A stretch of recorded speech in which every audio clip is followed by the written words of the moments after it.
attack for this. Just the pass. Penny's there. It's over. Fernando Cifuentes has found it. You've been patient. You've been waiting all this time, but you ready. You've been putting in that grind, so let's go. Champions are hard to find, but you know the goal when you're ready to shine. Have they heard of you? Then they know. You got your sights set on that road. If it's time to battle them, then let's go. Cause you'll never stop. Show them what you got. Stays asleep. From that GS Close house. combat onto Amungus. Is that enough? Yes! Jump across, gets the knockout. Defeats Volchua. Show them what you got. Yeah, they already know. You got your sights set on victory road. Show them what you got. Yeah, they already know. You got your sights set on victory road. Gets the leg down. Can you look down the Wishcast where he has a little bit of health left? Oh! What HP left. I know it's over.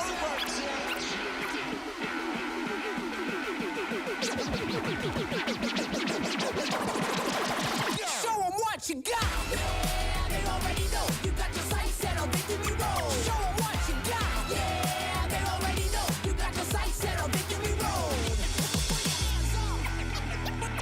Put your hands up.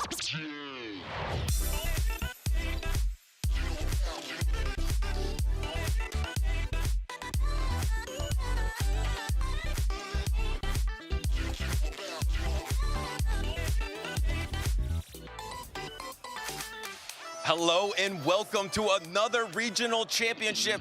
We are live from Atlanta, which is shaping up to be the biggest North American Pokemon Go tournament ever. It's a beautiful morning to play some Pokemon. I am Tuo Butters, joined by Caleb Pang. Thank you, Butters. And this is a really special place for me because it's where I spent 13 years of my life and where I started playing Pokemon Go. And I know that the players in Atlanta are super passionate about this game. And you can see here too, right? Just from the numbers, so many people participating in this tournament. Speaking of players too, we need your help to decide who is going to be playing next on stream. It'll be round 2 on this broadcast, so you get to decide. Be sure to make your vote on twitch.tv. And let's see what these trainers are going to be battling for here today in other regionals as well.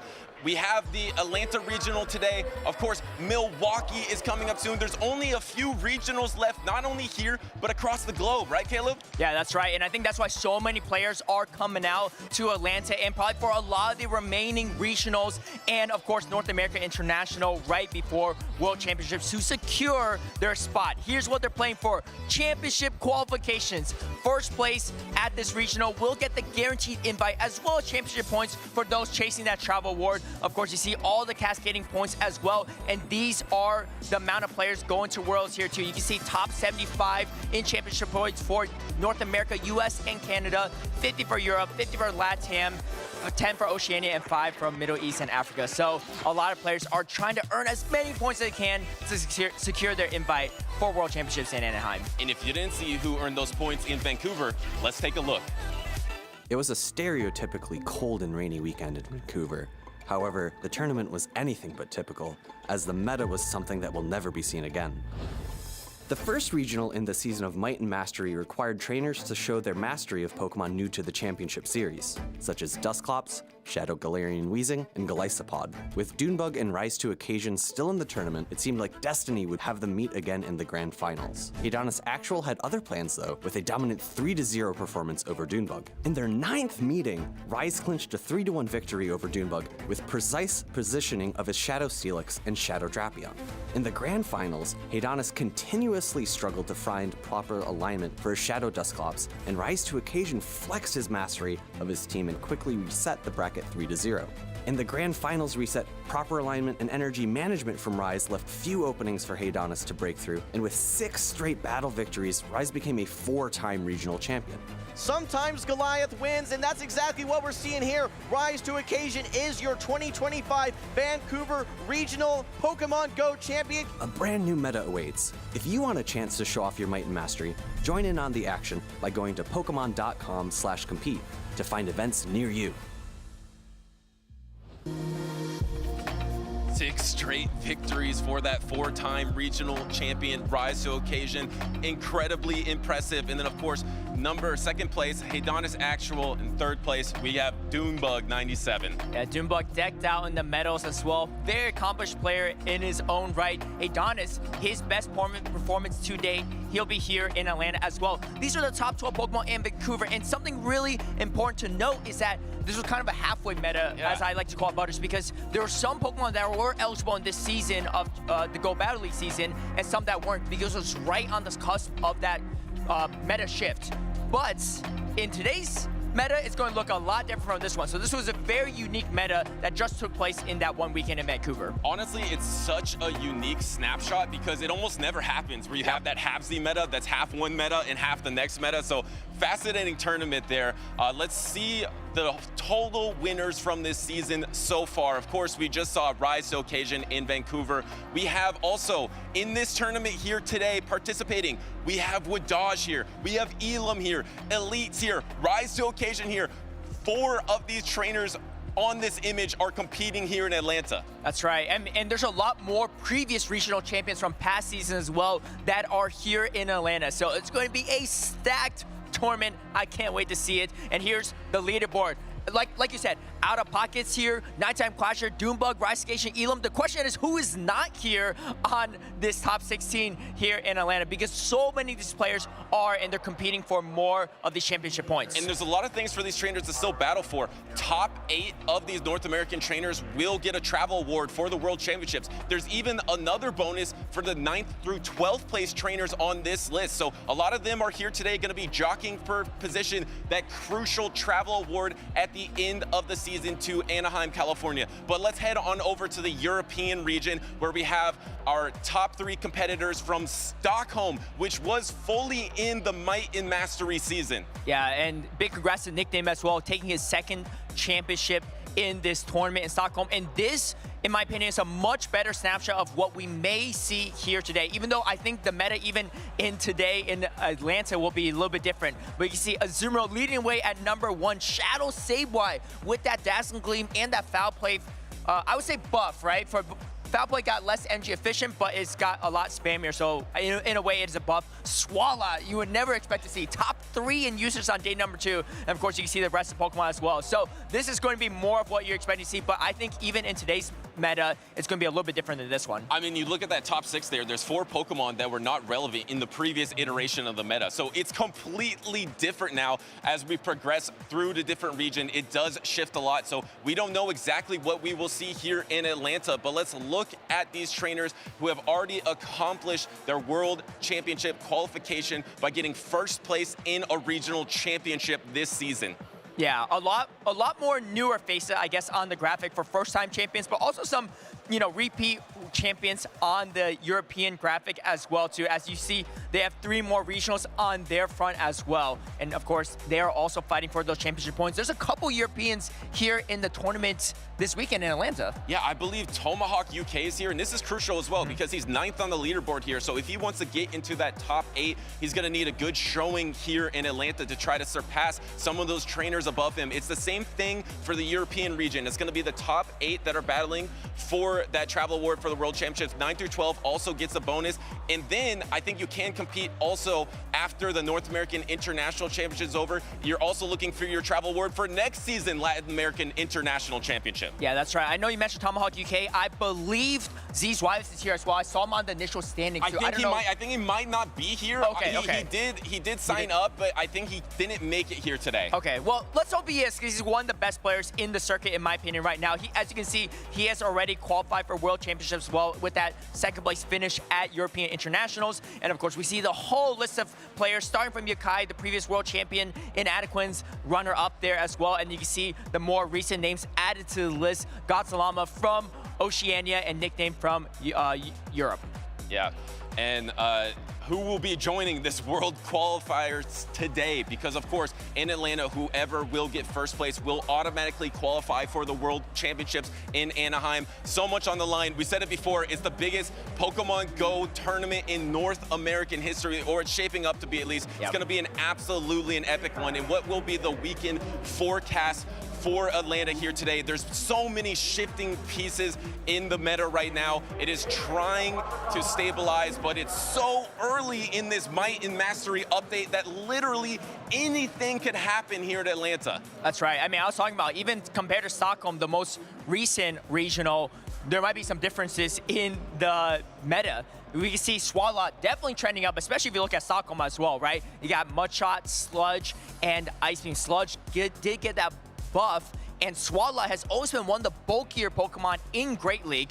It just never really saw any usage because it just wasn't good, but you are one of the most reliable answers to the top usage Pokemon in Zumro. I still don't get it. Swalot has performed really well, obviously, has won championships so far in this meta. It's absolutely trending up, but it does seem a little overwhelming or underwhelming sometime for me. So we're going to see how Swalot does perform in Atlanta, but crucially, it's so good against the Azumarill and has play against that Shadow Drapion as well. So that's what makes it kind of stronger. What Pokemon that's trending down has to be the Shadow Feraligatr.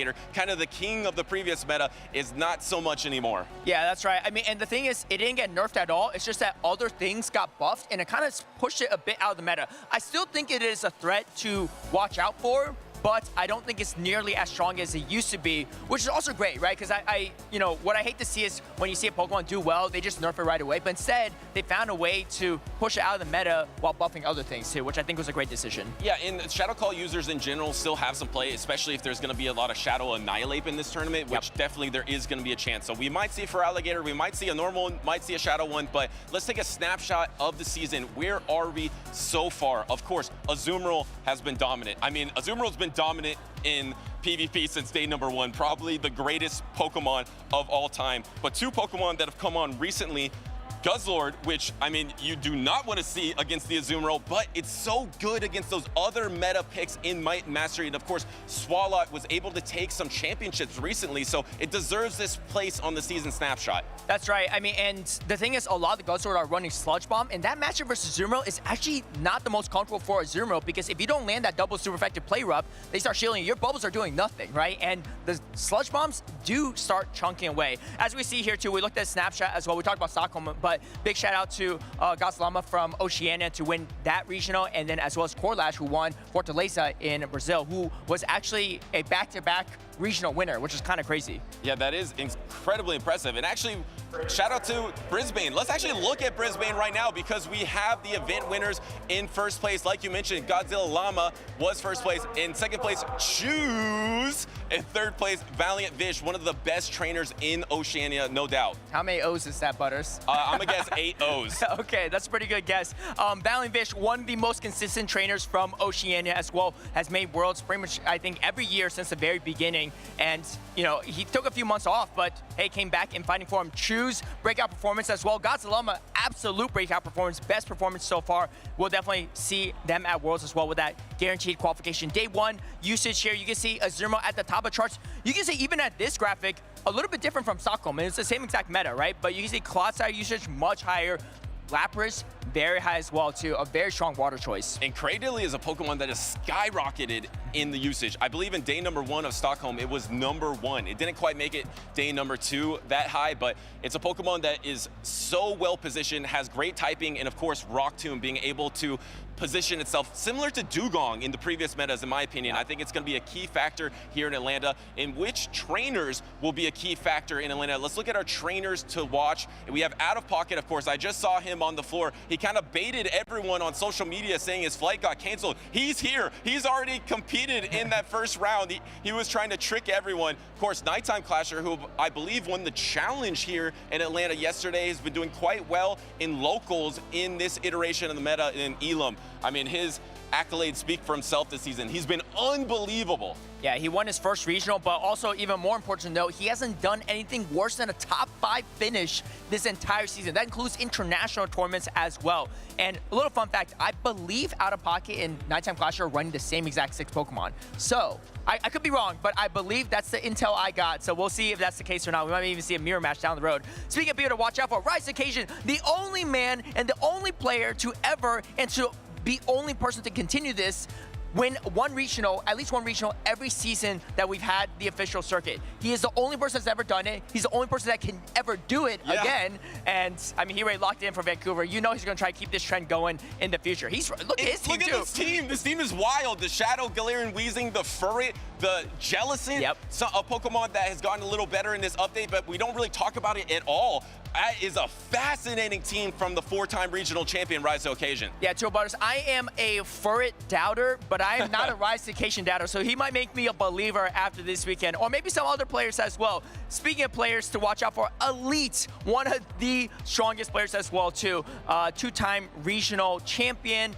and just fantastic performances throughout as well. Finalists in Baltimore, and yeah, I mean, look at these achievements. He already got a first place and a second place this season alone. And look how different these teams are. Yep. I think the only similar Pokemon was the Shadow Jumpuff on both of these teams. So right. 2 trainers in our trainer spotlight with completely different teams of 6. I believe there's at least 10 unique Pokemon there in those graphics. That is incredible. But what Pokemon did we predict as casters? What did we think that was going to be quite strong? I actually thought Blastoise might have a chance. Okay. It has that rollout now in this update, so it paces a lot quicker. The non-Shadow version is pretty bulky. You would be expect, and it looks like both of us actually have Corviknight on our list. Yeah, I faced a few Corviknight in scrims and helping some players prep as well, and that thing is annoying to face. I put Azumarill at the very top too. I do think Claydol is pretty good. Yeah, Azumarill. Yeah, I think.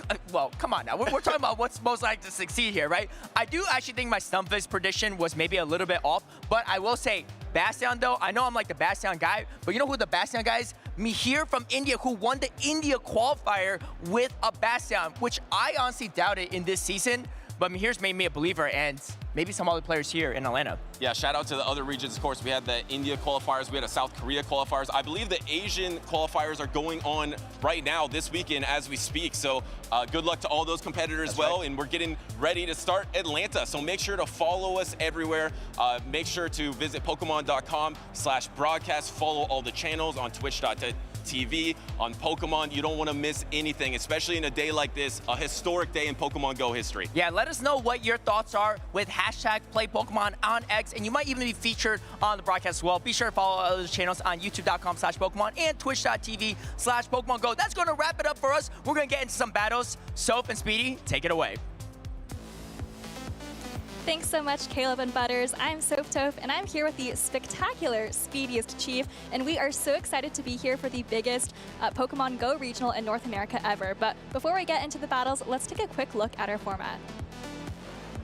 This weekend, the 2025 Regional Championships are bringing the electrifying action of the Pokemon Go matches to the global stage. Top trainers from across the world have gathered to compete for a share of over $125,000 in cash prizes, travel awards, and the all-important championship points that could secure their spot at Worlds 2025 in Anaheim, California. The competition is fierce and the strategy is key. This tournament spans 2 intense days of action, where our trainers battle it out in a double elimination bracket using the Grey League format. Every match is a best-of-3 clash, but the stakes get even higher in the winners finals, losers finals, and grand finals, where the action extends to a best-of-5 showdown. Trainers will be strategizing in a bring 6, pick 3 format, each one carefully selecting a team of 6 Pokemon, but only 3 will enter the fray in each game. Every choice could be the difference between victory and defeat. Who will etch their name into the history books this weekend? And who will punch their ticket to Worlds 2025 in Anaheim? Don't miss a minute of the action. Stay tuned all weekend long to watch the battles unfold live. To stay up to date on future Play Pokemon events, visit Pokemon.com/play. Thank you, Me. That was an incredible overview of the tournament format for this weekend, and I think that incredible is also the word I want to use to describe the roster of talent that we have. I know Butters and Caleb talked a lot about the really stellar players that are at the tournament today. I saw Pocket running into the venue this morning. He just arrived, and I cannot wait to see him take the stage. But before him, we have some other Titans that are going to throw down, and maybe even a Titan Slayer, so who's actually going to make their way to the stage soon. That's right. Our first match coming up, we've actually got Wadage, a Titan, and he's going to be going up against a player who actually just beat House Stark. So, you know, Wadage and a Titan Slayer, you might say. Yeah, of course. Well, these trainers are fighting for much more than just championship points. Let's take a look at our prizes for the tournament this weekend. Of course, you can win some money here. Getting a first place victory does net you $2,500 and 108 booster packs, but this is what I always like to emphasize. So a lot of trainers in previous seasons would just try to win or maybe make it to top 2. So falling to the losers bracket was really deflating. But if you push harder, if you make it to top 4, to top 3, that prize money increases. These are the tools of the trade. A lot of shadows going on here, but not too many surprises. Look at the usage for Claydol this weekend. Yeah, I think Claydol was on 3 out of 4 of our caster predictions, and with good reason. That Rock Tomb is just so good as a charge attack, and you see Cradilly up there in the top 4 usage as well, also has access to Rock Tomb. But of course, Azumarill, as we say, you know, the greatest Pokemon of all time, at least for Pokemon Go PvP, is once again in that top slot. Yeah, I think that our colleague and co-caster Marcus Aurelius would agree that Azumarill is the best, and we do see it at the top with the most usage. That Pokemon is so reliable, it's so dynamic, it can really pull you out of some tough situations and help secure some really difficult wins. We have a match coming up on stage here, but I want to encourage everyone at home to vote on the next round. We have community choice for Group A round 3, 3 different options, so keep your eye on that Twitch chat and make sure to vote for the pair that you want to see coming up next. Yeah, we are going to be taking a look at a match from Group A, which has Wadage, as we just mentioned. But Group A has to be one of the most stacked groups I've ever seen for a day 1 group at a Pokemon Go tournament. There's also Elite and OutOfPoket. There was also House Stark, and I believe even Heidanis Actual is in Group A as well. So definitely watch out for some of these matches and take a look at that Group A bracket. I had a few minutes to catch up with Heidanis yesterday, and I think there might be more Furret players in this tournament, Soph, than we initially expected. Also, Alolan Sandslash, I think you've mentioned that before as being something that could be a prominent pick for this metagame, and we might actually see it come to fruition. Yeah, I think a lot of trainers are maybe looking for steel types to counter Pokemon like Azumarill and Cradilly, and some players I've seen turning to Pokemon like Registeel. Obviously, we saw Steelix succeeding in Vancouver, but I think for this tournament, we might see Alolan Sandslash kind of join the fray. But never Bastiodon, right? Oh yeah, never. We can all agree, you know, even though Caleb's casting this weekend, we can agree no Bastiodon, but we did see it make a lot of waves over in India recently, so you never know. These trainers are bringing things that are always unique, and I think one of the most important things when you look at the metagame is not only finding the proper targets for your Pokemon, but also looking for the threats. And if there's an absence of counter users, absence of Mudslap users, absence of ground types, you can really make an opening for something like a Bastiodon or a Carbine. We're going to take a look here at our players on this stage. Like we talked about, Wadage, one of the most decorated players, one of our champions that comes in. Every time you see the name Wadage on the bracket, that's a player that could take it all the way. But Raul actually defeating House Stark to make it here.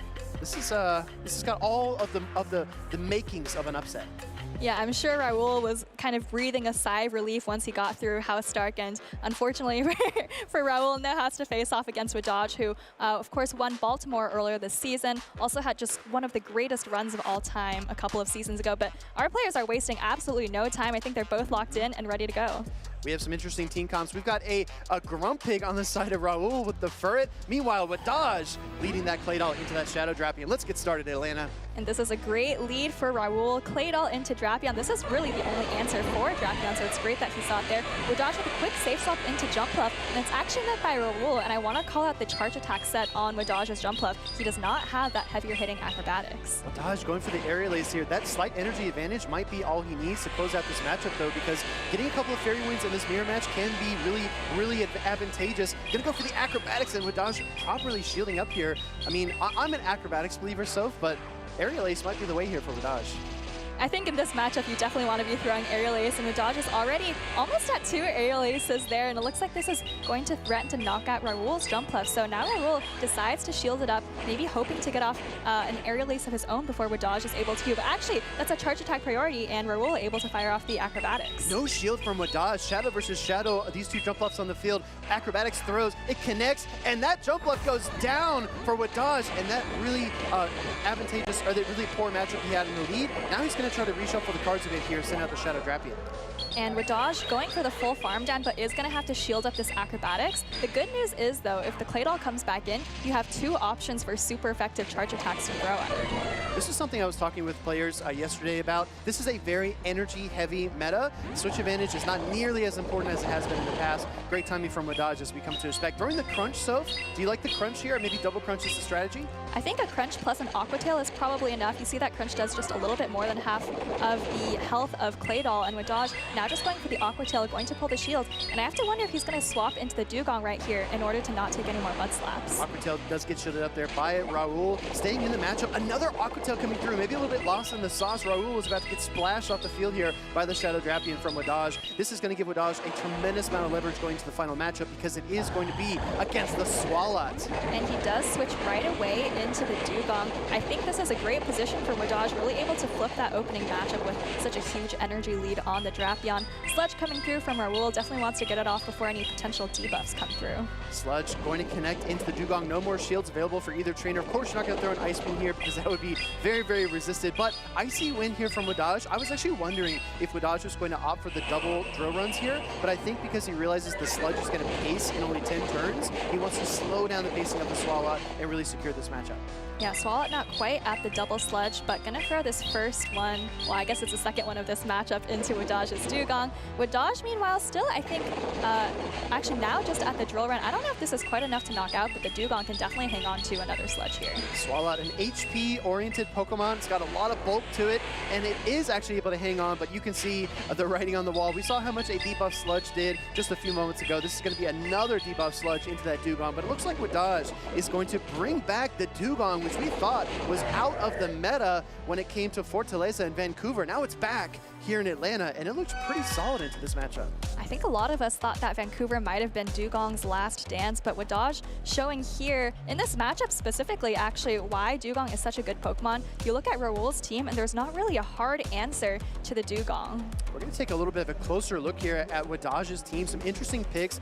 The movesets are definitely unique. We've got an Energy Ball, Aerial Ace, Shadow Jump Up. We also have an Ice Punch, Rage Fist, Shadow Annihilate. And he's got a Ufisk. Well, what's going on, Soph? Is this like a 5-head play to counter the steel types in the meta? What do you think?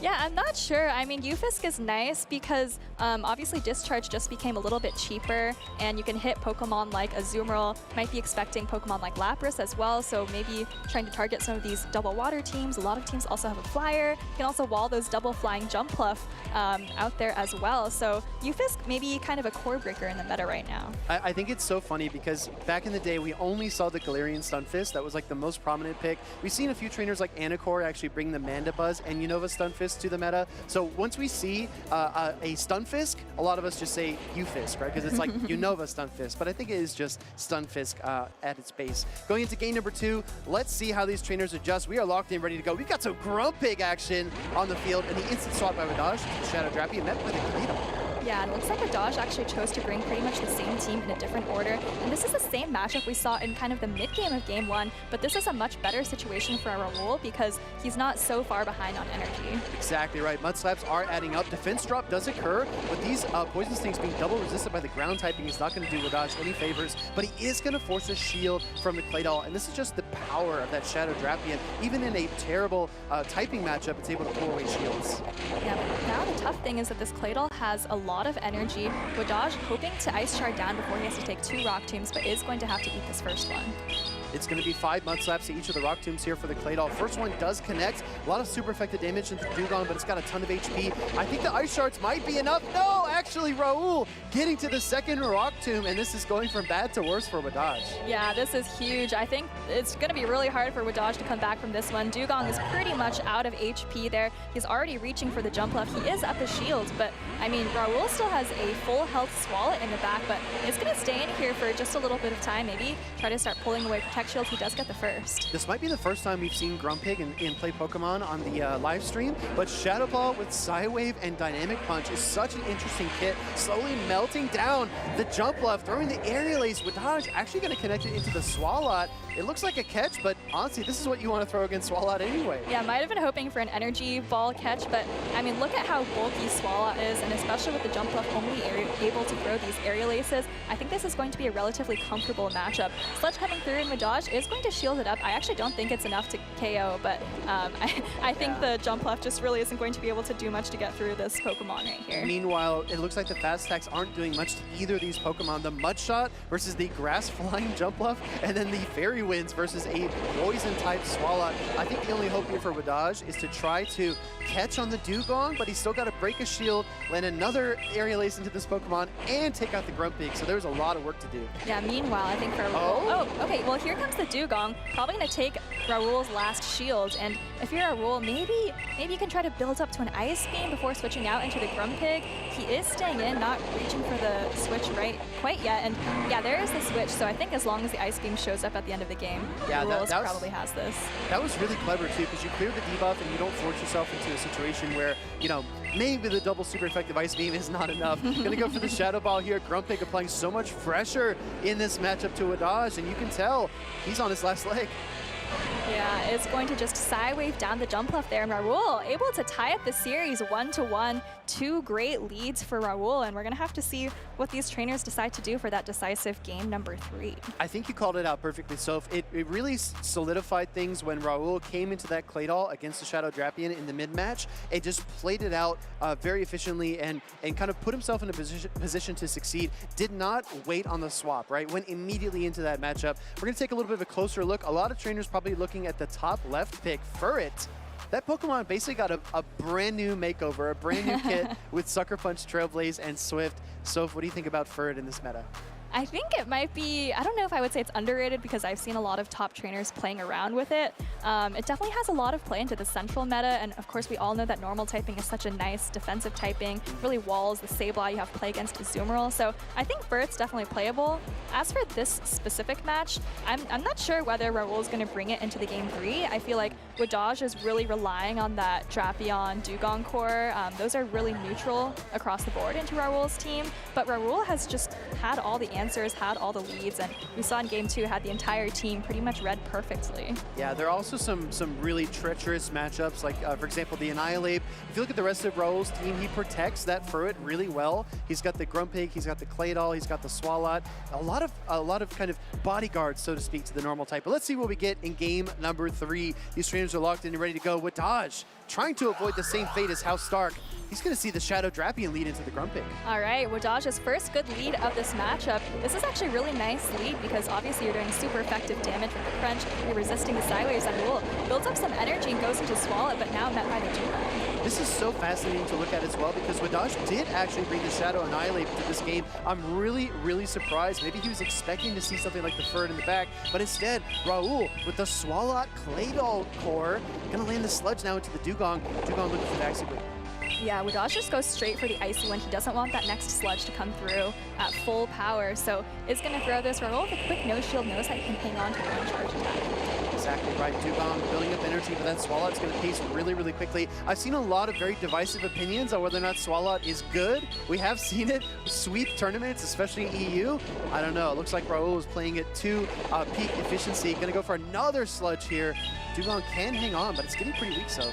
Yeah, I think Wadage maybe wants to try to farm up a little bit more energy, but this game is not straightforward at all because, as you mentioned, Wadage has the Annihilate in the back. Oh, and actually, Raul catches the Drill Run on Grumpig, and now Wadage has a decision to make. Maybe come back in with the Drapion. I don't think he can farm up here. I don't think so either. Wadage a little bit perturbed by that outcome, but great maneuvering by Raul to throw the single side wave into the dynamic punch on the swap. I can't even say the words fast enough because Raul's playing so quick. We're going to see the Drapion probably go for a crunch here, but good timing by Wadage, avoids the second charge stack. Yeah, maximum overfarm by Wadage went up to pretty much 100 energy, but now there's still a Claydol in the back, so he really needs as much of this energy as possible to get through both of these Protect Shields.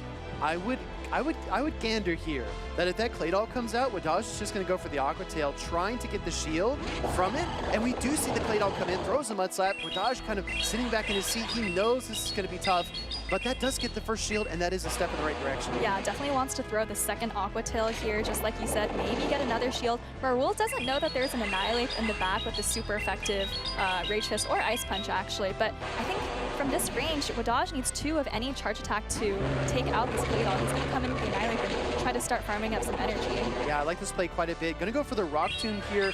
Wadage is kind of forced to shield it, and now he's only got 7 counters until that second Rock Tomb is ready to go. So he's got to be very careful about how he plays this out. We actually see the swap into the Swallow.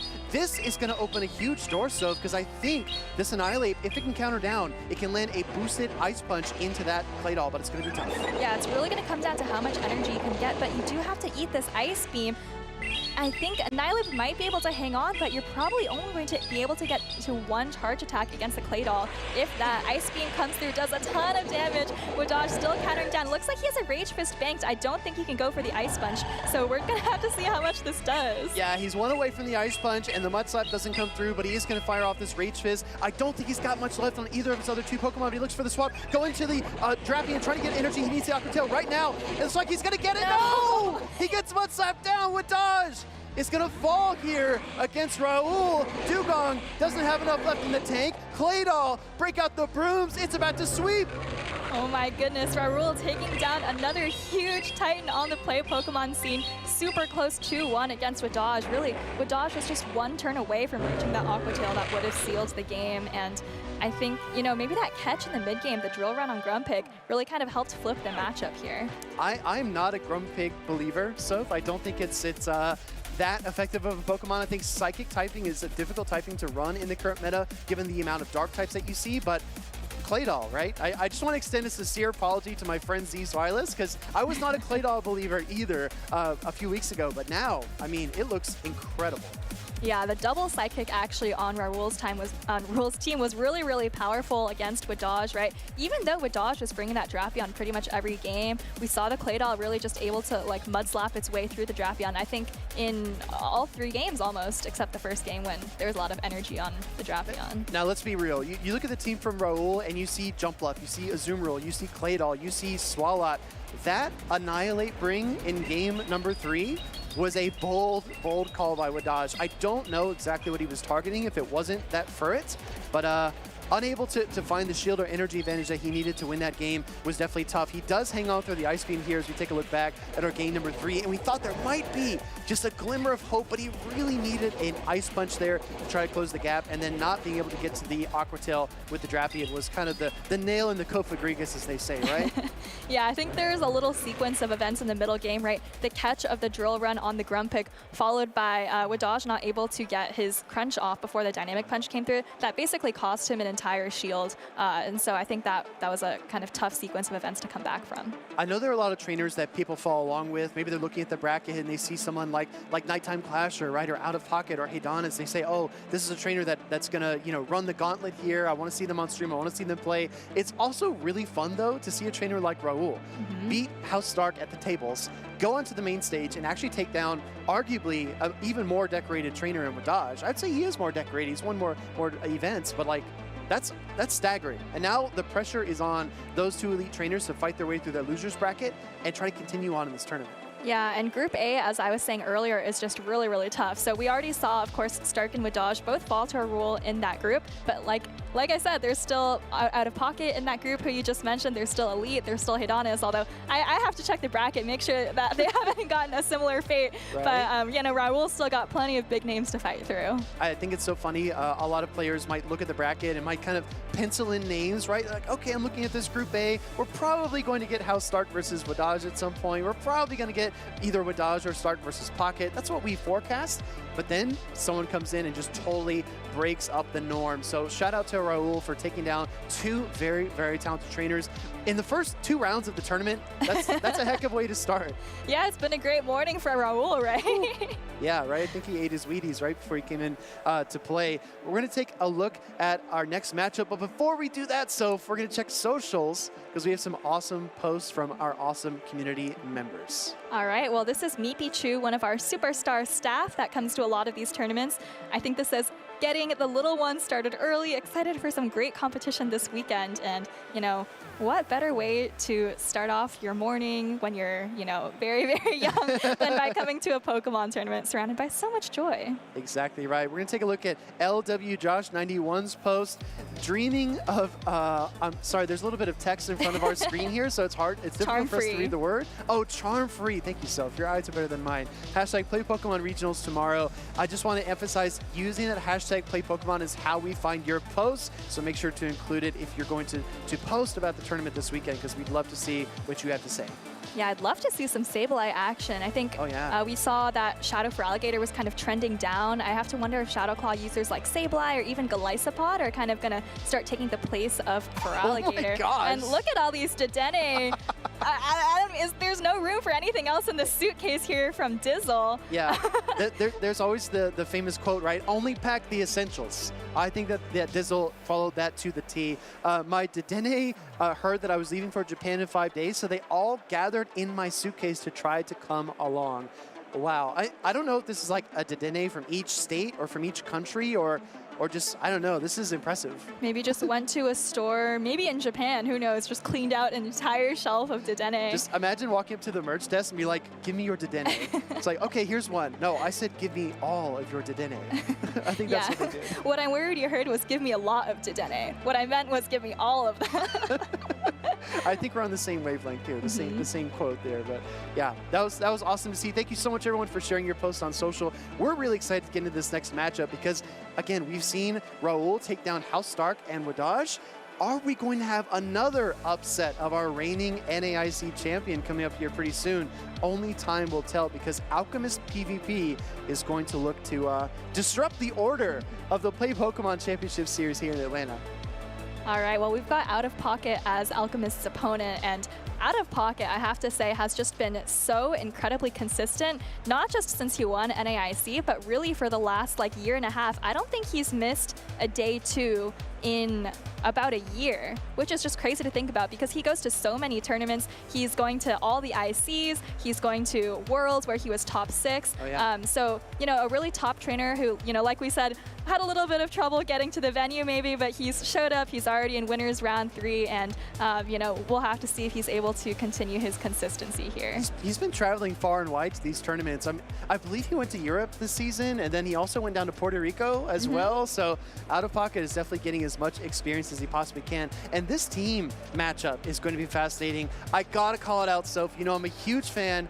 I see a Fortress on the side of AlchemistPVP. Is Fortress the truth? What do you think? I think there's better rock tumors out there, in my humble opinion. I actually wasn't sure what you were going for because there are so many Pokemon on Alchemist's team. And, you know, we just saw the tweet about Sableye trying to avoid Wigglytuff. And there's a Sableye on OutOfPoket's team and a Wigglytuff on Alchemist's team. Oh, interesting, interesting. Recently at the Brisbane Regionals, we did have our champion Godzillama defeating Choose in the grand finals. Choose was actually playing Shadow Sableye, and it was really, really difficult for Choose to overcome that Guzzlord from Godzillama. We don't have a Guzzlord on the other side. We have something much, much worse, and it's so cute, but it's so menacing. That's got to be the Wigglytuff. I know a lot of our TCG Pocket fans have seen the new Wigglytuff card that's been introduced, and man, it looks so adorable, but it is a menace when you're lined up against it. Let's take a look at the full teams here, and like you said, Soph, a lot to digest. Yeah, so AlchemistPVP has the Galarian Corsola, which really has pretty much gone extinct since I believe the Nightshade nerf. Correct. I believe the damage was reduced there, but AlchemistPVP still bringing it here. Does have to watch out for the 2 dark types on OutOfPoket's team, so I'm not sure how much play it's going to see. There is the Fortress, which I think if it avoids the Claydol, has a lot of play. The Galarian Moltres, which we also haven't seen a lot of. Maybe we've seen people going for Mandibuzz or other dark types like Guzzlord, and even the Sucker Punch user Furret. So I'm actually curious to see whether that Moltres comes, because I actually think it has quite a bit of play. Have to see what the fast attack is on OutOfPoket's Sandslash. Yeah, I really think that Cradily, especially up shields, is going to be very difficult for AlchemistPVP to deal with. You can hit that Lapras for 2 different ways to super effective damage, the Grass Knot and the Rock Tomb. You can hit the Shadow Kent Marowak with the Grass Knot. The Wigglytuff is very neutral, and you're going to outpace there. You can also Rock Tomb that Galarian Moltres, so it's going to be really difficult if that Cradily gets out of control. But let's go right. It's game number 1, OutOfPoket on the left side of your screen, and Alchemist on the right. All right, well, we'll have to see how Alchemist decides to deal with these Rock Tomb users on OutOfPoket side. Lead with the Marowak and gets a great lead here into OutOfPoket's Drapion, and Pocket actually has to stay in for a little bit. Yeah, staying in to throw off the Aqua Tail, trying to force an early Protect Shield, but AlchemistPVP pondering their options is going to use that first Protect Shield. You got to switch now, right, if you're Pocket? Yeah. Yeah, Pocket did go with the double Rock Tomb strategy, going with the Claydol safe swap, and there's actually no Moltres on Alchemist's side, so this is going to work out quite well for OutOfPoket. I agree. Bone Club going to connect into the Claydol here. Ground versus ground, but this is the difference. You're going to see the Claydol with a lot more HP than the Marowak, and that Psychic subtyping does help it in a lot of matchups. However, we're looking at a neutral ground versus ground situation. Another Bone Club coming through, and the first shield from OutOfPoket. Yeah, OutOfPoket's just continuing to farm up energy. He hasn't seen Alchemist switch out yet, so he doesn't know what he's going to need this energy for. A little bit of a pause there, trying to make sure the Ice Beam lands where he wants it, and it is going to come through onto this Marowak, but Alchemist actually at the last second decides to shield it out. Doubling down on the Shadow Kenta Marowak, realizing that OutOfPoket does not have a clear-cut answer. We did not see an Azumarill safe swap, so that does tell AlchemistPVP that it is not lurking in the back. Bone Club does connect. OutOfPoket looking to play with his shields here, and I think he knows exactly what he's going to do with them. He's got a Cradilly that he sends out, and this is what we were talking about. So getting up energy with this Pokemon can be a real menace. Yeah, lost a Bullet Seed there, but Bone Club is going to come through. OutOfPoket looking for the full farm down, and Alchemist, I think, is just going to let it happen, maybe hoping to absorb the energy on the Fortress, and then maybe hope that Lapras can kind of soak up some energy in the end game, as he doesn't have any more shields. Coming in now with the Fortress, trying to spin up a win here in Atlanta. We're going to see the Rock Tomb connect into that shiny Volt Switch Rock Tomb Fortress. This is not going to do too much damage because it is Steel and Bug type. Yeah, and those Bullet Seeds are absolutely doing nothing, so OutOfPoket's going to continue to farm up here. AlchemistPVP gets to a Rock Tomb. Bullet Seed does come through, and OutOfPoket, realizing that the Cradilly has so much energy, is an incredibly valuable Pokemon for him, is going to shield it out. A lot of people might think that Pokemon Go is a game of tapping, but it's a game of math, and I think that the 4-turn Volt Switch versus the 3-turn Bullet Seed is very tricky to time correctly. Rock Tomb does connect. All right, well, one more Rock Tomb is going to knock out the Fortress, and OutOfPoket with the perfect farm, making sure he gets as many Bullet Seeds as he can before the Fortress goes down, and he's going to be looking to permanently debuff the final Pokemon, which he does not know yet is a Lapras. Lapras comes in, no swaps available, like you said, so this Lapras is all alone against the remaining Pokemon from OutOfPoket. Rock Tomb coming through, no Protect Shields because Alchemist spent them both on the Shadow Kenta Marowak. Rock Tomb is going to connect, takes a chunk out of the Lapras, and now switching into the Shadow Drapion, here comes Pocket. Yeah, Pocket's going to hope that he can hang on after this Aria. This is actually going to be quite close, but I believe he's just 1 or 2 Poison Stings away from the Crunch. We'll have to see how much damage this Aria does. Oh, but the Drapion is able to hang on with a healthy amount of HP there. Crunch is going to come through, but Lapras does have a ton of HP. This still might come down to the wire. Shadow Drapion, Crunch connects. Lapras does hang on, looking for some Sidewave damage, trying to win this KO, and it is unable to do it. Alchemist gets taken down by OutOfPoket and game number 1. Yeah, heads up play going for the Rock Tomb instead of the Grass Knot there, wanting to make sure that he debuffed the Sparkling Aria so it didn't knock out his Drapion, because even though Grass Knot does just a little bit more damage, I think the Lapras would have had a very good chance of closing out the game without that debuff. That's a wonderful point. If Pocket builds up to the Rock Tomb and then goes into the Drapion, not only is he behind on energy, but that Sparkling Aria likely KOs and he doesn't get to the Crunch. So Pocket is one of the best in the world at recognizing those win conditions and playing to them. As we take a closer look at the team, Ice Beam Claydol with Rock Tomb. He's also got that new look Shadow Sableye with the Dazzling Gleam. Yeah, I love the team from OutOfPoket there. He's got 2 what I would call more offensive Pokemon, the Shadow Drapion and the Shadow Sableye. Then he's got the 2 Rock Tombers who are very bulky already, but then can add a little bit of artificial bulk with those debuffs, as we saw in this first game right here. And then, of course, the classic Azumarill, Alolan Sandslash core. Agreed. If you look at the team as a whole, he does have a few counter weaknesses, right? The Cradilly, the Alolan Sandslash, and the Shadow Drapion all are going to suffer against something like an Annihilate, but his team makes so much sense because he's got a Shadow Sableye, an Azumarill, and a Claydol to support it. So I agree with you. I think that OutOfPoket's one of the best team builders out there right now. And the pressure is now on Alchemist to take down that team, and especially the Cradilly. How do you rein in the Grass and Rock type? Yeah, it's going to be kind of tough. Cradilly really beats a lot of things that you might at first think it doesn't beat. Of course, Alchemist probably is going to have to continue relying on the Fortress. We'll have to see if he brings the Moltres, because I think it can hang on to 1 Rock Tomb, but I'm not sure if it actually wins that matchup, because Cradilli actually beats most of the flyers nowadays. It does. It's a really, really tricky thing, but when you have a grass-type Pokemon that has a great rock-type coverage move, you have so many answers. You have answer to flying, you have answers to ice, you have answers to fire. So much utility in that Pokemon. Looks like one of our trainers is already locked in and ready to go. The other one taking just a few more moments to look over the options. You want to imagine the win conditions, you want to think about leads, swaps, but thinking's done, so we're about to play. All right, and it's the Cradilli again for OutOfPoket, which we saw clean up the first game, sorry. This time it's in the lead against the Kanto Marowak.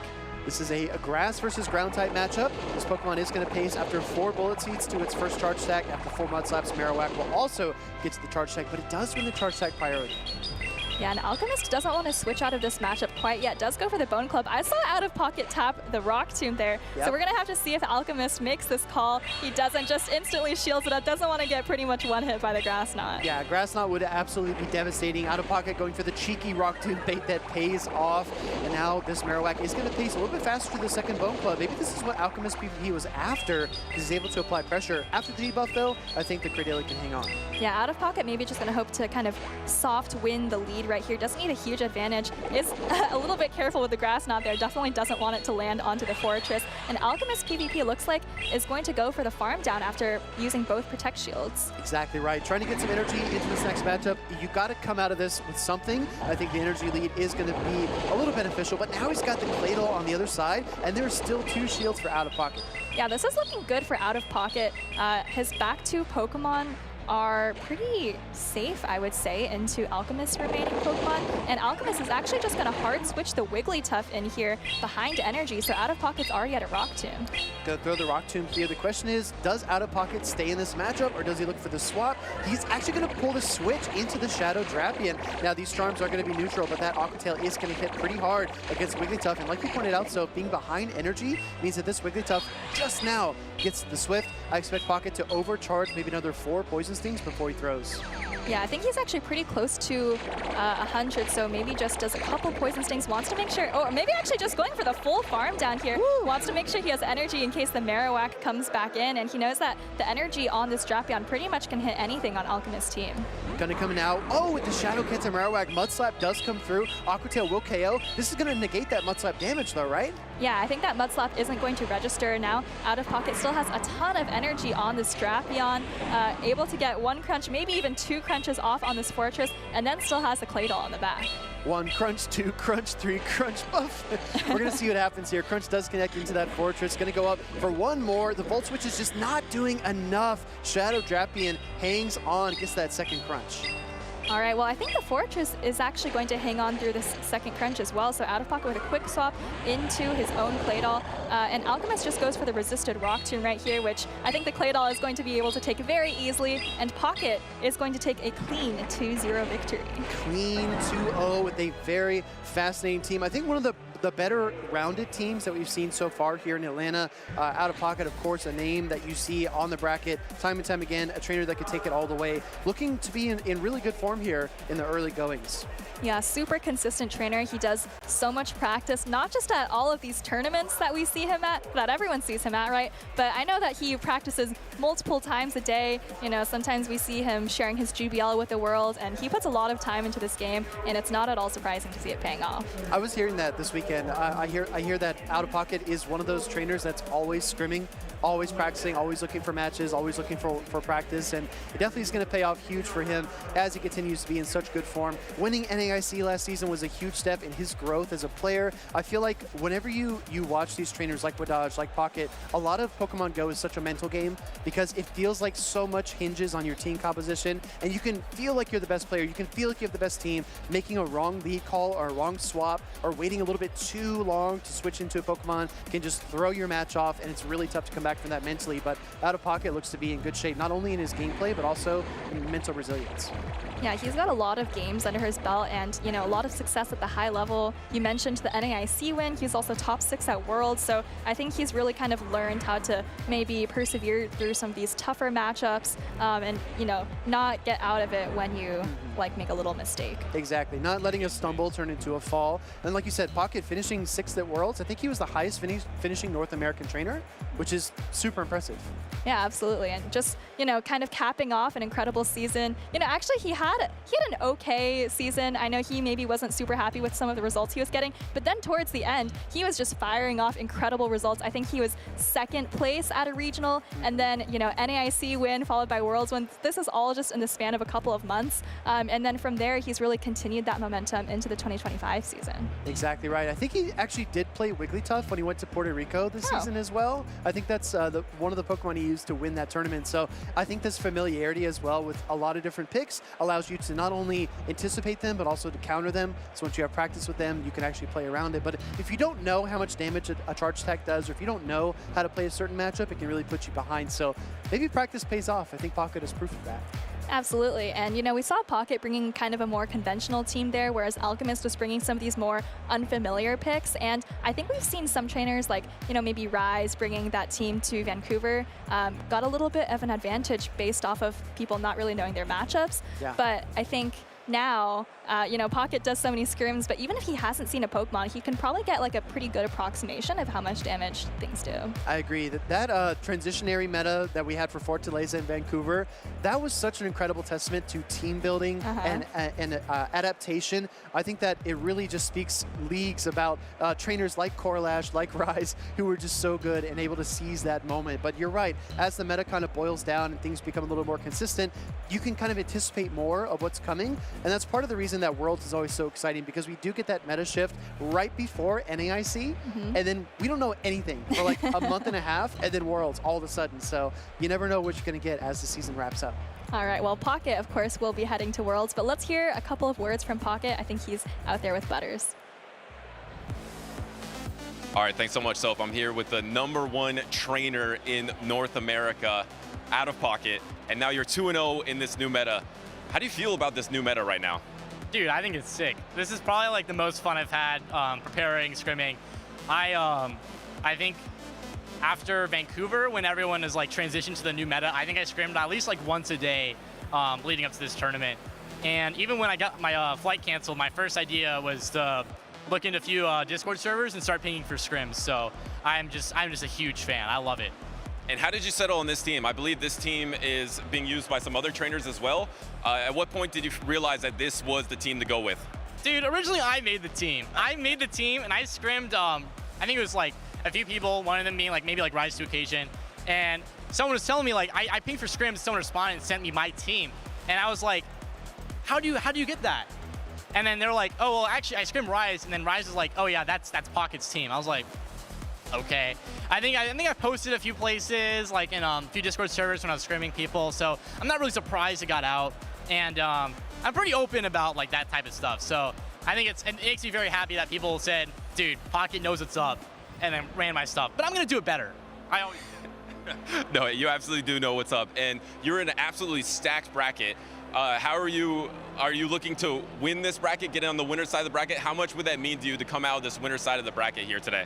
I mean, I was actually thinking about losing. Like, I don't know. It's just like, sometimes you just have too much winning. You're like, dude, this is too much. I don't really want it.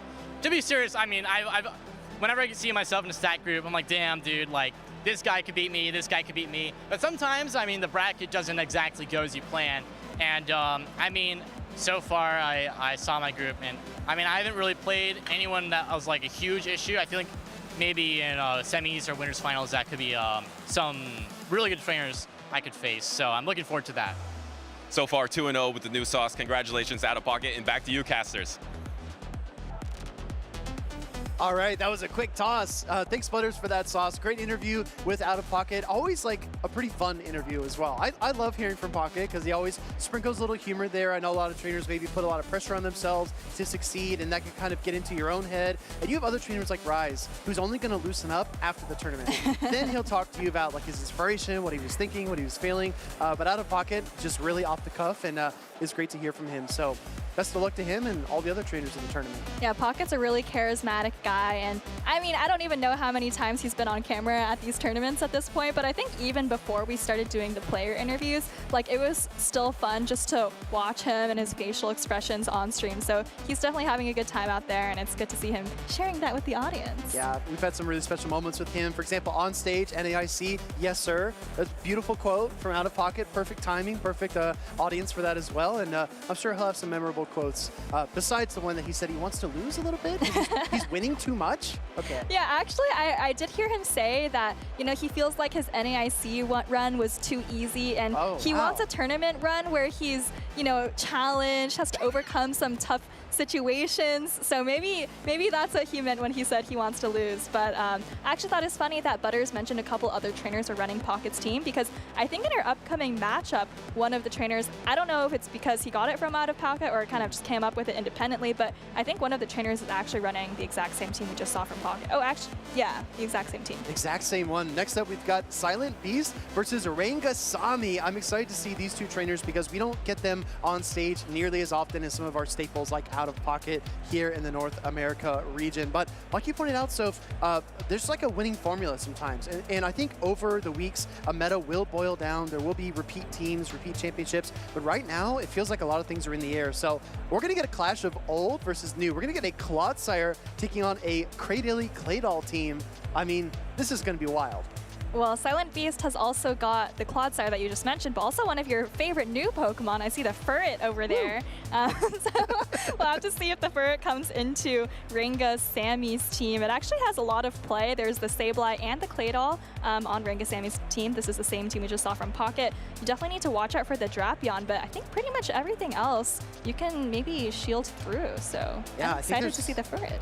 There's a ton of play here, right? And you kind of look at your options to countering a Pokemon like Furret. We saw earlier with Raul, he did have the Furret on his team, but he had a lot of kind of bodyguards around it. Not as many protectors here for Silent, but there's also not a counter user on Rangasammy's team like there was on Wadage's team. So you have to find other ways to beat the Furret. If you can't beat it offensively with a fighting type, maybe you have to beat it defensively with a Azumarill, with a Alolan Sandslash. Maybe you have to resist the sucker punches long enough to get off your charge stacks and try to win the game, because you're exactly right. If that Furret is lined up against a Shadow Sableye, I'm sorry, but Sableye gets devoured. It gets destroyed by something like a Furret, especially when the Trailblazers start coming through. Claydol, also a very, very tough matchup, but I don't know, Rangasammy might need to play a little bit of defense and offense to win this series. Yeah, I think there's going to be a little bit of dancing around. So for example, let's say Rangasammy leads, Azumarill wins the lead, Silent Beast switches in the Furret, right? You might consider absorbing the sucker punches on Azumarill and then maybe switching into Alolan Sandslash to absorb the energy or something like that. So I'm going to have to get a little bit creative here. Yeah, I think that plan makes sense, but then Silent Beast has the opportunity to throw the wrench into it by sending out like a Talonflame, for example, or a Primeape into that Alolan Sandslash. So we're going to get a lot of dancing, and we might actually be in some tough situations as well, because there are some really polarizing matchups on this this matchup of these two trainers. I mean, Claydol versus something like a Quagsire is going to be pretty tough for the Claydol, or you know, Sableye versus the Furret. It's going to be pretty tough. This might be this series might be won and lost on that lock-in screen. Oh, absolutely. I mean, Pokemon like the Shadow Primeape as well, kind of where that's lined up could really dictate things, because if it's lined up on like the Alolan Sandslash, the Cradily, that could be really tough, and I think it can actually two-shield through a lot of the rest of Rangasammy's team too. Exactly right. So keeping an eye to the win conditions, maybe you don't need to break the shields early, maybe you need to save them, maybe you need to ramp up with a Rage Fist, maybe you need to come in and save shields for the Quagsire. These trainers are going to think over their plans, but one of them is already locked in. And again, I'm so excited to see this clash, because we've got Clodsire and a Pokemon that we saw with the Max Out season update, what, 6 months ago at this point? And now we see Rangasammy bringing in a team identical to what we saw from Pocket. So Cradily is going to take the field here pretty soon, I presume.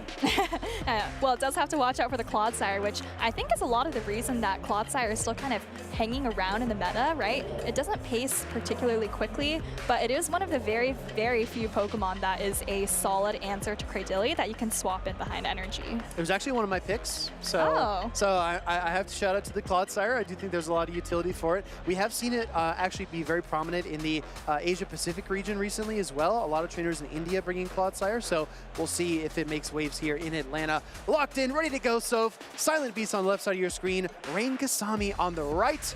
We're gonna get a grass versus water matchup. All right, the Cradily taking the stage. Just like you said, this is a great matchup for Cradily, so Silent Beast is going to switch out right away into that Primeape, and it's actually met by the Sableye. This is not a comfortable matchup. This is not comfortable. That Primeape is going to pace to the Rage Fist after just 4 of those Karate Chops. Meanwhile, the Sableye did get a buff recently with the Foul Play, energy cost reduced. However, it's still going to take 5 Shadow Claws. Look at the Karate Chops, though. They're really adding up on the Shadow Sableye. They really are. Primeape going to go straight for another Rage Fist before Rangasi has thrown a charge attack, but the Shadow Claws are adding up as well. I don't know if Rangasi is going to get farmed down. Maybe can get off both of these foul plays before that happens, though. This is what you mentioned in the pregame. This Primeape can 2-shield through a lot of the team here for Rangasi and effectively force switch at will as that second Karate Chop does come through and the foul play gets shielded. I think you're exactly right, Soph, on the money. Silent Beast is going to power through the Sableye. All right, well, gonna get a nice farm down here, come out with some energy, probably only going to get off 1 charge attack, so maybe you just want to be spamming the Ice Punch, and it does get on the Claydol, so this is going to be some nice, super effective damage if Rangasi chooses to let it go. Double boosted, forcing that final shield away from Rangasi, and all he got from that switched-in matchup was 1 single Mud Slap, and it allows Silent Beast to line up the Quagsire versus the Claydol and keep that Clodsire versus Cradily alignment. No catch on the swap, excuse me, allows for perfect alignment here for Silent Beast. Yeah, and this is that matchup that you want the Clodsire for, right? It doesn't wall the Cradily. You are taking neutral damage the entire time, but Clodsire just has so much more bulk. You have, a great fast attack and Poison Sting, and I think 2 charge attacks is probably going to be enough to take out the Cradily, whereas the Cradily probably needs 3 charge attacks. We're going to find out if you can go Earthquake and then Stone Edge, or if you have to throw 2 Earthquakes. I think after the Poison Sting damage, Stone Edge might be enough, but you're exactly right. So if it's going to take 3 Grass Knots at least to KO this Clodsire, because those Bullet Seeds and Grass Knots are only neutral. Yeah, that second Grass Knot does land, and Clodsire is almost at another charge attack. You can probably just go for the Stone Edge here. And I think if you're Silent Beast, you probably just want to switch out right away. Clods should be up at this point. I think there were 4 charge attacks thrown. So for Silent Beast, I think probably need to get to 2 Aqua Tails to close out this game. Instant Swaps does not throw the Mud Shot, but gets off the Aqua Tail immediately before any kind of Rock Tomb shenanigans can occur. We're going to look for another Aqua Tail here at any moment. Going for the Ice Beam. Rangasi trying to bring this matchup back. Yeah, this actually does more damage, obviously, because it's not resisted. So we're going to have to see how much it does and whether this Quagsire is able to hang on. It definitely is able to hang on. There are a couple more Mud Slaps, but just needs 1 more Mud Shot to get off this Aqua Tail. This matchup in particular has been such a good showcase of recognizing those win conditions and playing towards them. As the Aqua Tail does connect and KO the Claydol, Silent Beast takes game 1. Recognizing in the mid game that you can 2-shield that Primeape and maintain your alignment. We talked about dancing around. We talked about polarizing matchups. Silent Beast recognized that this game 1 could be the latter, and he did not want to be in a tough situation, so he really forced his way through in the mid game to secure a win. And we were really hyping up the Furret as kind of the offensive machine of this matchup, but I think it's actually going to be the Shadow Primeape that's going to be the star of this show, and that Rangasi really has to think of a way to deal with, because that last game, switching the Shadow Sableye, you're doing neutral Shadow Claws and taking resisted Karate Chops, so we saw the Shadow Primeape just kind of powering through. I don't even know what you do there. Maybe you can bring in the Claydol instead? Yeah, the Claydol might be an answer. Mud Slap is going to do a lot of damage, but I think after the second Rage Fist, you're going to need to start shielding anyway. So Rangasi going into game number 2 might look to pivot out. I guess you could also try to bring in a Azumarill, but I know with the shields up, that matchup between the Shadow Primeape and the Azumarill is actually very competitive as well. Oh, it is not comfortable at all. I actually think Drapion is probably a better answer, even though you're not, resisting the Karate Chops. You are resisting the Rage Fists, and you pace to the Aqua Tail at the same time as the Rage Fist and a little bit faster than the Ice Punch. So maybe if you're Rangasi, maybe you just lead the Drapion so that at least if you lead into Primeape, you're okay, and if they switch in Primeape, you're also okay. Great call. We're going to see what happens in game number 2, though. We got a Shadow Quagsire lead into the Claydol, ground versus ground, but that water subtyping on the Quagsire gives it a massive advantage. I really appreciate the overcharge as well, anticipating maybe there would be a swap. Swap doesn't come, so Silent Beast throws the Aqua Tail. Yeah, fully powered Aqua Tail coming through onto the Claydol. That is super effective damage, takes the Claydol below 50%, and Rangasi is actually just going to take it and then swap out into the Sableye, and another Aqua Tail is already coming through. Gonna throw this charge tag. Sableye is gonna no shield this time, and we might, oh, actually, I was anticipating the swap into the Primate, but instead we get a swap into the Clodsire. How do you feel about this read, Soph? Well, Silent Beast knows that Primate can shield through pretty much anything out there, so I don't hate it. And it does happen to be the Alolan Sandslash in the back, so this could actually be a really great read for Silent Beast. Of course, you do have to get rid of the Sableye somehow, and this Clodsire is already going to be very, very low after both of these foul plays. Second foul play connects. Clodsire down into the yellow, about to hit the red after one more Shadow Claw. Slight overcharge here by Silent Beast, and now Rangasi with a decision to make. Can he farm down this Clodsire? A massive undercharge by Silent Beast allows him to get maybe 1, 2 more Poison Stings. What a perfect, precise undercharge there. Yeah, that was absolutely perfect. I think went up to pretty much 100 energy, and now look at that undercharge has allowed him to get this Earthquake off onto the Claydol and basically gets him an extra Protect Shield in this game. Wow, those are the thin margins that some of the most elite trainers operate in. He did force the switch, though, into the Quagsire, and now we've got the Alolan Sandslash hitting the field. This is a Powder Snow of Alolan Sandslash. Yeah, and this Quagsire is still locked in, so Silent Beast not quite able to reach for the Primate, but this isn't a bad position to be in at all. The Alolan Sandslash is going to have to throw energy, and here's the Ice Punch. And thank you for Silent Beast. You're totally happy to let this go. You just come with the Primate. I think you shield and farm down and call it a day. Yeah, I mean, double super effective Karate Chops are definitely going to chunk away. They're not counter, but they look like counter here, and he might even deny the second Ice Punch, and he absolutely does. Primate with 2 shields, squared up against Claydol, going for the Rage Fist. Yeah, 1 Karate Chop and Rage Fist. Claydol does have a Rock Tomb loaded and a little bit of extra energy, but I don't think it's going to be quite enough. Claydol using its final Protect Shield, I believe, and this Primate is already at another Rage Fist. That's going to be enough to take out the Claydol, but actually there's a little Rock Tomb coming through first. Little Rock Tomb, a little party gift from the Claydol here from Rangasi, but Silent Beast just absolutely able to control the tempo, control the pacing of this series. Looks like it's going to be a dominant 2-0 here off the back of that mid-game undercharge Earthquake shield grab, and then the double shielded Shadow Primate. What a combination of effects there by Silent Beast. Yeah, Silent Beast may be a little bit of a dark horse in this tournament. I've definitely seen him top cut a few tournaments there, and that was really expertly played. I'm very impressed with the undercharge. Like you said, it was just perfect. I don't know if you caught it at home, but that Sableye actually just fainted with the foul play, right? Yeah. And then you come out with just the perfect Earthquake for the Claydol. So yeah, really, really nicely played. I have nothing to say there. It's so tricky too, because your Stone Edge is neutral, but your Poison Stings are resisted by the Ghost typing, right? So you have to just barely anticipate, and you're exactly right. I saw the 2 Shadow Claws come through and the foul play bubble illuminated, but that Poison Sting came through and KO'd, and then the Earthquake to boot. That was so well played. I think that's so important as well for a lot of trainers that maybe go into Go Battle League and they're trying to look to improve their game. A slight undercharge like that and getting to the Earthquake to force the shield was huge, because Rangasi was counting. He knew if it was a Stone Edge, it was going to be resisted by the Claydol, and there'd be no reason to shield. But knowing it was the Earthquake actually really changes that, and it's just 1 Poison Sting different. Yeah, undercharging can be a little bit risky, right? If you undercharge too much, right? Imagine if the Sableye actually gets to that foul play and you faint with all your energy. That'd be absolutely tragic. But yeah, got just the right amount of bubbles there. This is the Aquatail. I believe that was from the lead, and this is the undercharge we were just talking about. Got all those bubbles coming through, not being tapped. Just gets a nice there on the Stone Edge and gets that perfect farm down. Wow, absolutely perfect. Silent Beast, like you said, maybe a dark horse candidate to run the gauntlet here in Atlanta. Shadow Primate. We've seen this Pokemon make waves. It was very powerful at EUIC, being played by Z Swilus. We have seen it in a lot of EU regionals. I don't know that Shadow Primate has made a huge effect in NA. I'm trying to think of a team that's used it. Maybe we'll have to consult our notes, but it looks pretty powerful here. Yeah, I think the fighting types maybe have some play in this meta. Like we said, Alolan Sandslash maybe kind of on the rise again. The Annihilate also really, really strong against Drapion, of course, a meta staple. And I think both Annihilate and Primate can kind of muscle their way through Azumarill, the top pick as well. They have the Rage Fist for Claydol, so maybe we'll see them have a little bit more of the spotlight in this tournament. I do think so, and when you have the rise of Pokemon like Cradily, that rock typing is so difficult to pin down, because you might look for answers like Corviknight with Iron Head. I think that's why Butters and Caleb picked it, because it does have the coverage for that. Where else can you get Steel type coverage in this meta? It's actually really tough, so maybe you look for a different way to beat rock, and fighting might be the answer. All right, well, let's take a look back at some of the highlights from those matches, maybe the fighting types that we were just talking about, and we'll see you soon.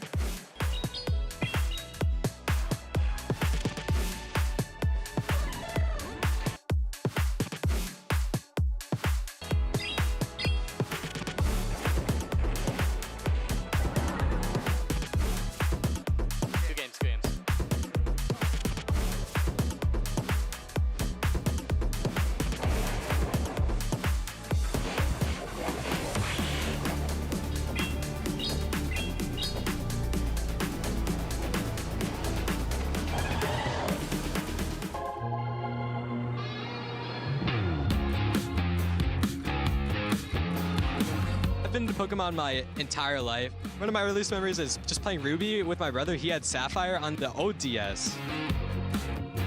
I started competing because in GBO, there was like really good rewards for the casual players. So I just kind of kept playing, and here I am. Since I've started competing, I've learned to stay humble. My favorite moment in competitive history is like definitely when I won Hartford. It was like such a struggle for me to finally get there. It meant a lot.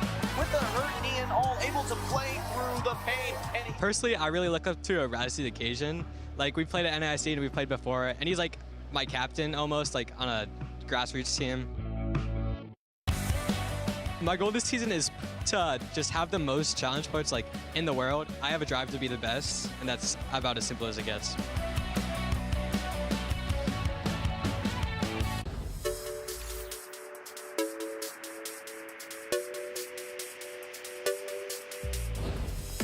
Well, this is actually my first regional, so I didn't actually prepare that much.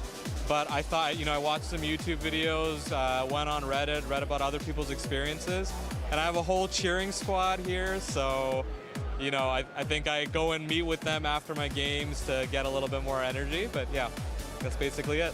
Obviously have a good sleep, like an 8-hour sleep, and then have a good breakfast too next day. And then I think you should be good for a long day of Pokemon. If it's this tournament, I don't sleep.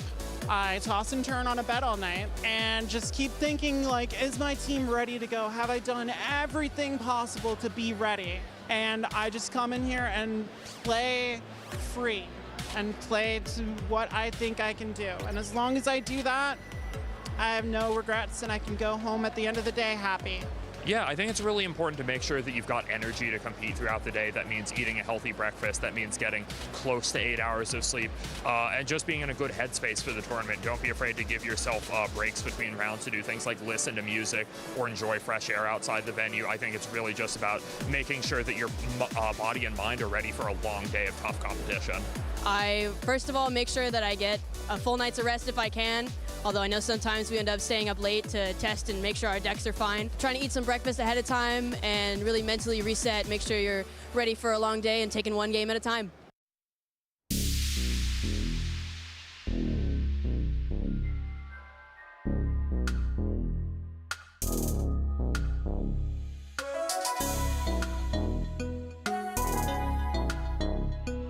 The journey to the top is long and tough.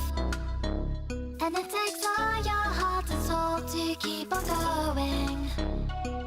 夢にたどり着くまで諦められない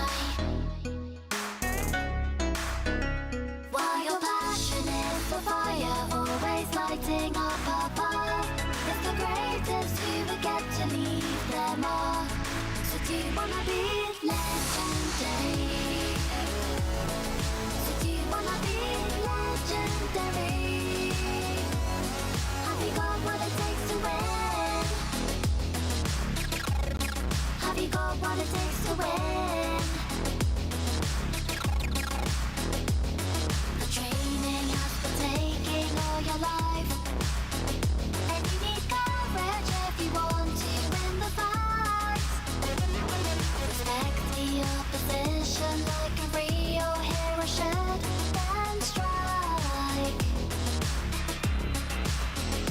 While your passion is the fire, always lighting up a path.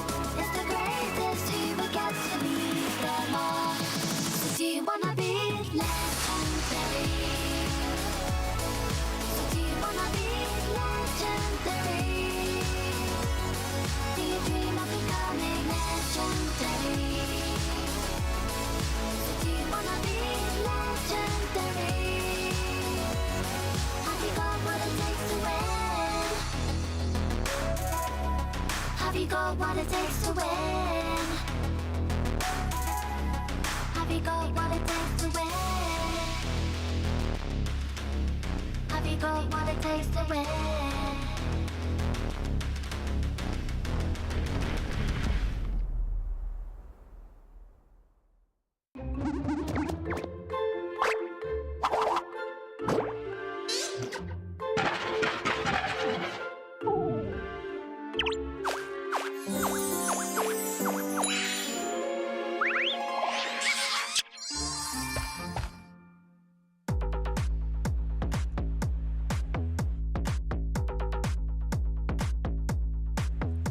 Welcome back, trainers. We are here with the Pokemon Go Atlanta Regional, day number 1, the largest Pokemon Go Regional to date. I'm Kpine, I'm joined by Two Butters, and we've had some incredible action so far. And it's the largest Pokemon Go North American Regional to date as well, and we're staying in group number A, which has been absolutely stacked. You saw OutOfPoket, Wadage was in it, House Stark, I believe, and up next, we have Elite versus Kpine in the winners semis of this A bracket. Yeah, definitely. And this is going to be a completely stacked tournament. I mean, every time I look, big names across the corner in any part of the bracket, and even some upsets that we've seen quite a bit. Now, we got some pretty big names on the stage right now. We got Elite, who's a 2-time regional champion, 3-time finalist, and has a lot of other accolades. But Kpine is no stranger to the stage either. Yeah, and was even 9th place in that half meta in Vancouver. So he has dipped his toes a little bit, but now we're in the full might and mastery meta. It's a lot different now if you've been watching the stream throughout so far.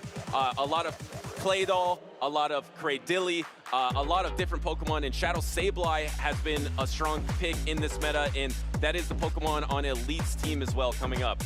That's right. And, you know, I was telling Butters this right before we went on live on the broadcast. Kpine's actually a local mine, and I played him last weekend at a local cup, and he was running, I believe, the same exact team. So I asked him, I was like, oh, you're going to Atlanta? He's like, yeah. I was like, yeah, I'm just testing out this team. I think it's pretty good. It's a double grass team that he's running, a Cradilly and a Shadow Jumpluff. Yeah, and actually, as the Mudslap user, using the Gastrodon, we've seen a lot of trainers either use the Claydol or the Shadow Kanto Marowak. We actually saw that in the last matchup, but going all the way back to the Gastrodon, which you don't really see in this meta, but there are so many poison types in this meta. We have Swalot that has been rising up in usage. We've had Clodsire make a return. We have Shadow Drapgun. Even a lot of teams with a Galarian Weezing as well. There's 4 viable poison types in this meta right now. Yeah, and I think one of the biggest advantages for this is that the Gastrodon has a lot more play into the Azumarill than the other Mudslappers, right? Like Claydol, Marowak, stuff like that. So you're able to only take neutral damage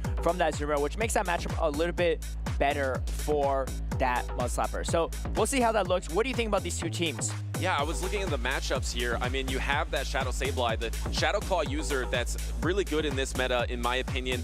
Even though you're going into the Malamar, you have such a great matchup against all these Psywave users, because we have Lapras as a Psywave user, we have Malamar as a Psywave user, we even saw Grumpig in a previous thing. That's why I feel like the dark type of choice is going to be Shadow Sableye in this meta. Of course, now it paces even quicker. Now you have the pacing the foul play after 5 Shadow Claws, which is really important in this meta, especially because at the top of the meta with Shadow Drapion, it can be extremely fast-paced. And I mean, something to note as well is that actually both players are running double grass. So both have the Shadow Jump Up, both have the Cradilly, and something I noted in my battles versus Kpine is his team is a little bit weak to Jump Up. He has Swallow for it, but you say the same about Elite. Elite also has a poison type, the Clodsire, but that's about it. So I think both are going to bring Jump Bluff quite a bit in these matches. Here we go. Game number 1. It's going to be Shadow Jump Bluff versus Malamar. Fantastic lead for Elite. And then swapping into the Azumarill there, met by the Cradilly. And the Cradilly has a choice of going for the Grass Knot here or trying to debuff with that Rock Tomb. Here comes a super effective Ice Beam that's going to be able to land into this Cradilly, do a chunk into it, and it wasn't debuffed beforehand. And actually, not even messing around with the debuffs, just going straight for the Grass Knot here. Yeah, just going for the heavy damage here, and it is going to connect onto Azumarill. Super effective right there, and you can see Kpine just trying to pace to another Ice Beam. I mean, this is why Azumarill is so strong. However, Cradilly is going with that Charge Attack priority. Do we see a shield coming out for Kpine? It's not a great spot for him to be in, and no, he's going to let it go. And smartly goes for the double Grass Knot, because if you go for a Rock Tomb, maybe the second Grass Knot does not knock out there, and now this Cradilly has a decent amount of health left and can maybe leave a lasting Rock Tomb into this Malamar matchup, which would be pretty devastating for Kpine here. Are you going to try to throw some energy before the Rock Tomb, or just commit for the full Psywave down? Just going to commit for that full Psywave down.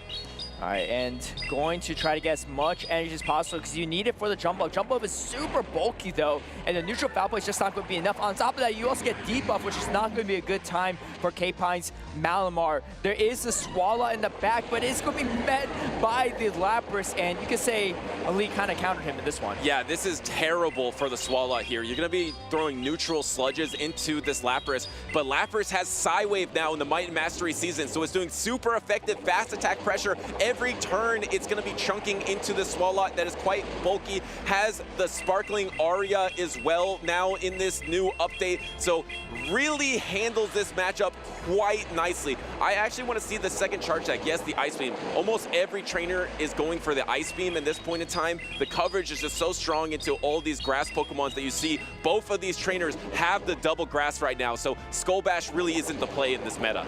Definitely, and you can see the Psywave damage just really adding up against the Swalot. Kpine's going to just let this Sparkling Aria go. I mean, Swalot is very bulky, so you have that going for it, but at the same time, too, this is going to be a really tough spot for him to come out of. Elite, I like this play a lot, letting the sludge go, because the thing is, Mud Shot is resisted on this jump up, so you're not going to do much. As long as you save the shields, you're fine. Yeah, and here comes you have double flying attacks now with Jump Up. Almost every trainer is running the Acrobatics and Aerial Ace, just skipping Energy Ball, just skipping the grass type coverage altogether.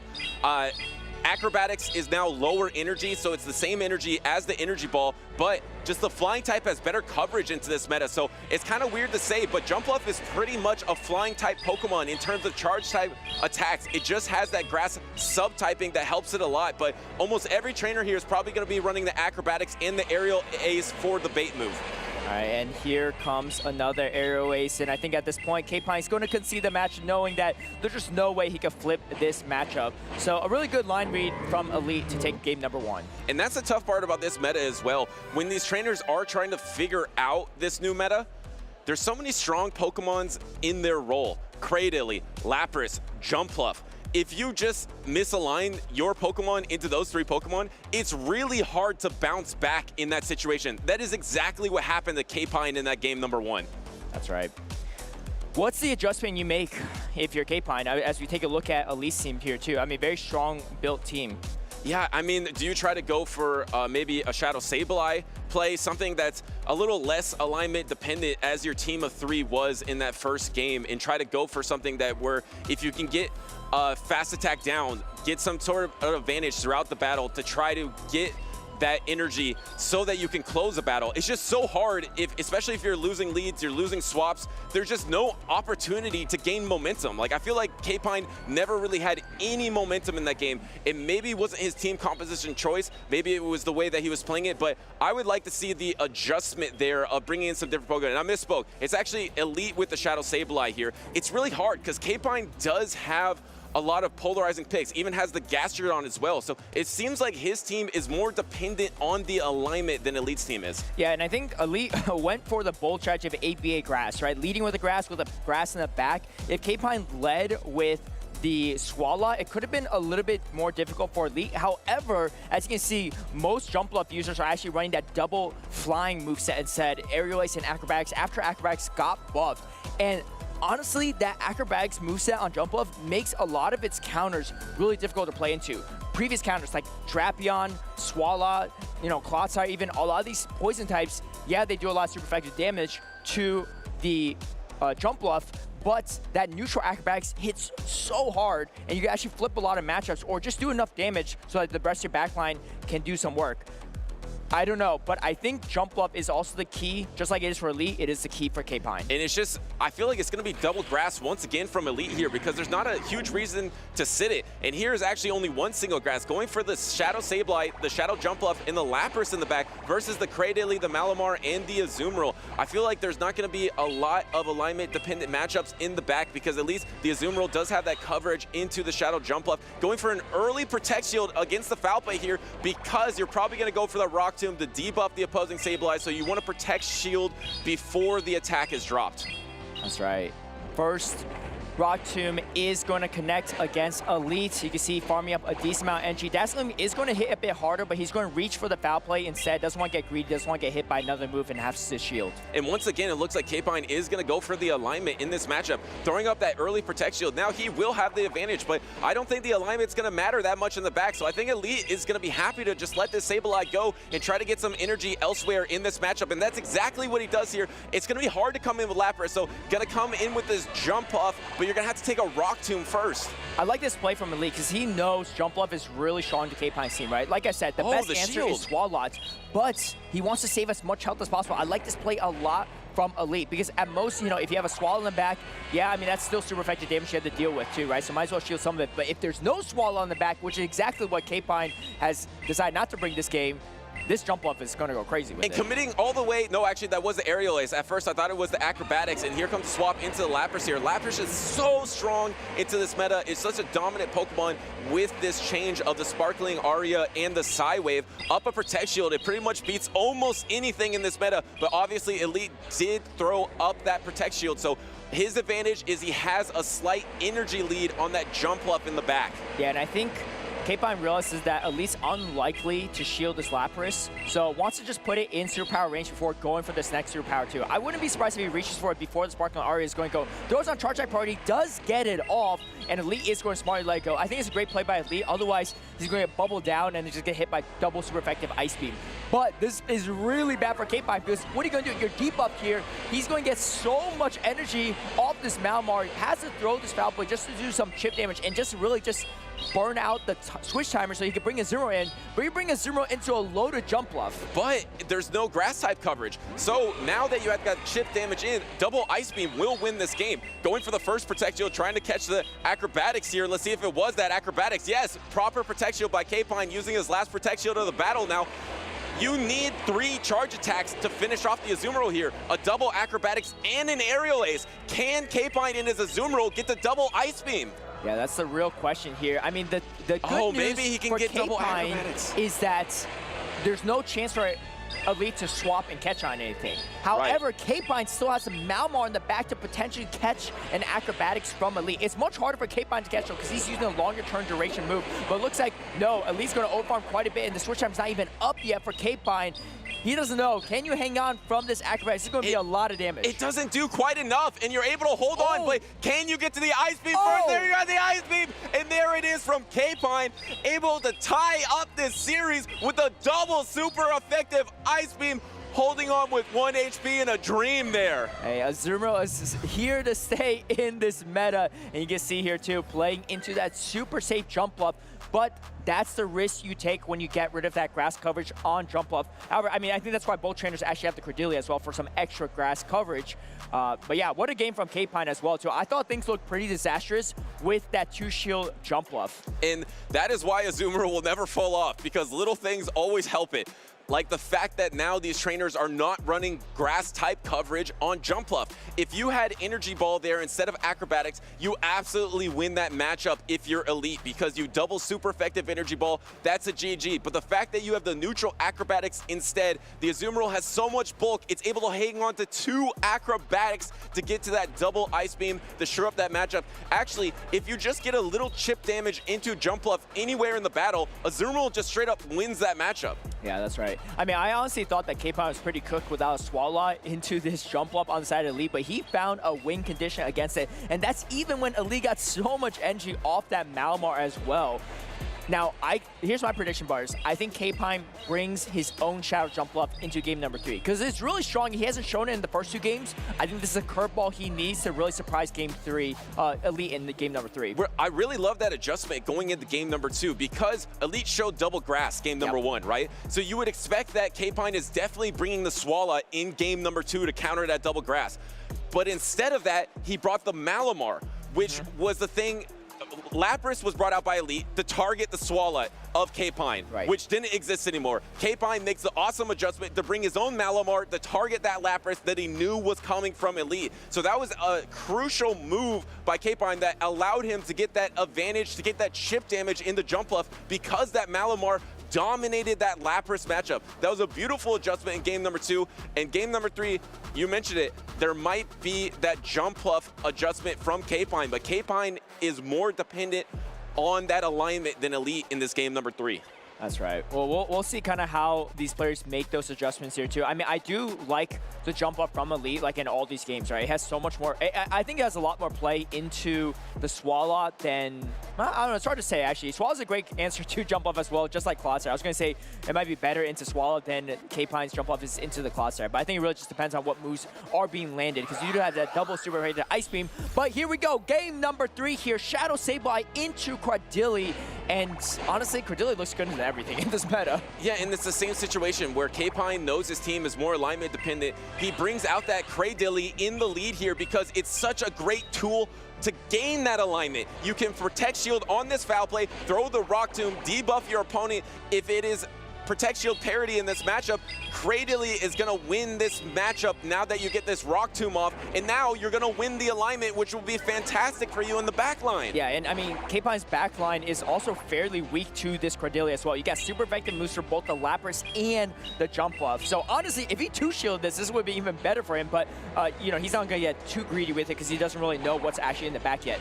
But does go for proper timing here, does throw the Rock Tomb, and here's the thing, he's going to get another Rock Tomb off before he gets, you know, taken out by either the Lapras or the jump up, and brings in the Lapras actually for the Cradily. I mean, this is usually what you bring the Cradily for to counter, but Elite just going to bring out the Lapras again, expecting that the jump up is strong. But you got the Swallow in the back this time. And no shield here, and now it's going to be tough to sidewave down because you are debuffed. Can you get the sidewave down, or you have to force the charge attack? You have to force the charge attack. This is absolutely brutal for Elite because, yes, you got this energy advantage, but it's going to go straight into the Azumarill, and that means that it's going to be Swallow versus Jump Fluff in the back. At least Elite does have that Protect Shield advantage. There is no swap yet because you can do double super effective on either Pokemon, on the Azumarill or the Swallow. All right, I like this play a lot from Kpine as well too, and he knows, right, that Swallow is in a good position, especially with the Lapras chip so much, and you know, just making the prediction that Elite's going to bring that jump up. I think I like this play a lot from Kpine because he recognizes his team's a little bit weak to jump up, but that makes his opponents also more predictable for him to counter, and that's exactly what's about to happen right here. In comes the Swallow into the jump up. Jump up does have an energy lead though. Does he shield the potential acrobatics, or does Elite go for a bait? It looks like Elite goes straight for the acrobatics. And it looks like Kpine's going straight for the Ice Beam that's double super effective instead of the Sludge that is single super effective, but same type attack bonus. Getting the Protect Shield from Elite here, and Elite has so much energy, and crucially, he has his timer remaining up as well, so he could try to swap on an Ice Beam into the Lapras, which would be double resisted, but he's going to be able to throw off some charge attacks first. Yeah, that's a pretty gutsy move, but he might go for it too. He is definitely one of the best players in the world. No, goes for the acrobatics instead. This puts Kpine in a really tough position because he could potentially combo play him now with the Lapras. Lapras has a Sparkling Aria. Does he go for the combo play? He's going to try to reach for it. Oh, the swap! And swaps in, but... Oh, the adjustment! Kpine with the reflexes, not throwing the Ice Beam, instead throwing the Sludge. That means Elite's going to go down with his Sparkling Aria. Banked, and now suddenly you're gonna have to knock out this Swallow and knock out the Azumarill, and here comes the Ice Beam! Wow, okay, Elite maybe lost track of counts here too. You can think, he looks see him stunned. He's like, wait, was that actually Ice Beam or was it a Sludge energy? But no, it is going to be Ice Beam, and that's some heavy damage coming through right now. And actually, to boot, he catches the acrobatics on his Azumarill. And here comes that acrobatics. It doesn't knock out. And Kpine with the reverse sweep against Elite. So many of these underdogs have taken out these top trainers in this group A so far. Elite has gone down, Wadage has gone down, House Stark has gone down. Kpine does it again versus Elite. Yeah, what a fantastic match too. I mean, a really close back and forth between both players, but I think that series was a good illustration of how, you know, if your team is weak to something, you know you have to find a way to play around it, right? And I think Kpine found the perfect way to play around it. You know, found a way to beat the jump off with and without the Swallow up. And it's really a great demonstration of these subtle adjustments in the backline. Kpine knew that he lost the first game in dominant fashion. He lost the alignment. It was too tough. He got no momentum, no traction in the entire battle. Game number 2, he brings in the Cradily, which against Elite's team, unless you bring in your Shadow Annihilate or your Clodsire, that Cradily is going to probably win the alignment for you. So that was a super smart adjustment to bring that into the lead game number 2 and 3. And then he kept switching his backline Pokemon. In game number 2, he brought the Malamar to counter the Lapras. Game game number 3, he brought the Swala and the Azumarill in the back to have the double Ice Beam coverage versus the 2-shield Shadow Jump Up. That was kind of a master class of how you can manipulate backline matchups and make subtle adjustments in Championship Series play.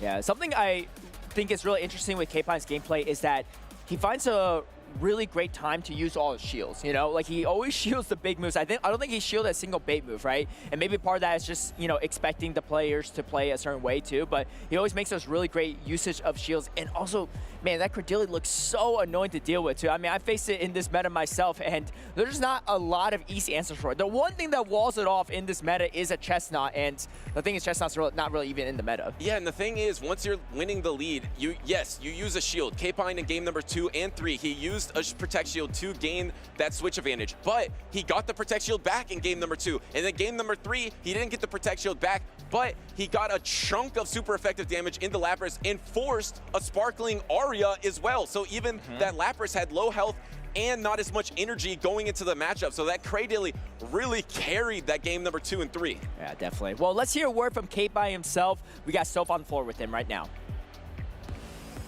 Thanks so much, Caleb. I'm here with Kpine, who has just advanced to the winners finals of Group A, I believe. Group A is incredibly stacked. How does it feel to make such an incredible run?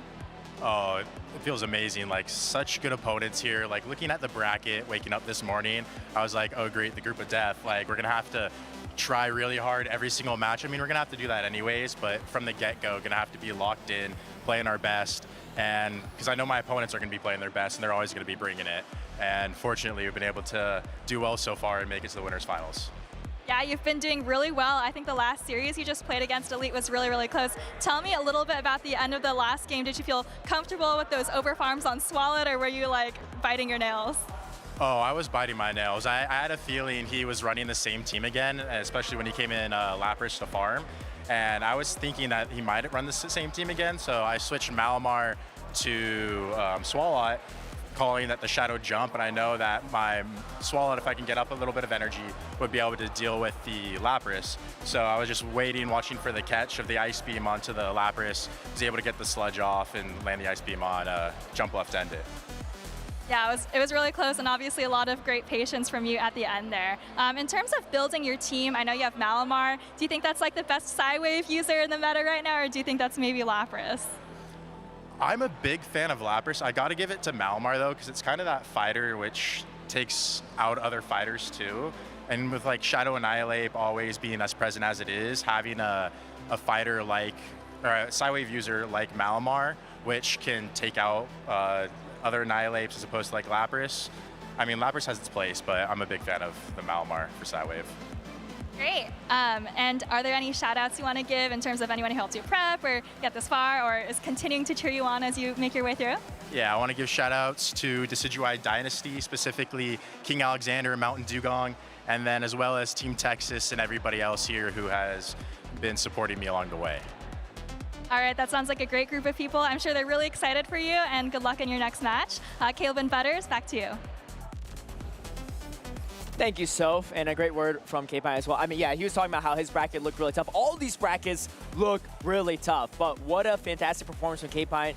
And, you know, if you want to be the best, you got to beat the best. And so far, he's beating some of the best. Yeah, absolutely. We're moving on to Bracket B now. We just had Bracket A. Now we have Winners B Finals already coming up. I believe it's going to be Silent Beast versus Sceptile Ice 25. And Sceptile Ice 25 has been on a roll. He was actually one of the 4 trainers in North America to secure a travel award for the North American International Championship by securing the 4th place in his region. Between Toronto and the European International Championships, he was the finalist in Toronto, getting 2nd place, and then getting to 13th in the European International Championships, getting a 17th in the middle of that as well, building up a nice stretch of championship points in that window to secure that travel award package. Yeah, Sceptile Ice, in my opinion, his entire season this season has been incredible, right? He was already good last season, but he went to a whole nother tier this season, maybe a couple tiers in this season too. So I'm not surprised that he is still undefeated in Atlanta, the biggest regional to date, and already in the finals. Now, sitting across from him is Silent Beast, who some people I think know, some people might not know. I first learned about Silent Beast back in Baltimore of 2023 when he ran a Bastion Surf Edge core into the top 4, which I was like, wait, hold on now. Like, I've never even seen Bastion do so well in general back then, right? And it really hasn't done much since then either. Here or there, you know, I know Mihir just won a qualifier with it, but it is a hard-to-use Pokemon, and he has relied on some of these harder-to-use picks throughout, but he has the skills to pull it off. And he's running that Furret, which I know I said I'm a doubter of, but Silent Beast might be the one to make me a believer. Yeah, and how about the Spice too with the Shadow Quagsire and the Shadow Primeape? Shadow Primeape I feel like has so much potential, but I don't know, there hasn't been a lot of trainers that have reached the heights with that Shadow Primeape. There's been oftentimes trainers getting in the top 4 of big competitions, but not getting exactly over the hump. And these trainers are locked in. This is gonna be winners finals, Group B. There's the Talonflame into the Shadow Drapion. It's not terrible for Sceptile Ice here. Yeah, I mean, well, he's running double water in the back as well, too. This is kind of an old school line from Sceptile Ice, so you don't see a lot of Shout for Alligator, but it does still have play. However, hey, we got Furret. Yeah. Yesterday, Sceptile Ice was singing the praises of the normal for Alligator. He is a huge Shadow for Alligator fan, but doesn't think it holds up in this current meta. But he did a lot of testing with the normal for Alligator, thought it was fantastic, but I think this is literally the worst Pokemon you can run into with the Safe Swap for Alligator, and that is the Furret with the Trailblaze. Throwing that, at least you get the double Hydro Cannon off, so this Furret is going to be quite low health when it shures up the matchup. Oh, and Silent Beast actually letting it go, and the Furret actually hangs on No, to but it. that was an undercharge. That was, oh, it's an undercharge. What Yeah, if you're he right, fully you're right. charged it? If he fully charged it, would that have been a knockout? I think so, too. I think Silent Beast recognizes it's probably a Zuma or some other hard counter for the Talonflame in the back. He wants to have a shield advantage for it, too. Now, he is trying to set himself up for shield advantage on the Shadow Primeape. But even though there's a Fairy Type in the back, Shadow Primeape is one of the few fighters, just Primeape in general, that can just muscle through its way through its counters. Yeah, and you can beat Azumarill as a Shadow Primeape if you're up a Protect Shield, but the problem is you can't really take any chip damage. So if this Drapion gets through the Talonflame, as it's going to do right now, you can't take any chip damage on the Shadow Primeape. So you're going to have to give up your Protect Shield. Plus, it's going to be hard to Karate Chop down. Suddenly, Sceptile Ice is in a really good position here. Oh, and you can see, wait, Silent Beast maybe getting a little greedy there, try to incinerate down, but now you just give the Drapion so much energy. 2 back-to-back Aqua Tails already, and Silent Beast has to throw up the shield, and now it's going to be a much harder matchup for that Azumarill on the back. Yeah, that's absolutely brutal. There's no Protect Shields remaining, and Aqua Tail is going to be coming through, and you have the Azumarill in the back with the Protect Shield because you tried to go for that Incinerate down, and you got Poison Sting down instead. That is just absolutely brutal here. Silent Beast with the Spice is not going to be able to hold up to the greatest Pokemon of all time, the Azumarill. Yeah, he's actually running the Ice Punch and Rage Fit moveset on the Primeape instead of the close combat one. And I think you kind of need the close combat one to close out that matchup against Azumarill in some situations. It just hits so hard even when resisted. But really great heads-up play from Sceptile Ice. I actually really like that he undercharged for Alligator because he knows that the Drapion is not bad in Talonflame, especially up energy, right? And he knows that, you know, the Furret can't really throw anything that's really damaging to the Drapion. But I think if he actually fully charged it, Silent Beast would have been in a much better situation because he got energy lead on the Talonflame. And Talonflame is really annoying to handle. Yeah, that was a high-level play. It's happening right now because this for Alligator undercharges this, throws a great. You were able to get the farm down with the Drapion to get all this energy to knock out this Talonflame. Like you mentioned, if you went for the Excellent on the Hydro Cannon, the Talonflame would have got a full Incinerate off on the Feraligatr. So instead of the Shadow Drapion have an energy lead, that Talonflame would have an energy lead into that backline, and suddenly you would be able to dictate the momentum to that backline. Instead, Sceptile Ice had all the momentum, and Shadow Primeape could not come in to that hectic environment. I know we said Feraligatr is trending down a bit, but Sceptile Ice has something else to say about it. As we go into game number 2 here, he's running the same exact line back. Silent Beast bring the Shadow Quagsire, a fantastic lead for him. I think he's super confident with this Shadow Drapion double water line. It's something that he's used in previous iterations of the meta with the Shadow Feraligatr. He's in winners finals right now, and I think he's ran this team almost every single game to get here, even when he's going to be facing probably the best counter swap that you can think of into this Feraligatr. Maybe not the best one, but it's quite good. Yeah, I mean, the non-shadow for Alligator is coming in handy here, though, because you could potentially... Oh, wait! Yeah, he gets off the Hydro Cannon yet again here, too. And if he fully charges it this time, it's going to knock out the fur. And looks like this time around, he's switching it up here, too, because switch advantage is much more important for him. And it does! And he just gets the alignment here. He feels even a little shocked. You do get 2 mud shots if you are Silent Beast. That it is an advantage, but now suddenly you can bring in your Azumarill instead of the Shadow Drapion here, and now you have a much better frontline matchup, but still, you have to worry about that backline matchup of that Shadow Primate. But as you mentioned, there is no close combat in the back. There's only Ice Punch. Oh, and he shields the first Stone Edge, too. This is setting up for a potential Shadow Primate sweep, but let's see if he could get it or not. Silent Beast, honestly, is getting what he wants, right? Because the Shadow Quagsire could at least tank the moves from Azumarill, whereas Primate can't. And Primate can potentially even muscle through the Shadow Drapion, as he actually is going to bring it in right now to aggressively try to get as much energy of a lead as possible. Silent Beast is going to go for some chip damage with this Ice Beam, knowing that he's going to grab a shield no matter what he throws before probably swapping to his Drapion. I love this swap from Silent Beast. Now you can dictate the matchup. You got all this extra energy. Now you are equal on Protect Shield and actually throwing the Ice Punch. No Protect Shield from Sceptile Ice, because why would you Protect Shield either an Ice Punch or a Rage Fist here? But that Ice Punch did half the health of the Shadow Drapion. Suddenly now you're going to force a Protect Shield with the second one. He's not messing around. He's going straight Ice Punch, and he does get the Protect Shield. I like this shield from Sceptile Ice, because if he grabs the shield from the Primate, it is much more easier for the Azumarill to handle with, and Silent Beast can't really overfarm by much, and the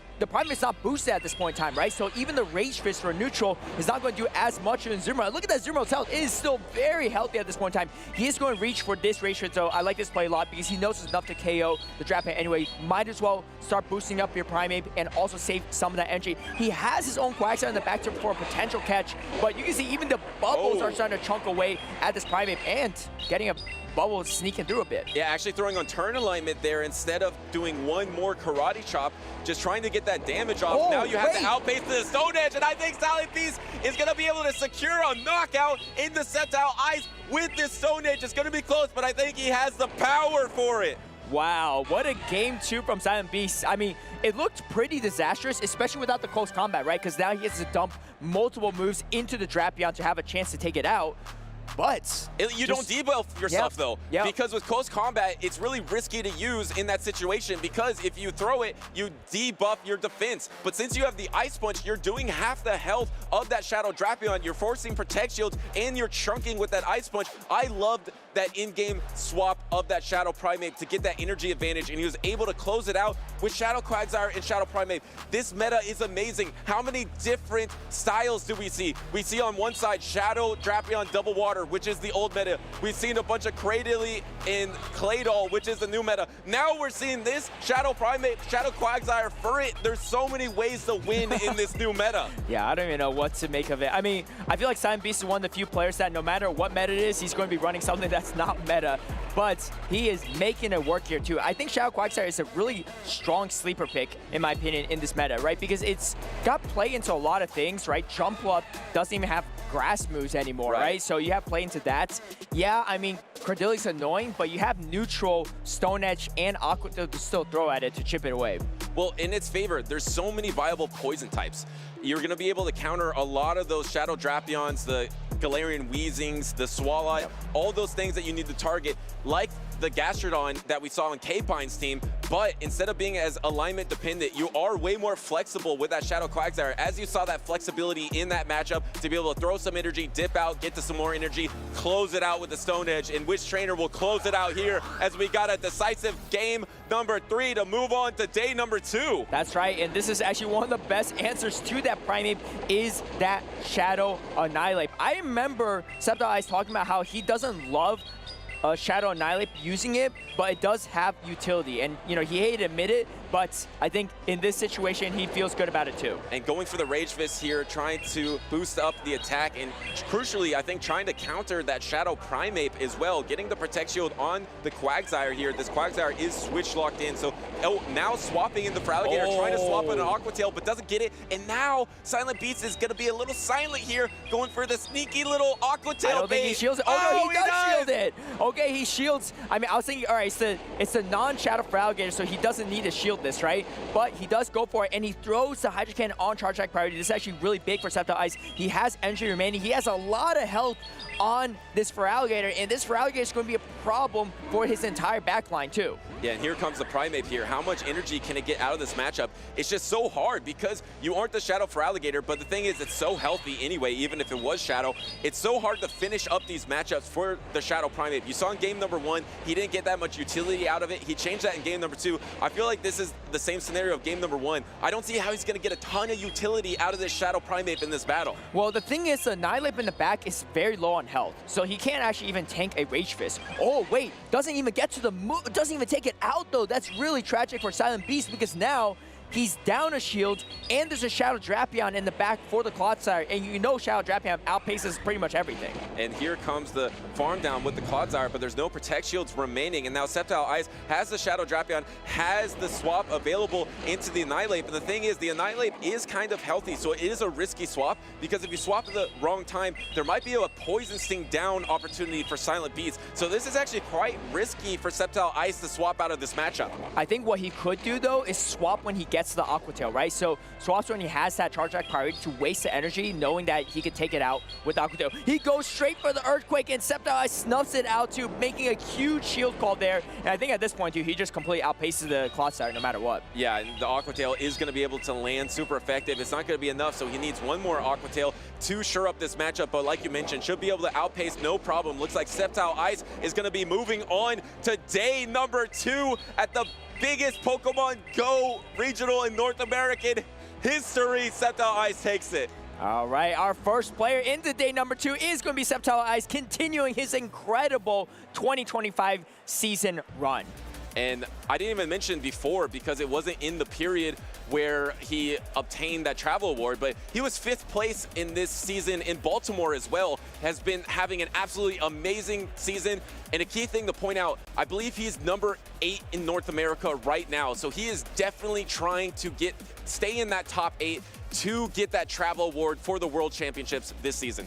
That's right, and he's definitely making a name for himself this year, not only in North America, but like you said, even in Europe as well, in the European International Championships. So I'm sure some of the Europeans and people all around the world are tuning in right now to see what he is all about. And the thing I like about him is his plays are really calculated, well thought out. You know, everything makes sense based on what he's doing here too. As you can see here, to throwing that Hydro Cannon right on charge back priority, making the most out of the entry, right? Even though he got baited by the Aqua Tail, he said, you know what?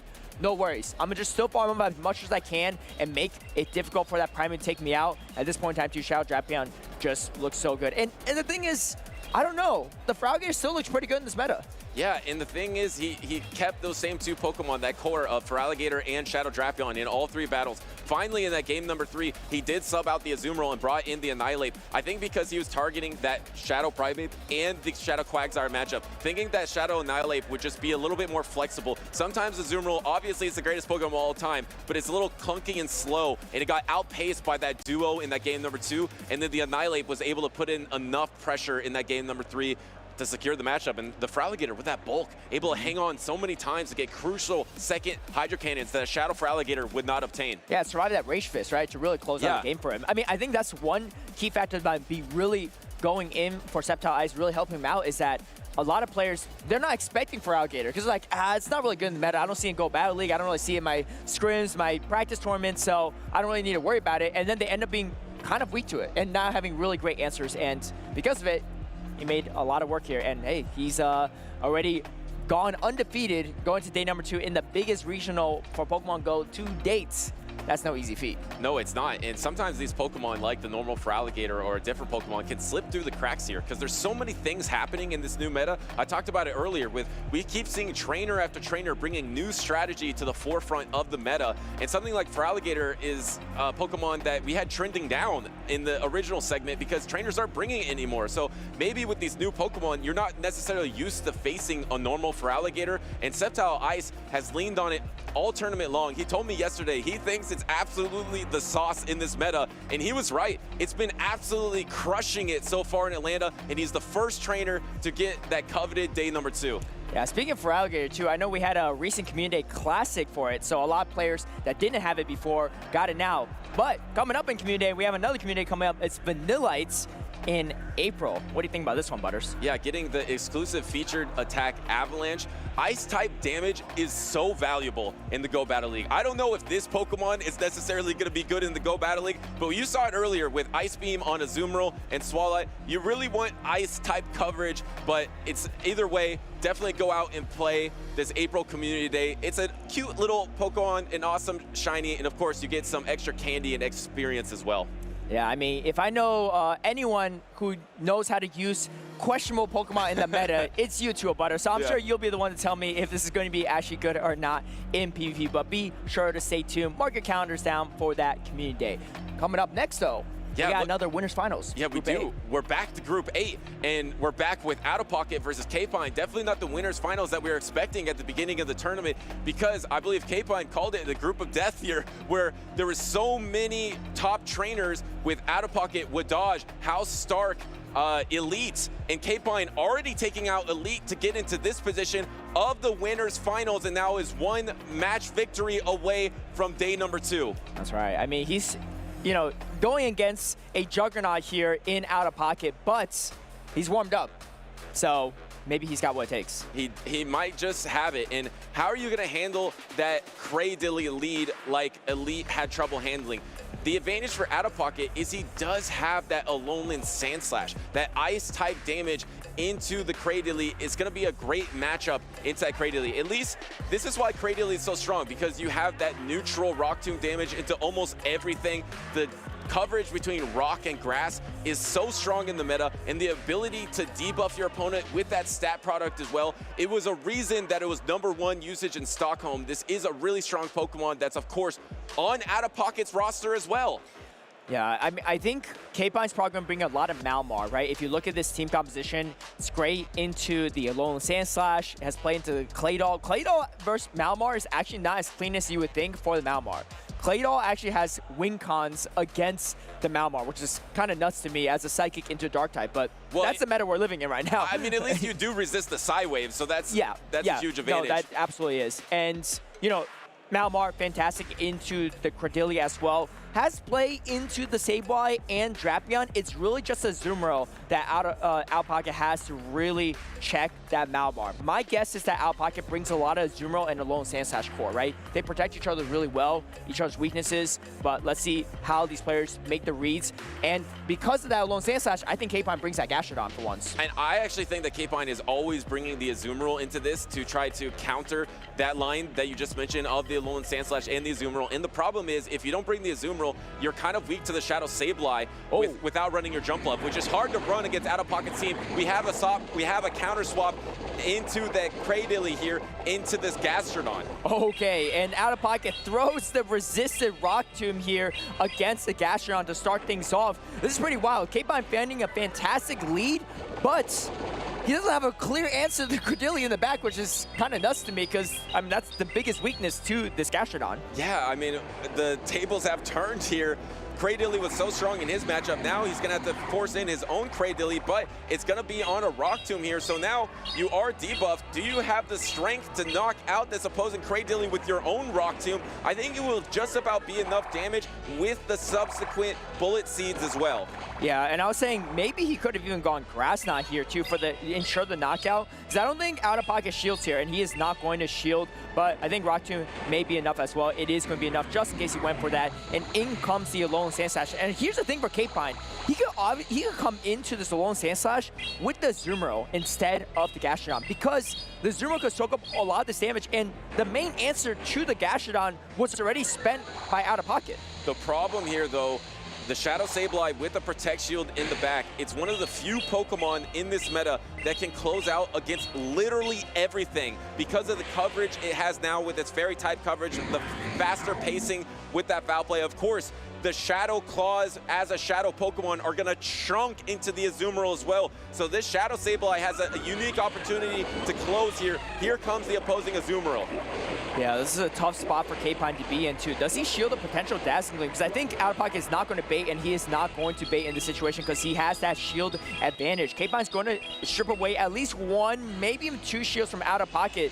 But like I said, this Sableye gets to move super quickly now, and it's going to hit pretty hard, especially as a Shadow. The problem is you're not close to Earth Power as well. And Body Slam is going to be double resisted into this Sableye. So if you start using your Protect Shields on these Ice Beams, on these Play Roughs as the Sableye, you can bank up a lot of energy, and that Gastrodon is just going to be helpless in the back to do nothing but throw Mud Slap damage. Kpine is in a devastating position right now. Is he going to call it? Yes, he did properly Protect Shield the Dazzling Gleam. All right, but what does he do at this point too, as the next move is being thrown from OutOfPoket? It's just going to be a foul play for some chip damage. He might go for the combo play though, because I think there's energy loaded on this Alolan Sandslash. Does he go for it now? Kpine actually expects it maybe and comes in with a Gastrodon instead. This Gastrodon doing a lot of damage, actually gets the resisted Body Slam off, forcing OutOfPoket's final shield, but he is at the foul play and Kpine's locked in, so he can't swap out and he can't save this Gastrodon. And he's healthy enough to not get knocked out by the shield there. The foul play is going to come off into the Gastrodon, going to chunk it for a lot of damage, knock it out here, and now there is the combo play with the Ice Punch because the Azumarill is so low health here.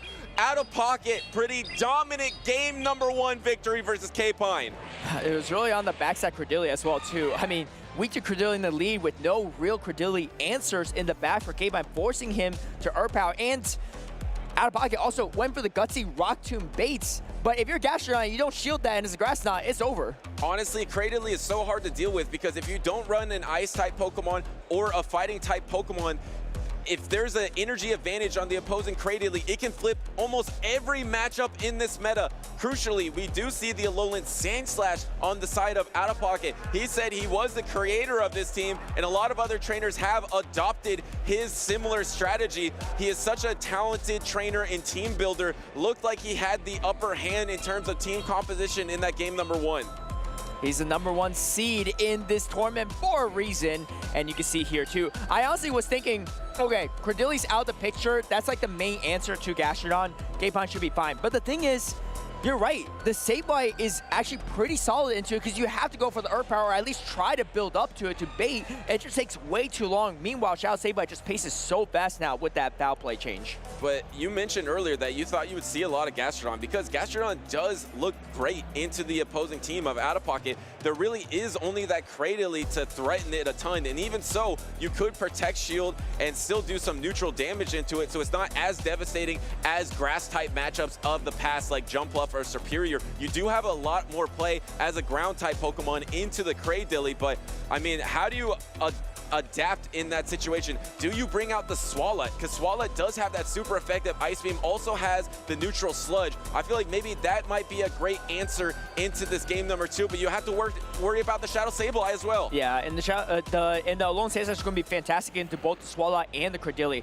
In comes the Malamar set to start game #2. This is a pretty solid matchup for the Trapman because you have to debuff yourself with that Super Power to do any meaningful damage with that Malamar. I think Kpine waiting for the Crunch to be thrown first before willing to throw the Super Power because he doesn't want to get one shot from the Crunch after throwing the Super Power. And the problem though, you have the Gastrodon in the back. There's not really a good target. You have the Cradily, which isn't great, and then the Shadow Sableye isn't great either because you really have to rely only on your Mud Slap damage because you have to get all the way to Earth Power. Here comes the Protect Shield from OutOfPoket on that Super Power, pivot into the Azumarill, bank the energy, counter pivot into Cradily, and as we saw it earlier by Elite, you can just double Grass Knot here and clean up this matchup pretty nicely. I like this adjustment from Kpine as well too. He draws out the Credilli, and now the Gastrodon is the one with the shield advantage, unlike OutOfPoket who had the shield advantage on the Shadow Sableye in the last game. So really great adjustment from Kpine and really great team composition, I think, because now he has a Malamar with some energy as well, and OutOfPoket can't really overfarm here, otherwise you're gonna get hit by another Ice Beam. And he doesn't mess around going for the Rock Tomb, just gonna go for the double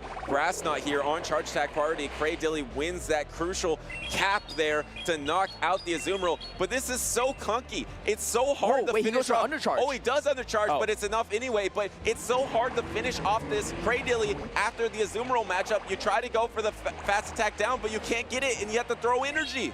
Yeah, he does throw energy, but he is closing in on another superpower soon. And let's not forget, he has a Gastrodon on the back, and that's going to be fantastic into the entire back line. Oh, and actually comes in Sableye.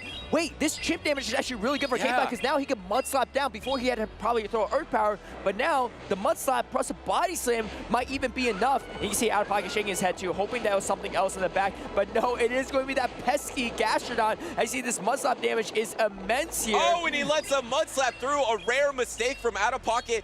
He doesn't usually make those misclicks on the proper timing. He let an entire Mud Slap through. He was already in devastating position. Now, Kpine has a lot of momentum in this game number 2, just like he did against Elite.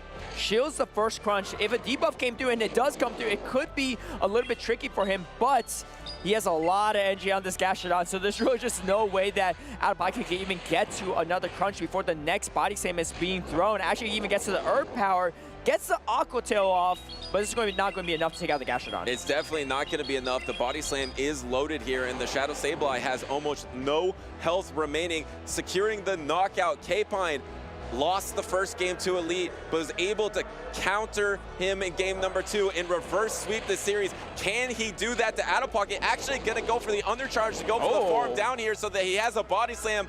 Great plays here. He probably didn't need it, but I love that from Kpine. Yeah, he actually got the perfect undercharge for another Body Slam, but not really necessary in that one too. As you can see, both players are going to chat it through a bit, but I really like the adjustment from Kpine, right? Because yeah, you have the Swallots, but Swallots are a little bit more risky into a Alolan Sandslash team from OutOfPoket. So the Malamar, a lot more consistent too. And I was talking about too, Malamar looks really strong for him. It has to play into pretty much everything on OutOfPoket's team outside of that Zimro. There was a crucial moment in that game where the Sableye came in and took that chip damage from foul play.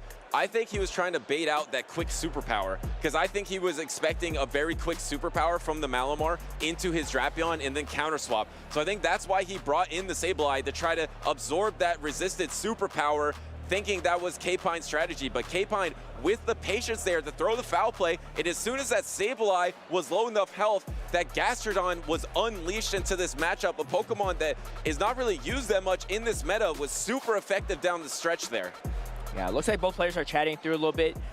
Might be something that will be brought to review, but we'll keep you all updated if that's the case or not. Because I do recall that, you know, OutOfPoket let a Mud Slap go through, but it might have been a little bit stutter that he received on his end that messed up his timing there too. And so the match is under review. We'll keep you all updated on what that review looks like and what the verdict is, and maybe even what they're even bring up for review here as we have our expert judges here to assess everything. My guess is the same as yours. I think that's exactly what he's probably looking at, because I mentioned that was a rare mistake from OutOfPoket. He usually never makes those mistakes in these situations, so maybe there was some visual difference that he saw, and then the Mud Slap was able to come through. So that is probably exactly what they're looking for. The talented judges will take care of it. Yeah, and what's really important in these reviews is that did it impact the game result, you know? Because at the end of the day, you know, if things visually look weird or something happens in the game, but the outcome is still the outcome. Like, you know, you weren't going to win that anyway, then, you know, it's not going to be oftentimes rematch in those situations. So that is also another factor that the judges will have to review. Yeah, because at that situation, once you took the foul play, you're already so low on that Sableye. Kpine even undercharged and got to some more energy out of it at the end anyway, but maybe there was something else happening. Maybe it was a theme throughout the battle that OutOfPoket was trying to get looked at. So if that is the case, I don't know if we're seeing what exactly what is going on here, but this might be where the Mud Slap did come through, or maybe where there was an issue. Okay, yeah, so we see almost actually slow motion right here too. I don't know if this is a specific spot that was being reviewed on the Aqua Tail versus the Drapion, but if that's the case, I don't know. Things look pretty decisive for Kpine, but we will keep you all reviewed and stuff, because it's easy for us to miss some of it too. Yeah, and either way, that was a great adjustment from Kpine. in that game number 2. I mean, the same thing that he did against Elite. He came down into this 0-1 hole in kind of dominant fashion. In that previous series with Elite, Elite was able to win that first game pretty easily. Same here with OutOfPoket in this first matchup, but I have to give a lot of credit to Kpine with his ability to adapt in these situations, especially when you're on your back foot and you're down a game in these crucial series. And once again, this is the winners finals of Group A, so this is extremely important. Whoever wins this is going to be moving on to top cut in day number 2. That's right, and with the double elimination format too, like you want to come into day number 2 on that winner side, because it's so much harder on the loser side. Even if you only have one match to go on day number 1, on day number 2 your road is much longer and you have no room for error, right? Whereas on day number 2, if you come on winner side, you can still lose the series and still come back into it. So, and it's very rare for, I think, our players to come in from that loser side to actually win it all. But it does happen from time to time. Yeah, I mean, we saw Rise to Occasion come from the loser side and win the grand finals in Vancouver, but I think you're right that I think he probably came in on that winner side of the bracket in day number 2, but then was on that loser side, obviously went 6-0, so you're not out of it if you are on that loser side of the bracket, but this is a crucial game here for both these trainers. Looks like they're both getting back to their phones, so there probably is going to be some sort of decision from these judges shortly. All right, let's take a look here too. I think it's actually where it's happening right here. It did look like the Credilli maybe was a little bit slower in that matchup, but I think maybe the factor is the Credilli maybe could have gotten a little bit more energy coming into it. So we'll see right here too. Oh yeah, it looks like Credilli maybe, yeah, lost at least one turn there too. Did not reach the grass knot / rock tomb at the same time. Now, obviously the Credilli still wins this match, but it does change things if OutOfPoket could have gotten another bullet seed, because now he has more energy going into that Malamar matchup. And if he has more energy going into the Malamar matchup, then he could potentially get to a debuff on the Malamar or force Kpine to throw the energy sooner. If he throws this energy sooner, he can't get that chip damage on the Sableye, and then, you know, as things snowball from there, right? Right.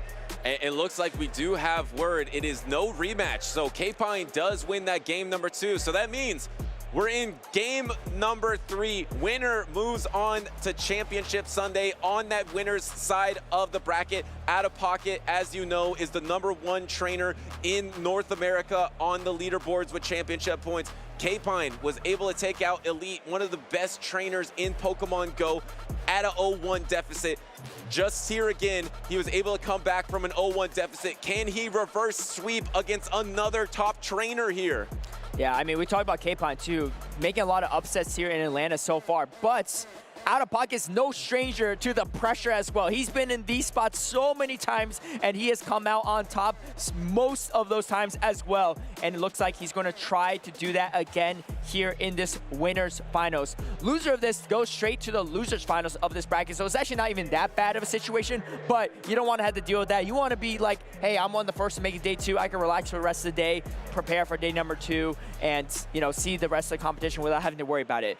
Both players are going to try to lock in for this final game. Pocket's really thinking about it. You talked about his experience, but he's really wincing here as he's deciding to make this final matchup, because he's seen what Kpine was able to pull off in previous matchups versus Elite. He makes awesome adjustments. What is his adjustment in this decisive game number 3? There's the Malamar into the Shadow Sableye. That's devastating for Kpine. It's not a great matchup because of the resistance sideways and the fact that Shadow Sableye can tank a foul play as well. Yeah, and Kpine actually brings his own Credilli into this final game. And this is the thing, right? If you don't land the Dazzling Gleam, or if you go for it, gets shielded, it's actually pretty good board game by here. Let's see if, OutOfPoket reaches straight for the Dazzling Gleam. Kpine's been making some fantastic shields all weekend long so far. Oh, he lets it go. It's gonna go through. We're in the Might and Mastery update now, because the heavy damage of that Dazzling Gleam knocks out the Malabar. And suddenly Kpine is in such a hole here, because the Shadow Sableye still has remaining health. Is gonna be able to throw foul play or even Dazzling Gleam damage.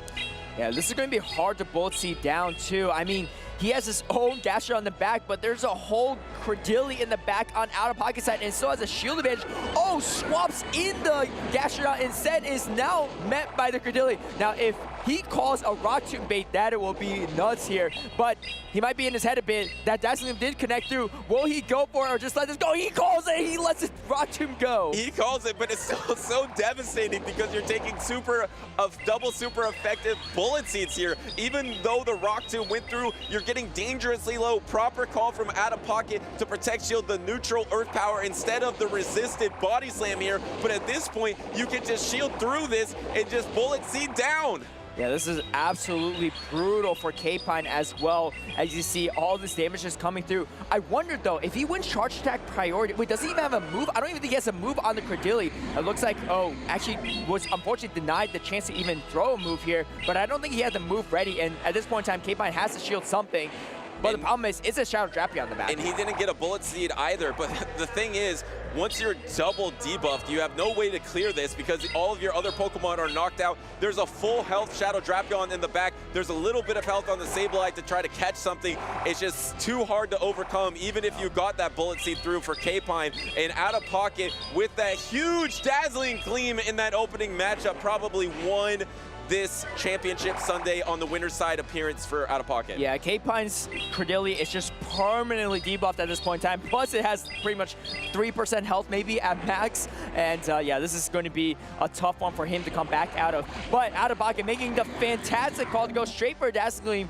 Recognize that Kpine shields, makes a lot of great shield calls, but Kpine maybe thinking, okay, he might be thinking, oh, Pocket's seeing me shield everything correctly, so I'm going to just let this go, expecting the baits, but that super effective Dazzling Gleam was what changed the whole match. And Shadow Sableye, I think, is such a force in this meta. I mean, it has done well, it has been high usage so far, but you feel like its flaws have to do with the top of the meta. Maybe it's not good against Azumarill, it's not as good as against Shadow Drapion, but against all the fringe Pokemon and up shields or up energy, it can close out against anything. It has that firepower to get those one-hit knockouts against the Malamar with the Dazzling Gleam. It has so much potential, and in the hands of a trainer like OutOfPoket, sky's the limit.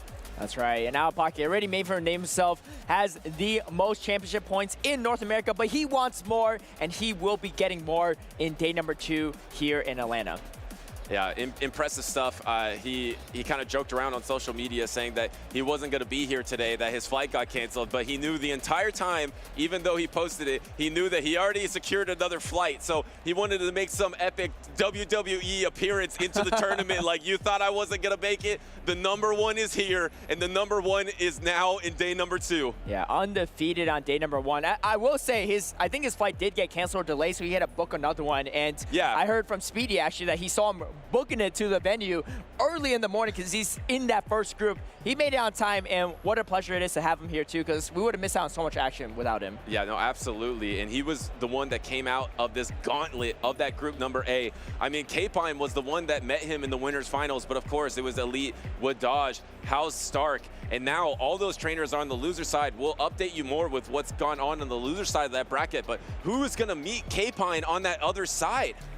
Yeah, there's going to be a lot of trainers here, but let's take a look at the quick highlights from Kpine versus OutOfPoket here. Oh wait, no, actually, we're going to take a quick break, and then we'll take a look at some highlights as we got more action coming your way.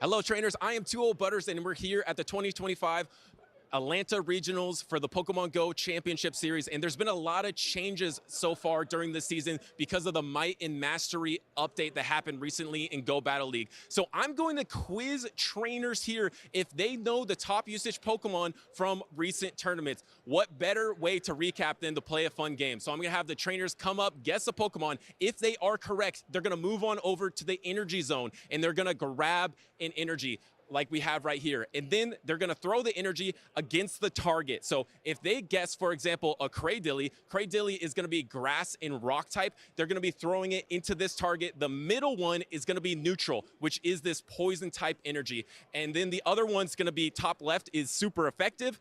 Top right, double super effective. Bottom left is going to be not very effective. And then bottom right is going to be double not very effective or even triple. Shout out to Jump Off against those ground type attacks. So let's get the game started. All right, first we're gonna recap Brisbane, a recent tournament in Pokemon Go Championship Series. And we got two trainers that you know, Arrow versus Doombug. They have done well against each other on stage, but how are they gonna fare in this energy game? So up first, we got Arrow. Arrow, you're gonna have to name one top 12 usage Pokemon in Brisbane. Number 1, Azumarill. Number 1 is Azumarill. That is correct. Take a random energy from the energy zone. That is going to be ground. So that's going to be neutral. So that's going to be down the middle for Arrow there. And no, he doesn't get it. So now we got Doombug up next. Name a top 12 Pokemon in Brisbane Regional. Lapras. Lapras is correct. Number 3. Take an energy from the energy zone. Doombug. It is ground. So that's also going to be neutral in the Lapras here. We're going to need to get some super effects. Oh, he nails it. Doombug nails it. He's got 1 point on the board. Arrow is trying to claim over the line, but I don't buy it. Arrow, come on in. What's another top 12 usage Pokemon? Drapion. Drapion is correct. That is number 5 at the Brisbane Regional. Take an energy, and this is going to be grass into Drapion. What is that, Arrow? Not very effective. That's correct. Bottom left. Bottom left there. Can he nail it? Bottom left. No. 0 for 2. All right. We have Doombug once again. Name a top 12. Cradilly, number 4 at the Brisbane Regional. Go ahead, take an energy there. That is going to be electric, so that's going to be not very effective once again for Doombug. Bottom left, can he get it? And no, we still have 1 point on the board for Doombug. Arrow, name another Pokemon. I was going to go Talonflame. Talonflame is correct. That was number 6. Grab an energy from the energy zone. What is that, water? Oh, that's super effective. Top left, going for top left here.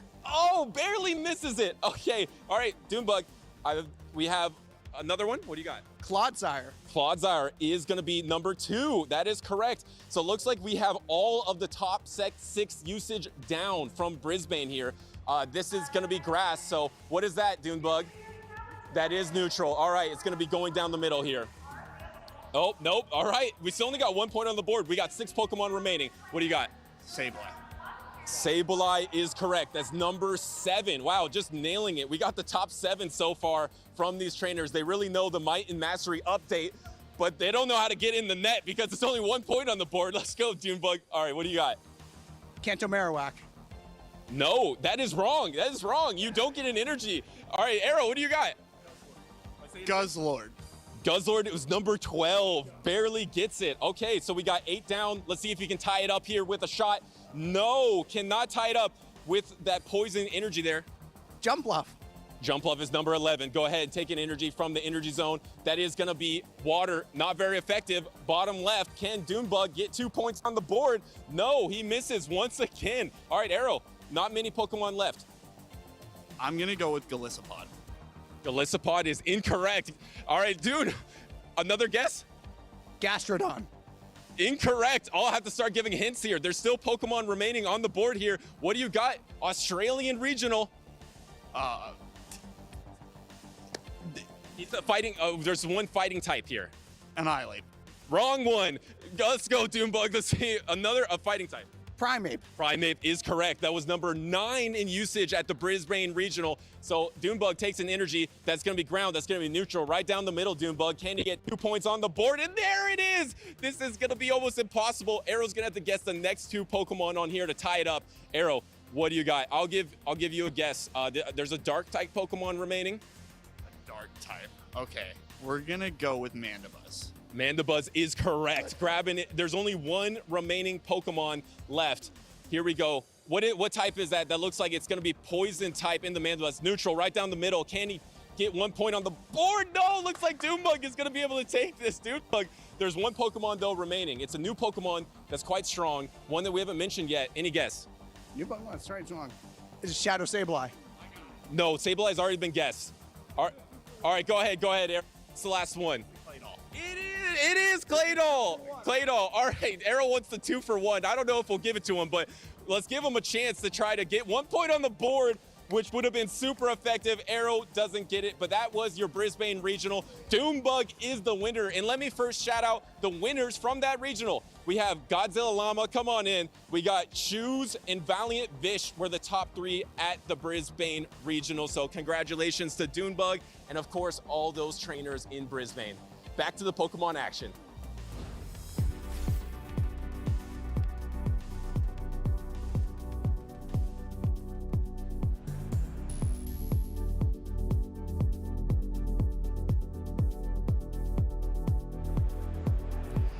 Absolutely love that skit from 2-0 Butters, shouting out to the Brisbane Regional finalists and the champion, Godzilla Llama. We are here in Atlanta, continuing our coverage of the biggest North America regional to date. So it feels like every tournament is bigger than the last, but this one truly is. Over 200 competitors here in Atlanta, Georgia, and the action has been really not what we expected, if I'm being honest. Absolutely. We talked about Group A as maybe being that death group. I don't even know how many regional champions were in that group, but I think OutOfPoket has ended up making it to day 2 on the winner's side, and then we're going to have to see how the loser's side is shaking up. I think I saw in the bracket that Wadage and Elite are playing at a table maybe right now. Wait, so you mean the Baltimore Grand Finals is happening out on the tables? I know. Oh my gosh. I wish we could see those matches. I wish we had some kind of B stream or something, but if you are a fan of these trainers, make sure to follow along on the bracket to see how they are progressing through the tournament. We have 2 new trainers actually taking the stage. Ilsemi versus CO is a beast. And if you remember, if you're a big fan of the championship series, you probably remember CO playing Kofagrigus and Umbreon at least 2 years ago. Might have been 3 years ago at this point. I have no idea what he's going to bring into this meta, but I'm sure we'll get a few surprises. Yeah, LL Semi, on the other hand, really has not played much in the championship series. I think he has 1 top 8 from maybe 3 years ago at this point, and only 4 lifetime tournaments. But that does not mean that LL Semi is to be underestimated. He's been #1 on the Go Battle League leaderboards as recently as a few months ago. And I know that he trains with some of the top trainers in the world, including OutOfPoket, who we just mentioned. Is it LL Semi or Ilsemi? I think it's LL Semi. He just goes by Semi, but he told me once that he just added the 2 L's there to kind of make the name look a little bit more cool. It's like parallel, right? You got the 2 L's, the 2 I's. It looks like strong foundations there, but we're going to find out if he's got what it takes to win. And I'm really glad you mentioned Go Battle League leaderboards, because that's where I recognize El Semi from. You know, top of the Go Battle League leaderboards, excuse me, being within the top 8, #1 even. I mean, that's really a testament to how good some of these trainers are. We see a lot of what we call Go Battle League heroes, like SJ, right, be really good, and then come in to play Pokemon and also do well. But we're going to see how he does against CO is a beast. And honestly, this is the first time I think we've seen Corviknight, which was Butters and Caleb's caster pick. Yeah, I think Corviknight, I mean, I'm interested to see how it performs here. It definitely looks like it has a lot of neutral play, but I will say it loses matchups that you think it should win, maybe, and it doesn't do that well in neutral matchups. So specifically, I'm thinking about Claydol versus Corviknight, which I'm pretty sure, even though the Mudslaps are resisted, I'm pretty sure the Claydol can win that, like in all even shields, which is just crazy. Oh yeah, unless you're running Payback on Corviknight, I think it is an uphill battle. Some of my best experience with Corviknight is as a safe swap. You bring it in, you get a few of those sand attacks off, you get a little bit ahead on energy, and then you're able to kind of maneuver around. Also, the Iron Head coverage is great for something like Claydol, but, or excuse me, something like Cradilly, but we don't see a Cradilly at all on Semi's team. So maybe some of the targets that CO was looking for are not going to be present in this series.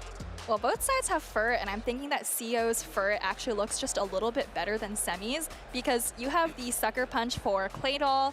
Obviously, you're going to do very, very well in Disable. You have Trailblaze for Azumarill, and really, I mean, you only have to watch out for the Drapion. And then the rest of the matchups are neutral to favorable. So I think, you know, this could be a good chance for Furret to shine. We saw it do so, I believe, in Stockholm just a couple of weeks ago as well. Furret's a fun Pokemon. I like that when you play that Pokemon, Sucker Punch is a really balanced attack. You get a lot of damage off, but you also charge to the Swifts relatively quickly. And then you can Trailblaze to boost those Sucker Punches even further. So if you do see one of the polarizing matchups that we talked about before, like Furret versus Sableye, it can look really, really dominant. Jumping right into game #1, we've got Semi. He's going to play Furret right off the bat. All right, well, it's led into the Drapion, which might be possibly its worst matchup on CO's team, but Semi's actually going to stay in here for just a little bit of time. Maybe try to land a Swift, and he does get the Swift off first. This is going to be neutral damage into that Shadow Drapion. Shadow Drapion, meanwhile, pacing to the crunch. It does have that Charge Attack energy loaded. Swift connects, actually does a respectable amount of damage, and on the Charge Attack priority tie, CO will get off the crunch. Yeah, Crunch coming through. Semi's going to just let it go here, and it is going to put the fur actually quite low, almost into the red, but Semi's going to switch out right into the Shadow Claw, I believe, on this Alolan Sandslash. CO deciding to stay in here with the Shadow Drapion, even though he's got one of the most unconventional picks, and that Shadow Swampert lurking in the back. Does he pull the switch now? And he does. Yeah, actually got the defense fall there, so might open up, you know, maybe an opportunity to go for a farm down, but he would have to use both of his Protect Shields, so we're going to have to see what CO wants to do here. I don't know, Soph. We might not be doing our jobs as commentators because I didn't even see the Shadow Swampert until it hit the field here. Actually going to go for the Hydro Cannon to really solidify this knockout. Semi, I guess is going to let this one go. Yeah. Yeah, I think you have to let it go. Not really much value you can get out of that Sandslash at this point. And now the Sableye is going to come in, but you know, the Swampert, it does pace more slowly than before, but it already has another Hydro Cannon loaded. Swampert did take a big hit in popularity when Mudshot was nerfed, but now it's got Sludge as a second charge attack, and it's catapulted it right back into the fringes of the meta. Sableye basically all alone, basically the only hope here for Semi as he looks to take on CO, and CO has not even revealed the Corviknight yet. Yeah, there's still just a little bit of health on Semi's Furt, but I'm pretty sure it's more or less energy dry. And Hydro Cannon coming through, like you said, Sableye pretty much Semi's last chance here, so is going to put up the shield. Hydro Cannon from that Shadow Swampert does get shielded. In comes the Corviknight, maybe trying to get a little ahead in terms of energy, looking to absorb this damage and also protect that Swampert. Looks like Iron Head and Sky Attack here, Soph. Yeah, and what's going to be key here is how well can the Corviknight hang on through the Shadow Claws into 2 foul plays, because not only do you need to take out the Sableye, there's still a little bit of health on the Fur, and you probably want to at least force it through energy. This might be best case scenario for Semi. Foul play going to connect to the Corviknight. I can't see the HP bar, but it's actually going to survive that quite easily. It is going to be a charge attack party, though. Iron Head will come through. Corviknight not known for its attack stat, but this is a stab charge attack for it. Iron Head actually KOs, and now we see the Furret. Yeah, and Semi probably wants to go for a farm down here, have some energy for the Drapion. And actually, maybe this looks okay for Semi, right? The Swampert, I don't think has a lot of energy, but you're so low, so it might come down to whether you can survive enough fast attacks to get off your energy.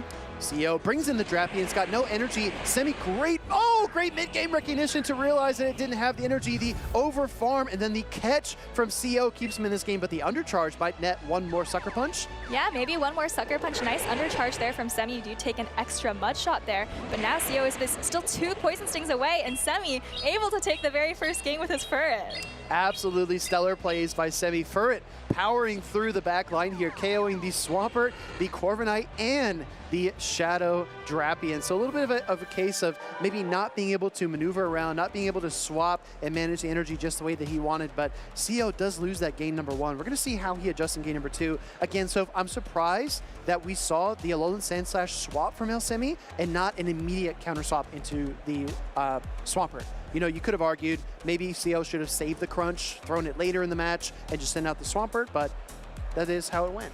Yeah, because, you know, now that you pointed out, the way that CO ended up taking out the Sandslash was with the Hydro Cannon anyways, yeah. So potentially could have used the energy from that Drapion, you know, in the end game, for example. So maybe just a little bit of miscalculation in terms of how he wanted to take out each of Semi's Pokemon. Exactly right. Let's take a closer look, though, at Semi's team. He's got the Shadow Drapion, the Shadow Sableye, as well as the Furret, Alolan Sandslash, Azumarill, and Claydol. Not a lot of surprises in terms of movesets here, but what do you think of the overall composition here, Soph? Oh, I think it's very safe. I mean, we saw 5 of these Pokemon on Pocket's team, I think, with the exception of the Furret. Yeah. I do want to note that Semi is running Shadow Claw on the Alolan Sandslash, which some people are going for, I think, for a better Lapras matchup. Let's see what we get in game number 2. Furret versus Furret. Shiny on one side and regular on the other. Let's see which one of these Pokemon wins that charge attack priority. All right, well, they're both farming up some energy, and Semi's actually going to go for the Trailblaze here, going to try to start ramping up on those Sucker Punches.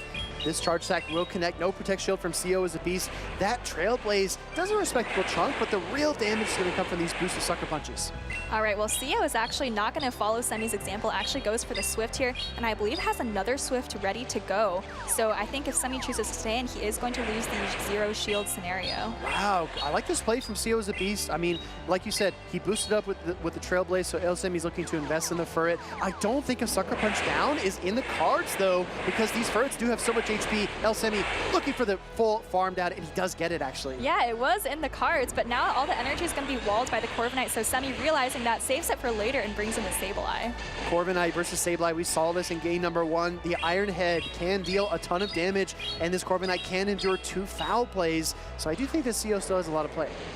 Yeah, first foul play goes through. We saw that Corviknight is pretty bulky and can withstand 2 foul plays pretty much, but CEO actually goes for the Sky Attack here instead of the Iron Head that we saw in game number 1. Sky Attack connecting, same type attack bonus does benefit it there. Now swapping into the Drapion, but I gotta be honest, so this is a really gnarly farm down. I think he's gonna be forced to throw, and he does lose the charge stack priority. Yeah, Aqua Tail coming through. This is a little bit of an unfortunate sequence of events for CO is a beast, but he does shield up the Dazzling Gleam, which is nice, but probably at this point, you know, if he had the option, would have tried to go for a full farm down.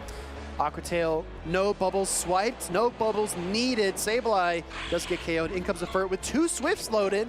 And even though the Poison Sting comes through, it's not going to stop this Furt from getting both of these charge stacks. Yeah, if you want to save this Drapion, obviously you have to take 1 Swift and then shield the next. Otherwise, you're going to have to leave everything up to your Corviknight. Which is definitely a precarious situation to be in. CO is shielding up the Shadow Drapion. It does look like there's an Alolan Sandslash swap coming from Elsemi. Now it's all up to the Shadow Claw Alolan Sandslash. Yeah, these Shadow Claws are resisted, which means that Semi can't actually farm down the Drapion, and that's going to mean that he has to throw some energy before CO is a beast is able to get off too many crunches. Crunch does get shielded. No defense drop, which is actually huge, and a swap from CO to catch an Ice Punch onto the Corviknight. This is going to be meaningful chip damage, right? Yeah, this is interesting because Semi would have needed to throw this Ice Punch anyways, and now I think he can just go for a farm down. I don't even know if CO as a beast is going to be able to get to this Iron Head, and he doesn't. And now Semi has so much energy, and this Drill Run is going to be enough to take out the Drapion. Super effective Drill Run coming through here. Elsemi proving to be the better Furret player in this series against CO as a beast. Winners round 3 of Group C. Great maneuvering by Elsemi, and I think if I take away one thing from this series, Elsemi was just able to find all of the openings and make the most of them. You know, if CO made a swap and enabled a farm down, Elsemi took it. If CO, you know, threw the crunch and then swapped to Swampert late, Elsemi was able to make the most of it. So I really think that he saw those opportunities and took them all the way. Yeah, I don't think there were any like egregious errors on CO side, just maybe a couple of little inaccuracies, right? We pointed out in game 1, maybe could have saved the crunch, and then in game number 2 there, maybe either you want to go for the farm down with Drapion on Sableye or throw the Aqua Tail before Sableye is able to reach the Dazzling Gleam, and kind of got neither, so a little bit unfortunate there. Yeah, it's so tough because you want to build in multiple win conditions for yourself, but sometimes you just have to commit and you just have to go, you know, full send into one path. You can't make a swap a couple turns late and maybe overcharge or maybe catch a move here and see what happens. You really have to be meticulous and execute at a very high level. So CO unfortunately does fall to the loser side bracket. Elsemi proving that Go Battle League experience does carry over into play Pokemon. Yeah, I really like how Semi played that, and I know it's kind of hard to tell because we're just looking at phone screens, but I feel like he played that really confidently, right? Like, he knew exactly when he wanted to throw his charge attacks, when he wanted to swap immediately, and it looked pretty seamless from my perspective. I agree, right? It didn't feel like he was hesitating. I think that's the most important thing. Sometimes you see trainers kind of react to a charge stack coming through or something they didn't plan happening. You kind of see them wince or recoil or react to it, but I don't know, Elsemi just saw things happening in front of him and just kept moving forward, took advantage of the openings, and was able to win the series. Yeah, and I'm really interested in how he played out that Furret mirror. I think it was the second game, but taking a look at the replays from that series, which honestly it felt like it was over so quickly. Those games were over in a flash, each of them. But yeah, this is just, I think, the first game. You know, there is a nice catch on Swampert, but Semi, of course, with the undercharge, making sure to get as many sucker punches as possible and then outpacing the Drapion. I believe it's only 5 sucker punches to the Swift, right? So it's actually really fast, paces at a identical rate to the Swampert, so it's definitely a little bit tricky, and I think that CO as a beast maybe just could not match some of the pacing that Elsemi was able to deploy in this series. The catch of the Ice Punch as well, I mean, this does look like a clean catch, but then the Iron Head taking about 6 Shadow Claws worth of energy to gather meant that those 6 Shadow Claws were able to farm down. So like you pointed out, so if not like egregious, kind of like what we could identify as a misplay, but just kind of in the margins, just not executing as well as he could have, and unfortunately CO, you know, not winning the series because of it. Yeah, and I like how, you know, Semi's staying really calm. I don't know if he could actually see the health bar on the Corviknight when it came back in, but he knew, like, I'm just gonna, you know, fully charge this Ice Punch. I'm still gonna get energy coming out of this, and it's not really a loss on my part at all. Exactly right. Well, so I'm excited to hear from the trainer himself. Let's toss it down to Caleb, who's down on the floor. All right, thank you, Speedy and Soph. I'm here with Semi right off his win with a Furret on his team, too. I talked about it earlier. I'm not really a Furret believer, but I got to ask you, what made you put Furret on your team, and how's it worked for you so far? So I really like how neutral it is against the whole meta. It's like hard counter Sableye, good against the waters. And I think it just like fit my team perfectly for what I wanted it to do. And for your team, did you build it yourself? Did you kind of build with some other people? Because I know a few people that have, I don't know if they've used your team, but they were referenced as, oh, this is a Semi team, and I know he's running it, it's pretty good, and it's a third team, and a lot of people are struggling to build it with it, but how do you come up with your team? So I was just, I took some inspiration from other teams, but I really just wanted to try to build around Furret, and I really like Claydol as well, so I kind of like tried to build around those two.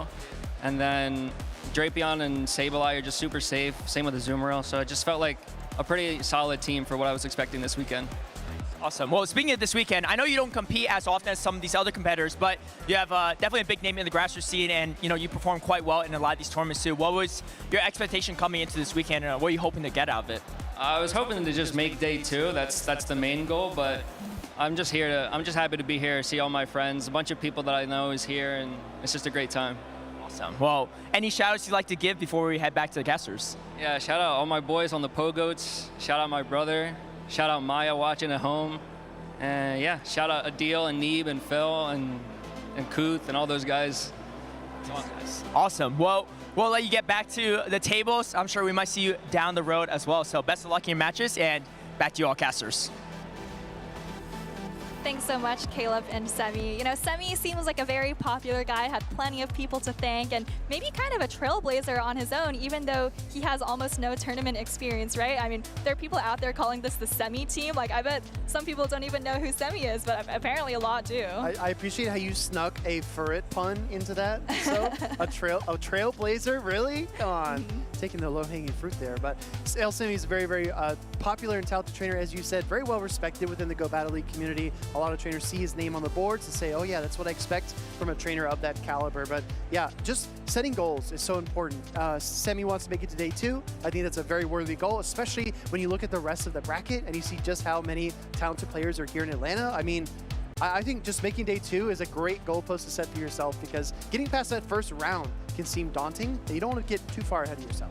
Yeah, and especially at a tournament of this size, making day 2 is not trivial at all, right? I mean, sometimes we have a top 16 for a tournament of like 140 players, but here there's over 200 players. So, we have the same number of people making day 2, but just like a way bigger denominator. Exactly, right? You really thin the crowd, so to speak, as you move into that top cut in day number 2. But I'm really excited to see this next matchup, because we're going to have, I believe, our former Toronto regional champion taking on a trainer that has so many medals. When he puts them all on, it's like he's dragging them on the floor. I mean, this is one of the most decorated players of all time in Dunebug, 97. Yeah, now at this point, there's actually a couple of trainers who have, 4 titles. There's, of course, Dune, Rise, who got his 4th title in Vancouver. I think Wadage, if you count ICs, of course, as well. So Dune, of course, one of our most decorated trainers, just went on an incredible run last season, right? I think he won like 3 tournaments in a span of 5, and one of the losses was a second at UIC, which was just absolutely crazy. Widely regarded as maybe the best trainer in the world at that time. So I'm really excited to see how Dune performs here. He's actually been very consistent. A lot of people are saying that Dune has fallen off because he hasn't won in a while, which is just a crazy standard. Right. He has not missed a top cut since Worlds, okay? So, come on, put some respect on Dunebug's name, right? And just to recap last season, just the daunting, I guess the daunting task that Dunebug actually accomplished, falling to that loser's bracket and fighting his way all the way back to the grand finals in Texas, resetting the bracket and winning against Arrow with his Registeel team, and that was the way he started things off. Then he went to another tournament, won with Whiscash and Gligar, and then he went to EUIC, where he was defeated by Emmy Weedo in the grand finals. And then he said, you know what, let me do a victory lap. I'm going to bring Shadow Pidgeot to Orlando and win there as well. So I'm really excited to see what these trainers have cooked up. And Gastrodon, it's not something that I really expected, but we saw Kpine playing it, and now we see it on Dunebug's team as well. Yeah, I mean, obviously you have to watch out for the Cradilly, which I think, we saw Pocket bringing Cradilly into Gastrodon, and it was obviously very effective there. So we'll have to see if Dunebug wants to bring it, or if he wants to opt for some of these other picks that might have a little bit more neutral play across the board into J-Jan's team. J-Jan, a student of the grassroots circuit, a student of the data as well. He's a big brain player. Let's see if he makes some big brain plays. We've got J-Jan on the left side of your screen versus Dunebug, 97. All right, well, it's the battle of the Shadow Claw users here. We've got Golisopod for JJan leading into Doombug Sableye. I think Golisopod actually does win the charge attack priority here, but it might be IV dependent. I think it's really, really close. Golisopod going to fire the Aqua Jet here into that Shadow Sableye. This is a same type attack bonus Aqua Jet, which recently got a massive buff, and it does massive damage to the Shadow Sableye, losing that charge attack priority. Here comes Doombug with a foul play. Yeah, letting that first charge attack go is really surprising considering how frail of a Pokemon that Sableye is. But Dune looks like he has other plans. Maybe going to put the offensive pressure on Drapion instead of his Sableye. Aqua Jet looks like it might connect into the Shadow Drapion as well. Doombug deciding not to shield. A lot of damage coming through. Basically nullifying 2 of his Pokemon before the Azumarill even swaps in for JJ. Yeah, and Doombug really just letting a lot of damage come through. I feel like JJan's Golisopod has pretty much taken out 2 Pokemon on its own at this point. And now, this is a great play from JJan. He's able to sponge all this energy on his own Azumarill, although he does get the defense strong. We saw this a lot at EUIC, swapping in the Azumarill versus the Drapion. When you need to play defense, you need to absorb the crunches, absorb the poison stings, and maybe get back to your timer or go for a bubble farm down. And I think the latter might be what JJan has in his bag, but we're going to see an Aqua Tail come through first. Yeah, Aqua Tail coming through. This is obviously resisted damage, so JJ hoping that that last bubble goes through, allows him to preserve this energy and give minimal farm to Doombug's opposing Azumarill. This seems like the plan for Doombug all along. He wants to put it all on the Azumarill. As you look at the team here from JJan, the only serious threat to the Azumarill that I see is likely that Cradilly. And instead, as the third Pokemon for JJan, we actually see the Alolan Sandslash come out. Yeah, all these bubbles are doing neutral damage and all the charge attacks are resisted. So Play Rough coming through, JJan's going to let this go, and I expect him to maybe throw some energy and then hope that Golisopod can kind of do some fast attack pressure. But Dune actually had a little bit of energy banked on the Sableye, going to come in, maybe try to pull the last shield from JJ. Sneaky play by Doombug to send out the Shadow Sableye and barely muster the foul play before getting Powdered Snow down. Now he's got an Azumarill with 2 Protect Shields to hide behind. He knows the entire team here from JJ. He decides that Drill Run is going to be the most effective charge attack, so I'm going to go ahead and show that out.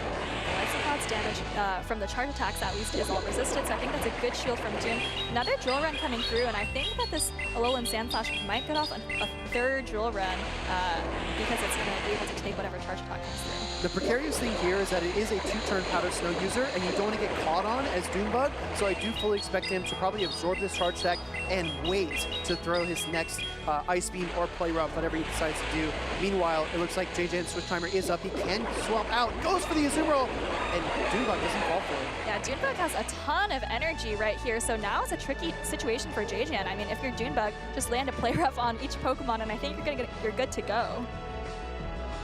I think so as well. Coming out with the Sandslash, looks like he could throw, I mean, he could even throw an Ice Beam at this point. Is this like a miscalculation to throw the Play Rough? What do you think? I think if Doombug knows how much energy is left on JJan's Golisopod, he might be okay. Looks like the Golisopod is still 4 Shadow Claws off in attack, so Doombug's going to actually outpace to the Play Rough here and win this game. Wow, insane by Doombug to put it all in the back of the Azumarill. Play Rough coming through. Golisopod goes down, and Doombug is able to catapult himself back into this game after absorbing an Aqua Jet on his Sableye, swapping out to the Drapion, absorbing an Aqua Jet on his Shadow Drapion, and it looks like he was really giving so much ground to JJan, but he put it all on the back of the Azumarill, and he counted. He absolutely counted on himself to not have that Cradilly in the back. That was his prediction.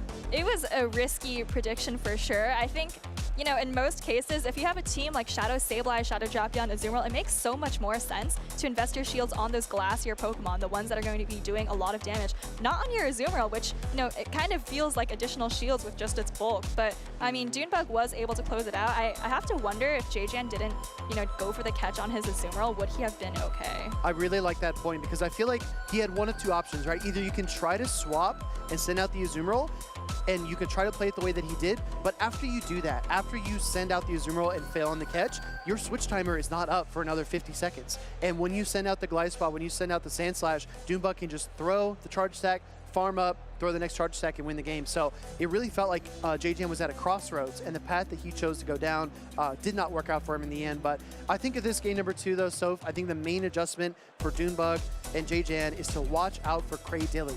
Is that Pokemon going to show up here in game number 2?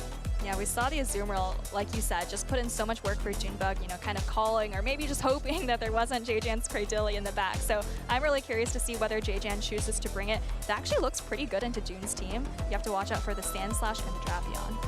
Game number 2 kicking off here. J-Jan, your Toronto 2023 regional champion Dunebug, your multi-champion in NA. We're going to see the Shadow Drapion lead into Glycopod. All right, well, I think this is another one of those matchups where Glycopod paces pretty evenly, but it does win the charge attack priority. And Crunch coming through here, so I expect to see J-Jan farm up just a little bit more energy before throwing his own Aqua Jet. And I'm really curious to see where Dune decides to use his shields this game. This is counterintuitive, but the more efficient charge attack here in this matchup is going to be the Aqua Jet, right? Because you get the same type of attack bonus on both the X-Scissor and the Aqua Jet, but both are neutral, so you just go for the Aqua Jet instead. Exactly. J-Jan's not messing around. He's going straight for the next Aqua Jet. I think Dune knows he can survive this and get off the crunch, but I'm curious to see if J-Jan maybe anticipates that Dune is going to crunch right away and goes Azumarill, but actually no, he's just going to stay in and let this crunch get thrown. Stays in the matchup. J-Jan, a crunch hitting here might be enough to KO. It's going to be really close. Glycopod does get taken down, and now the Azumarill comes in to sponge some of this energy, but Dunebug not going to let it happen. Sends in the Gastrodon. What do you think about this play, Soph? Yeah, I kind of like it. He saves just a little bit of a shred of that Drapion, and J-Jan's actually forced to stay in here because he does have the Sandslash in the back. I really, really like this pivot. Again, Dunebug is calling the bluff. There is no Cradilly in the back. I can save swap Gastrodon in game 2. I can bring Azumarill as my third Pokemon in game 1. You are not going to bring the Rock and Grass type to this series, and he has been on the money so far. Yeah, Earth Power coming through. This is going to do quite a bit of damage to J-Jan's Azumarill, but of course Azumarill very bulky, able to hang on. And looks like this is actually charge attack priority, and this Body Slam definitely does not take out the Azumarill, so J-Jan's probably just going to let it go and hope that his Alolan Sandslash can take the last Pokemon. Dunebug taking what he can from this matchup as he knows the next charge attack is going to be enough to knock out if J-Jan does not undercharge, and he goes all the way with the Ice Beam. Gastrodon goes down. Out comes the Shadow Sableye versus the Alolan Sandslash. Oh, and this is interesting because I think the Sandslash came in just one turn behind the Sableye because he was, you know, swapping in, whereas Jin was just, you know, coming in into a fresh matchup. After the knockout, right? Exactly, right. So Sableye should be able to outpace the Sandslash here. I'm looking at Dunebug, trying to see his reaction. When he pauses and he stops spinning in the chair, I think a catch might be coming, right? Maybe he's kind of watching the game here to see if he can get a cheeky swap in, but doesn't swap. Throws the Power Gem into the Sandslash. I think it's going to do just a pinch more damage. Yeah, I'm not even sure he needs the catch at this point because the Power Gem's going to land. It takes out the Sandslash, and then there's just a tiny bit of this Azumarill left. It's completely dry, and I think Sableye's just going to go for the Shadow Claw down. Big Shadow Claw down by Dunebug as he's able to take down J-Jan 2-0 in Atlanta. That was your losers round 6, I believe. So having both Dunebug and J-Jan in the loser side bracket is preposterous, and we didn't even realize it until we saw the matches on screen. Yeah, that is actually a crazy matchup. I'm really curious to see who came out of the winner's side of their group, if that was a loser's round. But, right. I mean, like we said, Dunebug, of course, a very decorated player, one who we would not be at all surprised to see make it day 2, and I think he's going to be very close to accomplishing that yet again. We talk about trainers achieving big goals like OutOfPoket winning NAIC with Quagsire, winning an international championship. It really solidified his confidence. How much confidence can someone like Dunebug gain from losing round 1 in Texas last year and running through that entire losers bracket up to the grand finals, resetting and winning? I mean, that's basically like an Ironman feat to accomplish, right? You have to feel so good after that. Yeah, I think there's no shortage of confidence for Dunebug. You know, like I mentioned that stretch that he had where he was just felt like he was winning every tournament. He was dancing around on stage at the awards ceremonies. And, you know, I think for Dunebug, at this point, he's so decorated. What does he even have more to accomplish? I think he's really looking for that Worlds performance to kind of cement his legacy, as it were, right? He has a second place IC, but he really wants to perform well at Worlds. We talked about setting realistic goals and trying not to get too far ahead of yourself. Once you've already blazed such an incredible path through the championship series, there are only a few goals left to be gained. I do think the international, like you mentioned, Soph, and Worlds is what Dunebug is looking for. Everyone wants to be a world champion, but unfortunately only one is crowned each season. Dunebug off to a good start here in Atlanta, despite falling to the loser side bracket. Bringing down someone like J-Jan, that's got to be a confidence booster as well. Absolutely. Well, you know, being a 5-time regional champion certainly wouldn't hurt, although maybe he's not thinking about that quite so early in this tournament here in Atlanta.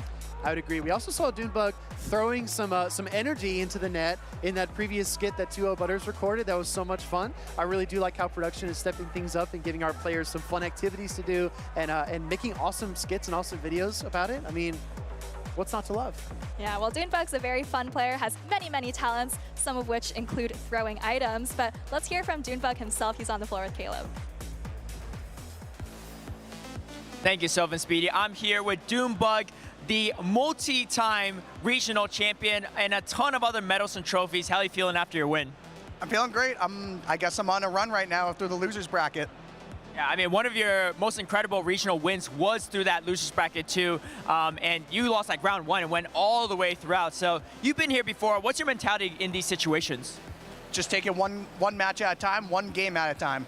Right, and I saw, you know, some of your last battles as well. I noticed you have a Power Gem Sableye.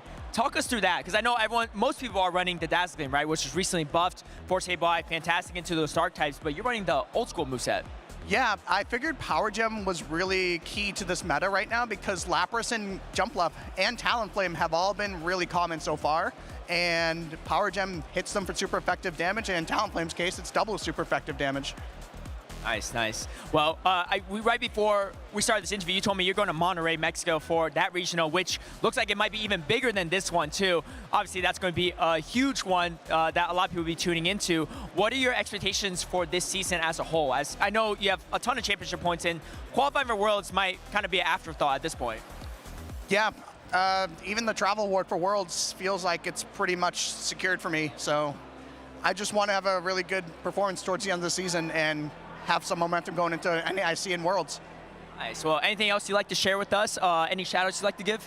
Shout out to It's Axon for the last-minute team change. Me and him talked last night, and he's the reason why I have Gastrodon on my team. Nice. Well, any tips from a former world champ is definitely some good tips. Well, thank you for the interview, Dunebug, and let's get back to the casters and some battles. Thank you so much, Caleb and Dunebug. Always great to hear from a trainer that's been so consistent and is so talented at the game we all love and enjoy. So I noticed something.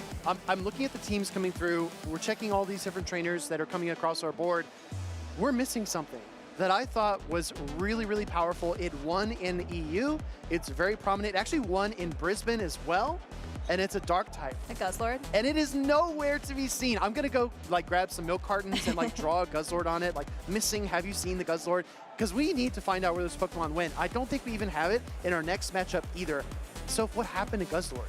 So the interesting thing about Guzzlord is that it does really well against kind of the offensive core that is in the meta, right? You know, the Furret, the Drapion, the Shadow Sableye. But then you look at some of the bulkier picks like Azumarill, Jumpluff, and those are absolutely terrible matchups. So I think that's why maybe trainers are starting to shy away from it, especially because I think there was a lot of uncertainty at the beginning of this meta about whether Azumarill, you know, was still going to be around. Maybe Lapras is the dominant water type, which Guzzlord does very well against. So I think now that the meta is starting to settle just a little bit more, maybe people are starting to shy away from Guzzlord. I don't know. I feel like it's the dark type that just eats all the other dark types. You know, it eats up the Malamars, the Drapions, the Sableyes, unless you can hit with the Dazzling Gleam, and then it's lights out. But I'm really surprised to not see Guzzlord after it's been so impressive. But we're going to have some really impressive trainers taking the stage. We just heard from Dunebug. Why not hear from his biggest rival as he battles it out on stage? We're going to get Rise on the stream pretty soon. Yeah, Rise to Occasion, of course, the most recent regional champion in North America. Let's take a look back at these accomplishments. Vancouver, regional champion. This is the most recent tournament. He comes in here as the reigning regional champion, you could say. And of course, you know, we've said this time and time again, he's won a regional every season. And, you know, we actually get a little preview of the team that he's running here. A couple unconventional picks. We know Rise does like to win with those. The Shadow Galarian Weezing, as well as the Jellicent. This is not Rise's first time playing Jellicent either. I do believe he brought it to a tournament at the end of last season. And I mean, we've seen this Pokemon kind of float in from time to time. I don't know if I really enjoy playing it. It feels like a little bit, it feels almost like Man Team. Like it's flexible, it's bulky, it's neutral. You can save swap it up pretty often, but it feels like it doesn't do as much damage as you really need it to do, and it just kind of sticks around in matchups. So I'm really excited to see how Rise pilots that Pokemon because, yeah, what a unique pick here in Atlanta. I think the tough thing when you're bringing Jellicent is that it just shares a lot of weaknesses with other Pokemon that you probably prefer to bring, right? It shares the water typing with Azumarill and Lapras, and you know, as a ghost type, you have to watch out for opposing dark types. That's going to stop you from bringing, you know, Lapras again, and you know, maybe something like Malamar. So you really have to be careful with the teams that you bring. And we haven't even talked about the opponent that Rise is playing. That is Sustenance Eater on the right, a very talented up-and-coming trainer. And I think Sustenance Eater, I was looking at the bracket earlier, I think Sustenance Eater actually knocked its accent down to the losers bracket. Oh, that is a massive, massive win to kick off your tournament here in Atlanta. And as we look at these teams, I'm looking at Sustenance Eater's Alolan Sandslash. Look at how much play it has into the opposite side for Rise. I see you shaking your head. Do you agree or disagree? I was shaking my head at something else. I'll actually share it with the viewers. Why not? I think Sustenance Eater is actually Nighttime Clasher's brother. Maybe you see the resemblance. You might even recognize that Skarmory I think Nighttime Clasher has brought on stream before. I see. But you know, Nighttime Clasher has a reputation for being one of the hardest working trainers out there. You know, a lot of scrims, and Sustenance Eater, I think, has been following in those footsteps. Just a ton of practice. You might even notice this is the third trainer we've seen bringing the Out-of-Pocket team, let's call it. Ooh, so Out-of-Pocket team. Yeah, so it's not the Softove team? let's call it the Out-of-Pocket team for now. Okay. So I would not be surprised if Sustenance Eater saw Pocket or some other trainers running that and decided to bring it. Well, you know, so if they say great minds think alike, and I think that you've also cooked up something very similar to that team, if not exactly the same. But we got Rise to Occasion on the left side of your screen. The question from a storyline perspective is, what is Rise still playing for? He won a regional. He qualified for Worlds. He did the thing 4 years in a row. Why is he still competing? Why is he still playing? What does he have to gain? The love of the game, The love of the game. How could you forget? No, I mean, I think from a legacy perspective, Rise has really cemented himself. He's, you know, long been one of the best trainers in North America, if not the world, since before the championship series even existed. You know, he's the most recent regional champion. So in terms of this season, he's probably already looking ahead to NAIC and Worlds. I know he's also planning to go to Monterrey, but, you know, getting in this practice, I mean, you can call it practice, but of course it's a big tournament. But, yeah, you know, for him, you know, adding another title doesn't hurt, or, you know, just going for the prize money or the championship points, I mean, it definitely doesn't hurt, especially when you're as talented as Rise and you can expect to go far every single tournament. There's nothing quite like the real thing, right? And there's a quote that's floated around within the community for years. It's, if you can't beat a trainer at a regional or at an IC, you're probably not going to beat them at World. So I do think that Rise is putting himself through the fire and the flames, so to speak. He's throwing himself out of the frying pan and into the oven and trying to get as much real-time experience as he possibly can, which is exactly to your point, Soph. But he's already locked in. He's ready to go. Sustenance Eater is taking a few more minutes to think things over. So I will be shocked. I will be outright shocked if Sustenance Eater does not play Sandslash in Game 1. All right, well, I'm going to hold you to that and see what Sustenance Eater decides to bring. You know, I think Rise actually told me that the scrims were going suspiciously well with this team that he's brought. So we'll have to see if it holds up versus Sustenance Eater. That's such a Rise word, suspicious, right? I can just see him kind of smirking and be like, well, they've been going suspiciously well, you know? How was that Rise impression? Was that good? It was a little gravelly for my taste, but we'll get Rise's opinion on it later, I'm sure. Okay. Well, we are going to take just a couple more seconds to lock in our teams. I mean, you want to get everything right, especially when you're going up against someone like Rise to Occasion. The Goliath, as Wholesome has called him. Let's jump right into game number 1. So if you got leads on the field. All right.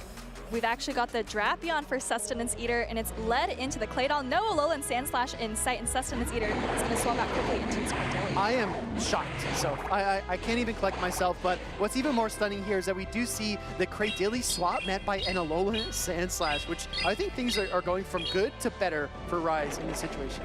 This is actually a Shadow Claw Alolan Sandslash. The matchup is not quite as good as if you had Powder Snow, but I think Rise swapped fairly quickly, so he should still be able to win this matchup. I Ice Punch going to be super effective versus Cradily because Rock does not resist ice, and it does take a big chunk out of the grass and rock type. Going to throw another Ice Punch here, really put the pressure on Sustenance Eater to shield. All right, Ice Punch coming through. I'm actually not sure if this even takes out the Cradily. Looks like he hangs on with just a sliver of health. Is going to be able to get off this Rock Tomb, but I think Rise, saw how much that first Rock Tomb did, and maybe also expecting that he will survive with just a sliver of health. Both trainers walking the tightrope here above the Atlanta City skyline. We're going to see the Drapion come in, look for a gnarly Poison Sting down, and that is 3 extra Poison Stings to boot. And the swap? Actually, no. Holding on the swap, staying in against Claydol. Yeah, it wants to get off all of this energy. It is super effective damage, even though you're taking, of course, the super effective quick attacks, the Mud Slap and Rise. Actually calling an Aqua Tail, that does much less than the Crunch. And now Sustenance Eater just going to go for another Aqua Tail. I absolutely adore that no shield from Rise. That was a easy Crunch call, but he called the Aqua Tail instead. What a nice play there from Rise. But Sustenance Eater does get the shield out of him regardless. Now, though, the Switch Timers are displaced, which is going to allow Rise to throw the Rock Tomb and maybe go to that Furret. Yeah, maybe he wants to go through the Fur, but this is kind of tricky because you obviously have to solve out. The 9 Sucker Punches are resisted, and this Azumarill still has 2 shields on its side, so you really have to start landing some of these Trailblazers to do any damage. An early shield call in this matchup versus the Furret, and Sustenance Eater going to no-shield the first Trailblaze, really relying on the Fairy typing and Azumarill's bulk to carry through the matchup, but don't forget, it's been debuffed by the Rock Tomb as well, so it's going to take at least 2 play roughs to get the KO. Yeah, Sustenance Eater does go for that more efficient play rough, takes the Furret to just below half health, and now, the Azumarill is actually quite low. It does still have 2 shields. Rise is just going to go for a Swift here. Going for the Swift, this is same type attack bonus, unlike the Trailblaze, and we are going to see the first shield of the game from Sustenance Eater, and the Switch Timer almost up for Rise. Going to sit in the Drapion. I like this play quite a bit from Sustenance Eater, getting some use out of his Dark and Poison type. All right, Aqua Tail coming through. I think this would be enough to take out the Furret, and Rise does let it go through. He's going to hope that his Claydol can actually close out this game.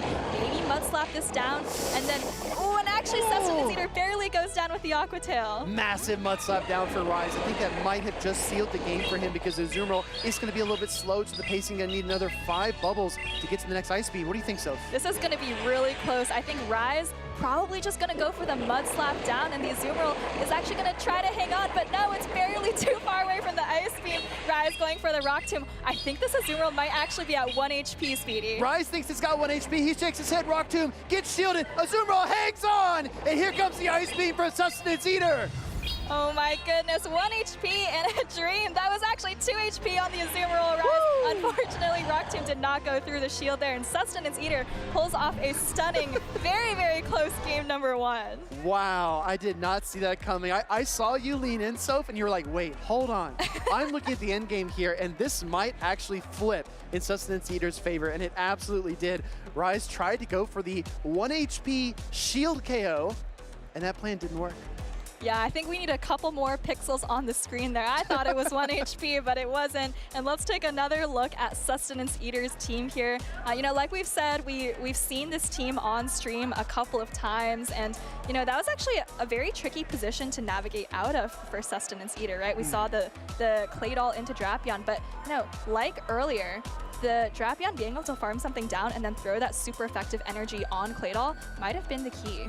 I agree, and I really appreciate how Sustenance Eater has kept one eye on that Switch Timer, very aware of it, very cognizant of when he can swap, when he can reset Rock Tomb debuffs and move the pieces around. I think that's been a real signature of his gameplay in this game number 1, being patient and also having that one eye towards his options, right? Can I hit the escape button, so to speak, and can I reset the board a little bit and kind of live to battle on later on in the series? And even he was impressed. He saw the lip come up. He's like, whoa, I actually hung on through that.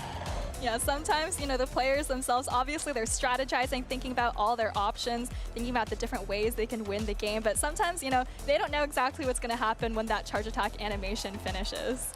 Both trainers taking their time, locking in here for this game number 2. Rise to Occasion is no stranger to battling on stream. He's taken tons of Game 1 losses in his career and bounced back. But Sustenance Eater, I don't know. I mean, it feels like he's not rattled at all by Rise. He seems to be playing his game and very much in his lane. I mean, he's been scrimming a ton, and I know he's been scrimming against a lot of top players of the same caliber as Rise. So, maybe this is one of his first times facing a player like Rise across the stage. on stream here, but he definitely has the chops to kind of make it really far in this tournament, and he's up 1-0 in this series. Question, so is Sustenance Eater going to bring Alolan Sandslash to game 2, or is he going to bamboozle everyone at home 2 times in a row? What do you think? So the thing about Sandslash and Drapion is that they're both weak to Claydol, and I think he prefers the Drapion. There's no Sandslash again because he opted for the Drapion, and Rise, that lead actually comes to Furret into the Azumarill. Bamboozle yet again, chat. What a tough position to be in as a viewer, but we're going to see what Sustenance Eater can do here against Rise to Occasion. Going to fire the play rough here. No debuffs, full strength coming through. Furret takes a big hit. Alright, and Sustenance Eater with a quick swap into Cradillion. This is kind of nice because you don't quite wall the energy, but you don't have to take the Swifts because they are resisted. So Rise is actually going to go for a Trailblaze here. Does just a tiny chunk of damage, but really going to hope for those Sucker Punches to start adding up. I really appreciate that you mentioned that, Soph, because rock typing is not something that we interact with very often on the Championship Series. So seeing a normal type Swift being resisted by the rock typing is definitely not on a lot of people's bingo cards, but that's the meta we're in. It looks like a little bit of an overcharge, throwing 2 Bullet Seeds for 6 turns. Yeah, Rise saw the Sucker Punch going through, maybe hoping that he can farm down the Cradilly after that and flip Switch Advantage because he does actually have the reason in the back, which would be a pretty hard answer to the Azumarill. Rise wrestling away control, Switch Advantage. Now he's got his Furret with a little bit of HP, but a lot of energy. Going to throw a third Trailblaze, I believe. This is going to be double boosted Trailblaze into the Azumarill. Yeah, this is going to do quite a bit of super effective damage, but Sustenance Eater is just going to choose to let it go. Azumarill already at half health and able to make another charge attack. Wow, and the catch on the Shadow Drapion from Sustenance Eater. This is going to be resisted damage, but it is triple boosted, so, and it does connect. Yeah, I'm curious how much it does. That was resisted, but does just about a third of Drapion's health. But now Rise has Switch Advantage. He's probably going to go for, I mean, maybe go for a full Mudslap down at this point, but actually, Sustenance Eater has 2 Aqua Tails back to back. This is definitely a bit precarious. I feel like Sustenance Eater is on the back foot here. Going to throw the Aqua Tail into the Claydol. Mudslap. Oh, actually goes up one more Poison Sting. It gets Mudslap KO'd, and now it's all up to Azumarill. No swap outs, no room to maneuver. Azumarill's getting boxed in. Yeah, Sustenance Eater really tried to commit to the crunch there, but unfortunately fainted with it right as the Mudslap registered, and I think this is looking really, really good for Rise here. He hasn't even revealed that third Pokemon, and this Azumarill is going to be debuffed for the rest of the game. Rise to Occasion deciding to no-shield the Claydol here, which is ultimately going to reveal his third Pokemon. I was beginning to wonder if he was not going to show it at all, but we do see a shiny Shadow Galarian Weezing with Overheat and Sludge. Yeah, there is no Brutal Swing here, but looks like he is just going to go for the full Fairy Winds down, no messing around with a KO through the shield like we saw in Game 1, and Rise is going to be able to tie up the series here 1-1. So why didn't Rise throw the Overheat against the Water type? I feel like that's something a Nighttime Clasher would do. Maybe he was worried that it would debuff his Fairy Winds so much that he would somehow lose the game. Or maybe he just wanted to save 10 seconds. We'll leave the interpretation up to the viewer. In Rise, we trust, right? I'm sure he made the right decision. Tied up 1-1, Rise bounces back. In game number 1, his Claydol was not able to get it done against the Azumarill, but a nice bout of revenge in game number 2, and a reveal of that shiny Shadow Galarian Weezing on his side of the field. So, going to game number 3, Soph, no Sandslash, and maybe the Overheat Galarian Weezing is the reason. Yeah, it could be. I think it's still really because Sustenance Eater doesn't want to be double weak to Mudslap, and he's really kind of relying on the Drapion because it has a lot of safe play into Rise's team. That's what I would guess is the reason. I mean, he could go some kind of ABB with Drapion, Sandslash in the back as well. That's true. ABB, classic strategy. Let's see what they decide to do in game number 3. As we take a look back at our winners semis Group C game number 2, I really felt like Rise, he got an advantage and he just did not take his foot off the gas pedal and kept on pushing forward. And the Galarian Weezing basically didn't even break a sweat in order to win that game number 2. Yeah, I think Furret was pulling the heavy lifting on that team right there, right? Took out the Cradilly, landed the Trailblaze on the Azumarill and the Drapion as well, so really hitting all 3 Pokemon, and the Weezing, like you said, just a couple of tabs, a couple of Fairy Winds to close things out. Game number 3, a lot on the line here. Sustenance Eater trying to stay on the winner side bracket. Rise to Occasion continuing to thrust himself into competitive play. Again, always eyes on the next prize, the next accolade, the next championship, and also just sharpening your tools and preparing for the next event that's coming up, whether it's NAIC or Worlds or beyond. Let's go right into game number 3, though. We're ready to jump in. All right, decisive game 3 winner goes to the winners finals of Group C, and Rise is leading the Shadow Claw, Alolan Sandslash into the Azumarill. Rise bringing that Clay Doll and Furret combination that was so pivotal for him in game number 2. This time, another, like you called out, Soph, another Shadow Drappy and Cradily backline from Sustenance Eater. All right, Drill Run coming through here. This is going to do a little bit of damage to Azumarill, but not too much. I'm curious whether Sustenance Eater can try to save the energy, but no, he just throws the resisted play rough at the Alolan Sandslash. We've seen a lot of Pokemon from Rise to Occasion in this series. We have not seen the Jellicent or the Shadow Jump Bluff, and I do think that these 3 are probably his best chance to win this game, but another Drill Run coming through. The Shadow Claw makes a huge difference in this matchup. Absolutely. The resisted Powder Snows make it, a pretty neutral matchup, despite the fact that you're resisting all of Azumarill's charge attacks, but you see just how low that Drill Run got the Azumarill. I think you still hang on through this play rough, and I think you're very, very close to another Drill Run, but Rise is actually going to put up a shield. Maybe he wants to guarantee switch. I wonder, I don't think Rise is going to do it, right? This is not within 7 Shadow Claw range, right? The Azumarill? I mean, Rise is still tapping. He's not clicking any of the, okay, there yeah, he clicks the Ice Punch just as the Azumarill reaches the Ice Beam, so he's still going to have another super effective charge attack to throw out whatever comes in. That's exactly right. Azumarill finally goes down. Rise did spend his shield, but he's got a loaded Alolan Sandslash. He knows this energy can go everywhere, like you pointed out, Soph. So let's see what Sustenance decides to do. Brings in the Drapion. 1 Poison Sting, Drill Run coming through.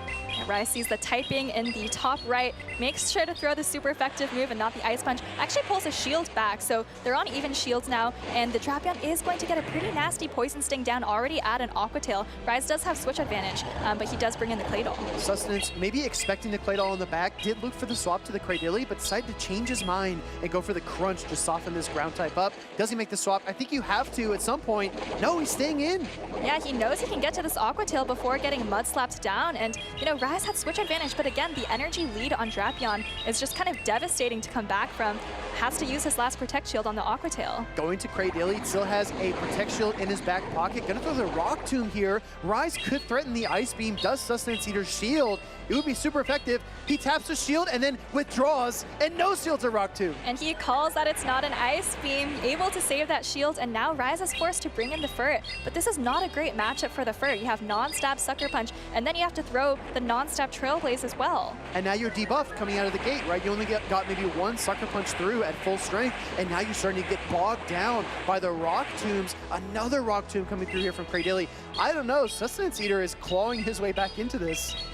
It's looking good for Sustenance Eater. He still has the Drapion in the back. Rise is, trying to undo the Rock Tomb debuffs by throwing these Trailblazes, but I don't think this Trailblaze is even close to knocking out the Cradily. Oh, it absolutely is not. Double Rock Tomb debuff, in comes the Shadow Drapion, and the switch timer manipulation by Sustenance Eater is so inspired here in Atlanta, getting back to the Dark-type Pokemon. And it looks like he's going to shield up the Swift. Yeah, that is the last shield for Sustenance Eater. And Rise, I don't think has energy on the Clay Doll. He just threw the Rock Tomb. So Sustenance Eater is going to throw the Crunch. Just wants to make sure maybe that it takes out the Clay Doll. And I think he's realizing that he is about to take out Rise to Occasion to move on to the winners finals. Wow, Sustenance Eater. He says, that's what I'm talking about. Let's go. Taking out Rise to Occasion in your winners Group C semifinals. Wow. Wow. I mean, honestly, it felt really difficult for Sustenance Eater at the mid-game, but he fought his way back in. He's giving some booms on stage as well. I think he has some fans in the audience maybe cheering him on. Really great plays by Sustenance Eater, and not even just the set against Rise to Occasion. Obviously, we did not see the games against its Accent, but I have to imagine they were fantastic as well. And now Sustenance Eater has taken out a world champion and a 4-time regional champion, and he's 1 game away from making day 2 here. I always feel so inspired when I think about Sustenance Eater and Nighttime Clashers stories, because a lot of us, Soph, have been playing competitive Pokemon Go for years, but these are 2 trainers that only recently came into it. I think they've only been competing for maybe 2 years max, and they're already just absolutely rocketing upwards in terms of skill expression, skill ceiling, the quality of the wins that they're getting. Really, really fun to watch. And honestly, Atlanta has been the city of upsets. We saw Wadage go down on stream. We saw OutOfPoket actually make it out. House Stark lost at the tables. We're seeing another trainer was just on the stage going down as well. Rise. It's like crazy. I know, and Sustenance Eater, you know, is a really, really impressive trainer. And you know, you talk about his and Nighttime Clasher stories, how they've just improved so much. Yeah. And I think Nighttime Clasher posted on social media something like, you know, I went to my first regional in Arlington. I was a complete nobody, but you know, people like Wadage and Rise gave me advice, and I think he's right up there in the same tier as those trainers now. You know, I don't want to spoil anything, so I won't tell you who said it.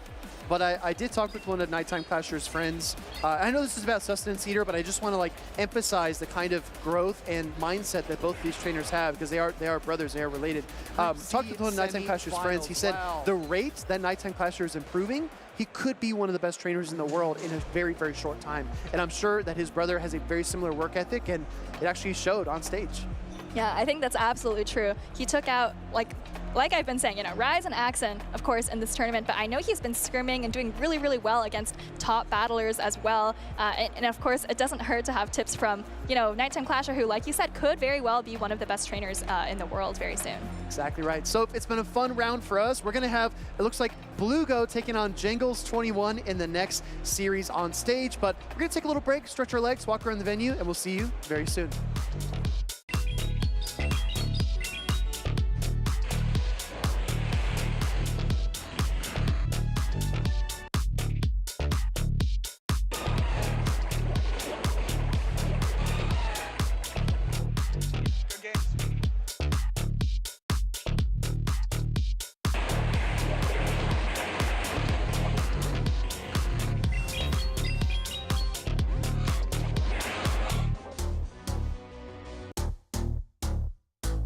Hello trainers, I am 2 Old Butters and we're here at the 2025 Atlanta Regionals for the Pokemon Go Championship Series, and there's been a lot of changes so far during the season because of the Might and Mastery update that happened recently in Go Battle League. So I'm going to quiz trainers here if they know the top usage Pokemon from recent tournaments. What better way to recap than to play a fun game? So I'm gonna have the trainers come up, guess a Pokemon. If they are correct, they're gonna move on over to the energy zone and they're gonna grab an energy like we have right here. And then they're gonna throw the energy against the target. So if they guess, for example, a Kraydilly is gonna be grass and rock type. They're gonna be throwing it into this target. The middle one is gonna be neutral, which is this poison type energy. And then the other one's gonna be top left is super effective, top right, double super effective, bottom left is gonna be not very effective, and then bottom right is gonna be double not very effective or even triple. Shout out to Jumpluff against those ground type attacks. So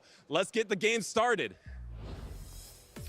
All right, it's time to recap the Stockholm Regionals. I got 2 awesome trainers here, Pyro Panda and Just Dirk. They're gonna come on up, guess a top 12 usage Pokemon in the Stockholm Regional. If they're correct, they're gonna take an energy from the energy zone, throw it at the target here. So let's go with Pyro Panda. Come on first. What is a guess of a top 12 usage in Stockholm? Azumarill.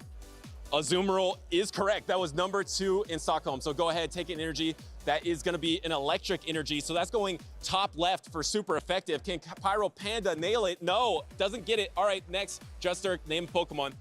Drapion. Drapion is correct. That is gonna be number 3 in Stockholm in terms of usage. So grab a random one. There we go. Yeah, that's perfect. And this is gonna be ground, so that's gonna be super effective. So that's gonna go top left here. Top left, nope, doesn't quite get it. All right, Pyro Panda, let's go. Another Pokemon, top 12 usage. Cordilly.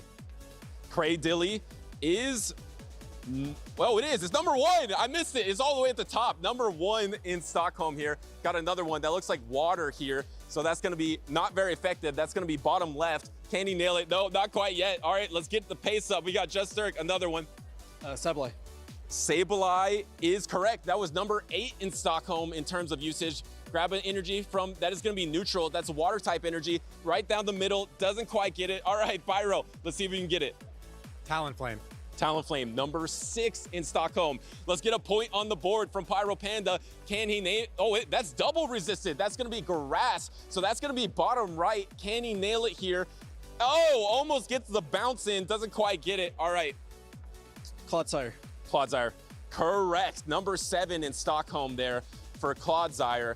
And we look like we got, oh, is that water type? So that's gonna be super effective. That's top left. Can he get it? Oh, we got a point on the board from Just Dirk here. Can Pyro Panda tie it up? Malamar. Malamar, incorrect. Incorrect, no energy for you. All right, let's try again. Just Dirk, a guess. Jumpluff. Jumpluff, that is correct. That was number 4 in usage in Stockholm, getting that coveted top 5 usage for Jumpluff. Grab a random energy. Okay, yeah, that works. Fire energy in the Jumpluff. That's super effective. That's gonna be top left. Can he get another top left? No. All right, Pyro, try to tie it up here. Only a couple Pokemon remaining. Guzzlord. Correct, number 12. Barely getting on the top 12 usage for Guzzlord. We got a fire that's not very effective. That's gonna be bottom left. And there it is, ties it up for Pyro Panda. All right, Juster, can you take the lead? Only a couple Pokemon remaining. Annihilate. Annihilate is correct. That was number 11 in top usage. Annihilate, a Pokemon that dropped a bit, has risen a little bit. And here we go, we have the shot, and that is a miss. That was actually gonna be not very effective because that was a poison type energy. All right, Pyro. Lapras. Lapras, that is correct, number 5. Now there's only 2 Pokemon remaining on this list. Pyro can take the lead right here with a grass type energy. That's gonna be super effective. That's top left. Can he get it? No, can't quite get it. All right, Juster, 2 Pokemon remaining in top 12 usage. Malamar. No, Malamar is not it. All right, we gotta get another guess here from Pyro. Claydol. Claydol is not it either. I'm gonna start giving out a little bit of hints. This is a new Pokemon. It's a poison type that we had not seen before this season. Swallow. Swallow is correct. That's number 9. Can Juster take the lead here? That looks like ground type energy. It's super effective. It's got to go top left, and he misses it. 1 Pokemon remaining. I will also give you a guess. It's in ice. Sandslash? Sandslash is correct. I'll give you the Alolan Sandslash. The Alolan Sandslash is correct. Looks like we got a fire there. Double super effective. Going for top right. Can he win it? Oh, and he does! The game-winning shot from Pyro Panda. Unbelievable. Congratulations to Pyro Panda bringing it in. And congratulations to the trainers that did well in Stockholm. In first place, we had nickname 29585. Second place, PvP David 07. Third place, Dan WWW. Congratulations to those trainers. Congratulations to Pyro Panda. Let's get back to the Pokemon action.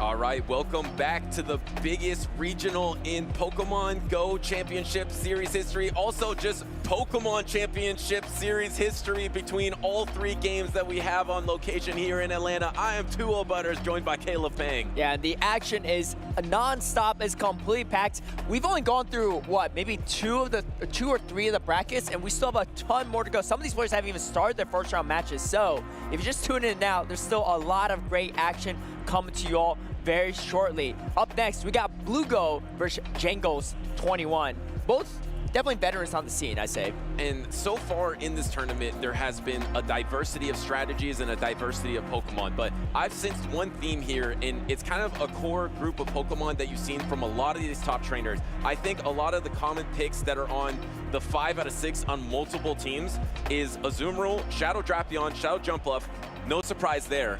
But the other 2 to round out that top 5 is Shadow Sableye, and actually it's Alolan Sandslash that has been ending up on a lot of these trainers' teams. Yeah, it's one of the most consistent answers to these poison types, to the grass types as well, especially because Annihilate and Fighters are much harder to bring in this current meta. Well, let's take a look down at the stage to see what these upcoming trainers have on their teams to see if, you know, your theory is correct or not here. As we see, oh, a little spicier on Blugo's side. We got the Claydol as expected, Cordelius, Shadow, Jumpluff, and Azumarill, but we got a Corviknight and a Spiritomb. I believe it's the first Spiritomb we're seeing here in Atlanta on the broadcast. Getting wacky here in Atlanta. Yeah, we do have that Unobin Stunfisk as well on Jangle's side. You mentioned the Corviknight, Shadow Annihilate. I mean, look at these Pokemon. Out of how many of those from Blugo have been changed from the last update, the Might and Mastery? Claydol was changed, Spiritomb was changed, Cradily was changed, Jumpluff, you can argue, even was changed. Yeah, it was with acrobatics, It was meta before, but now it's more of a flying type Pokemon because it usually runs acrobatics and aerial Ace, and it looks like that is the attacks of choice for these trainers as well. And then the Corviknight actually didn't get any updates here, but is now well positioned in this new meta to be strong against the top picks. And of course, Azumarill, glue it all together with that Pokemon. Yeah, I mean, and 3 out of the 4 Pokemon you mentioned on Blugo's side that got changed, they were all Rock Tomb. So he's rocking 3 Rock Tomb users, debuff central. Jangos on the other side has that a little more similar to Ometa in a way, right? But he has the Unova Stunfish, which I thought was potentially an interesting pick for this tournament. Let's see if he makes it work or not here. Going to game number 1, it's going to be a Credilli versus a Shadow Drapion. And you can see BlueGo running the ABA grass composition, and Drapion having a lot of play even into the Zermo in the back against BlueGo. And a little risky there to throw on proper timing. He could have thrown the Crunch before the Rock Tomb was available, but BlueGo also trying to throw on proper timing, did not throw the Rock Tomb either to secure that debuff. I feel like if you're the Cradilly, you would rather give one Poison Sting and get that debuff than worrying about throwing on perfect turn alignment. That's right. Crunch is going to come through now, debuffed at this point in time, so BlueGo feeling confident about letting this go. And honestly, BlueGo takes away this Shadow Drapion. The jump up is in a pretty good position, especially if you look at that backline. Actually, mirror backlines for both trainers here. Let's see if Jangos decides to shield or not. It's kind of a tough shield, and he's going to let it go. Because even if you shield, the next Crunch is not going to take out the Credilli, so you're kind of wasting the shield in a way. And how many times have we seen this? As Cradilly in the lead as a tool for the alignment here, using a Protect Shield, but it's so hard to even finish off this Cradilly. Actually threw 3 Bullet Seeds, and then swapped out into this own jump up, but the problem is, this is flying type damage, so you're going to be taking super effective damage. I didn't actually see. Was this I think bait? This is Aerial Ace. It was. Oh no, it's the Acrobatics. Wow, that is a lot of damage. And it does connect onto the jump up. Oh, and Jangos ends up shielding the Aerial Ace instead. So trying to preserve this jump up as much as possible, maybe expecting that there might be a Spiritomb or a Claydol or even a Zoomer on the back. It is going to be a Zoomer, and this is actually going to be pretty solid. Oh, Jangos reaching for another Acrobatics. Does BlueGo spend the final shield? Is going to spend the final shield to protect the Credilli. What a swing there, though, from Jangles. I mean, able to knock out the opposing jump up. Now got the last Protect Shield from this Cradilly. Cradilly's going to throw a super effective Rock Tomb, but now the crucial thing is you have to knock out this Cradilly with energy. I don't think you can ever fast attack down. Here comes the swap in the Azumarill. I love this play from Jangles. Just bank up the Acrobatics, or I guess even throw the Acrobatics, even though you do have your attack dropped by 1 stage. Yeah, he wants to shore up this matchup with Azumarill in the back. He still has a shield, I believe, too, so he's in a pretty commanding position. Yes, there's a Credilly in the back. Oh, maybe even going for a catch here. Does try to go for a catch, doesn't actually get it. Either way, though, still able to soak up this damage on the Zero, feeling pretty confident in his position right now. Well, the crazy thing is he was able to throw that Acrobatics and then bank up energy as well, because Bubble is just so hard to do enough damage against that Shadow Jump Fluff. And now it's going to be a Zoomer versus a Zoomer, but Jangles has this Protect Shield advantage. Like you mentioned, it was the same exact backlines, but the difference was that Acrobatics from Jangles Jump Fluff into BlueGo's was just devastating, and now Jangles is just way too far ahead in this in-game. Well, the one thing to know is that BlueGo's Switch Hammer is coming up soon. He may go for the swap to the Credilly to soak up some of this damage, get a little bit of energy, but you can't really get too much energy because the Zermo's almost at the next move at this point in time too. BlueGo going to reach the play rough a little bit after, trying to go for even potential catch, not going to be able to do it. Jangles is going to throw the correct move, the Ice Beam into BlueGo's Credilly. And let's not forget, he still has a shield and an Acrobatics loaded on his jump bluff. And he's going to be able to get to a charge attack, maybe even take a play rough here, but probably going to throw up the Protect Shield. Actually, no, because he knows he has the Acrobatics banked either way. So it looks like Jangles can close it out with maybe even his Azumarill if he gets to attack, or just combo play, swap. Didn't quite have the Acrobatics, but didn't matter because he can get to the Aerial Ace after 1 Fairy Wind and take this game number 1. Fantastic game from Jangles. Very patient and, calculated plays, right? I mean, recognizing that, you know what, I don't really need to shield the Rock Tomb on my jump bluff because it's not enough to take me out. And that's the thing with jump bluff, why it's so strong in this meta, is that against a lot of the meta, right? Mud Slappers, Credilly with the Bullet Seed, Bubble with the Zoomer, all resistant moves against jump bluff. So even if you land a super effective move, you can't fast attack it down, you still need to throw another one, right? So it gives you so much flexibility with your team composition. Looking at the rest of the moves here too, I mean, the rest of his team composition, he has that Dugong, which definitely is a much more reliable answer to grass types than Lapras is, even though Lapras beats it in the head-to-head, even without Skull Bash, which is kind of nuts to me. And then, having the Shadow Annihilate really strong as well into that Lapras, having much more counter damage that really helps you shore up that matchup. And as we see the replay here too, invest in the Credilly, but sometimes the investment doesn't come out so well. Look at how much that Acrobatics did. Super effective. And this is what's crazy to me about Jump Bluff. Jump Bluff was so good before, but now it's slightly worse against the things it should be, like the water types. but it's just better against everything else. It's better in something like Amir. It's better in the negative situations against a Shadow Drapion. It's better neutrally. This acrobatic change is actually huge for Jump Love. I feel like it gives it so much more upside than it had in previous iterations of the meta. Yeah, I mean, it's much better into even, Mandibuzz, Galarian Moltres, things that used to counter it too, because you have the hard-hitting acrobatics damage, you have the super effective Fairy Wind as well, and there's just not a lot of rock types in this meta, right? Like, Alolan Sandslash, sure, it's going to resist flying, but it's also going to resist grass, so you're not really losing out too much. So there's really rock types that would really benefit from more flying damage, but there's just a significant lack of rock types. I don't remember the last time we saw a rock type on today's broadcast, if even. But here comes the Corviknight into game number 2 against the Shadow Drapion. And the lack of steel types. This is one of the few steel types that seems viable in this tournament, which is the Corviknight from Blugo here, getting a positive lead, but staying in this matchup, probably going to soak the Ice Wind. I don't know if you're going to chip and dip with a little bit of energy, because I don't think your energy is going to be that valuable debuffed into this Dugong. Yeah, I think I'm surprised actually not even throwing the move there too, but maybe just wanting to soak up the energy like you said, and now going for the debuffs. Cordeli is going to win that charge attack priority, which is pretty big, because now you get to do the super effective damage against the Dugong, and it's before you get debuffed.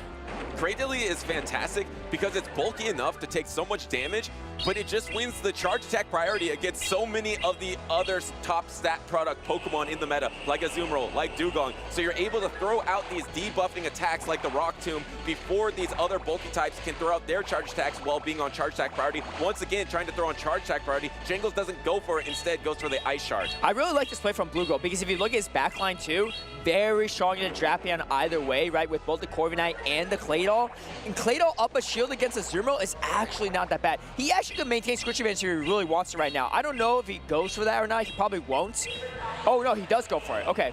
Yeah, Claydol seems to just be not bad against anything. Even its counters, it seems like it does okay. Even in the jump up, it's not that bad, because you can land an Ice Beam, you can land a super effective Rock Tomb, and now this Rock Tomb from the Cradily is going to land on the Dugong, looking to instant pivot into the Corviknight here. Jangles is going to come out with a Pokemon, actually just holding on to the whole switch timer here. There's the Drapion, and it looks like he swapped, and there it is, the swap into the Sky Attack. You would much rather take the Sky Attack into the Azumarill than Shadow Drapion. Yeah, this is what Blugo's hoping for as well, right? Whether it's a Azumarill on the back or Unova Stunfisk, he knows that he would rather face that than have the Claydol deal with it. I mean, if it's really Unova Stunfisk, then he just wins with the Claydol either way, right? But in case it is the Azumarill, then he's in a much better position right now, because he would rather have this Azumarill get chipped down, and then you can just must-stop down everything in the back. And I think you absolutely want to save your Protect Shield from that Claydol here. And this was actually charge attack priority, a little bit greedy from Jangles. He could have thrown the Ice Beam earlier, but now it's going to have to take the full wrath of the Iron Head into the Azumarill. Can he hang on? Yes, he does hang on charge attack priority here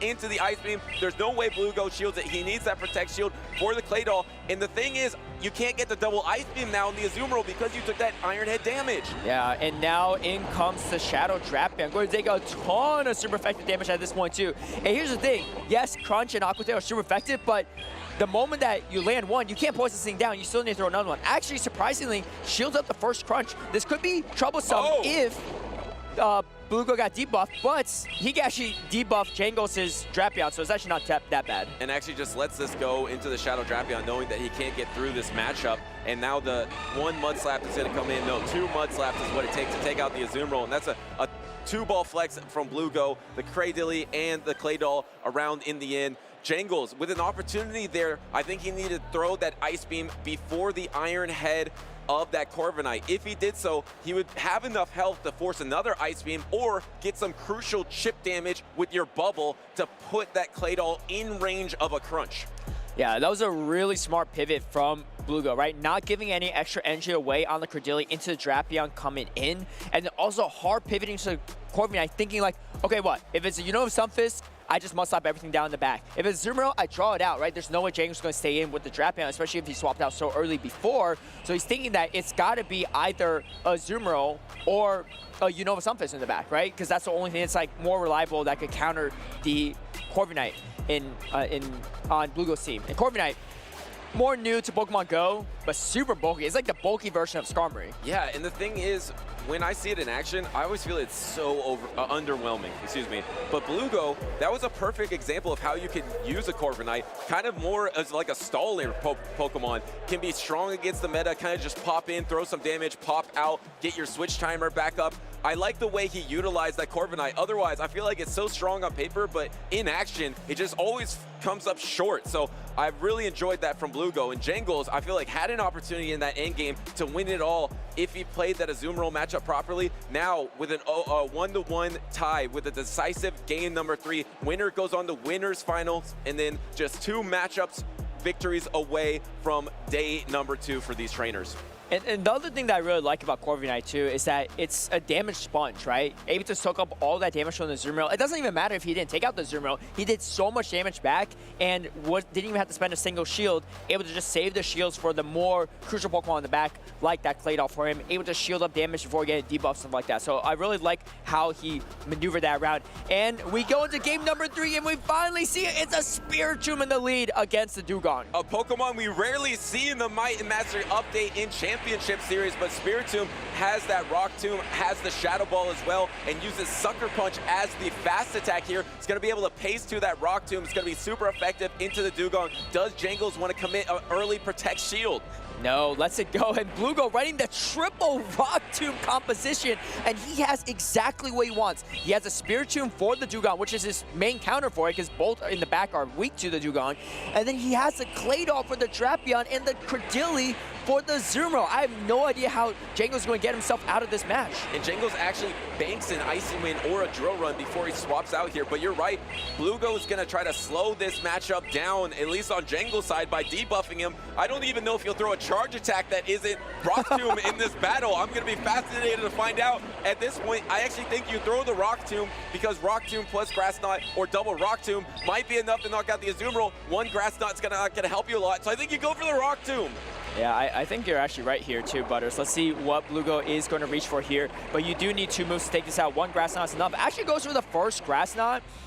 I don't hate this play either, right? Because if Jangles shields, then you know how to play around it a little bit better. And Jangles is going to throw up that first shield. But you can still hang on from the Ice Beam. Yeah, and the thing is, you have that Icy Wind in the back. You have 2 Protect Shields remaining. Blugo is mulling over his options here, decides to let this Ice Beam through. Doesn't get close to knockout. Here comes the swap, trying to catch a Rock Tomb once again. And there is the Rock Tomb from the Cradilly in the Jangles. So the Rock Tomb onslaught continues for Blugo. This is debuff central. Debuff again, and in comes the Claydol as well. Already debuff too. I mean, does Blugo even need to shield anything? All these moves are debuffed at this point. He's going to throw up the first shield because he doesn't want to lose this Claydol too quickly here. But the Drapion is debuffed as well, so it wouldn't have even done that much damage. It's not over yet, because if you come in with the Dugong and you go for the Icy Wind here and pick up a shield or just do a bunch of chunk damage, you have enough health on your Azumarill to maybe sweep here. Here comes the Icy Wind. There is a Mud Slap that goes through. Here comes the last Protect Shield of the battle for Blugo. Can you get back to your timer? Is probably not up yet, so you get the extra Mud Slap here. Yeah, 1 more Mud Slap in the Dugong. Yeah, this is really tough for Jangles because there's no energy on the Azumarill, and on top of that, he can't clear his debuffs anymore. He has no Pokemon left. Another Rock Tomb. It's Rock Tomb Central here, and here's the problem. 1 Ice Beam is not enough at this point. He still has a shield though, so maybe Blugo could go for a catch. Let's see if Blugo goes, tries to catch it, doesn't make the catch, but Jangles has to throw this soon, otherwise another Rock Tomb's incoming, and here comes another Rock Tomb. Azumarill about to be double debuffed at this point in time. This is just brutal for Jangles here. Another Rock Tomb does come through, gets Protect Shielded. Yes, you have the opportunity to maybe double Ice Beam, but the thing is, you need to get to 1 more bubble as well to double Ice Beam. And Cradilly is still around. He's going to wait out his timer here. I don't know if there's any energy on this Claydol. I think it's energy dry, but you need the double Ice Beam to be able to knock out here. Here comes the Cradilly, and there's the GG because Jangles blind through the Ice Beam. Yeah, I mean, he has to, right? Because if the Cradilly gets a Bullet See-Through, you're like 1 Mud Slap away, and you're still 2 Ice Beams away from taking out this Claydol, and it has another Rock Tomb it's going to throw him, but Blugo just going to tank the double debuffed Ice Beam, and it's not enough to take out the Claydol. Is going to be, oh man, that does so little damage. Absolutely wild stuff from Blugo, but is going to get the triple Rock Tomb team and going over now to the winners finals of Group D. Just a crippling strategy from Blugo to run those triple Rock Tomb Pokemon, and only threw 1 charge attack that wasn't Rock Tomb the entire battle, and that was the Grass Knot. And I'm not actually even sure he needed to throw the Grass Knot. He might have been better off throwing the Rock Tomb. So interesting strategy from Blugo that's been working out so far. He now advances to the winners final of his group. Jangles not out of it yet. Had an awesome tournament so far. He'll be dropping down to the loser side of the bracket. Yeah, that was absolute madness there too. I mean, and we all saw it coming, right? We're like, okay, he's going to throw a Rock Tomb. Jangles knows what's being thrown, but at a certain point, you just need to shield a rock tomb. You know it's going to debuff you, but like it's like a war of attrition, right? And you're just constantly getting debuffed at that point in time, and there's just nothing that he can really do, especially with the team composition he was in, right? He was pretty much countered all the way throughout. Yeah, absolutely. And it's just crazy how little the super effective damage was doing after those rock tombs. I mean, you had so much coverage on Jangle's team running an ABA Shadow Drapion double water that we've seen so many times this season, but just now that you can just get Rock Tomb over and over again in the Might and Mastery update, you just don't have the same firepower to close the battle in that matchup. And crucially, Shadow Drapion was always meeting the Claydol in that matchup for Jangles. And if he was meeting any of the other two Pokemon, I think he would have been in a much better position. Yeah, that's right. I mean, and what do you think about that Spirit Tomb, too? We haven't seen a lot of it, especially, I think we saw a little bit of it in Vancouver during that halfway meta, but we haven't seen a lot of it in this kind of full set of meta for the Might and Mastery. But Lugo made it look kind of good. Yeah, I mean, it's a harder Pokemon to get. It was part of a Halloween event back in the day a little bit, and you got it through some research tasks, and then you mirror trade it with some friends. But it's a Pokemon that does have some upside, has the same typing, of course, as Sableye does, but instead of the Shadow Claw damage, it has Sucker Punch, which is a dark type fast attack damage.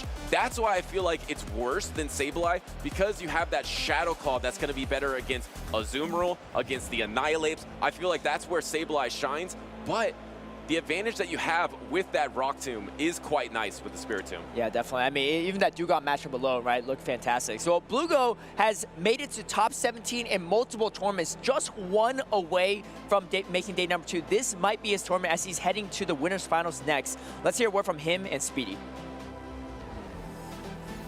Welcome everyone. I'm here on the floor with Blugo, who just took down Jangles 21, a trainer that I think is a dark horse to make a bracket run at any given time. Blugo, that was a big win for you. That's a really talented trainer. Does that improve your confidence going into the next round? I mean, absolutely. Up until this point, you know, I had a round 1 no-show, round 2 opponent who was very good. My round 3 opponent was actually my girlfriend, who's here with me competing as well. So up until this point, you know, I hadn't battled any of the PvP juggernauts, if you will, so being able to battle one on stage was an honor for me. And taking the win, of course, is amazing as well. It feels like there's so many juggernauts here, and you brought some really fascinating tools to try to win your rounds. Corviknight, I see the plushie. Talk to me about this Pokemon. How are you playing it? Well, with Corviknight, it's one of those Pokemon that on the Sims, if you look at the Sims, it looks very, very powerful.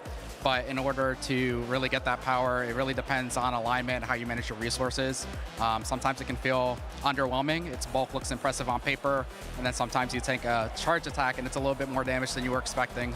So I would say with Corviknight, it's all about placement, how you manage your resources, and timing for sure. Timing about when you throw your charge attacks. It also feels like it's one of the best counters to Cradilly in the meta because you have the Iron Head. You're able to hit it for that super effective damage. Your whole team, did anyone help you team build? Did you come up with this on your own? What was your inspiration? And you looked pretty confident on stage. Do you feel confident with your team? No, I don't feel confident.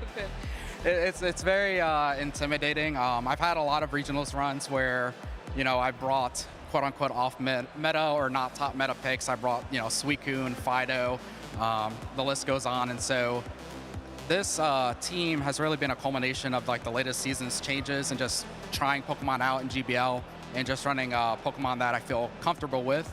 You know, may not be the best coverage as a team, may not be ideal, but it's all Pokemon I feel pretty comfortable with just from GBL experience.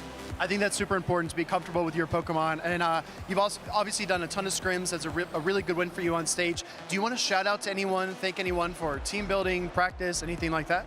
Well, I definitely have to shout out Caitlin Vo. She's my girlfriend. She's been traveling with me to all of these regionals. She's been supporting me, being a sounding board for all of my team building ideas and thoughts on Pokemon for the meta. This is actually her first time competing. They sold out of spectator passes, so when we were signing up, she's like, well, guess I'm playing Go with you.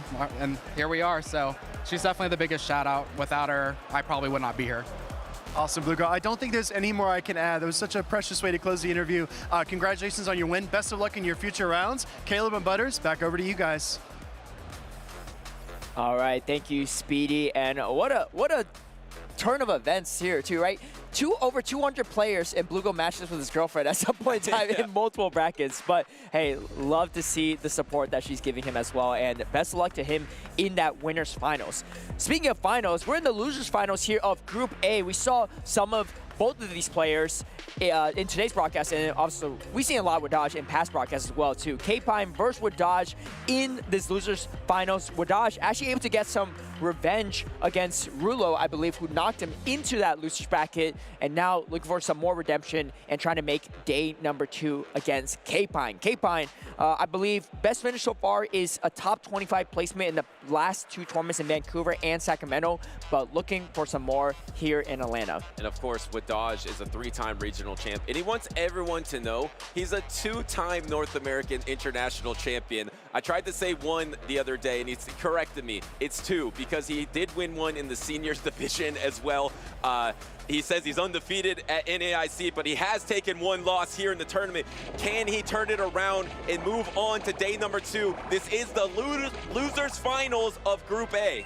All right, it's going to be a Credili into a Shadow Drapion. I mean, speaking of his accomplishments, he's actually a 2-time 3rd place finisher at Worlds, too, both in the seniors division and in the Masters, the 2 times he competed. So pretty high consistency in a lot of these big tournaments, and we're in one right now. Credili is going to shield up the first crunch, and Kpine is going to land the Rock Tomb against Drapion. Something you see quite often, right, with these Rock Tombers. Shield the first one, and then let the next one go when they're debuffed. And we see Credili in the lead so often. I think Kpine set the tempo here in this tournament with this lead, being able to run this in the lead, go down a Protect Shield, and then get the alignment, and then oftentimes either get the Protect Shield back or do enough lasting damage against your opponent that it's so tricky to finish up the matchup. Once again, you're in that same situation. It's so tricky for this Dugong to finish up this matchup. You're gonna have to take a super effective Rock Tomb. Yeah, and he has a Swallow in the back for the jump up, and here's a big factor. He was able to grab a shield off Wadage. Now he's on shield parity, which is perfect for the Swallow, because before if Swallow's down a shield, that jump up has a lot more play. But recognizing that his team is a little bit weak to jump up, knows that he can't really do that, and in comes the jump up, in comes the Swallow, which is exactly what Kpine was hoping for. Oh, and actually Wadage is running Energy Ball. One of the few trainers here in Atlanta is running Aerial Ace Energy Ball, so he actually doesn't have better coverage against the Swallow, meaning the Swallow is a much better counter in this situation. And you can see Kpine going for the sludge. Oh, and grabbing a shield from Wadage as well. That's a huge shield to grab, because now you're in a much better position to land that Ice Beam. It's going to be completely unshielded. And at this point in time, too, look at these aerials. It just doesn't do enough. Swallow's just way too bulky. It's just really doing nothing. And Swallow is a Pokemon that's been around PvP forever, but really didn't ever do anything. And suddenly, now with this sludge, has the opportunity to be a main force in this meta, has already won a regional championship in Might and Mastery, and now actually going for the sludge instead of going for the Ice Beam there, though. Yeah, Wadage going for the combo, comes in with the drill run. Does Kpine decide to shield this drill run or not? It's going to take out the Swallow, if not the case, and he is going to shield. Maybe going to leave with a sludge, leaves with a sludge, and then now comes in with the Zumro. This is such a tough position for Wadage to be in, because he's within 1 Ice Beam range of being KO'd, as well as 1 sludge. And actually not going for the Icy Wind to try to debuff the opponent first, just trying to make sure you get the damage of the drill run off, meaning I think Wadage is just going to go straight for these drill runs here, because if you were ever going to Icy Wind, you would do it on the first charge attack. Yeah, that's right. And I think he just wants to put this Azumarill in Energy Ball range. Timers are coming up soon, at least for Wadage's end. They are slightly misaligned, as every charge attack being thrown is going to whittle down this timer more and more. And, you know, roughly about 10 seconds here, as Wadage can potentially swap over to the jump buff, is going to come in with the jump buff and throws just before the Ice Beams reach. I think it was the right call to throw those drill runs, because now the Energy Ball is definitely enough to take out the Azumarill. You would rather have the Energy Ball here. I don't know if Acrobatics would have done it, but the super effective Energy Ball does do it. The Sludge is already available. Going to try to bank up some more energy, but a little bit risky there. Now you're going to take the Aerial Ace, but remember, this Aerial Ace doesn't do much damage into the bulk of the Swallow, but still, you got to get 2 sludges off. Can you get the 2 sludges? There's 1 sludge. You need the 2nd sludge for the Azumarill. The Dugong doesn't have the move yet. Yeah, but so he needs to be able to survive 1 Ice Shard to get this off. Can he do it? It's a question. Gets to it and just barely survives. Is this enough to KO? Sludge isn't the strongest attack, and Dugong is so bulky. Can Kpine pull it off with the knockout? Not enough, and Dugong is able to close it out with 1 Ice Shard. Wow, what an in-game there. It all came down to the fact that Kpine threw a sludge into that jump up instead of throwing the double super effective ice beam earlier in that battle. And then at the end, he needed to get the double sludge, but the double sludge wasn't enough against the bulk of the Dugong. I'm fascinated how in this meta, everyone predicted Lapras would be on top of the meta, but we're seeing so many other ice types like Dugong, like Alolan Sandslash, and Lapras is completely missing.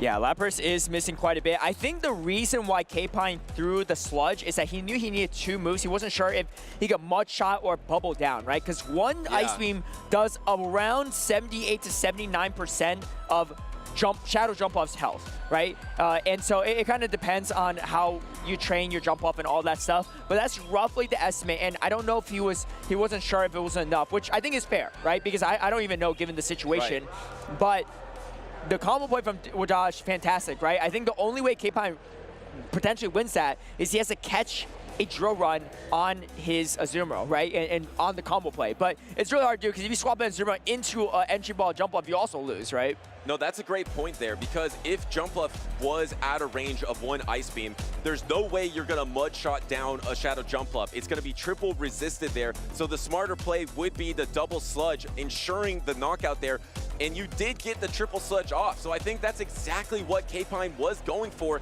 to try to secure those knockouts, but you just didn't have the reach with that Swallow. Couldn't get enough damage with that sludge to perform the knockout, but this is a situation Kpine is extremely familiar with.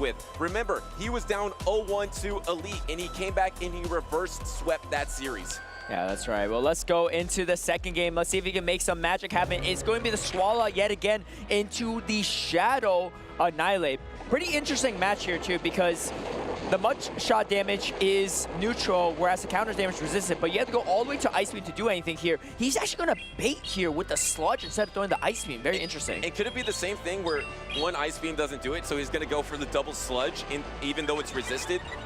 Here comes the sludge. There goes the protect shield, though. This is huge, though, because maybe after some more mud shots, an Ice Beam might be enough here. Yeah, that's a big shield he's able to grab, because now with this mud shot damage, this Ice Beam, even if it doesn't KO, it'll put it in mud shot range, but this took a lot. Oh, he's going for the double bait here. That's kind of wild. I don't know if this is going to pan out or not. Does Wadage actually double shield the Annihilate is a real question.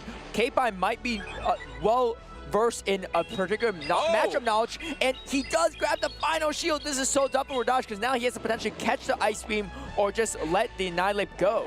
And here comes more counter damage. The Ice Beam is almost available. Is the swap happening? Oh, and the he pauses! What a pause by Kpine to secure that you don't throw the Ice Beam energy. You bake it for later. And he throws the Rock Tomb too. I think Kpine's demonstrated this a lot today, this weekend, about recognizing that good players are going to go for those catches. So he's showing so much patience there too.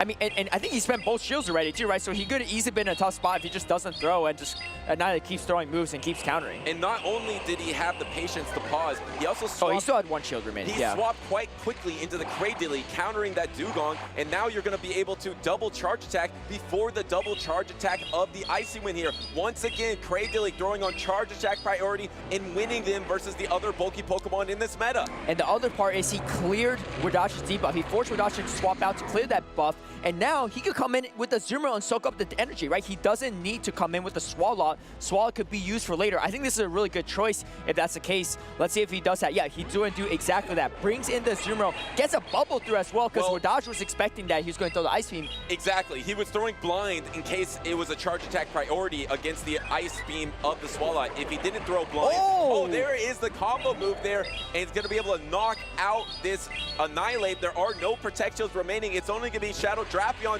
left for Wadage. There's a Azumarill, but the problem is, can you get to another charge attack? Because you can't poise this thing down, so you have to throw a charge attack into the Swallow. Yeah, you have to throw at some point too. Wadage is going to throw on charge attack priority. If you shield, it's going to be a one shield KO, and Kpine says, you know what, I'm pretty content on just letting this go as well too. You got the Azumarill here. Wadage is going to need a debuff or two to have a chance in this matchup, but Azumarill is going to be quickly reaching to that play rough. and there's a crucial break point sometimes in this matchup between the Shadow Dropion and the bubble of the Azumarill here. Wadage is going to be throwing the crunch. Can he get the debuff? No debuff there, and you're down a shield. At this point, you might just have the reach pretty much between this play rough and a couple bubbles that Kpine can get another game 2 victory. I believe Kpine is undefeated on stage in game number 2. He keeps losing game number 1 and keeps bouncing back against these top trainers in game number 2. Yeah, talk about clutch moments for Kpine in those situations. I mean,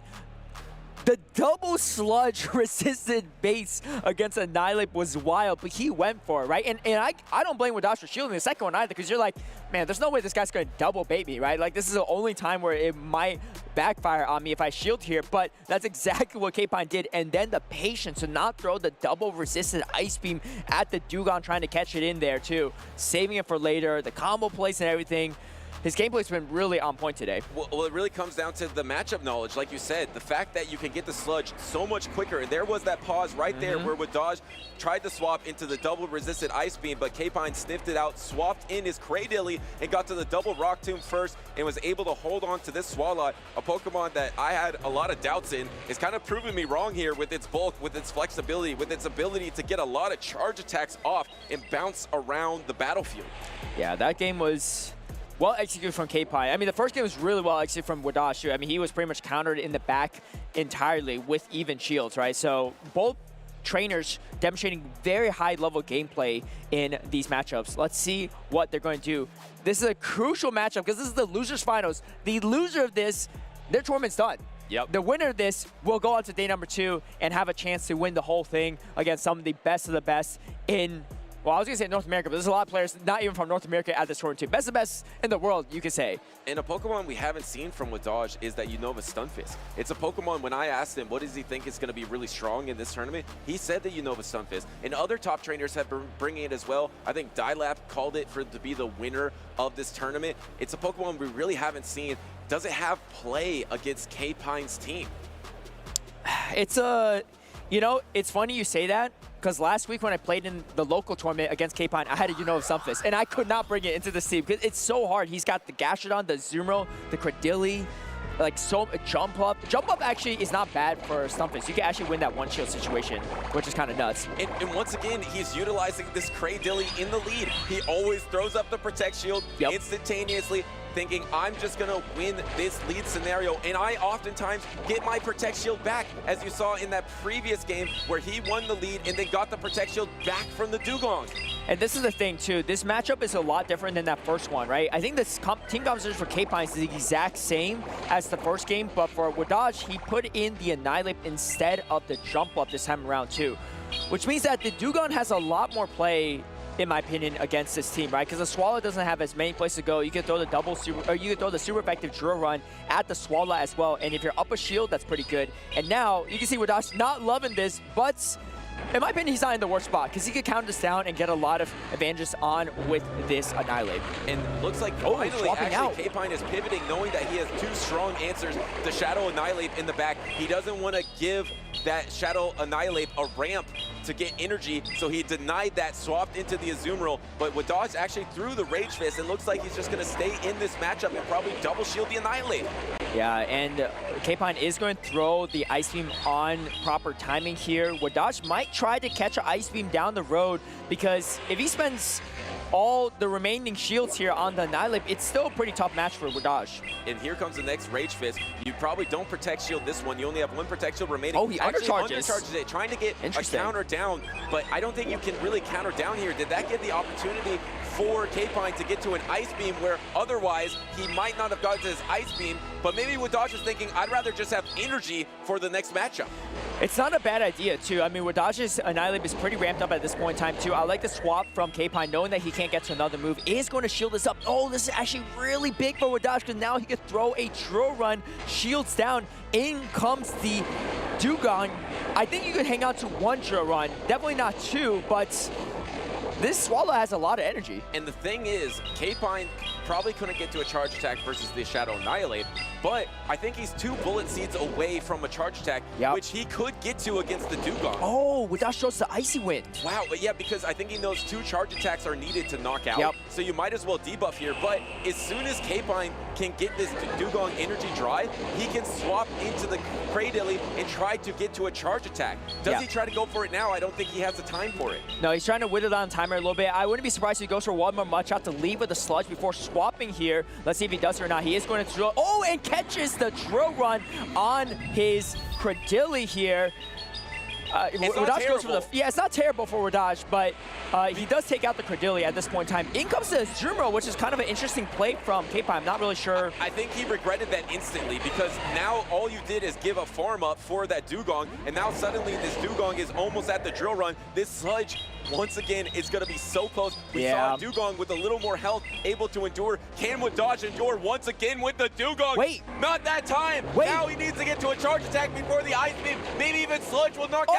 He goes through the Sludge. This is going to be resistant, but it's a Shadow Annihilate. I don't know if Wadage can hang out. Can Kpine get to day number 2? Oh, he does it! My gosh, I don't even think Kpine knew that I was going to take it out. We're all waiting there to see if the resistance Sludge was enough, and it was. And honestly, in hindsight, the Zumro bubble damage was actually solid because you did enough damage to the Dugong so that you could take it out with one Sludge. I don't know if that's what he meant to do, but it worked out perfectly. Well, he outpaced anyway, right? Yep. Because he got to the Sludge before the drill run. So the downside of coming in with that Azumarill was giving the energy to Dugong. But like you said, you got a little chip damage, which might have made the difference with the Sludge to be able to knock out like it didn't do in game number 1. Game number 3, it did knock out, and he secures the victory. He reverse swept Elite. He reverse swept Wadage. He took OutOfPoket to 3 games. What a performance by Kpine here at Atlanta. Yeah, and like I said, top 25 performances was his best finish in the last 2 tournaments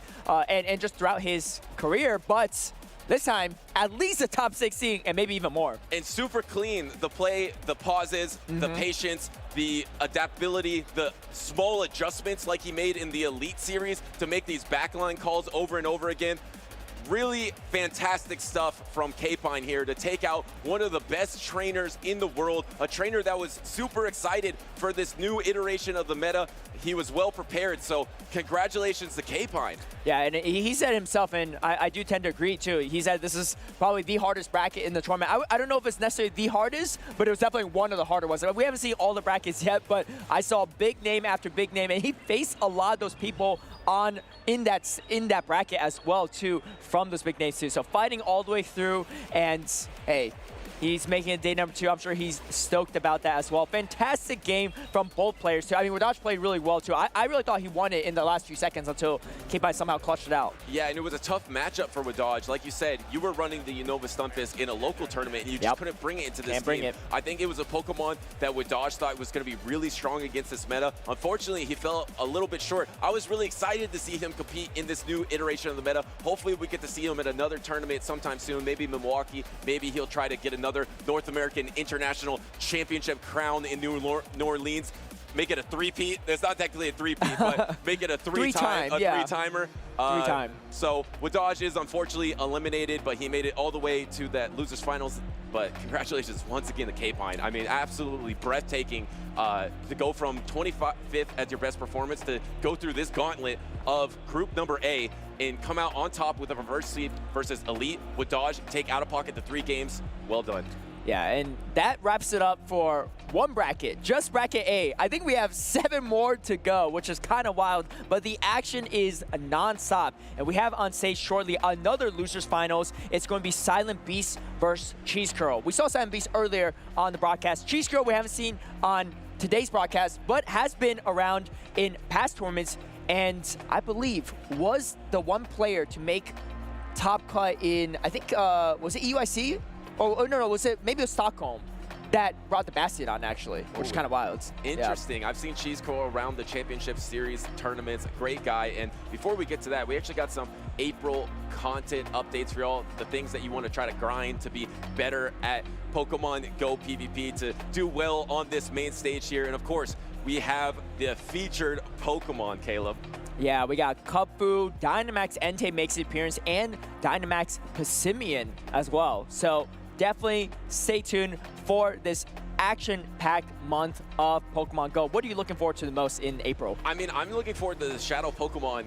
Shadow Registeel will appear in some Shadow raids, so able to get a nice Shadow Registeel. We have seen slight appearances from Registeel in this iteration of the meta because Steel types are kind of missing and the bulk of Registeel has been a little bit strong. So maybe Shadow Registeel can make an appearance in maybe Great League. Also, Registeel is quite good in it's good in Ultra League. Yeah. So if you can get a good Shadow Registeel for Ultra League, somehow get the Charge Team at some future event, I think Shadow Registeel is a quite strong Pokemon in not only Great League, but Ultra League as well. Do you have one made for Ultra League? It's an expensive investment. You know, it is a little, you do need XL candies for that one. So another reason to raid, right? That's because right. You get a lot of XL candies when you're doing those raids. Yeah, for sure. Well, great resources to dive into. So be sure to check out more information on Pokemon Go's live.com website for more details. But yeah, we got more action coming to you all. And slight spoiler, Chisco's not running the Bastion this time around. But he's running a Skeledirge, which is also pretty spicy in my opinion. Well, let's see what he's running. Let's head on over to the stage. These trainers are ready, and it looks like he's running the Skeledirge, the Azumarill. I wonder if he's running Scorch Song on that Skeledirge as well. He probably, or Torch Song, excuse me. Yep. Torch Song and Shadow Ball, and of course, running the Claydol, the Furret, a duo that we saw from Rise to Occasion. I was watching one of the battles. It's like, wow, what a great time in Pokemon Go PvP when you have the core of Furret and Claydol out on the battlefield. And it looks like Cheese Curl is also going to try to rely on that duo. Yeah, if you told me that was going to be meta 2 years ago, 3 years ago, even a year ago, I would not have believed you. I would never believe Claydol would ever make it to the big stage, but it has made it and made its mark for sure as you go into, I mean, both teams are pretty spicy as well, right? Silent Beast also running very non-conventional team of Shadow Primeape, Shadow Quagsire as well. And I mean, Furret's looking more meta compared to the rest of the teams on both ends. But here we go. Game number one. It's going to be Furret into the Skeledirge. Just such a weird matchup because you resist all the charge attacks from Furret, but the Sucker Punch is doing so much damage. Yeah, decided to go for an Incinerate before swapping out, trying to get a little energy on that Skeledirge. And now the Ice Beam is coming through, going for a little bit of a bait here, and is called by Silent Beast. And now suddenly you have actually he banks all that energy and then comes into the jump up. It's a non-shadow and it has energy ball. Yep. I like this play too from Silent Beast because the energy ball is, you can tank the Ice Beam, right? So you get to 2 energy ball before the double Ice Beam is reached from Cheese Curl. So you can let this go, and you know that you kind of need to save the shields for Furret because you don't resist the moves from the Skeledirge, but you do enough fast attack damage that you could really chunk it down in that matchup. You also have the Quagsire in the back, so it's actually really solid for Silent Beast in the backline regardless. Yeah, no matter what, you have 2 good answers from the Skeledirge there, and with a shield advantage and an energy advantage in the Furret, you can start ramping up your damage with those Trailblazers here. Actually going for an undercharge, showing through the nice. I don't know if that's going to be enough. That's not enough to knock out the Azumarill. Now is on charge attack priority. It looks like he didn't really care about his jump up. He wants to get some fast attack down with his back Pokemon. I think it's probably going to be the Quagsire that's going to farm this down. It's going to be pretty solid energy for Silent Beast, but if Chisco comes in with a Furret, this is actually pretty annoying as well because you have to watch out for the potential Trailblaze. However, you're taking neutral damage from everything on the Quagsire,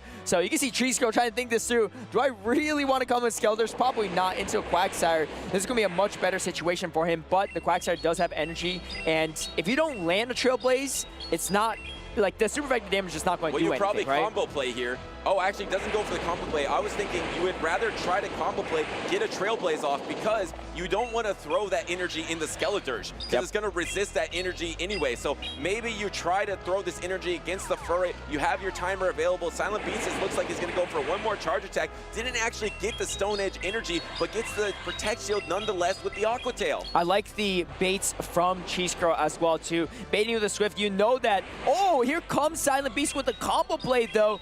Does Cheese Cheese shield this. It is going to be the Trailblaze. This is so awkward. Cheese is going to let this go. Needs to save some health for the Skelder. Skelder's not terrible into Quagsire if you have a shield advantage.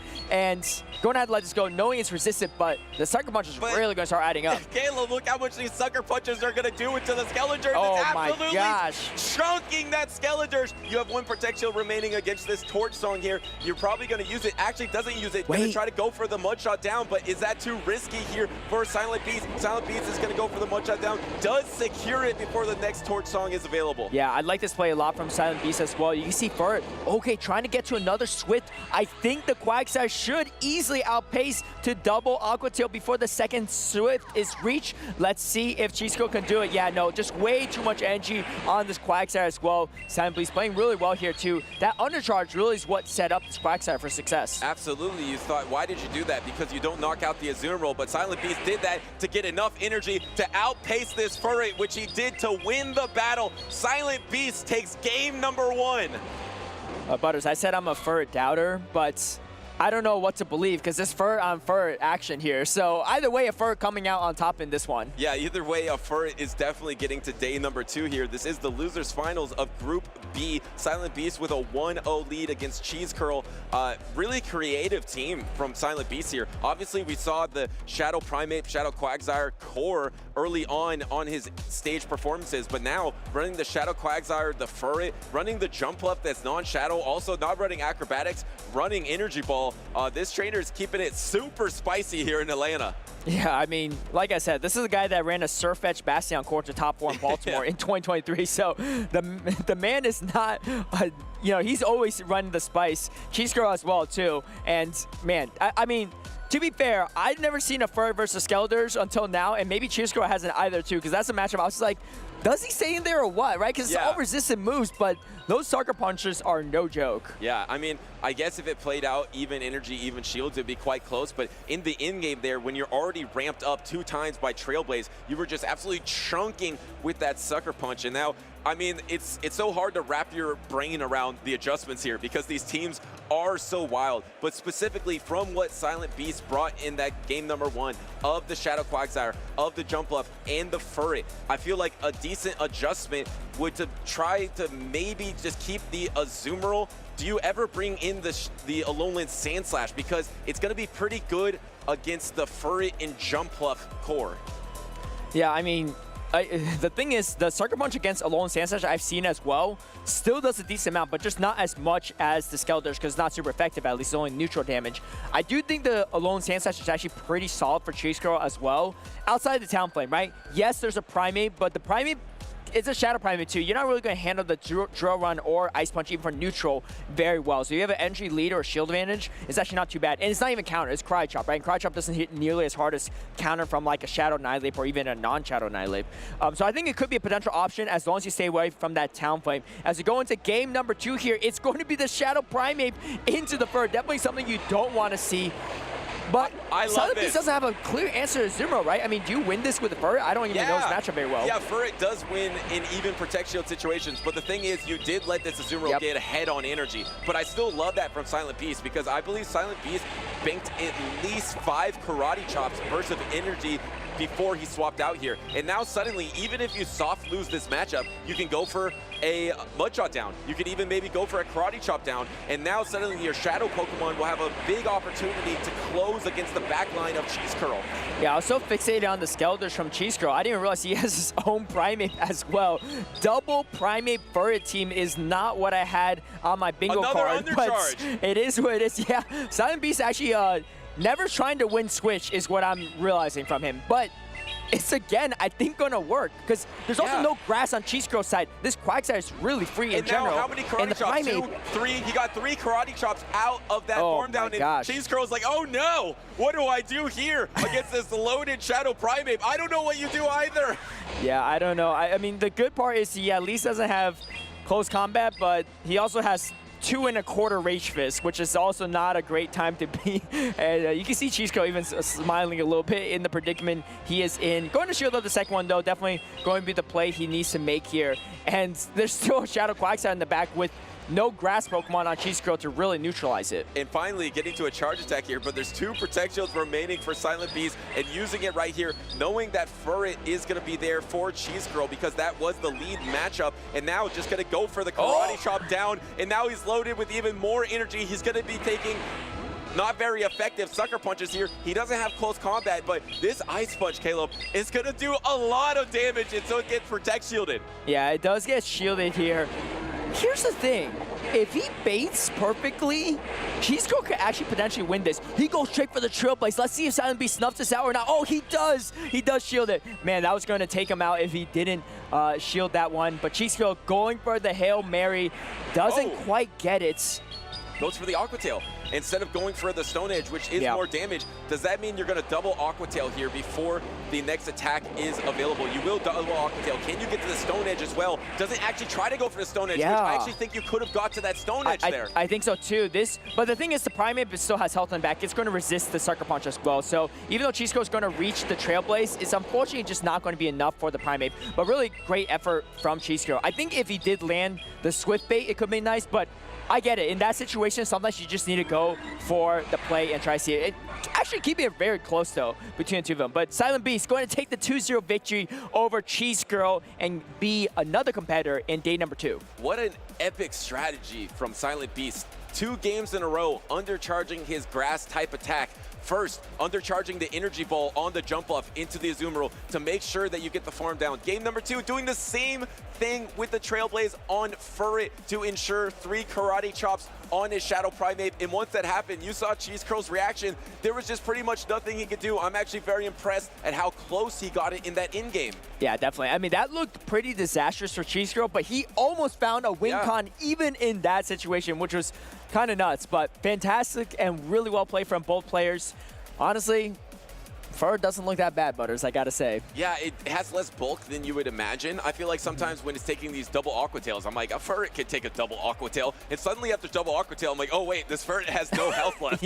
But still, the flexibility, the pacing, to be able to get the Swift after 5 Sucker Punches, to be able to ramp up with the Trailblaze, having that grass type coverage. Remember, a lot of these jump fluffs aren't even running grass type attacks. So to have another Pokemon with that sub coverage, it's looked pretty good so far. And I'm really excited to see what Silent Beast can do with that Pokemon. And of course, the Shadow Primate in the day number 2. Yeah, definitely. And my prediction is this is not going to be the only Fur we see in day number 2. I know Semi is running on his team. I haven't seen how far he is in bracket, but I think he's in a winners finals coming up shortly. And I'm sure a lot of other players, I mean, well, we haven't gone through half the bracket. There's still another halfway to go. There's going to be a Fur here or two in the remaining brackets, is my guess. No, remember, this is the biggest Pokemon Go Championship Series regional in North American history, and we just finished Group B. There's still a lot of battles left to come, so a lot of trainers that can secure this coveted top 16, this day number 2 championship Sunday. That's right. Well, we have some more action coming your way very shortly. But yeah, overall, what do you think about Fur so far? You believer? You know, I made that, that list of the Pokemon that I think have kind of put themselves in as the top 5 most common Pokemon of the Azumarill, the Shadow Drapion, the Shadow Jumpluff, the Shadow Sableye, and the Alolan Sandslash. If you are correct about the Alolan Sandslash isn't that bad, it's pretty flexible against everything on that list except for maybe Shadow Drapion. And Shadow Sableye, it probably gets a little dicey because you have to rely on Trailblaze damage instead of Swift. But it's actually one of the most reliable counters to Sableye. Yeah, because you know how Sableye, even against Azumarill, it's pretty. Like you know what's coming, right? Whereas Azumarill, that chip damage really adds up with Shadow Claw. But in my opinion, I think that's why you should run it, right? If your team's weak to Sableye, it's a great answer to it. Solid answer to Claydol. So, I mean, Claydol just does Claydol things, so it's a little hard to say sometimes if they shield perfectly, but that is one of those situations. And, we're talking about Fur users. Semi is coming up next, and he has his own Furrets. Yeah, and don't go anywhere. We have so much more amazing Pokemon Go action here in Atlanta coming up right after this.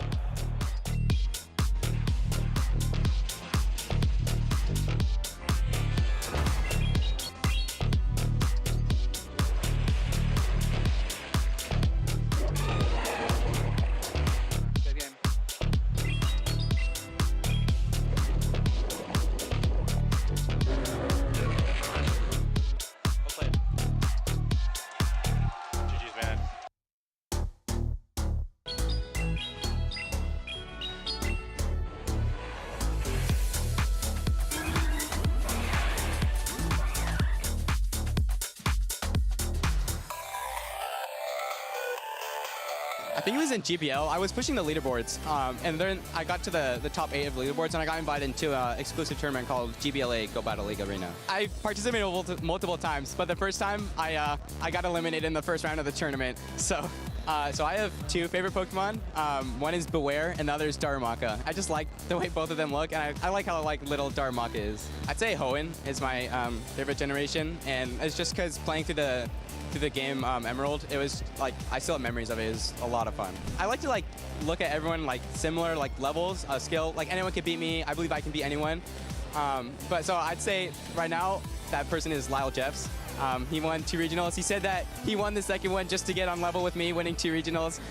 So I'm excited to see him at Worlds. Hopefully I face him there too. I would battle Cynthia because I remember back in the main series when I was playing that, I would lose so many times to her, and she's a very tough opponent. I'm more of a night owl. I like to sleep in the mornings. So, I prefer Ancient because I played through Scarlet and I enjoyed playing through that. And I enjoy Fluttermane, and I like Great Tusk because I compared it with the future version, and I just like the way the Great Tusk looks more. So definitely my family members. I'd probably call my mom first, and my dad, and then my brother and sister. Valor, because when I first started playing the game, I got reeled into it. But as time went on, I saw Mystic becoming really big, and I felt like it's my I need to be competitive with Valor and help boost the competition on Team Valor. Bomber goes down.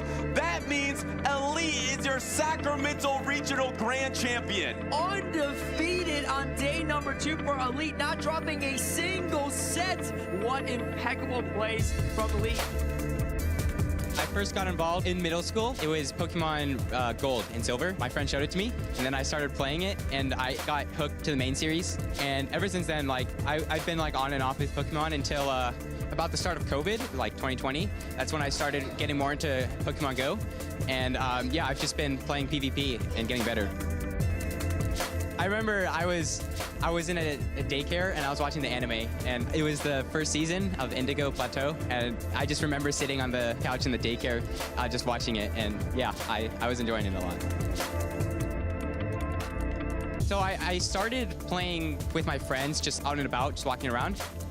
And it was ever since Go Battle League started. I wanted to be really good at Pokemon, and I wanted to compete in the World Championship. At the time, Pokemon Go wasn't a part of the competitive circuit, but I started playing it, and I enjoyed the game, and I felt like I could get good at it. So I put in more time in practice, and then eventually the game joined the circuit. Then I started taking things even more seriously, and I'm qualified for the World Championship.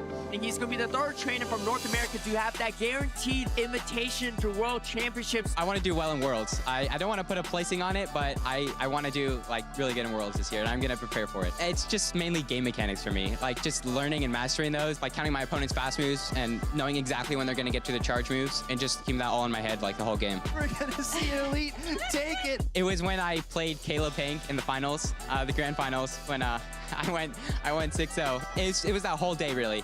Just starting from the losers bracket, going all the way back up into the grand finals, and then ending up winning it all. That's definitely the biggest moment for me. It's not really looking up, because I like to think of myself as a good player, and I think everyone else has a chance to win. But yeah, I would say Wadage and my friend Pocket as well. I think those 2 are really good players, and I'd like to stay on par with them. Originally, I had a drive to win, and I still have that drive, right? But it started to become more a drive to just be with friends and hang out with everyone that I've made really good friendships with. And yeah, just to play the battles and just enjoy my time here.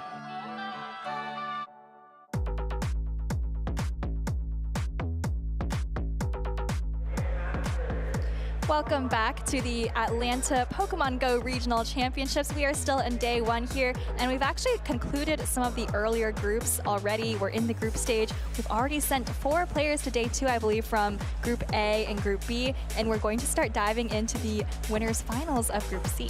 I was out on the floor talking to some of the trainers, and this size of the tournament lends itself to later and later kind of call times to show up for your groups, and trainers were beginning to battle at like 2:30 or 3 o'clock. Like, these groups are going later and later because we're trying to get all of these trainers in, and if you just send them all in at the same time, we don't get to see the best matches. So I really do appreciate that the tournament is organized in such a way that we get to see some of the best trainers from each group spotlighted on the stage. I'm really excited to get in this next round of matches. So this has been an incredible tournament. Atlanta's called the Big Peach, but honestly, this might be upset city because we've seen so many titans of the game toppled by new rising trainers, and it shows that our community is healthy, it's evolving, new trainers are rising up, and it's been fun. Of course, yeah, we've got the mainstays like Pocket already making it on to day 2, but then we've got some, lesser known trainers as well filling in some of those names in our top 16 that we're going to get to see tomorrow. But as for right now, I think we're going to have Sustenance Eater and LL Semi on stage. This is the winners finals of Group C. So the winner here is going to be able to make it onto day 2 on that winner's side. That's already going to be top 12, I believe. And then the loser of this is going to go to the losers group finals for Group C. If you remember, Sustenance Eater just had a monumental win on stage versus Rise to Occasion. Now he's going to come up here against El Semi, a trainer that has been really making waves in the Go Battle League scene for multiple seasons. The question is, can he translate that into Play Pokemon Championship Series success? Really excited to see what these two trainers do, because this is not what I had on my bingo board. So if I had, like, Dune versus Rise, or I had Wadage versus Pocket, I did not have Sustenance Eater versus El Semi on my radar. Well, some of those matchups you might be able to wait until day 2 to see them play out. But for a day 1 group finals, I think Sustenance Eater versus LL Semi is going to be a real treat to watch. Like we mentioned, Sustenance Eater kind of maybe a rising star on the scene, has a lot of great training from some really great battlers in the community, and has already won against some very impressive names. We mentioned Saxon, we mentioned Rise to Occasion, and now is going to be looking to take on LL Semi. Going to be a really fun matchup. Let's look at the teams. We've got an Alolan Sandslash on both sides. We've got Claydol on both sides, Cradily on one, and Furret on the other. These teams do share the Shadow Sableye, Shadow Drapion, and Azumarill. So honestly, the only difference is the Furret for El Semi versus the Cradily for Sustenance Eater. That's actually a great point. I didn't even realize just how similar these teams are, although I think I've seen a lot of teams kind of building around that Drapion Sableye offensive core, and then, of course, Azumarill, maybe the #1 Pokemon in usage right now. Claydol, I think, a close #2, so maybe no surprise there. So we're going to have to see how these trainers decide to pivot out with those, kind of minor changes. Before coming to the stage, El Semi did 2-0 Stud Muffins. If you recall, at a previous regional this season, Stud Muffins piloted Galarian Moltres very deep into the tournament bracket. It was such a threat at every twist and turn, but Sustenance Eater, El Semi, able to advance through that round and now faces off against Sustenance Eater. Like you said, Soph, we're going to see some dancing around, some maneuvering, some swaps, some catches, and so much more. Let's get into game number 1. All right, well, LL Semi is leading the Alolan Sandslash into an Alolan Sandslash mirror, so this is actually going to be very interesting, but they actually don't have the same fast attacks there. You see that Sustenance Eater actually has the Shadow Claw doing neutral damage, while LL Semi is throwing those double-resisted Powder Snows. Oh, sorry, I think it's the reverse. It's the inverse, yeah. It's so hard to tell because of the fast attack animations, but the Draw Run does connect, and that deals a lot of meaningful damage. El Semi losing the Charge Attack priority is a very valuable piece of information as this game goes on. It could be critical, actually, in the end game. Draw Run connects, and a swap, simultaneous switch. And this is Drapion into Azumarill, a relatively neutral matchup, but it's interesting to see whether the Drapion can get the 30% chance at the defense drop on this very first crunch. Honestly, Soph, it says 30%. That's what the rule is, but it feels like 80%. It always happens, at least to me, but it doesn't happen to El Semi in this round.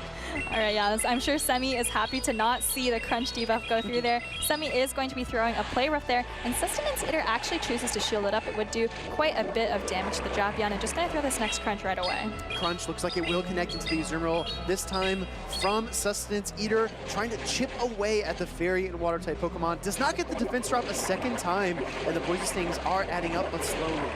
They are. I think this Azumarill is very close to Crunch range, or actually might even be there. And Semi looks like he pressed that play rough, so maybe hoping to hang on, but actually doesn't think he would hang on through that Crunch. I kind of agree there. So Semi, you know, trying to make sure he gets this energy off, and now Sustenance Eater gets to decide whether he wants to maybe go for Poison Sting down, and he does actually shield. I think surviving the Crunch was the first bit of math. The second bit of math was, if I leave my Azumarill in, will the opponent farm down? And El Semi decides that yes, that would be the case. Swaps into the Alolan Sand Slash. This Aqua Tail Soap, I think, is going to KO, so it forces the final shield from El Semi. Yeah, Semi thinks it'll KO as well, and does put up the shield. Just actually does one fast attack before throwing the Ice Punch. Wants to make sure that he gets this Drapion off the field and see what Sustenance Eater decides to bring back in. Drapion goes down. Cradilly is in the back. We see the Sand Slash come into the mirror matchup. Powder Snow from Sustenance Eater.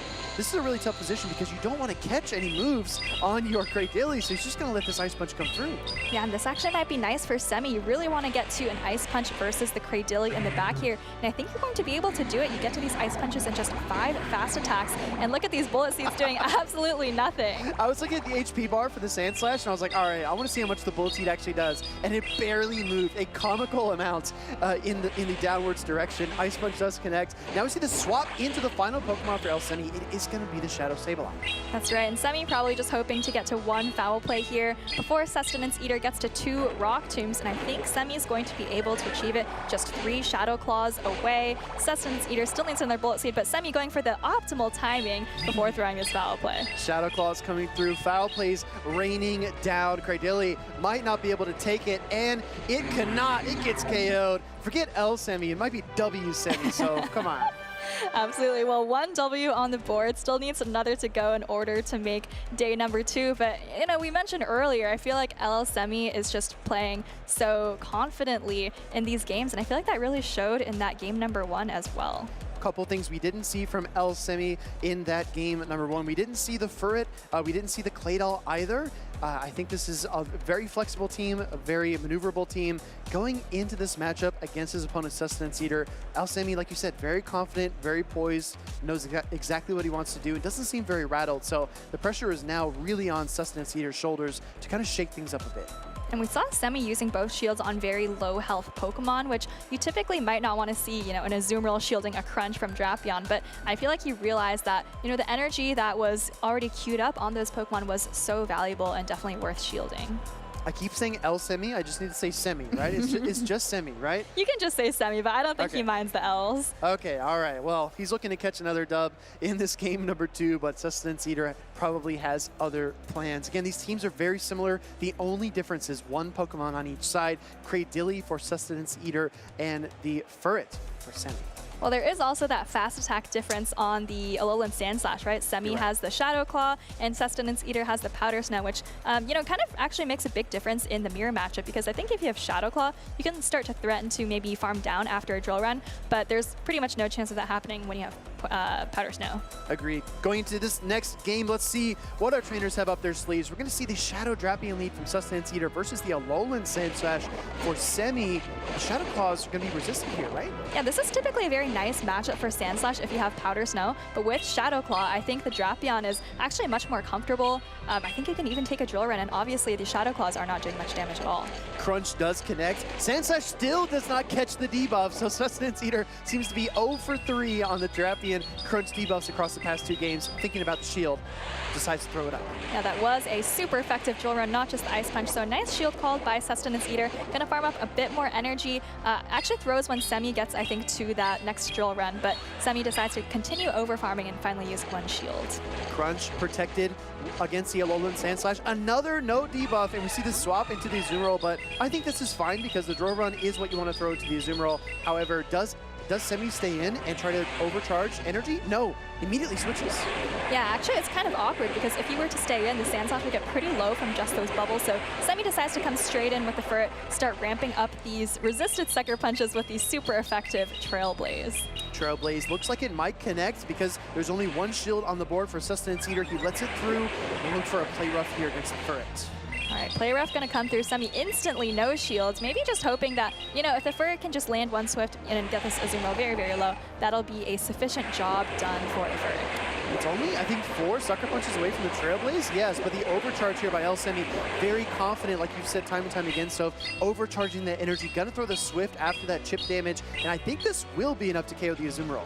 Boosted neutral stab Swift there is enough to take out the Azumarill, and I think Semi actually still has quite a bit of energy remaining on this Fur, just 1 Sucker Punch away from a Swift, and actually able to throw it on the Drapion. I think Sustenance Eater might have missed a Poison Sting there, and not very happy about losing that, but is going to shield up the Swift, and Semi is just going to stay in. He knows that he's not going to get Poison Stung down. Exactly right. Oh, actually tries to make a swap there into the Alolan Sandslash to maybe catch an Aqua Tail, but Crunch coming through from Sustenance Eater. This will likely be enough to KO that Alolan Sandslash, and it does. Now we're kind of getting down to the ropes. There's a Sableye and a Cradily, and 1 shield remaining for Semi. And Sustenance Eater is actually instantly tapping that Cradily, even though if Semi came in with the Sableye, he might have considered staying in had he known what was coming, but he does come into the Cradily, and Semi doesn't actually throw the charge attack before this first Rock Tomb comes through. Rock Tomb fired off by Sustenance Eater. No shield from Semi here, which is going to slow down the offensive potency of his Shadow Sableye. But he's going to go for good timing anyway for the single Shadow Claw and then the Foul Play. Yeah, Foul Play coming through. He might need, you know, more than 2 Foul Plays to take out after that debuff. Yeah, you see how little that Foul Play does. Gonna need a lot of Shadow Claws or maybe an extra charge attack to take out this Cradily, but he actually continues to overfarm, is gonna put up the Protect Shield on this Rock Tomb. Switch Timer just became available for Semi as well. He can reach for that Furret in case he wants to catch a charge attack or just switch it in. Oh, risky swap into the Bullet Seed Barrage, but he does get to the Swift. The nuance here though, Soph, is that this is resisted by the Rock typing, so it bounces off that Cradily and barely does any damage. Yeah, and I think Semi was just looking to clear that debuff, maybe hoping that Sableye can win charge attack priority versus all of these Pokemon, and he does get the Dazzling Gleam off on this Drapion. But Speedy, tell me, does the Cradily have energy? I don't think it does. We're gonna find out. Cradily coming up to the field. It's empty. No more gas in the tank, and here comes Shadow Sableye. The Shadow Claws are adding up, and the headphones come off. Sustenance Eater is gonna lose that game number 2 to Semi. Yeah, and it looks like Sustenance Eater is talking to the judge, maybe talking about that second game to see if that result will actually stand. But as of right now, Semi is up 2-0 versus Sustenance Eater. It's a really curious thing because if you have that additional Poison Sting, that I believe that's what Sustenance Eater is speaking with our judging staff about. If you have the additional Poison Sting, you are ahead in terms of energy, but as we saw, the Shadow Sableye does win the charge attack priority against the Drapion regardless. So if it came down to that situation again, then we know ultimately what the outcome would be. However, I do think the Poison Sting could have allowed Sustenance Eater to kind of move through that matchup a little more nimbly and maybe found a different opening. Yeah, I'm actually not sure exactly what they're discussing. We're going to have to get confirmation from production there. For the Poison Sting, I think maybe Sustenance Eater could have gone for a farm down potentially on LL Semi's Pokemon, but instead was forced to maybe throw energy. But I'm not entirely sure what happened. I'd have to take a look at the replays to see exactly where the fast attacks may have been missed. Yeah, we'll have to rely on our stellar production team to try to locate that point in the matchup that we are reviewing currently. But the game is so fast, right? It's only a second for each of these fast attacks normally, whether it's the Poison Sting or the Sucker Punch or whatever it might be. Missing out on just a half second can really kind of snowball into a negative outcome. Yeah, we see how close a lot of these games are, right? They come down to charge attack priority or, you know, maybe just 1 or 2 HP. So missing 1 fast attack is actually crucial in a lot of these situations. So I think we might have the critical situation queued up here. I think it is, yeah, the Drapion bring in. So,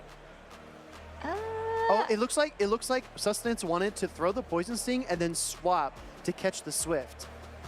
But was actually, yeah, we'll see it again. Wants to throw the single Poison Sting at the same time as the Sucker Punch goes through and doesn't get to the switch. I think that's what's being reviewed. Yeah, I actually think there's a couple of ways this could play out. Like you said, it could be they both do. So what happened is, right, Semi does one Sucker Punch, throws a Swift. Sustenance Eater comes in and gets one Poison Sting. He should either get another Poison Sting, or he should be able to switch, or he should be able to throw the Aqua Tail on Charge Attack priority. None of those things happen. So I think Sustenance Eater is saying, hey, I lost a turn here. There are so many different ways I could have played that out if I got that extra turn. It's like the Butterfree effect, right? You change one thing, and then multiple things down the line also change. So I do think it would have probably affected the outcome, but we're going to rely on our judging team to decide ultimately if this is a review that is going to lead to a rematch or if the result will stand. You see Drapion kind of stands still for just a moment after it hits the field. Sustenance Eater said, hey, I should have got a Poison Sting there. And I think the way that this match ended up playing out, I think Sustenance Eater ended up like staying in after the Swift was thrown and then maybe trying to go for a Poison Sting down. But I think Semi ended up switching out at the end, but I think Sustenance Eater actually does get that farm down if he gets that first Poison Sting that he missed. But it did look like he maybe was going for the catch on the Crate Dilly. Yeah, that's a really good point. And sometimes like the tapping and the different movements are so fast, you just have to look for that ripple on the screen and say, oh, did they tap the Crate Dilly? Did they tap the Fast Attack? Did they actually hit the Charge Attack button, right? There are definitely some nuances to how we play the game and how we review it, but I have full faith in our judging staff, and I know they've looked at tons and tons of matches like this, and as we move through our years in the championship series, I think our team just gets better and better at identifying win conditions and reviewing matches. Yeah, absolutely. I mean, like you said, it's kind of a butterfly effect, right? When something happens at the very, very end of the game, it's, typically pretty clear cut. I expect review to just take, 30 seconds, verify, for example, that a player tapped the charge attack, or, verify that one fast attack was lost and that influenced whether you were able to get to that last attack or something. But when it's something like this, where it's actually not even clear what Sustenance Eater wanted to do had he gotten that extra turn, and then from there, kind of trying to deduce whether that impacted the rest of the game. I want to speak a little bit to the viewers at home as to why this is so significant too, because you might say, oh, he just missed, one fast attack and it led to a loss. Not a big deal. It's so early in the tournament. This is the Winners Group C Finals. So the winner of this series goes to day 2 on the winner's side of the bracket, which I don't even want to argue is like a really important advantage because you have to play less rounds on Championship Sunday. So this is a really important point in both of these players' tournament runs. They've already had some incredible wins. They've already taken out some really talented players. They want to come into day 2, with both feet firmly on the ground in the winner's side bracket. Exactly, and this was game 2 of the series, right? Semi already has the 1-0 advantage. So from Sustenance Eater's standpoint, you lose this fast attack and then you lose this game and then you lose the series. And then all of a sudden, right, you're not even guaranteed to make day 2 as well. So, yeah, a lot at stake here for sure. So I definitely understand, making sure that you've taken the time to really understand whether you feel like you got your full potential in each game. Yeah, I mean, I honestly understand both perspectives. They've had big wins, right? You don't want to come into a tournament and take down someone like Rise Occasion or somebody really talented and then, not speak up when you feel like the result doesn't reflect your gameplay. And that's what we encourage every trainer to do, whether you're at the tables or you're on the stage. I know it might, feel like you're holding up the stream or maybe you're kind of inconveniencing your opponent, but always, always, always speak up based on what you see and let the judging staff take it from there. Exactly, and I've definitely heard from players where they play a game on stream and they either didn't notice something happen or they felt like it didn't it wasn't worth speaking up, and then afterwards you're just like, what if I had won that one extra game, right? So it's kind of like a doesn't hurt to ask situation. Exactly, you always want to make sure you try and don't have the regret. So I do respect and appreciate that the match is under review. I think this is definitely worth a look, and yeah, we're moving through our Winners Group C Finals, and like we talked about at the top of our cast, Soph, we've got more groups coming up, more battles just waiting to go, waiting to take the stage. So let's hope we can get this resolved and move on. Yeah, there are so many groups. I mean, there's 8 groups, which we often have, but also each individual group is relatively larger because we have so many players at this tournament. So, if you're watching at home and you're thinking about your favorite play Pokemon player, they're probably here at this tournament just because there's so many players here. And it looks like we do have word from the judging staff that it is going to be a rematch. So that game essentially becomes null and void. These 2 players are going to replay that game 2, and I don't there's no, commitments on what Pokemon they have to use. Yeah, I really do appreciate this decision from the judging staff, especially after what you pointed out, Soph, is that there were basically like 3 different ways that game could have gone after the Drapion came in. So I do think with the number of variables at play, it is a fair shake here to give Sustenance Eater a rematch opportunity. Semi thought he had a 2-0. Was really close to getting into that winner's side bracket in day number 2, but it looks like he's going to have to beat Sustenance Eater one more time. Oh, actually, we're now getting word that might not be the case, so stay tuned. Stay tuned, everyone at home. We're not quite sure what the result is here, although I do see the 0-1 on the screen. I mean, if you're sitting on the stage right now, I think you just have to be in the mindset that there will be another game. Yeah. Because, if you're Semi, you're either playing another game or you're going home to enjoy your... This is a really good... Go ahead, Soph. Oh, no, go ahead. I was just going to point out, this is a really good opportunity to express, like, if you do appeal to the judge and then the judge, you don't feel like they take into account what you think should have happened in the game, you can then further appeal to the head judge. And the head judge is going to make ultimately the final call in this situation. So it does look like the judge on stage did not grant the rematch. Sustenance Eater said, well, I really sincerely think it made a difference. Let me appeal to the head judge. And that's the stage we're at right now.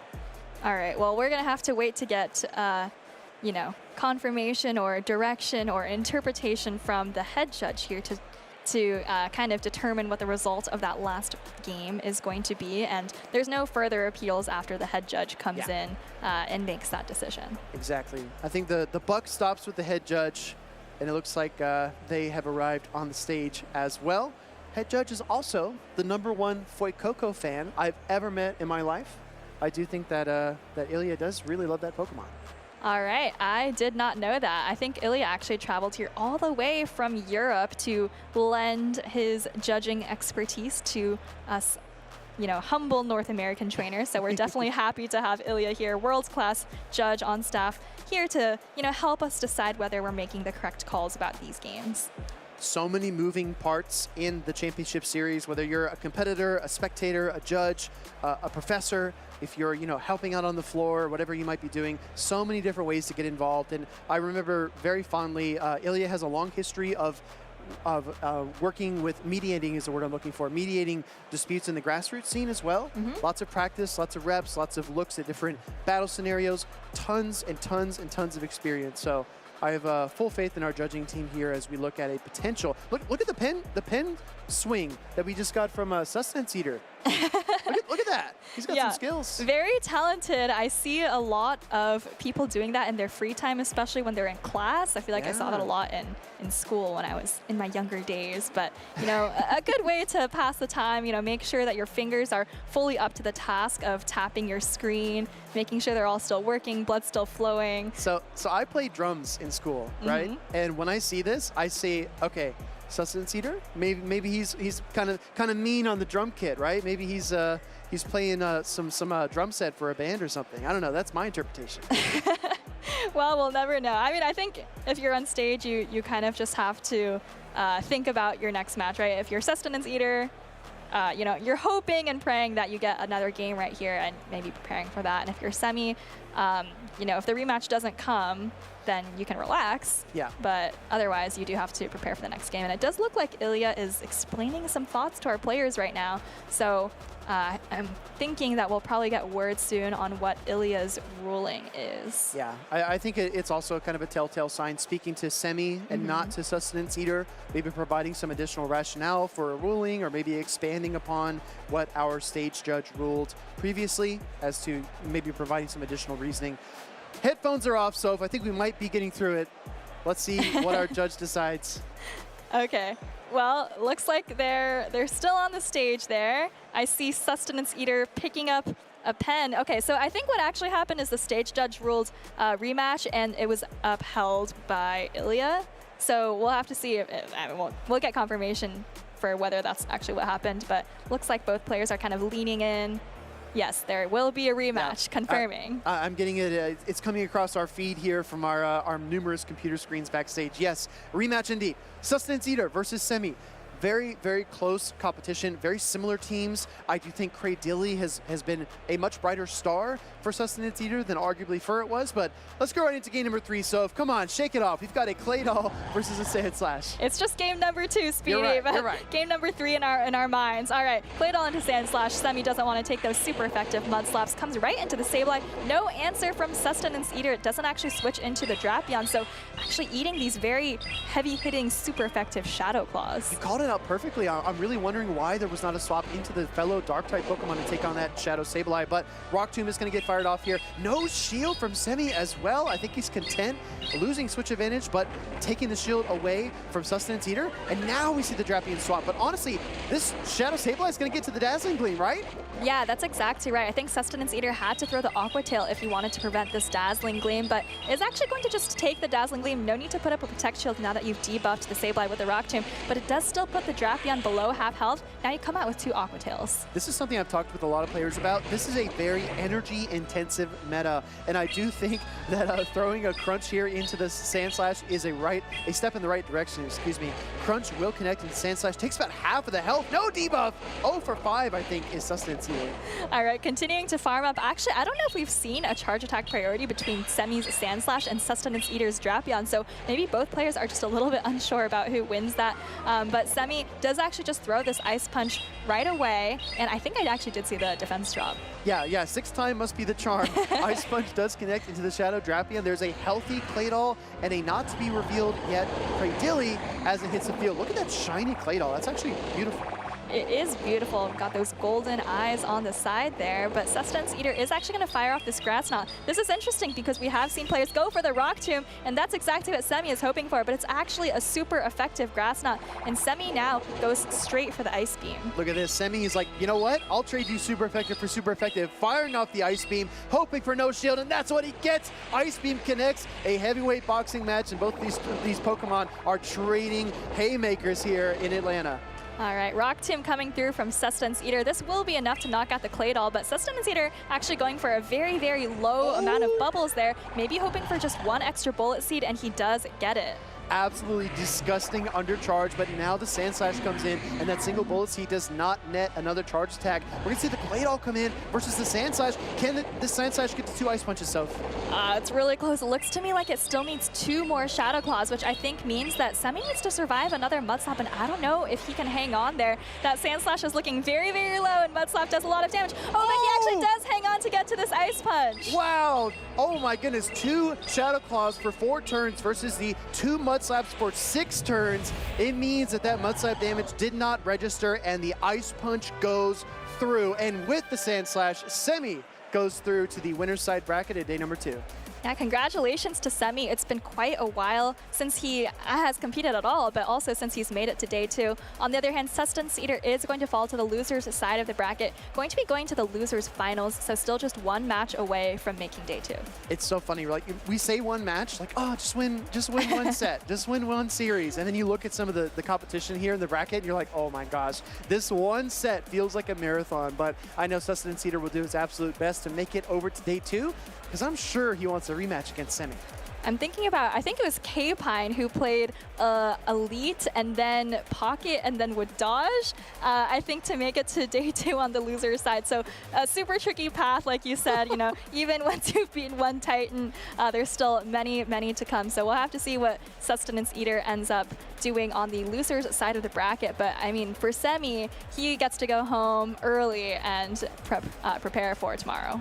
I think super tricky is like one of the most generous ways to say that. That was a gauntlet, right? That is like dodging the trap with the spikes in it, and then, you know, dodging a swinging axe coming at you. Like, that was really, really wild to make it through those 3 competitors. But we're going to take a quick look back at our series.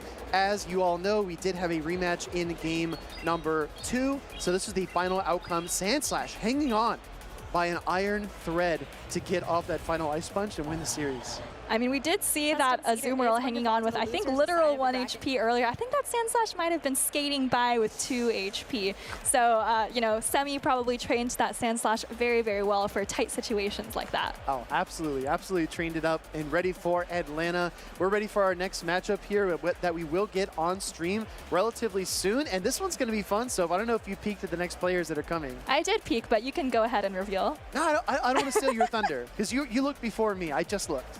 All right. Well, we did just see Sustenance Eater fall to the loser's side of the bracket, but I think our next match is going to be from Sustenance Eater's, you could say, mentor and familial friend, and that is Nighttime Clasher, his brother.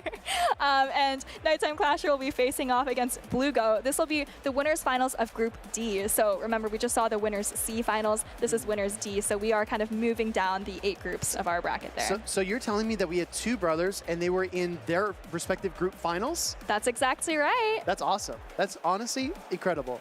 Nighttime Clasher and his Alolan Sandslash will take on Blugo's Spiritomb very, very soon. But there's so many other events going on in the game. So let's talk about Snorlax Gigantamax Raid Day. Or excuse me, Gigantamax Snorlax Max Battle Day. It's not a raid day, it's a Max Battle Day. Are you going out and doing your Gigantamax or what? So you need a lot of friends to do a Gigantamax Snorlax Day. I'll tell you what, I mean, I've been here at the venue at these regional tournaments, and we have failed to take out a Gigantamax of I don't even know how many Pokemon trainers in the room. So if you decide to go out for this battle day, there will be tons of bonuses for you. You're going to get 8 times the amount of normal max particles from power spots. You can do additional special trades with the friends that you do end up meeting up with. And I think there's also usually a little bit of a Stardust bonus. So it's definitely a great opportunity if you're able to find a large enough group to do these battles. But I do just want to warn you guys, it is very, very difficult. So if you lose, don't be surprised. But if you have a huge group of friends, it's a great time. So traditionally, raid lobbies might cap at 20 trainers or so. These Gigantamax battles, you need to bring everyone out. You don't need to stop at 20. Make sure to bring all your friends, like Sophia just pointed out. It's really, really tough, especially Pokemon like Snorlax with that enormous HP pool. Oh my gosh, you might feel like you're fighting it for half an hour. It might take that long, I don't know. I think half an hour is a bit much, but I don't know, it could take quite a while. I mean, if you're using your max spirit, right, your max guard, and you're just hanging in there and doing as many fast attacks as you can, it might take a little while. So definitely gather your friends, go out and play some max battle days. There's also a timed research for our eagle-eyed viewers. You might have noticed that, April 16th through the 19th. You can get a Machop candy and an encounter with Dynamax Machop. And guess what? Machamp fighting, super effective versus Snorlax, normal. I don't know, maybe you can build your roster right there. Yeah, they had it all planned out, right? It's all coming together, Chad. Come on. It's all coming together. All right, well, I will say, even if you catch your Dynamax or Gigantamax Pokemon and it's not quite the statistical spread that you want, I would recommend saving them for trade just because those Pokemon are a little bit harder to acquire and therefore they will be pretty valuable to trade with your friends. That is a good point. I actually tried to bamboozle my friend, Eomero. He said, yeah, trade me a Gigantamax Gengar when we do our lucky trade. And I tried to trade him a Dynamax Gengar instead. He was like, wait, this isn't right. I want a Gigantamax. So he's smarter than I am, and he did not fall for the bait. Let's see what we have on stage. We've got Nighttime Clasher taking on Blugo. Blugo had a very notable win over Jingles 21 earlier. He did it off the back of tons of Rock Tomb shenanigans. Rock Tomb Claydol, Rock Tomb Spiritomb, Rock Tomb Cradilly. This is a team that is looking to put you 6 feet under. That's right. Although luckily for us, there aren't as many debuffers as I believe Galactica Bolton's team in the European region, right? We saw the Leaf Tornado, Serperior, maybe the Bubble Beam Mantine as well. But as for Nighttime Clasher's team, is it just me or is this the exact same team that his brother was just running? No, it is. It absolutely is, because I remember all the pieces were the same as Semi's team except for the Cradilly. And guess what? Cradilly on this team for Nighttime Clasher. So this is a very inspired team, very well balanced. Can it respond, though, to Corviknight and Spiritomb? I don't know, so what openings do you see for Blugo against this team for Nighttime Clasher? So Corviknight's actually a really interesting pick. There's not a direct answer from Nighttime Clasher. And it actually, if you look at it, right, you have super effective Sand Attack for Drapion. You resist the Mud Slaps of Claydol. You have super effective Iron Head for Cradilly. So it has a ton of play across the board. I have to warn Corviknight out there is to be careful and not think of those as advantageous matchups. Yes. I would think of this as, slightly positive or neutral matchups across the board for Corviknight, but I do expect it to have a lot of play here, and we actually do see in the lead here for Bluego facing off against Nighttime Clashers Cradilly. This is one of the main targets for Corviknight. It does have the Iron Head that can hit for super effective versus the Cradilly, and I believe they pace at the same rate as well. So if the Corviknight can win the charge attack priority, excuse me, it's just a little bit slower. If it can win a charge attack priority, it can deal a lot of damage, but Nighttime Clashers game knowledge really shining through here, throwing the Rock Tomb. Yeah, throwing the Rock Tomb right away, wants to get it off before that super effective Iron Head comes through. Bluego is going to throw the Iron Head, and this is a very uncomfortable matchup for both sides, right? As Nighttime Clasher, you're doing very, very little damage with those bullet seeds, but you know, if you look at the health bars, it doesn't look like Cradilly, the grass type, is doing so badly against the steel flying type. But you saw how much the Iron Head did. That was after a Rock Tomb debuff, so that was a crazy amount of damage from a stab Iron Head from Corviknight. Great timing by Bluego as well during the 2 sand attacks each time before going for the Iron Head on turn 3. Potentially could have gone for a little bit more of an overfarm because I think Nighttime Clashers Cradilly is pretty much dry at this point, but both Pokemon are just continuing to farm up energy. Nighttime Clasher actually banks a charge attack, as does Bluego, and now we have Bluego. I think this is counter-swapping a Sableye with a Claydol. Yeah, that's exactly what it is. Bluego had to respond quickly there because his Corviknight was at risk of getting farmed down by the Shadow Claw, so he sends out the Claydol, and I'm not sure if this was what he wanted. Maybe he would have preferred to send out that Cradilly. He's got to make the most out of it.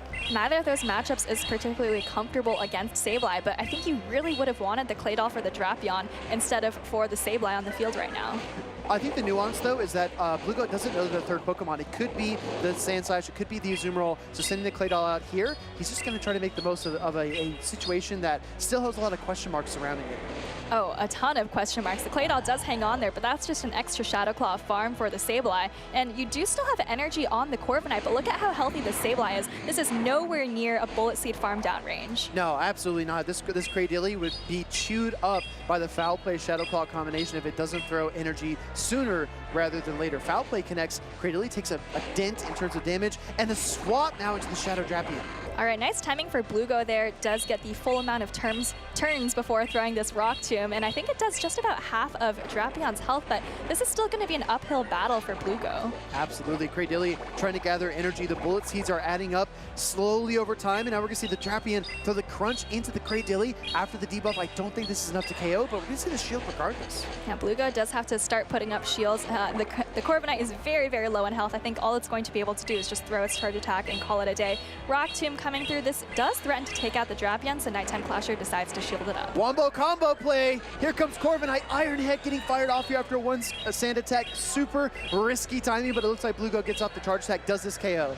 It does KO, and that's kind of nice for Bluego, but I think if you're Nighttime Clasher, you still have energy on the Cradilly, and I think you might be able to farm down with the Sableye, but no, actually just decides to come in with the Cradilly and use the energy here. I'm a little bit surprised to not see the Sableye come in. To your point, I think the Sableye Shadow Claw was definitely in the realm of possibility, and now you're going to swap into the Sableye through the Foul Play.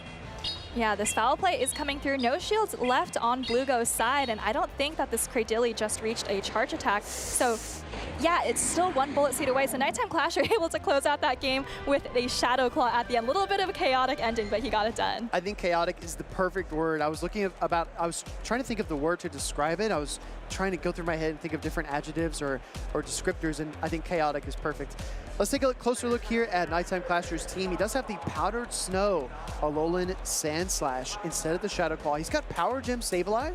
I believe we saw that on Doombug's team as well, right? We also saw it on Sustenance Eater's team as well. So Power Gem, kind of an interesting tech. Of course, most people are going for Dazzling Gleam. That helps you hit back at Pokemon like the Guzzlord that you mentioned earlier, Speedy, but there's pretty much no Guzzlord to be found in this tournament, at least in our streamed matches. I haven't seen a single Guzzlord, all right? I'm going to put up posters in the venue. If anyone has seen the Guzzlord, please contact me and let me know. Let me know in chat if you've seen a Guzzlord anywhere. If you have, you probably have bigger concerns than that. But regardless, taking a look back at game number 1, Corviknight gameplay was on point for Bluego, but it wasn't enough to take down the Nighttime Clasher. Yeah, the real problem for Bluego there was not having an answer to the Shadow Sableye, right? Nighttime Clasher swapped it in, and at that point when you're Bluego, you have your Corviknight with energy in the game, but it's so debuffed that you really want to just bank it for later, and unfortunately swapped into the Claydol. But we're already in game 2 here, Speedy. Tough lead for Bluego. Leads that ground-type Claydol into the Cradilly. Cradilly's not only going to outpace, but it's going to hit for super effective damage. In the meanwhile, the swap into Corviknight. This is, what, triple resisted? I think it's just double resisted, Just but it's double. a fantastic catch nonetheless. You can tell that Nighttime Clasher wasn't expecting that at all. So really nice catch by Blugo. And, you know, like we were saying, this is kind of where Corviknight shines, right? It's not going to hard beat anything, but it's neutral enough to make Nighttime Clasher kind of uncomfortable and forced to stay in. Rock Tomb getting thrown off here by Nighttime Clasher. Like you said, very uncomfortable position to be in. Goes into the Sableye. We see the Sky Attack you queued up here from Blugo. All right, Sky Attack coming through. It is debuffed, so Nighttime Clasher is going to be happy to let this first charge attack go. And then I expect to see Nighttime Clasher farm up quite a bit of energy before throwing a foul play. Looks like this Corviknight is not even close to the Iron Head yet, so the foul play will come through. Tough to see the HP bar on the Corviknight, but we will see the ultimate effect. Shield comes up here from Blugo, and that foul play definitely would have been enough. He wants the Iron Head, though. Yeah, he does shield to get off this charge attack, but you have to wonder, is this just giving the energy right back to Nighttime Clasher? Because he's putting up the Protect Shield on this Iron Head, and I think wants to go for a farm down, but Blugo sees it coming and decides to just switch in the Azumarill. You called it out perfectly. If Blugo stays there with the Corviknight, he just feeds that Shadow Sableye, and that's not what he wants to do. Azumarill, a great adjustment here for Blugo in game number 2, because like you pointed out, he really struggled to counter that Shadow Sableye in game 1.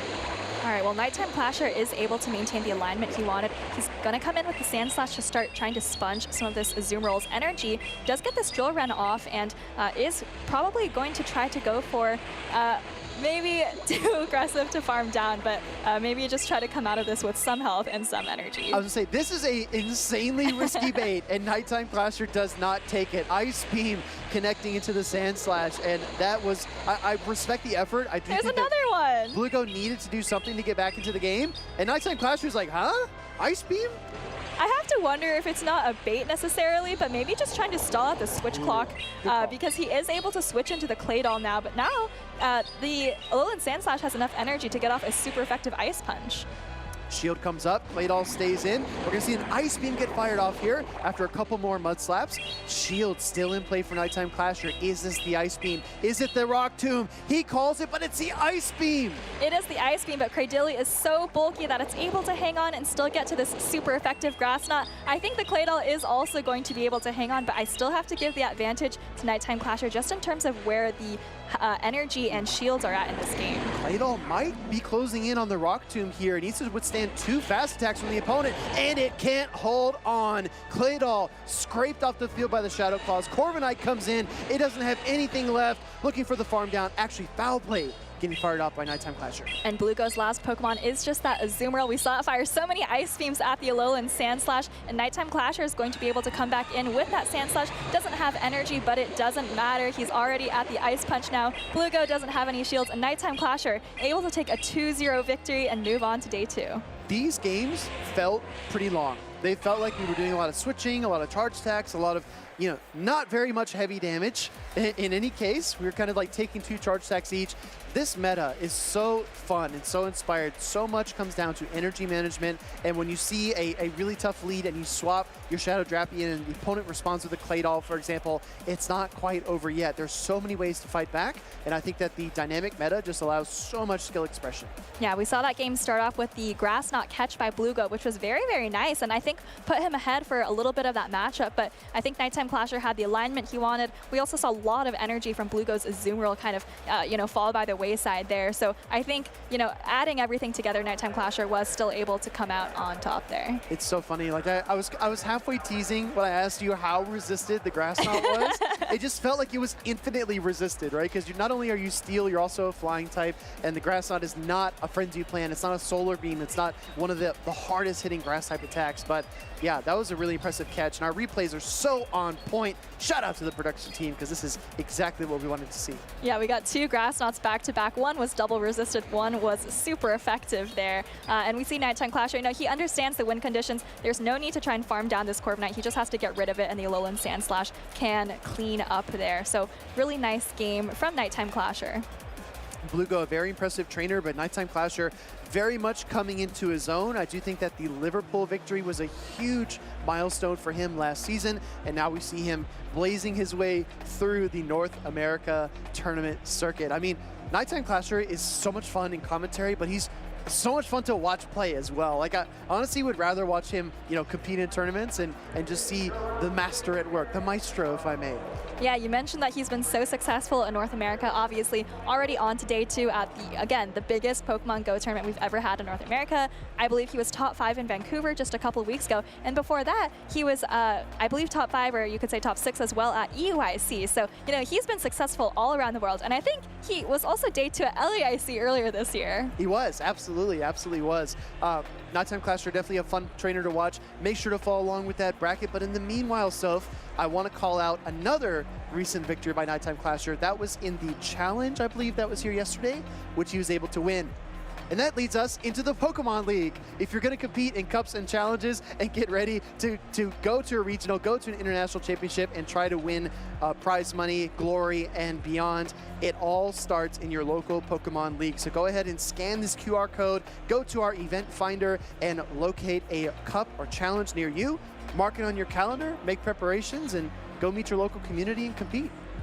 And there are so many great reasons to show up to these local events, but let's take a look at some of the highlighted Pokemon Leagues here in the Atlanta area. So if you're a local here and you want to stop by some of these games, especially if you're into the trading card game, I think all of these stores actually host a lot of events, not only to help trainers, compete and earn championship points, but they also have learn to play events where, if you don't know what you're doing, you can show up and there will be people there happy to help you. I really appreciate that you pointed out the trading card local competitive scene. I do think that is probably the strongest overall scene. We have lots and lots of TCG players going out to compete.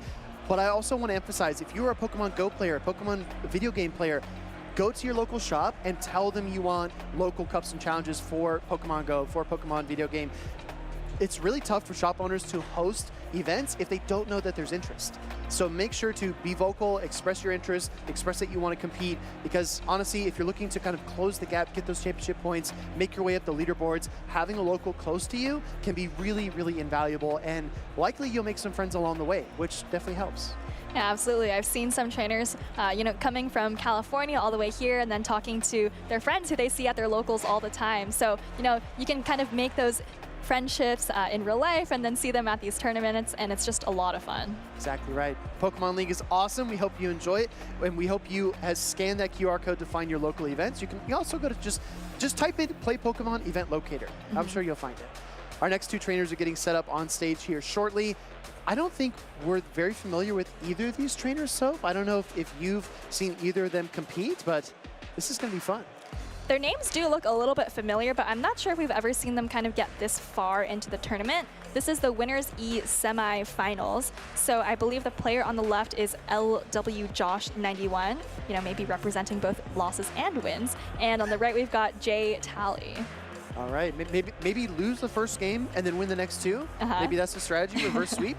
This is going to be fun, though, because we have some fascinating teams. We have a Feraligatr, a Sableye Primeape team from LW Josh, and then we have a Blastoise Jumpluff Claydol team from Jay Tally. So this is going to be an interesting clash. Again, the meta is so rich and so diverse, it's a treat to watch. Yeah, Blastoise is a Pokemon that I'm actually really interested in because I feel like it hasn't quite gotten the spotlight that some of these other newly buffed Pokemon have gotten, right? But I think Blastoise has such great neutral play into a lot of the really core meta, or neutral to favorable play, I should say, right? Does really well against Lapras and Azumarill, especially if it has Skull Bash. You can hit, Claydol for super effective with your Hydro Cannon. If you have Ice Beam, you can hit Cradily. So there's a lot of options in terms of the charge attacks that you have. And then there's a lot of options for how you want to play that energy into the meta. Most Pokemon will kind of specialize in maybe 2 types of attack effectiveness. Then you have the rare picks like Azumarill with Water, Ice, and Fairy type coverage. Blastoise, Rock, Water, and Normal if you go with the Skull Bash, or Ice Beam. So there's a ton of options, and I think that Blastoise is very effective at keeping Pokemon like Talonflame strictly on the bench. If there's a Talonflame on the opposing side, it does not want to see Blastoise. We also get the Blastoise plushie on the stage, which is really cool. We're going to take a closer look, though, at LW Josh for a moment. I don't know if I see that many targets, but I just want to say so. If there was like a rock-type competition, it feels like Cradily is taking all the spotlight these days. All the rock tunes being thrown, all the Cradilies on these teams, but Blastoise also got rollout, and it deserves respect.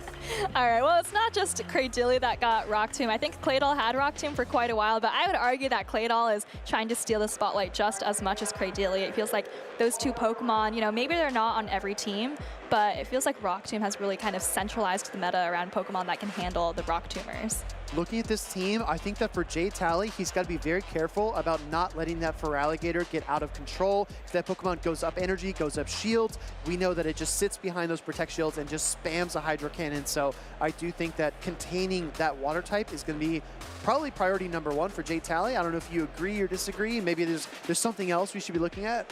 Oh, I completely agree. I think if you're Jay Tally, you have to bring the Blastoise just to have somewhere to sponge the energy from Feraligatr. I think in our opening we mentioned, or Caleb and Butters mentioned, that Feraligatr was kind of trending down, right? We've seen these other water types come into the spotlight, Pokemon like Lapras and then Azumarill being so dominant. There's also Cradilly now that you have to watch out for, but looking at teams like Jay Tally and a lot of the really common teams out there, Feraligatr still has a ton of play, especially as a safe swap, especially as a closer, when you get to those Hydro Cannons so quickly. Feraligatr does pack that Ice Beam coverage as well, and that Sand Slash for Jay Tally is running Powdered Snow, so he's got to be very careful about containing that water type. We're going to see a Sand Slash take the field versus the Dugong, the ice types, chilling out here in Atlanta. And this is a great matchup for Dugong. You have the super effective drill run. Of course, both sides are resisting those ice-type fast attacks, but Jay Tally is just choosing to stay in.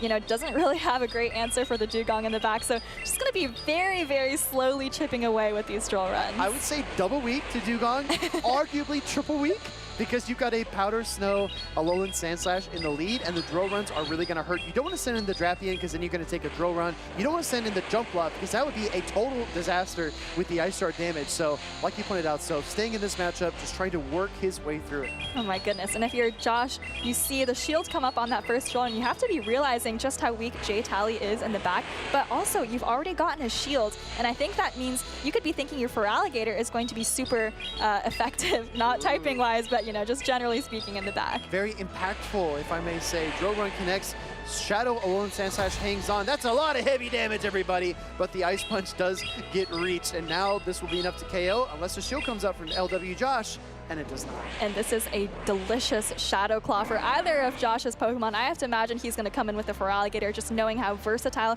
the coverage on those target attacks is. And yes, there is the Feraligatr. It's up one Shadow Claw. What is Jay Tally going to do? Sends in the Drapion, but you're not going to outpace the Feraligatr. Oh, tries to catch a Hydro Cannon on the Jump Bluff, but jumps the gun just a little bit, and now we're going to see the Feraligatr go straight for the Ice Beam. There is no downside to this. Double down on the Ice Beam. Here comes LW Josh.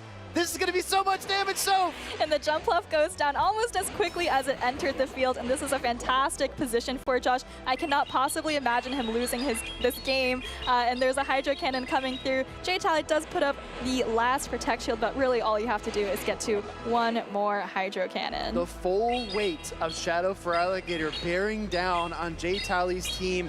No Blastoise to answer it, no super effective damage, no Protect Shields to hide behind, and this Drapion just triggered the Charge Attack priority and lost it.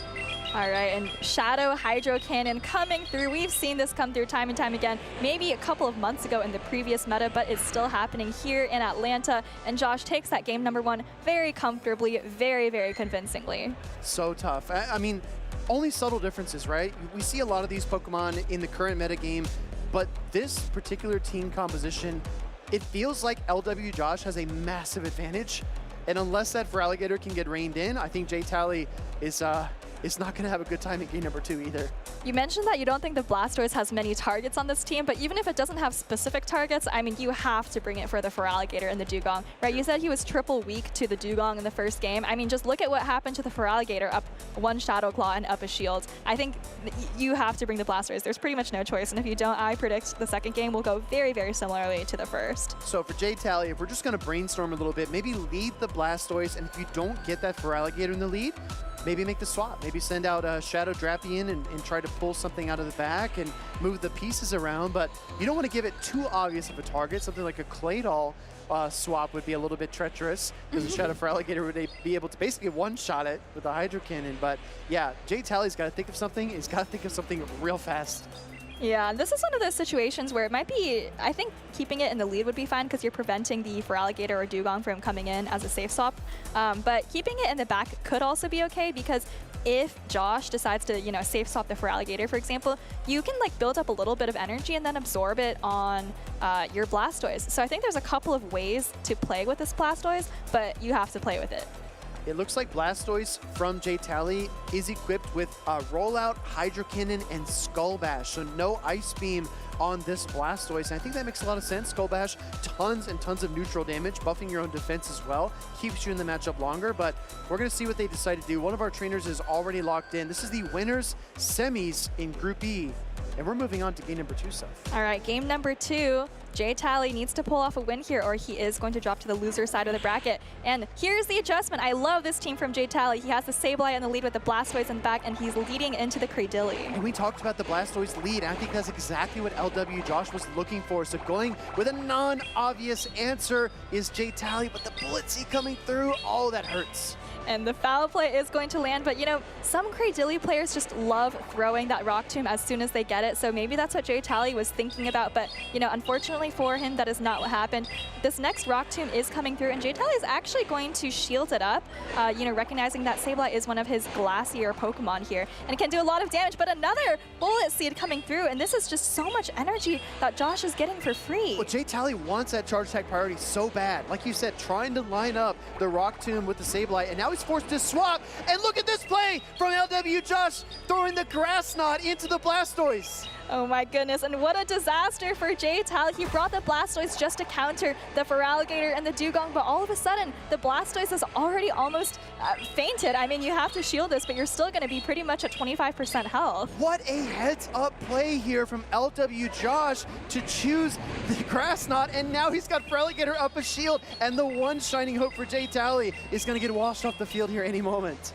And Hydro Cannon coming through wasn't able to quite reach the Skull Bash. Josh knows his Blastoise counts, just calmly continuing to farm down. And you know, I was talking about how Blastoise walls all of Feraligatr's energy earlier, but the Feraligatr also resists these Hydro Cannons, which is just great for Josh, not having to shield this Feraligatr at all.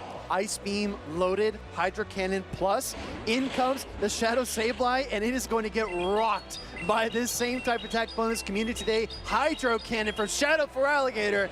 Boom! And down goes the Sableye, in comes the Alolan Sandslash, but I mean, the only question for me is whether Josh is going to show his last Pokemon, because this Hydro Cannon is going to do a ton of damage. I don't think the Sandslash can even farm down before another Hydro Cannon comes through, or before you get Shadow Claw down. Ice Punch is going to come through, but if you're Josh, I think you can just shield this up and happily Shadow Claw down. This is just how competitive Pokemon Go goes sometimes, because, I mean, who was even thinking about Feraligatr coming into this weekend? J-Tally said nobody.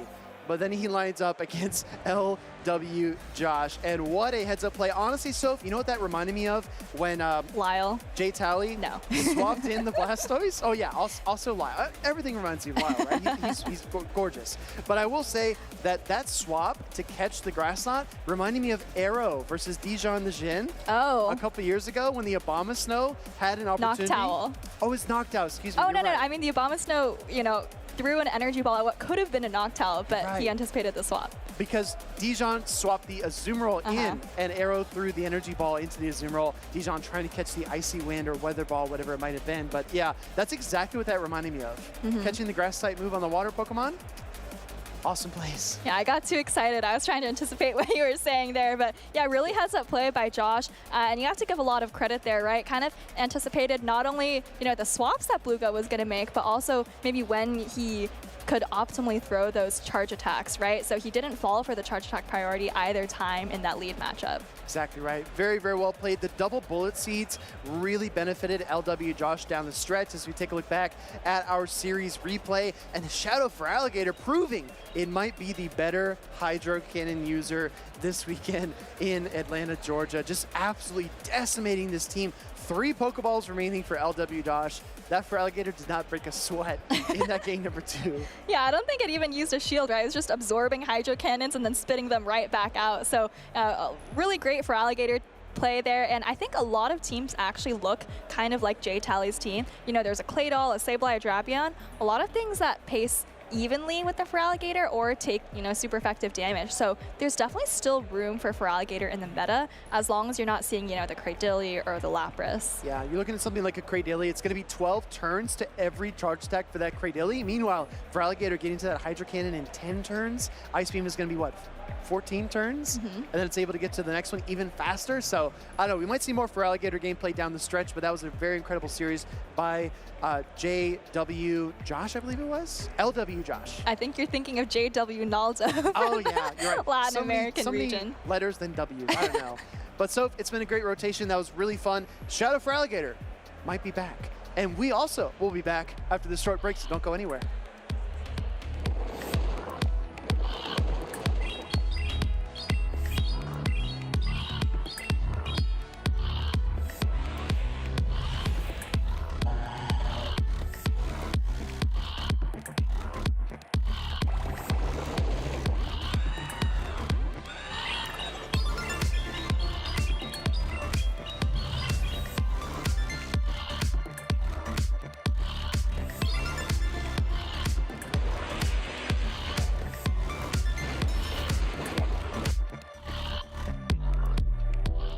All right, trainers, get ready to take some notes. It's time to study Pokemon types. In Pokemon Go, there are 18 total types. Some Pokemon have a single type, while others are dual type. You can identify a Pokemon's type in the inventory menu or on the top right of the battle screen, similar to the Pokemon TCG. Every attack in Pokemon Go has one type property. Similar to VGC, the type property of a Pokemon's charge attacks are displayed on screen during battle. We can use this scale to see how damage applies in Pokemon Go PvP. Neutral, resisted and super effective, double resisted and double super effective, and triple resisted. In VGC, flying type Pokemon are immune to ground type attacks. However, in Pokemon Go, no types are immune to other types. The closest comparison to immunity in Pokemon Go is triple resistance. More on that later. Unlike TCG, no Pokemon in Pokemon Go can use a special ability to remove their type's weaknesses. Therefore, every fast and charge attack will deal at least a tiny bit of damage, leading to improbable, unexpected, and exciting win conditions. Let's begin with the interactions between fire, grass, and water. Fire is super effective to grass, grass is super effective to water, and water is super effective to fire. When two single-type Pokemon battle, their attacks are usually neutral, resisted, or super effective. However, dual-type Pokemon are much more complex. To determine effectiveness for dual-type Pokemon, consider each type individually. For example, a Psychic-type Confusion from Bronzong will deal super effective damage to Poison and Fighting-type opponents. When Bronzong battles Toxicroak, that damage becomes double super effective, because Toxicroak is both a Fighting and Poison type.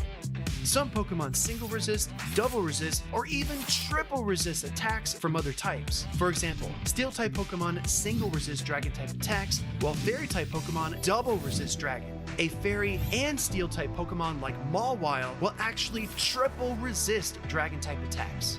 These are all of the double resistances in Pokemon Go. If you combine one of these double resistance interactions with another single resistance, you get triple resistance. Let's deep dive into a complex dual-type matchup. Beedrill versus Skeledirge. Beedrill's fast attack Poison Jab is neutral to fire, but resisted by Skeledirge's Ghost type. Skeledirge's Incinerate is neutral to Beedrill's Poison type, but super effective against its Bug type. Beedrill's X-Scissor, a Bug-type attack, is resisted by both Fire and Ghost, making it double resisted. Skeledirge's Disarming Voice is a Fairy-type attack, which is neutral versus Bug, but resisted by Beedrill's Poison type. Skeledirge's Shadow Ball is neutral to both Bug and Poison. Beedrill's Drill Run is neutral versus Ghost, but super effective versus Fire, resulting in super effective damage. Always keep a close eye on the screen while battling. Super effective or not very effective appear when Pokemon use their fast attacks.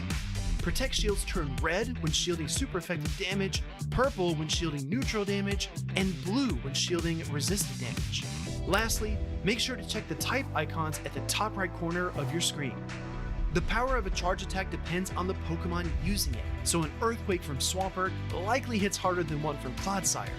A Pokemon that uses an attack that aligns with its type will receive a slight damage bonus, called same type attack bonus or stab. Finally, buffs and debuffs can swing the momentum of an entire battle. An Icy Wind debuff will lower all of a Pokemon's attacks, and a Night Slash boost will raise them. That's all from me. Best of luck in your future battles, trainers.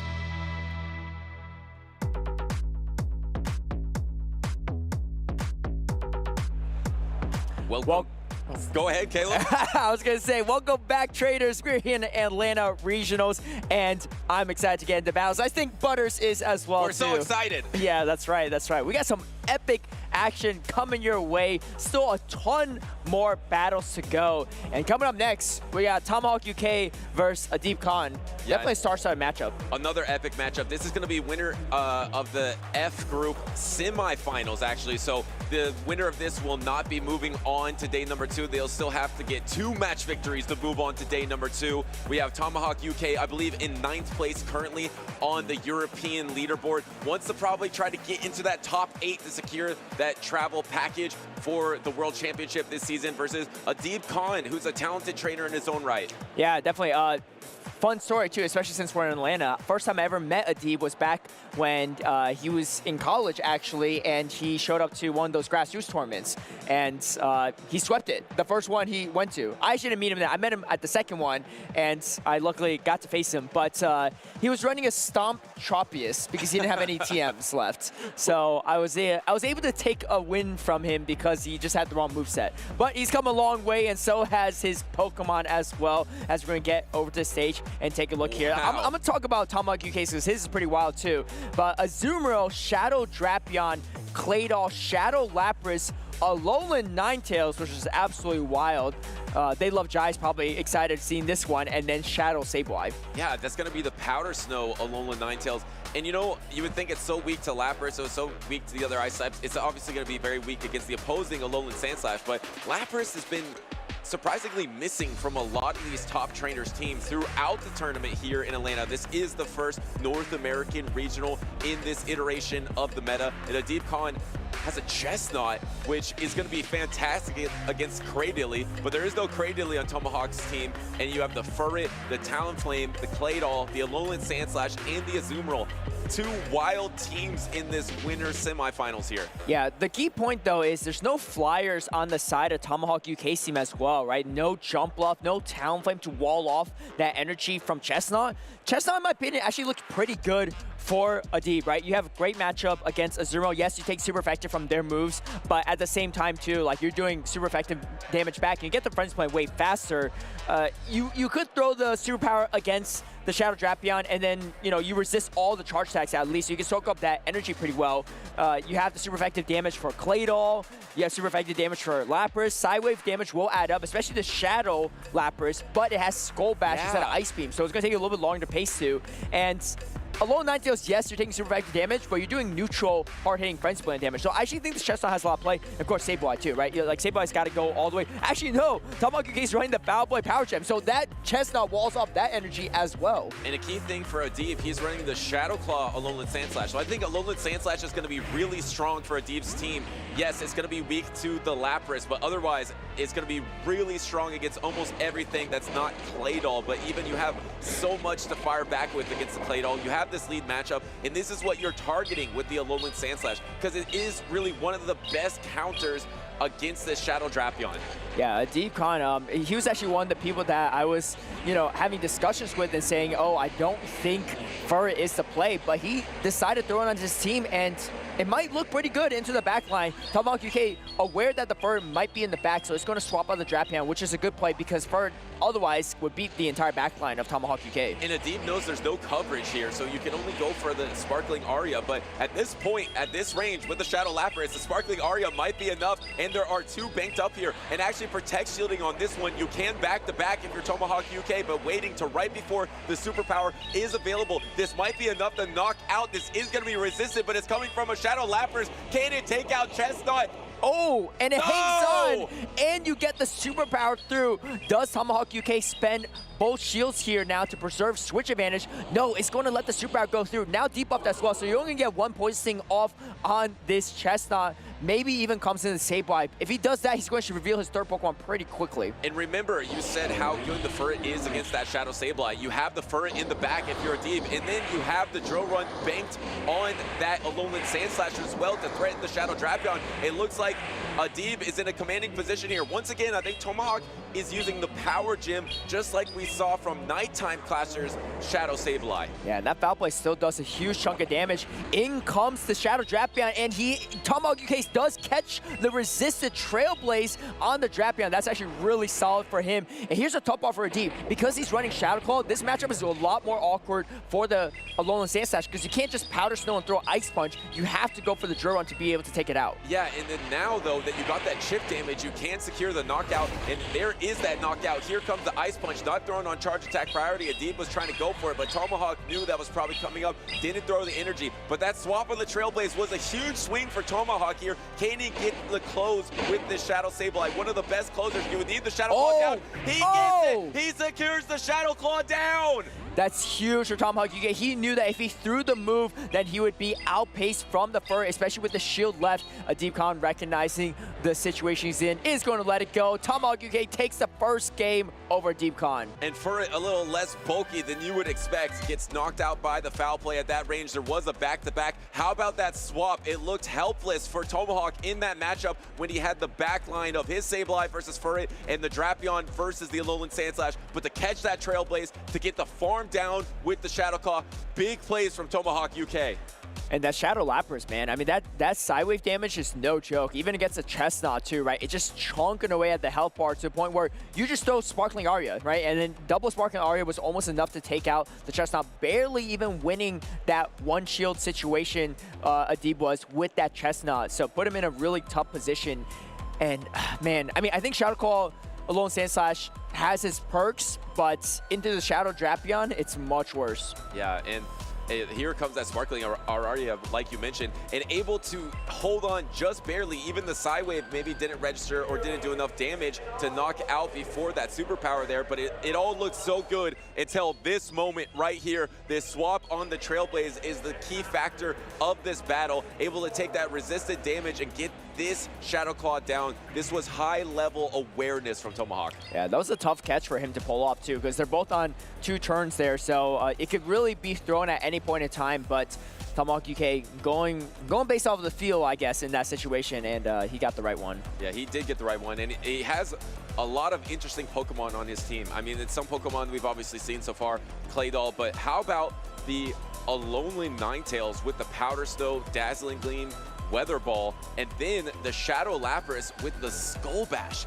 That's some spice with 2 of his Ice-type Pokemon here. A lot of people are opting for the non-Shadow Lapras, but he opted for the Shadow one. And here we go. We see the Alolan Ninetales make it on to the field. It's going to be against the Furret, and you see a Deepcon actually swapping right away to the Zero first, making some energy before swapping out. I don't know this matchup as well, but because of the Skull Bash, I think this is definitely favorable for Tomahawk UK, but he has to spend a shield. No, absolutely favorable. And I just thought of right now that the Alolan Ninetales definitely was aimed towards the Furret meta that is happening right here. Because you're able to resist that Sucker Punch that forced out the swap from the Furret. Otherwise, that Furret is okay against other things like Lapras. Now, Protect Shielding, hitting the Skull Bash into a Protect Shield, but now your defense rose by a stage and you can easily take this Play Rough.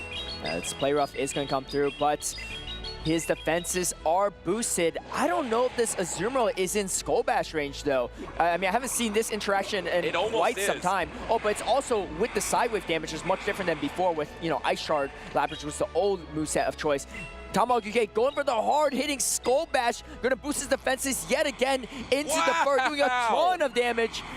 And just staying in for a second. Ridiculous. You don't really see that. You don't see Pokemon ramping up with their defense. That is a unique factor for Lapras. Able to double Skull Bash, but then swapped out of the matchup, taking the Trailblaze. Going to be probably able to Powder Snow down before the Swift. Tomahawk, it just feels so far ahead in this game number 2. Yeah, the good part for Adib, though, is that he has a lone sand slash that could resist all the energy from the lone sand slash. Neither are shadows, so this damage isn't going to go super far. Oh, and he throws the double resisted weather ball as well, so this is going to do very little damage, Butters. Yeah, I mean, oh, that does nothing, but at least he's so far ahead in this battle that he can get to the Dazzling Gleam, land that, not very effective, maybe get back to his timer, but he had some room for error because of how well he played those earlier matchups. He's not quite at his timer yet. He's trying to reach for the Sableye here, but a lot of energy is getting banked up by this Alolan Sand Slash.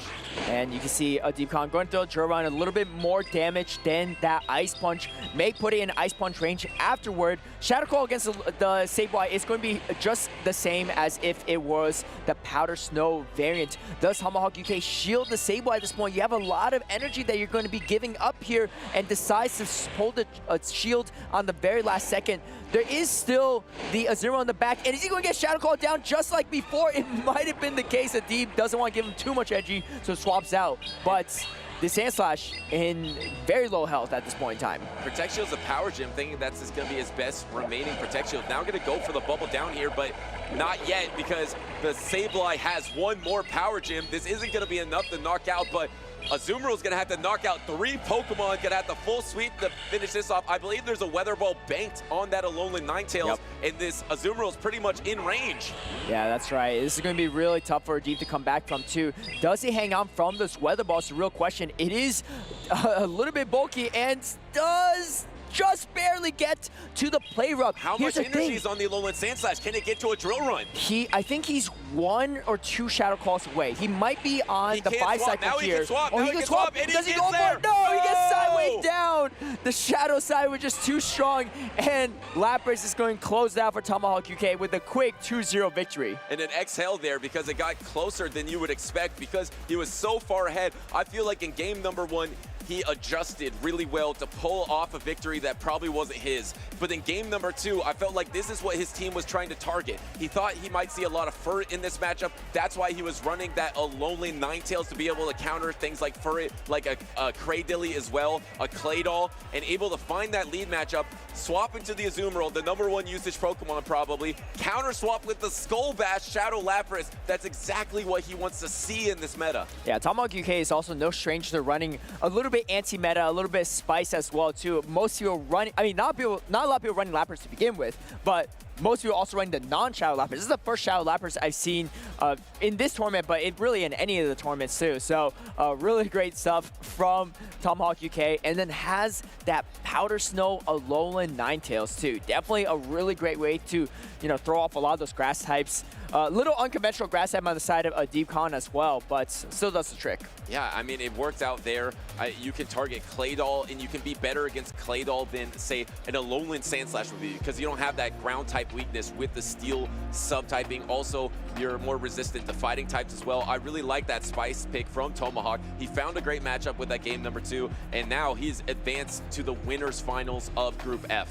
Yeah, wow, fantastic stuff from Tomahawk UK, who's definitely put a stamp on a lot of the tournaments here in North America, even as a European player. I think he might have played more tournaments in North America than Europe this season, which is kind of wild. But he's a fellow caster as well, so he's busy casting tournaments in Europe and busy winning tournaments, or doing well, I should say, in a lot of tournaments in North America. Looking for that window still, and he's looking like he's well on his way. You technically are correct because he competed in Baltimore, Louisville, Toronto, and now Atlanta. That is 4 competitions in North America and only 3 in Europe with Lille, Birmingham, and then he competed at the European International Championships as well. So 4-3 for North America, and he's gaining some edge against his European trainers here on the North American soil. Yeah, I'm sure a lot of them at home are watching with bated breath, trying to see how many points he's going to be scrounging up here in Atlanta. But he's already getting some, as he is going to be moving closer and closer to day number 2. He'll be in the winners finals. I don't know who he's be facing off yet, but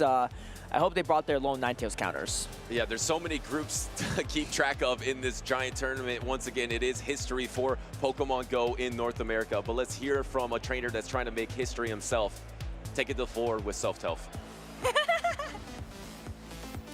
Thanks so much. I'm here with one of our superstar European players, Tomahawk, who just won a super close game 2. Tell us about that game. It was like my heart was beating the whole way, and I'm relying on like sidewave pressure, catches. I think I caught a couple of attacks from that Furret because my team is a little bit weak to Furret, and so I just needed to neutralize the energy, and thankfully it worked. Speaking of sidewave pressure, I noticed you have a Shadow Lapras, where I feel like we've seen most people bringing regular Lapras. Do you want to tell us a little bit about that pick? Yeah, I mean, I actually had a better Shadow Lapras than I did regular Lapras, and so that was, originally I was like, okay, could I make Shadow work? And then I was like, it also looks really cool and other people don't quite know how to play against it.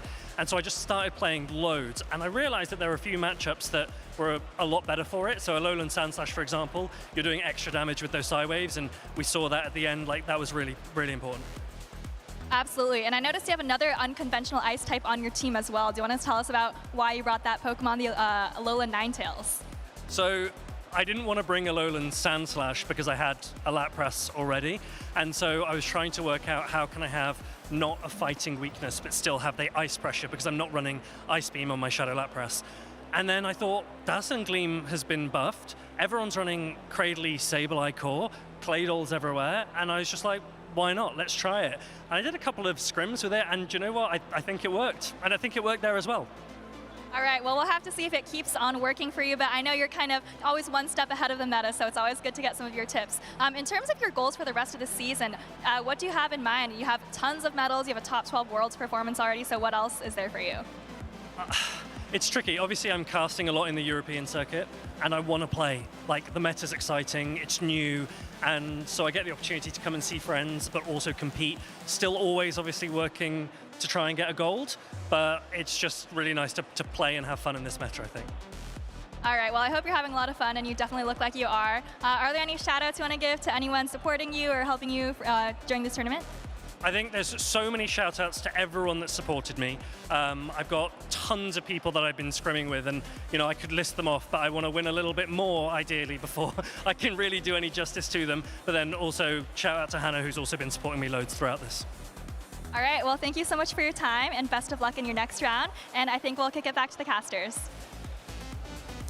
Thank you, Soph. Great to hear a word from Tomahawk as well, who's feeling confident he's going to get another interview. And hey, if he keeps playing like that, he probably will. But we have another finals match coming up. This is going to be a losers finals against a familiar face, Sustenance Eater, and going against Firestar, who I caught up with briefly outside or in the players area, and he went on a pretty incredible losers run to get to this losers finals. Wow, and of course, I believe Sustenance Eater is the brother of Nighttime Clasher, who we just saw go on to day number 2, I believe on that winner side of the bracket. Can Sustenance Eater join him on that loser side of the bracket? And so far, compared to his previous tournament performances, he has far surpassed that. So a trainer that just picked up the game recently, I believe at the beginning of 2024, now gaining a lot of momentum here in Atlanta. And can he secure that day number 2? And Firestar, a trainer that has gone so close to that top cut, a 17th. Has top cut in Charlotte all the way back in 2023. He got 7th place there. So can he do it once again? You said he made an awesome loser side run. Can he keep that run alive? Yeah, I believe that was the first I've heard of Firestar back in Charlotte, and I believe he ran a Vigoroth back then to put a name for himself. Well, see, Steel Trap. Yeah. But back then, Vigoroth wasn't even that meta either. I think it was in a Metachan meta, but he ran Vigoroth to quite solid success, and he's got another normal type on his team this time around. I would say it used to be meta, but not as meta. He has the Diggersby, which is going to be super interesting. It's a ground type you almost never see. I mean, feels like Claydol has taken that role. We've seen a bunch of Gastrodon here as well, some Clodsire, but this is a Pokemon that's completely fallen out of the meta in Diggersby, but maybe it has some play, especially when you're going to be facing a Alolan Sandslash with Shadow Claw, but actually the Alolan Sandslash to the opponent does have that Powder Snow, but I'm sure there is a specific reason. It is one of the best counters to that Shadow Drapion save swap, so it is quite useful in that matchup. Yeah, that's an awkward matchup too, right? You could dictate it if you're the Diggersby, but if they no shield a potential Scorching Sand, then you have to dump an extra shield to maintain alignment. So it's kind of a weird one, which I'm sure we may see here or there in this specific matchup. I'm very interested in seeing how it matched up against the Claydol, because Claydol, yeah, you can try to go for debuff, but you're throwing resisted Rock Tomb at it. Unlike, you know, against a Credillia, you're throwing a neutral one, so it's not too bad, right? It's either resisted or you go for super effective Ice Beam that might get shielded, right? So it's kind of a call and a gamble on the end of the Claydol user, whereas Diggersby, you can just go straight for the Scorching Sand. But if you're running Quick Attack, that's also resisted quick attacks against Claydol. Yeah, exactly. And then also against the Cradilly, the quick attacks versus that Cradilly will be resisted. And it's going to be good in a Sableye meta as well. So if a lot of the top trainers have Shadow Sableye and Shadow Drapion, which we've actually seen that a lot here in Atlanta,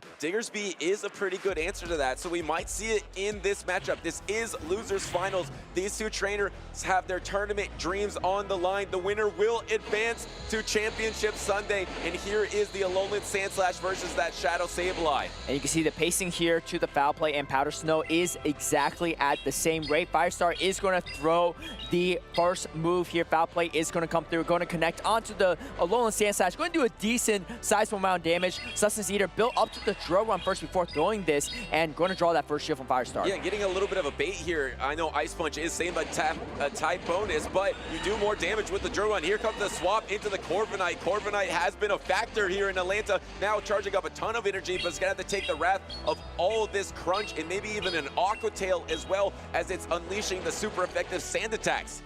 And talk about answers to that Drapion. I mean, you got Corviknight and the Diggersby. Corviknight, one of the kind of sleeper picks, in my opinion, in this meta, and one of the more reliable matchups against Drapion. I've seen this in scrims, right? I'm the Drapion user. I'm like, man, this bird just doesn't go down. It's so bulky here. And you're going to see another crunch is going to be thrown from Sustenance Eater. Firestar pretty confident it's just going to let this go. Can it take it, though? It is going to be able to take it, but can it take the Poison Sting? And yes, it takes the Poison Sting to get to one more Iron Head for the road. This is going to trunk into the Shadow Drapion. Can it secure the knockout into Drapion? No, doesn't quite have the attack stat to do it, but wow, did a lot of damage. At least that Shadow Drapion does have some energy banked there. Oh, and you can see Sustenance Eater holding onto that crunch energy on the Drapion, swaps in with his own Credilly, but the problem is now you're going to be debuffed first, so not only are you going to take more damage on your Rock Tomb, you're going to do less on yours, and you're going to be outpaced from Firestar's Credilly. And you get an extra bullet bullet goes for the there. Grass Knot. Yeah, it does go for the Grass Knot, which does do more damage overall, but you would think you would go for the debuff in this situation, but instead just trying to go for the damage, just maybe trying to get as much damage as he can in the Firestar, knowing that he's not going to have much health remaining on any of his Pokemon. Yes, he still has a crunch remaining. I don't know if he has any energy on that Alolan Sandslash, but he doesn't have that much health remaining. And Firestar going for another debuff onto Sustenance Eater. I think maybe he should have gone for the Grass Knot there to ensure or almost come close to the knockout, because now Sustenance Eater can clear the debuff, and in comes the Sableye. It is a head-on entry though, and is going to get to this foul play. Sustenance Eater's almost out of options, right? He's gonna have to shield something here because there's no health left on any of his backline Pokemon. Look, they're both in the red. Yeah, and here comes the Sableye. Is over half health. How are you going to knock it out? He does have the crunch You have loaded. the crunch remaining. You can just throw the crunch and get the Protect Shield, but you're so energy dry on Cradilly here that you're just going to get farmed down. This is brutal for Sustenance Eater. Even though you have the crunch, it just goes into a Protect Shield, and you're going to be able to Shadow Claw down, and Firestar out of nowhere takes that game number 1. That's a tough situation for Sustenance Eater to, be in. I can see what he was going for, right? He needs to try to reach a Rock Tomb to grab that final shield and then maybe combo play with the crunch. The problem is, at that point, too, Firestar still had health on the Credilly. So just really unfortunately caught in a tough position. The Sableye looking really safe into the team of Sustenance Eater. I mean, I'm taking a look right now. He's got the Azumarill, the Claydol, the Credilly, his own Sableye, Drapion, and Alolan Sandslash. His only real true answer to that is Shadow Drapion. The rest, the Sableye has a lot of play into. No, absolutely. And in that last matchup there, as soon as there was that Shadow Drapion that pivoted out, and Firestar was able to get slightly ahead on energy, get the bullet seeds going before the opposing trainer, and threw that Rock Tomb first. And then Sustenance Eater decided to go for his own attack, but he went for the Grass Knot, but then later went for the Rock Tomb. You probably should throw that Rock Tomb a little bit earlier, try to get the debuff on your opponent, so then maybe try to bounce around the matchup in the end game, but he just didn't quite have enough in that end game. I'm starting to see where Firestar's, kind of making magic happen on his, incredible losers run here in Atlanta. Because if you look at his team, this Sableye, one of the more reliable counters, like I said, was the Shadow Drapion on the side of Sustenance Eater and on really anyone's team. But he's got the Corviknight and the Digger Speed to either counter the Drapion or scare it off. But here we go, game number 2. Sustenance Eater's not scared at all. He's going to bring the Drapion back right in the lead into that Sableye, and took Firestar a little bit of time to swap out there, but it's going to throw a Crunch first. Yeah, and it looks like Sustenance Eater's a little confused because a bubble does come through there. Didn't think that was going to happen. He thought he was throwing on proper timing, but I think that was the first bubble for Firestar. Maybe it was the second one. So here comes that, oh, and what an adjustment there from Firestar. Not to throw the play rough, but to throw the super effective Ice Beam into this Cradilly. This is going to be interesting if Sustenance Eater can actually outpace now to Azumarill. Azumarill reaching the Ice Beam suit. Actually, it looks like it's going to be on charge attack priority, but Sustenance Eater doesn't throw. He'd rather just take the energy. Yeah, he's going to try to maybe go through a Grass Knot, get a knockout, and just get some energy here, but you have to throw up a Protect Shield. Now you're going to try to bank up as much energy as you can and then probably throw on charge attack priority, but at this point, you're over energy, so you might as well throw now. Oh. Here comes the Protect Shield from Firestar, and now you have the back-to-back, though. Yeah, let's see what Firestar does here. Because, Firestar, he swaps on it. It catches the Grass Knot on the Shadow Sableye. I like this play, too. He knows that he doesn't have a ton of play with the Sableye, and the Drapion still has a little bit of energy lead here, so he's going to get outpaced. I mean, that's actually a ton of energy on the Shadow Drapion. Firestar just going to use the Sableye to soak up all this damage. Corviknight looks pretty strong in the back, though. Yeah, but you made quick work of that Shadow Sableye. Now you do have the Corviknight, but it's awkward because it's not like you can sand attack down. You're going to have to get the charge attacks, and the pacing of Shadow Drapion is so fast here. This Corviknight is already getting close to half health. It's still going to be tough, but it's going to be Corviknight and some health of the Azumarill versus that Alolan Sandslash in the back. Yeah, it looks like there's maybe a little bit of stutter here on the side of Firestar. Both players recognizing it too. I'm sure they're chatting it through a bit. Firestar is going to spend that final shield to protect the Corviknight. We'll see. This bird looks like it's struggling a little bit on its own here. Azumarill is in the back, but has a little bit too much to handle by itself at this point. Yeah, at first it was like a rapid fire sand attack where it's just so much sand, and now it's like a sand every other second. And there comes the Azumarill into the Ice Beam, which is double resisted here. But both these trainers are kind of talking now. The important thing is they actually need to finish playing out the battle, I believe. But I mean, of course, the judges will take care of this situation. But Firestar at this point is just playing it out, just going to let the Azumarill come down. It seems like we're poised to be headed towards a review of this game. Yeah, and I think Sustenance Eater, good sportsmanship as well, recognizing the stutter on the side of Firestar's Corviknight there. Not really able to get a lot of those fast attacks here, so likely, if I were to guess, we'll take it to review in that situation. Yeah, and they'll take care of that. Interesting from Sustenance Eater, going for a lot of different playing strategy from the Cradilly. Almost every time you're seeing the Cradilly throughout the tournament, I mean, Bluego was running a triple Rock Tomb team, but it seems like Cradilly's always going for the Rock Tomb because you can really set the tempo of the battle. And it's kind of different than Dugong because it seems like oftentimes Dugong would have to throw resisted Icy Winds into the meta like a Azumarill or a Shadow for Alligator. You're oftentimes throwing neutral Rock Tombs into this meta and still getting the debuff. So going Grass Knot over that option always surprises me.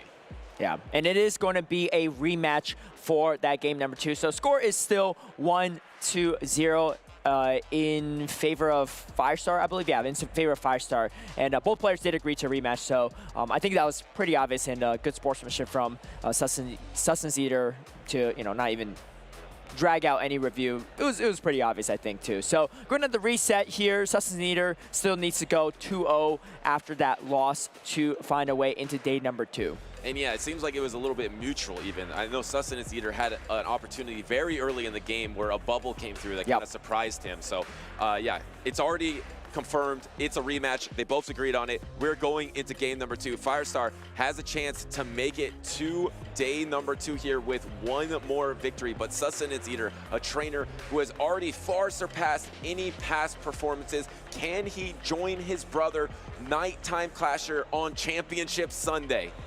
Well, we will find out. Sustenance Eater was able to find a fantastic lead with the Shadow Drapion into Sableye. Really the main counter to that Sableye. And it looks like they're both going to bring the same leads back. So definitely a side lead for Sustenance Eater, catching that great lead yet again. And swap into the Shadow Drapion there to try to soak this energy from Sustenance Shadow Drapion.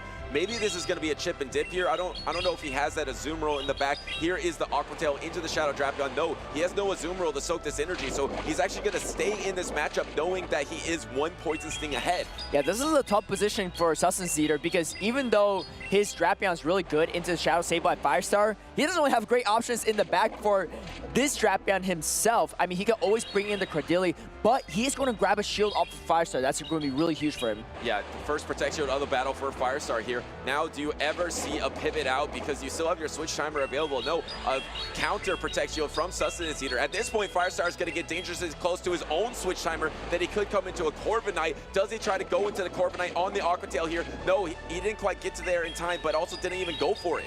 I like this play from Sustenance Eater a lot because there's not an easy way to finish off this Shadow Drapion. You could probably come in with Corviknight and farm it down, but he could just come in Sableye afterward. Oh, actually comes in with the Sableye instead, knowing that he's going to outpace and win Charge Attack priority. Oh, actually, no. Doesn't actually get there. It looked like some residual energy on the Shadow Drapion. Saves the energy, though, and now swaps out to his own Shadow Sableye. And goes for the foul play here, which is technically the bait, and gets the Protect Shield. Now, do you try to get to a Gleam? You can Protect Shield this foul play if you are Firestorm, and you can outpace to that Dazzling Gleam, which will knock out the opposing Sableye. How different it is now that Sableyes have Dazzling Gleam instead of Return like they used to have. Yeah, exactly. I mean, before you were like, oh, I don't really need shield. Oh, Firestar, knowing that he's going with Charge Attack priority, throws at the double foul play. Another foul play loaded. That's actually huge for Firestar. Is going to knock out the Sableye, and now this puts Sustenance Eater in a much more difficult position because the Sableye has energy load. You can't really come in Drapion because you could just lose Charge Attack priority. Does come in with the Cradily instead. Wow, he doesn't pivot. And is there going to be a swap? No, Sustenance Eater is not going for the swap here. Instead, Firestar is going to unleash another foul play, his third foul play from the Sableye. And he has a back-to-back. He can unleash the fourth foul play, but instead, he swaps into the Corviknight. Counter swap, but that's not great for Sustenance Eater because now Firestar can sand attack down. Yeah, so you can see Firestar breathing a sigh of relief here too, maybe expecting the combo play here, and in comes the Corviknight. The sand attack is so much. Oh, he gets there. Just barely gets the crunch off. If you get a debuff here, this could definitely change things. Because can you get it in Rock Tomb range? Oh, it's definitely in Rock Tomb range. He has the Rock Tomb, but he doesn't throw Wait. it. He didn't throw it. He tried to go for a Bullet Seed. He said GG because the Iron Head from Firestar is coming through, is going to secure the knockout.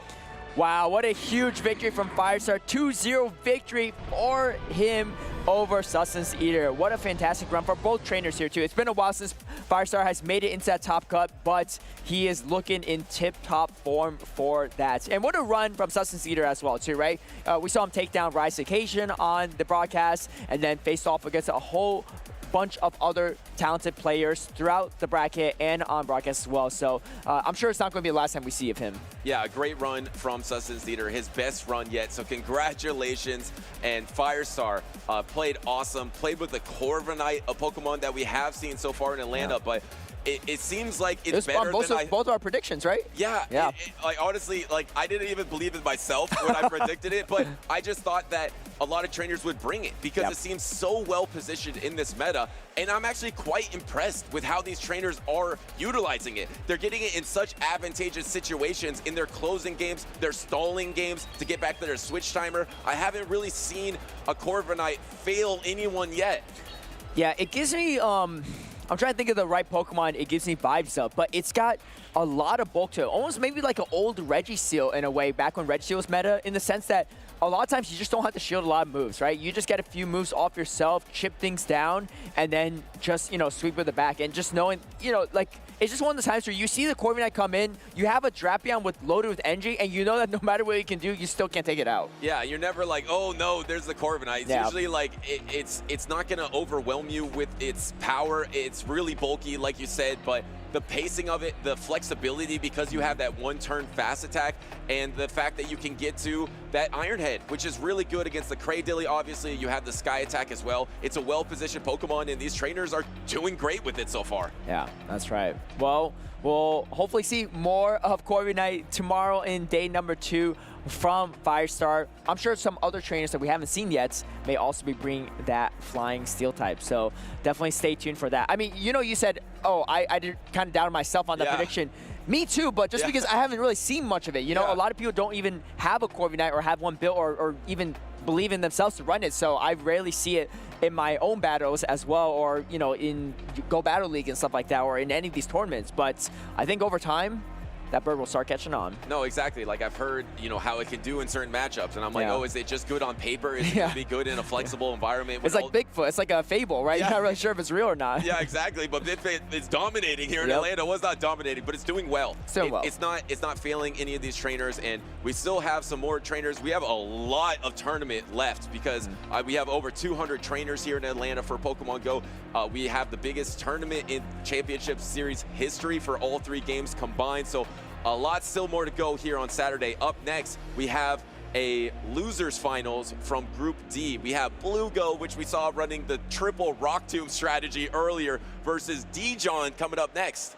That's right. Dijon made it, you know, a name we see pretty often, usually on the judging side of things, but decided to throw his name in the hat for the competitor side. And what he told me is he made a few team registration errors, took some losses, so had a long road to get here, but still made it all the way through the losers bracket. So he's been playing non-stop in that losers bracket and finally makes his stream appearance, and 1 match away from day number 2. I mean, it's really impressive. And it's also quite surprising from someone who spent so much time judging to make a team cheat. Look, that's a great lesson in life, is that anyone can make a mistake. Even if you're on the judging side of things, you can make an error that he probably often, you know, penalizes points on other players for making the same mistake. So yeah, exactly. But I mean, to bounce back from that, I believe you were mentioning even 2 errors at some point, that there was a Shadow Drapion error and possibly even a Cradilly error, but he took some some game losses to counteract that error, and now he is on the losers finals of his group. So an impressive run to bounce back from that, because otherwise it seems like he's been doing a lot of winning in this tournament. Yeah. I mean, wild to see, right? Maybe having the right moveset will take you a long way in the tournament. He is against Blugo, and this is a familiar spot for Blugo, right? I feel like this is kind of his story, and his 3rd time in this position where he is 1 game away from making it to day number 2 into that top 16. He's been in the spot twice before, I believe. 17th in 2 separate tournaments. In that, I can't remember if he made it to winners finals in both those times or not, but he definitely got all the way down to losers finals in both of those and unfortunately lost those. So you know that he is looking for redemption and to surpass his previous best performances in tournaments. So he has to go through Dijon the Jin to get there. And another trainer that has utilized that Corviknight in fantastic fashion. He has that Pokemon, but he also has 3 Rock Tomb users, and he's not afraid to use them all together. That Spiritomb with the Rock Tomb, the Cradilly, and the Claydol. He's run that trio before, and it was kind of overwhelming in some previous series. What does he have in store for this matchup? It's going to be Blugo versus Dijon. Winner of this moves on to day number 2. A shiny Shadow Sableye. What a flex there from Dijon into the Corviknight. Look at that. That bird's going in again, and this is going to be a fantastic lead for Blugo because he still has a Zoomer on the back. So even if Dijon shields his Sableye, he has another answer for it. And honestly, the Cradilly is not even that bad into the Sableye. I think he's expecting the Sableye too, because he's got both the Spiritomb and the Claydol. Both are very weak to the Sableye. And I have to think that Sableye just wins this matchup because it just outpaces the Corviknight here. And you know, oh, actually gives up the Protect Shield against that Iron Head, and you're going to outpace to the next charge attack and maybe force the Protect Shield from Blugo. Do we see a pivot, try to maybe catch it into the Azumarill? No. Maybe he's just going to let this Corviknight go. Does he decide to give up a Protect Shield? Yes, he does. Okay, yeah, great timing from Dijon throwing right before the Iron Head's reached. Iron Head is going to be thrown here. I actually don't know if this is enough to take out the Sableye, but maybe the ensuing sand attack will be enough. Dijon doesn't want to find out. He's actually going to double shield, really try to fight for switch advantage. Blugo is now going to pivot over to the Azumarill. In comes the Credilli. And here's the thing with Dijon, Jin, and Credilli. It was one of the I think he used Credilli in his first ever tournament back in Indianapolis in 2022. And even back then, a lot of people were doubters and didn't think it was good. But Credilli is finally seeing the time of day. And you know Dijon loves that. He's been waiting for this moment for so long. Maybe that's why he made some errors with his other Pokemon. He was only focused on his Credilli and how good it could be for him. And actually, one of the few trainers to throw the Rock Tomb instead of the Grass Knot. Maybe knowing that you can go for a Rock Tomb and then a Grass Knot got to throw on charge attack priority. Is this going to be enough to knock out the Azumarill? Can Dijon throw the Rock Tomb and then land the Grass Knot and secure the knockout? Looks like he's not going to try for it. He undercharges. Yeah, it's an interesting undercharge from Dijon. I don't know. I mean, this Ice Beam may just barely be enough to knock out, but I think it's only a few bubbles off. Yeah, so it looks like, I don't know if it's going to be a Simo. Actually, I like this play from Blugo a lot. He actually hard pivots over to his own Credilli now, and he still has a shield remaining, so he can shield this up and then take out the Sableye, but no, actually lets the Foul Play go. And it's great because you still have Pokemon remaining, even though they're at almost no health.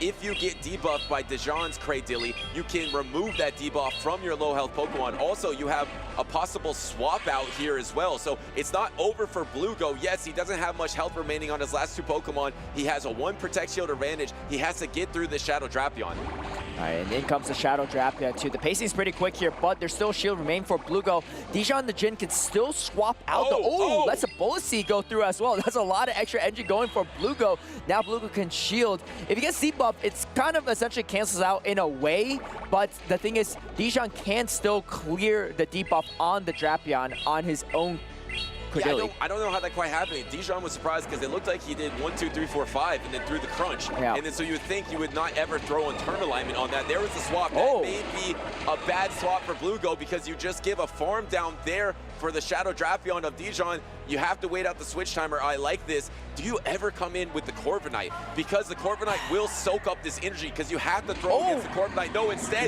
going for the Credilli. But this is brutal because Dijon can get the back-to-back charge attacks to knock out these remaining Pokemon. He can also swap to clear this as well if it doesn't take it out. But no, it does. It's enough to take it out. And in comes the Aquatail. Unfortunately, Blugo couldn't actually swap out. So Dijon the Jin going to close out game number 1 on the backs of Shadow Drapion. And Shadow Drapion picking up where it was in the season before. In Might and Mastery, it's still strong. That's what makes this season so exciting. The old Pokemon are still strong, but the new ones are really strong as well, making it for this clash of a meta that anything could happen. Dijon takes game number 1.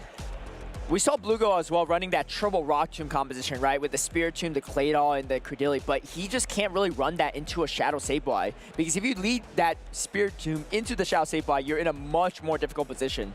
So this is a team that Dijon's running, and it's going to be the Powder Snow Alone Ninetales and the Dazzling Gleam Sableye. So kind of more standard movesets within this meta, right? We've seen a few Shadow Claw, Alone Sand Slash, or Power Gem ones on the Sableye, but opting for the more standardized meta. And, you know, as we take a look at a replay here too, both kind of with undercharges here, or just barely taken out. And a great swap from Blugo, but unfortunately just not enough health left to deal with this Drapion. And this is pretty much the same team that some of these top trainers have brought, like OutOfPoket, Nighttime Clasher, some of these trainers that have gone on to Championship Sunday on the winner side, except the only difference, Dijon is not running the Shadow Jumpluff that a lot of these trainers are running. Instead, he is running the Credilli for his grass type, and of course, he has the the Claydol as well. So slight variations, but almost the exact same meta team that we've seen being popularized so far in Atlanta with OutOfPoket and with Nighttime Clasher as well. I mean, Dijon was running Credilli when it was bad in the Yeah. meta. So when it's good, there's no way he's going to opt for the other grass type when he could run this. But I think that was actually part of the registration errors. He just ran the same Credilli that was already registered on Arcanine because he was like, oh, I've already run this before. But back then, it didn't have Rock Tomb, right? So was one of his mistakes. Yeah, time to dust it off, too. It's like a traffic cop getting a parking ticket. It just doesn't make sense. No, it's like a parking officer getting a parking ticket. Yeah, exactly. Yeah, exactly. But anyway, Dijon takes game number 1 here. We're going into game number 2. Can he close it out after that tough start of getting these game losses early in this tournament because of registration error? He's been winning a lot. Can he keep up that success here? Oh, and the crunch is going to be thrown before the Rock Tomb comes in. Say Swap Drapion still looking pretty good in this meta. Maybe expecting no Claydol here because of that Shadow Sableye pressure and forcing Bluego to throw this Rock Tomb. We'll probably throw it and just pivot out here. Yeah, the Rock Tomb is going to drop the attack of the Shadow Drapion by 1 stage. Do you chip and dip? And then, yes, that is a key difference that didn't really exist in the past meta. Yes, you could do that with something like Dugong, but it's nice to be able to debuff the Shadow Drapion and then comfortably go for a bubble down here because you're not threatened by this charge attack energy at all. And I like this play from Bluego as well because you know this energy on the Drapion is not really going to go anywhere against the Azumarill. Here's the thing though, Dijon could come in with a lone Sandslash and do the same exact thing to Bluego and absorb all that energy on that lone Sandslash. Yeah, oh, absolutely. You're going to be able to get this bubble down here. Dijon's just going to let it go. And I think, like you mentioned, just going to come in and soak all this energy onto the Alolan Sandslash. And once again, it's going to be the Shadow Sableye that's going to have to do the heavy lifting for Dijon's team. This is going to be resistant to the Alolan Sandslash. It just does so little.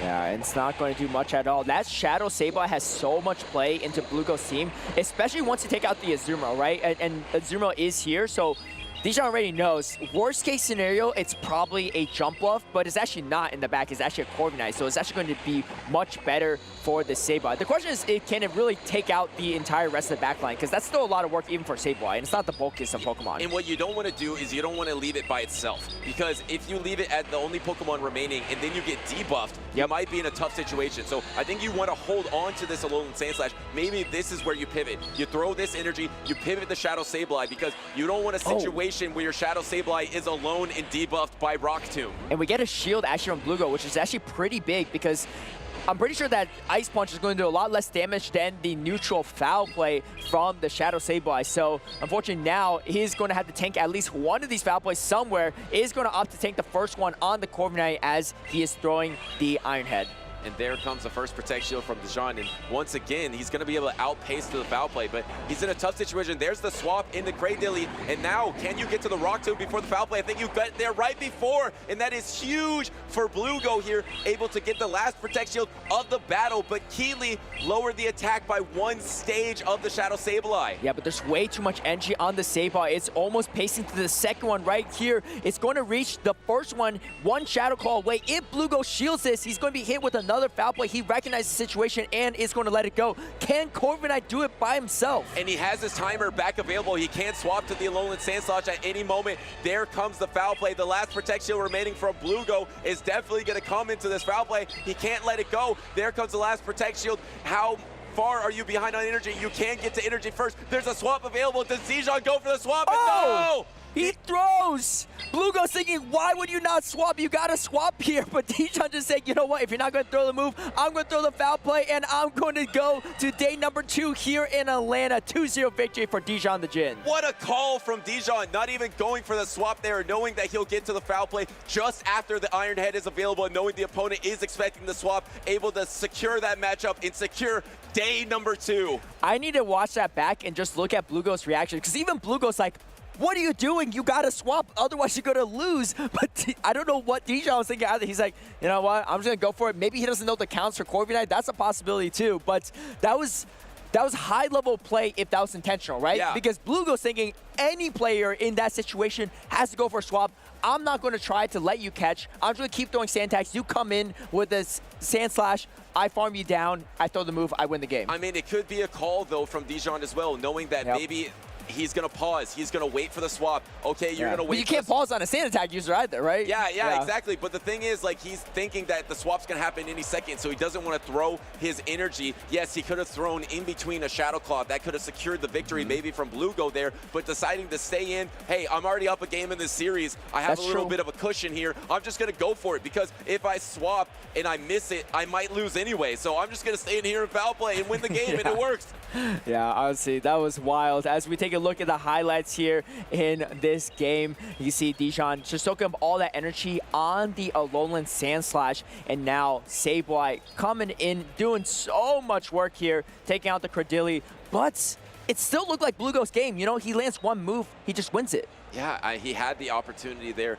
Blugo is a trainer I've been so impressed with here in Atlanta. Had that new strategy of the triple Rock Tomb Pokemon. Almost was able to take that game number 2 from Dijon, and who knows what would have happened in game number 3. Unfortunately, he was eliminated here today, but I was impressed with what he brought to Atlanta, and congratulations once again to Dijon. Yeah, Blugo also taking a lot of tough trainers down in the process here. Still the second or third best player, I should say, from this bracket, and you know, well on his way. I think we're going to see him in day 2 very soon. Yeah, we will see. And you know what we're also going to see soon?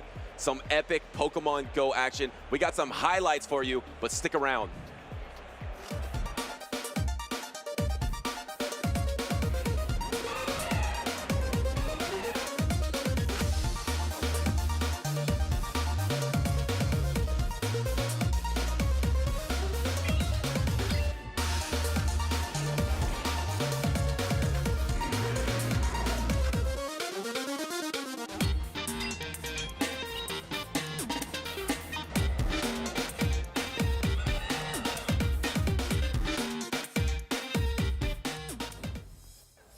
Hey trainers, we're here in Atlanta for the 2025 Pokemon Go Regional Championships, and we're here to talk about travel awards. We're here with Sceptile Ice, who just got his travel award for the North American International Championships. And I just want to take a quick moment to explain how it works. He got it by getting 4th in his region. So if you can get top 4 in your region in between 2 international championships, for example, Sceptile Ice got it between the Latin American International Championships and the European International Championships. That qualified him for the travel award for the North American International Championships. So how did you feel knowing that you were close to achieving that top 4 in your region to go for that International Championship travel award? Very excited, very proud of myself as well. It's definitely a difficult thing to achieve. And did it motivate you to compete even more because you know, oh, now I have a chance at hitting this travel award that will help me a lot to get to pay for all my expenses at the North American International Championship? 100%. I started going to as many cups and challenges as I could, try to maximize my points, as well as doing as best as I could at any regional I could go to. Yeah, awesome. And does it feel even better knowing that like you're top 4 in the region? Like that's a huge achievement, especially in between these windows between international championships. You have that opportunity to say like, hey, I was top 4 at this point of the season. It feels nice. Like I'm super proud of myself. Yeah, awesome. And now looking forward, do you have any other goals? I mean, now you are going to be competing at the North American International Championships, but do you have any other goals in terms of trying to achieve those travel awards down the road?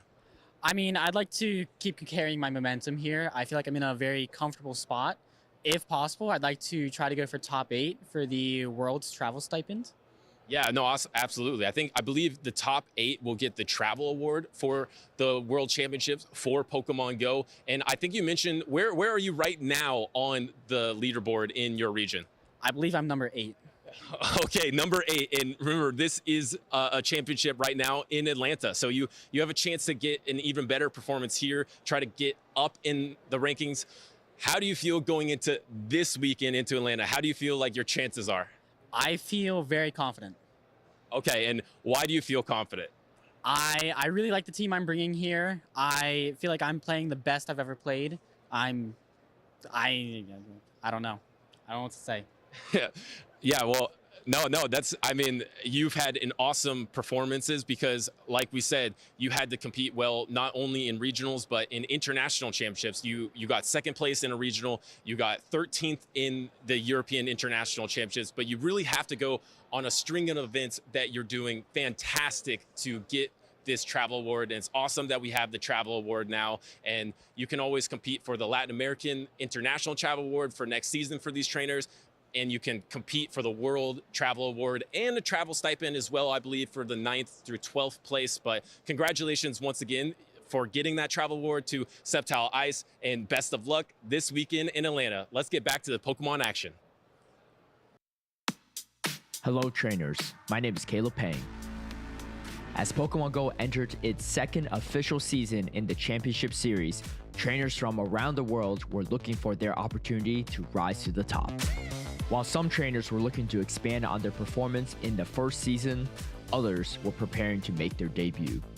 With the former Seniors Division combined with the Masters Division, top-tier trainers like 2022 third-place Worlds finisher Wadage asserted their dominance against all age divisions.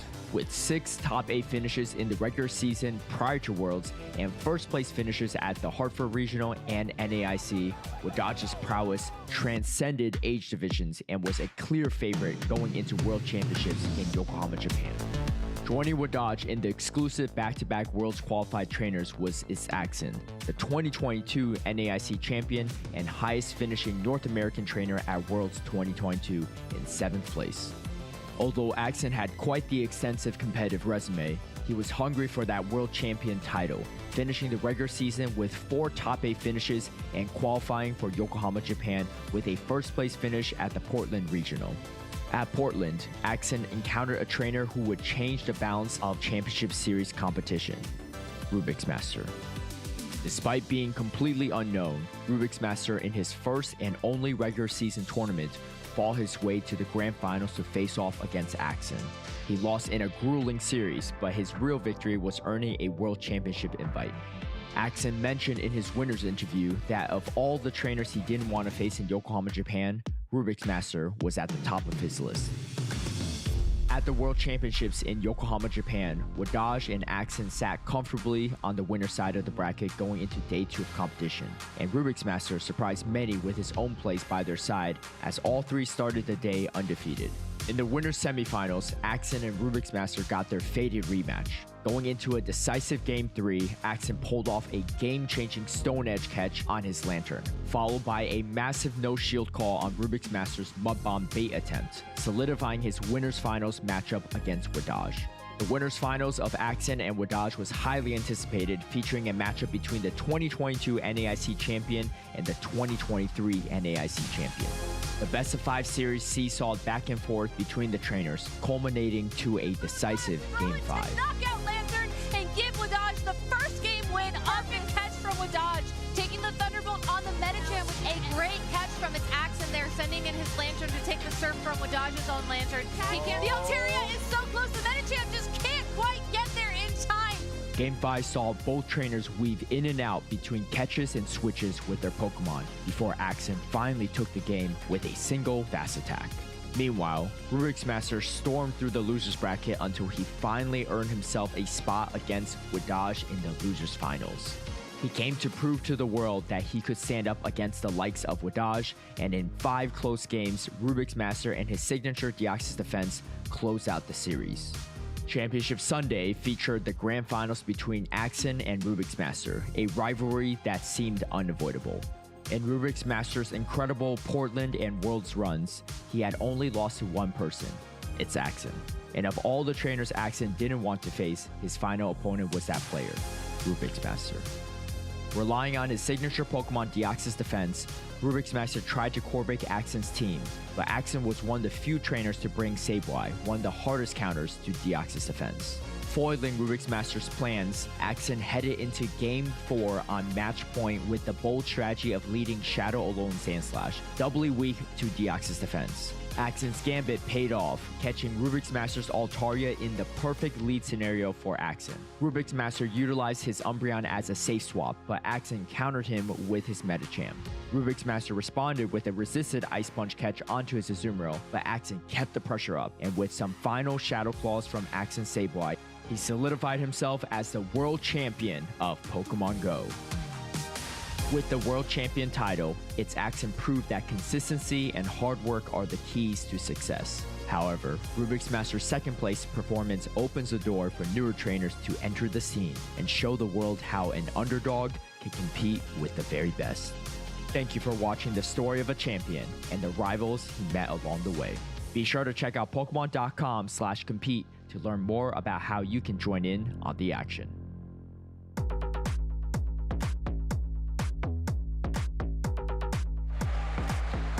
Each journey is unique, but all roads lead to the World Championships, and this year they will be in Anaheim, California. Can't wait for the most epic tournament of the season, the conclusion of another year of competitive Pokemon Go. But right now, we are live in Atlanta for our regional coverage here. Over 200 competitors, so, and we are just now moving into the, I guess, the second tier, the second bunch of pods as they get started to battle on stream. That's right. I think we've wrapped up with groups A, B, C, and D, and now we're kind of coming up on groups E, F, G, and H to kind of, get into that second half of the day here. So still a lot of battles to be played, still a lot of spots remaining on day number 2 for that top 16.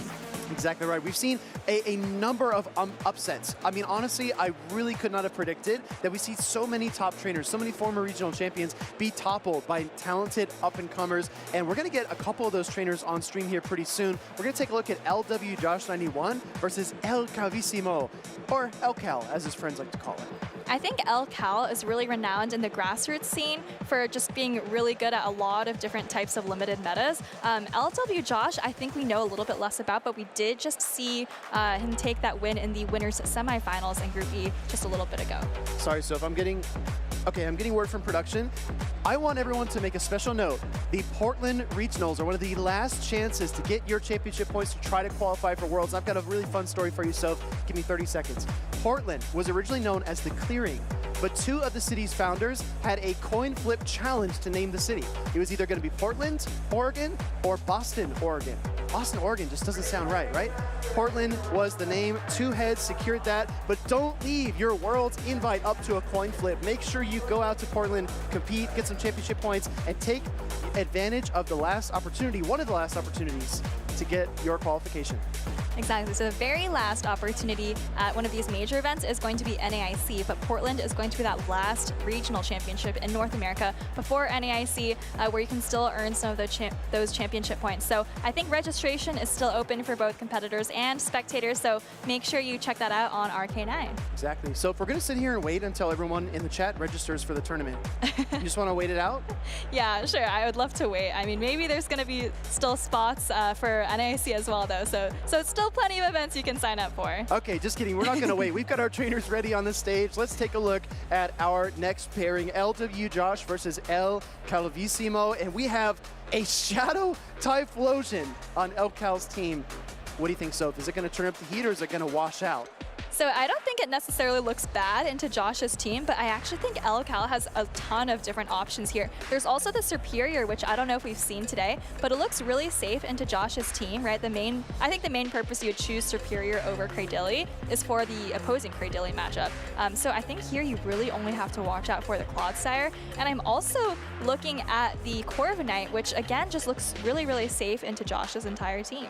I'm going to say, if I'm looking at El Cal's team and just kind of throwing something at the wall here, I'm going to say Superior, Furret, and maybe Azumarill. I think that trio looks balanced. It's not aggressive. It's not going to win you really, hard-fought matchups. It might maybe the Furret versus the Shadow Sableye is one of the most polarizing potential matchups there, but I think that's a well-rounded team. Type in the chat what you think El Cal is going to bring, and LW Josh as well. as we get locked in for game number 1. All right, well, our trainers are locked and ready to go. There's no time to wait here as they have already locked in their teams. And Alcal does have the ferret that you just mentioned, and it's led into Josh's Clodsire. Full teams of 3. Clodsire for LW Josh, that trusty Shadow for Alligator, and the Dugong in the back. Meanwhile, Elcal leading the ferret, as you pointed out, Soph, but it did bring the Shadow Typhlosion and a Superior. All right, well, I'm really interested to see how these back matchups play out, but for now, we're still in the lead. We're going to throw this first Trailblaze against Clodsire. Really wants to start ramping up those sucker punches right away. Trying to pile on the damage early on in the matchup. Of course, Grass is going to be neutral here against the Clodsire, but the hard-hitting Earthquake is going to take a chunk out of the ferret. LW Josh shaking his head, but the Earthquake is coming through. Maybe thinking that he could have gone for 2 Stone Edges maybe, but I don't hate that Earthquake. You do put the ferret very, very low, and here's the Trailblaze coming through. You can still hang on with this Clodsire.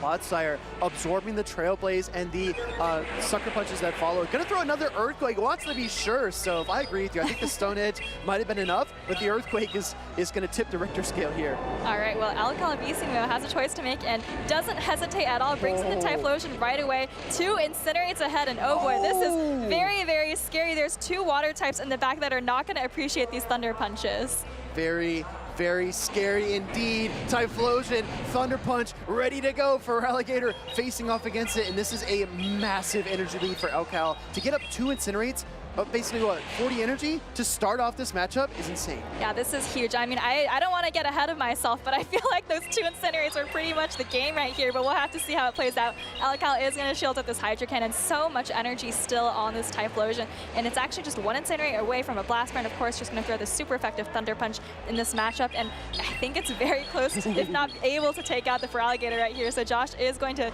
continue to shield it up and hope that these Shadow Claws can do something. Once you see the second shield as Elcal, is there any reason to not shield up your Typhlosion? I mean, you recognize how weak Josh is to this Pokemon. Might even throw another Incinerate here because that Shadow Feraligatr is energy dry. So these Shadow Claws are adding up, so Elcal is just going to throw the Thunder Punch right away, but the great news is, for him, that the Dugong is in the back, and those Ice Shards are resisted, so it's still possible that Elcal is going to be able to reach another Thunder Punch. Looking for Thunder Punch number 4 in this matchup against the Dugong, and this Shadow Typhlosion has just run berserk through this double water backline from LW Josh. But look at how much those Shadow Claws did alone. I think Elcal is still going to be able to take this game without a problem. Superior can hang on to this Icy Wind and get to a Frenzy Plant if it needs to, but the Typhlosion did get very, very low from just fast attacks alone. Dugong 12 turns away from the next Icy Wind. Meanwhile, Superior already clutches up the Frenzy Plant here, and LW Josh has to be kicking himself because he had the Clodsire, he had the answer for that Shadow Typhlosion, he even had a Hydro Cannon for Alligator, but he just could not apply enough pressure to get the shields down, and that double Incinerate farm down of the Clodsire was absolutely devastating. So should we have seen from Josh a swap into one of those 2 water types to avoid the farm down? I mean, I feel like you have to do something. I think you have to do something. I mean, I think at the point where Alcal's Pokemon in the lead went down and Josh didn't have any energy on this Clodsire, I think it was a very tough situation. I think he either had to maybe overfarm more with the Clodsire, maybe go for a Stone Edge to preserve a little bit of energy, because I think if you can get a Stone Edge off on the Typhlosion, pull 1 shield away, then all of a sudden that Feraligatr becomes much more comfortable against Typhlosion. This team from Elcal deserves a second look. We are not going to get the Leaf Tornado, Galactica Bolton Special, Superior. We've just got the Aerial Ace and Frenzy Plant set. Ferret, Corviknight, what we come to expect, Azumarill as well. We are going to see the Incinerate, Blast Burn, Thunder Punch on Shadow Typhlosion, and somebody needs to tell Typhlosion it's actually a Fire type, because all we saw were Thunder Punches in that game number 1.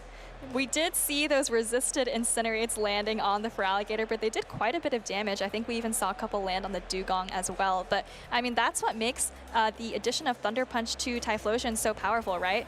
Typhlosion fears the water types, and Thunder Punch is really going to give you the coverage to deal with them. Oh, absolutely disgusting Incinerate down of the Clodsire. And this is part of the art of playing an Incinerate user, is knowing your charge tech intervals and when you can farm things down. It's so, so important to be able to give your Incinerate user, your Fire type, a leg up in the next matchup.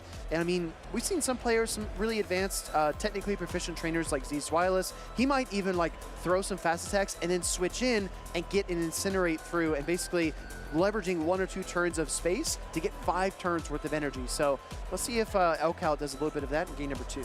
And I think playing with and against a Typhlosion is really all about the energy management, right? When the Typhlosion is already up 40 energy, it is so hard to come back from if you don't have, energy or shields to compensate. And in that situation, Josh came out of the lead with some health, but no energy and no shield advantage. So that really just made the Typhlosion hard to deal with. Exactly right. We're going to go right into game number 2. We've got the grass types on the field. Superior, though, does have the edge, and we see the Dugong swap. So what do you think? This is a fantastic situation for Elcal, having a Dugong swap into your Superior. I mean, yes, you are taking super effective ice shards, but I think, after you throw this, you can probably just go into a Zoomerl and be happy with the shield you've taken. But Elcal is going to stand for just a little longer, does 1 Vine Whip to catch the Icy Wind and sneaks the bubble through. Absolutely insane. That's kind of the mechanics that we were talking about, right? Trying to leverage the 1-turn swap in order to get more energy than your opponent bargained for, and that's exactly what Azumarill gets right there. I really love how you call that out, Soph. I think Azumarill is such a sponge. We've seen it switch into Drapion. We've seen it switch into other water types like Feraligatr. Now it's up against the Dugong. And Josh is going for his 2nd Icy Wind here. It is resisted damage, but I think at this point you do get to take a little bit less damage from those bubbles and those play roughs as well. And Josh is still ice charting away. Elcal is pretty much at 100 energy, does throw this play rough, and I think the clock might be coming up soon for Josh. No, you're exactly right. The switch timer is up, and I think the double Icy Winds might have actually enabled LW Josh to maneuver around this matchup, but why don't we see the switch yet? This seems like such a tough position to be in. The Cradily needs to find a target somewhere. I think this game is looking fantastic for Elcal because the disadvantage for you was that the switch clock was desynced, but now you can just come right back in with Superior into Cradily, and this is beautiful. I mean, even if something bad happens to you in this matchup, which it won't because this is a great matchup for you, you still have the Typhlosion to back up a shield. Up a shield is such a formidable advantage, and now the Rock Tomb's going to come through here from the Cradily. You're going to see right here why LW Josh tried to avoid this matchup in the lead, because the rock type damage does not do much to the Superior, and it's going to be able to get to another Frenzy Plant likely here at any moment. And Elcal farms up just, I think, 1 Vine Whip past the Frenzy Plant. This is, really heavy hitting damage. Yes, you are debuffed, but Frenzy Plant, remember, 100 base damage attack, and you have the stab on top of it. So Cradily is going to go down, and Josh just has a Primeape, a little bit of a Dugong, and just 1 shield remaining. You can't Ice Shard down before the Superior gets another charge stack, and you can't Karate Chop down either, but this is the best that LW Josh could muster. Throwing the Rage Fist on the charge stack priority prevents the Aerial Ace from coming through. So many options for Elcal. I think if he wanted to, he probably could have shielded that just to guarantee the Aerial Ace coming through there, but is realizing he still has 2 shields, he still has an Azumarill, which just got to the Ice Beam, and he still has a Typhlosion. So I think, there's a lot of ways you can play this. Maybe just get to 1 Ice Beam here, maybe a Thunder Punch there. If the Ice Beam goes through, you can just fast attack down. I think Elcal wants to take this final shield and then burn the rest of the matchup down to ashes. He's going to look to throw the Ice Beam and then go into the Shadow Typhlosion with 2 shields. And you can see the Incinerate connect with the Primeape. Another Rage Fist coming through here. And you said right at the beginning of the match that this Typhlosion could be key. I was a doubter, but I'm being proven wrong right here. Look at these Incinerates. Oh, there's actually quite a bit of energy left on this Dugong. This is just an Icy Wind coming through, but I think I did see the Incinerate go through for Elcal. This is really precarious because now the shields are gone. Oh, look at the heads-up play. Knowing the Dugong had 2 charge stacks, Elcal shuts the door on the Dugong by throwing the Thunder Punch. That's right. Thunder Punch comes through, and now Josh still has some of this Primeape left, but it's pretty much dry. Elcal already at another Thunder Punch and going to take the 2-0 sweep off the back of this Shadow Typhlosion. Wow, we saw the power of Shadow Feraligatr. LW Josh absolutely dispatching his opponents to get to this point, but being met by a Fire-type Pokemon and being beaten by that is just so poetic. I mean, Shadow Typhlosion, a Pokemon that's definitely overlooked in the current meta. There's so much ground, there's so much water, there's so many obstacles, there's so much rock as well. It seems really difficult to bring Shadow Typhlosion in a Rock Tomb meta, Soph, but it looked like an inspired pick from Elcal. Yeah, I think he found the right matchup there. It's funny because I feel like earlier we saw Josh, he had the Shadow Feraligatr, kind of an unconventional offensive Pokemon, really find its mark against the opposing team. And I feel like he was on the other side of that, right? He saw the Typhlosion, which you probably didn't anticipate or prepare for, but we just saw the Typhlosion just shredding through that entire team. No, you said it beautifully, right? You can have a good team composition and maybe, playing the odds, you can line up against someone where that Pokemon looks great, and then the next turn of the coin, you're up against someone like Elcal with the Shadow Typhlosion. So I think the best trainers are the ones that, you know, win the matches that they're likely supposed to win, where their teams are about even, maybe a little bit to an advantage, but they also can handle the curveballs. They can handle the Shadow for Alligator or the odd Shadow Typhlosion. So we're going to see how Elcal does as he continues to progress through, but that was really impressive, and I believe that was actually the winners Group E finals. So Elcal, day 2. Yeah, and as for Josh, gonna drop to the losers finals for Group E. So still one match to go before he can make day 2. But you know, Elcal, you can look at his tournament history. There's really not a lot there. Like I said, he really has been shining on the grassroots scene for quite a while. So I think some of his comfort with some of these less conventional picks is really kind of shining through here. When I think of Elcal, I think of a leader in his community, right? Fostering grassroots teams, getting people together, competing, trying to get the best out of his teammates and friends, and definitely a very serendipitous, right, to see him succeed on the stage here at the Atlanta Regional. So excited to see what he does. LW Josh and Shadow for Alligator are not done yet. So everybody keep an eye on that bracket, because we might see him return to the stage and maybe get some Gator revenge. Exactly. You know, if you're up 1 Shadow Claw, you can definitely beat the Typhlosion. It's just that when we saw it, the Typhlosion was up, you know, 2 Incinerates. Yeah, exactly right. Well, we do have Caleb out on the floor. He's going to talk with Elcal. Caleb, please ask him about the Shadow Typhlosion strats. I gotta hear it. All right, thank you, Speedy's Chief. Speedy wanted me to ask you about the Shadow Typhlosion strat. So I'm going to ask you, what are the Shadow Typhlosion strats right off your win? And just incinerate through everything. That is basically what happened, and it's happened at least 3 or 4 times already.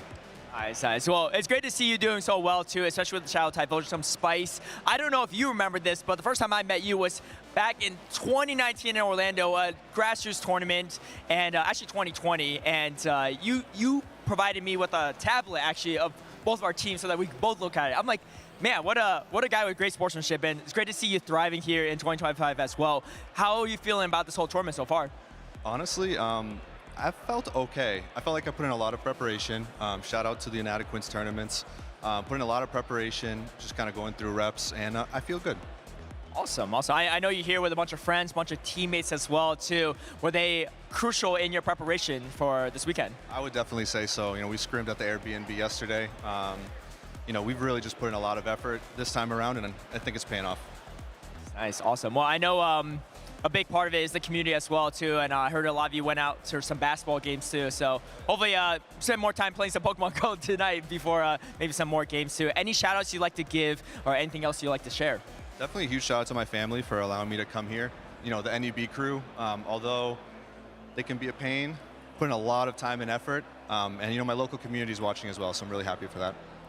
Well, thank you for sharing some words, and best of luck to you on day number 2 with the Shadow Typhlosion. Back to you all, casters. Thanks so much, Caleb and Elcal. You know, no one succeeds alone in this game, so really great to hear Elcal talk about all of his friends and supporters and scrim partners, even if he says, you know, they can be a pain sometimes. Yeah, I mean, you know, there's always, the people management business is always really tricky, right? You've got a lot of personalities, maybe a few egos as well that you have to maneuver around, because I think every competitor that takes the stage here, makes it into the top cut, they believe in themselves, right? They want to win, they think they can win, and it's definitely difficult, you know, when everyone is so competitive, but there's so much reward to be reaped from that team aspect as well. So excited to see what he does, but we're going to move on to our next pairing as well. This is going to be awesome. We've got Lil Winery versus Eddie? Dilap Chang, all right? Yeah. I'll just say his name. Maybe better known as Dilap Chang. If you've been following the championship series from the very beginning, from 2022, you're going to be very familiar with Dilap. He has won a regional in the past, the Vancouver regional, and not this year, but in a couple of past years. And he was also second at that Vancouver regional before. So, you know, he's making the trek out here to Atlanta, you know, not staying within the confines of Canada to kind of expand his kingdom, you could say. Exactly. Dilap is so talented. I remember seeing him at the top of the leaderboards and Go Battle League for multiple seasons. Like you said, he's had some real success on the championship series circuit, as you know, in addition to that, and seeing him compete here in Atlanta is really fun. I think you're right. This feels like the furthest south that Dilap has actually traveled, and maybe he's trying to get those championship points and qualify for the World Championships, because we do have that regional cutoff, right? Per region, only limited number of trainers with points to reach that higher echelon will actually qualify for the World Championships. So you have to keep competing all season long. Yeah, and since those top finishes in Vancouver that he had a couple of years ago, I think the furthest he's gotten is maybe like a top 12 or top 16. And he's definitely, maybe in position to make a similar run here. He's already in the winners semifinals of Group G. So if he gets past Lil Winery here, he'll be in the winners finals. And if he wins that, he'll be in the top 12. I just want to point out, based on the grassroots streams, right, our content creators, I see Lil Winery active almost everywhere. She is so funny. She's one of the funniest people, one of the funniest chatters in our entire community. So I know a lot of people back home are looking to her to see if she has success. So I'm really excited to see what she can do against a very formidable trainer. But being in the Winners Group G semifinals, I mean, that's significant. At this tournament of this size with this caliber of players, that's absolutely significant. Yeah, you mentioned she's like active everywhere, and I've also seen her very active in those practice tournaments. I think we heard Elkel actually shout out the Inadequins practice tournaments. I'm pretty sure I've seen Lil Winery making many appearances in those tournaments as well. So, definitely getting a lot of practice in against a lot of different teams from people all around the world. So let's see if that practice continues to pay off for her. Lil Winery is very talented. Lil Sparty is another Lil in the community who actually beat me really badly in GBL and Go Battle League. But why don't we take a little look around the venue, because this is a massive event hall, 200 plus Pokemon Go trainers and thousands, no joke, no cap, right? Thousands of other trainers have joined us here in the convention center in downtown Atlanta. We're right next to the aquarium, and look at all these blue tables. I kind of feel like I'm swimming through the crowd here. Yeah, so if you haven't been to an event before, I think the tables are actually color-coded by what game you're playing. So for Go, you might notice our layout and our backdrop and everything, it's all green. And so you might be looking at these blue tables and you're like, wow, that's not Pokemon Go. And you would be right.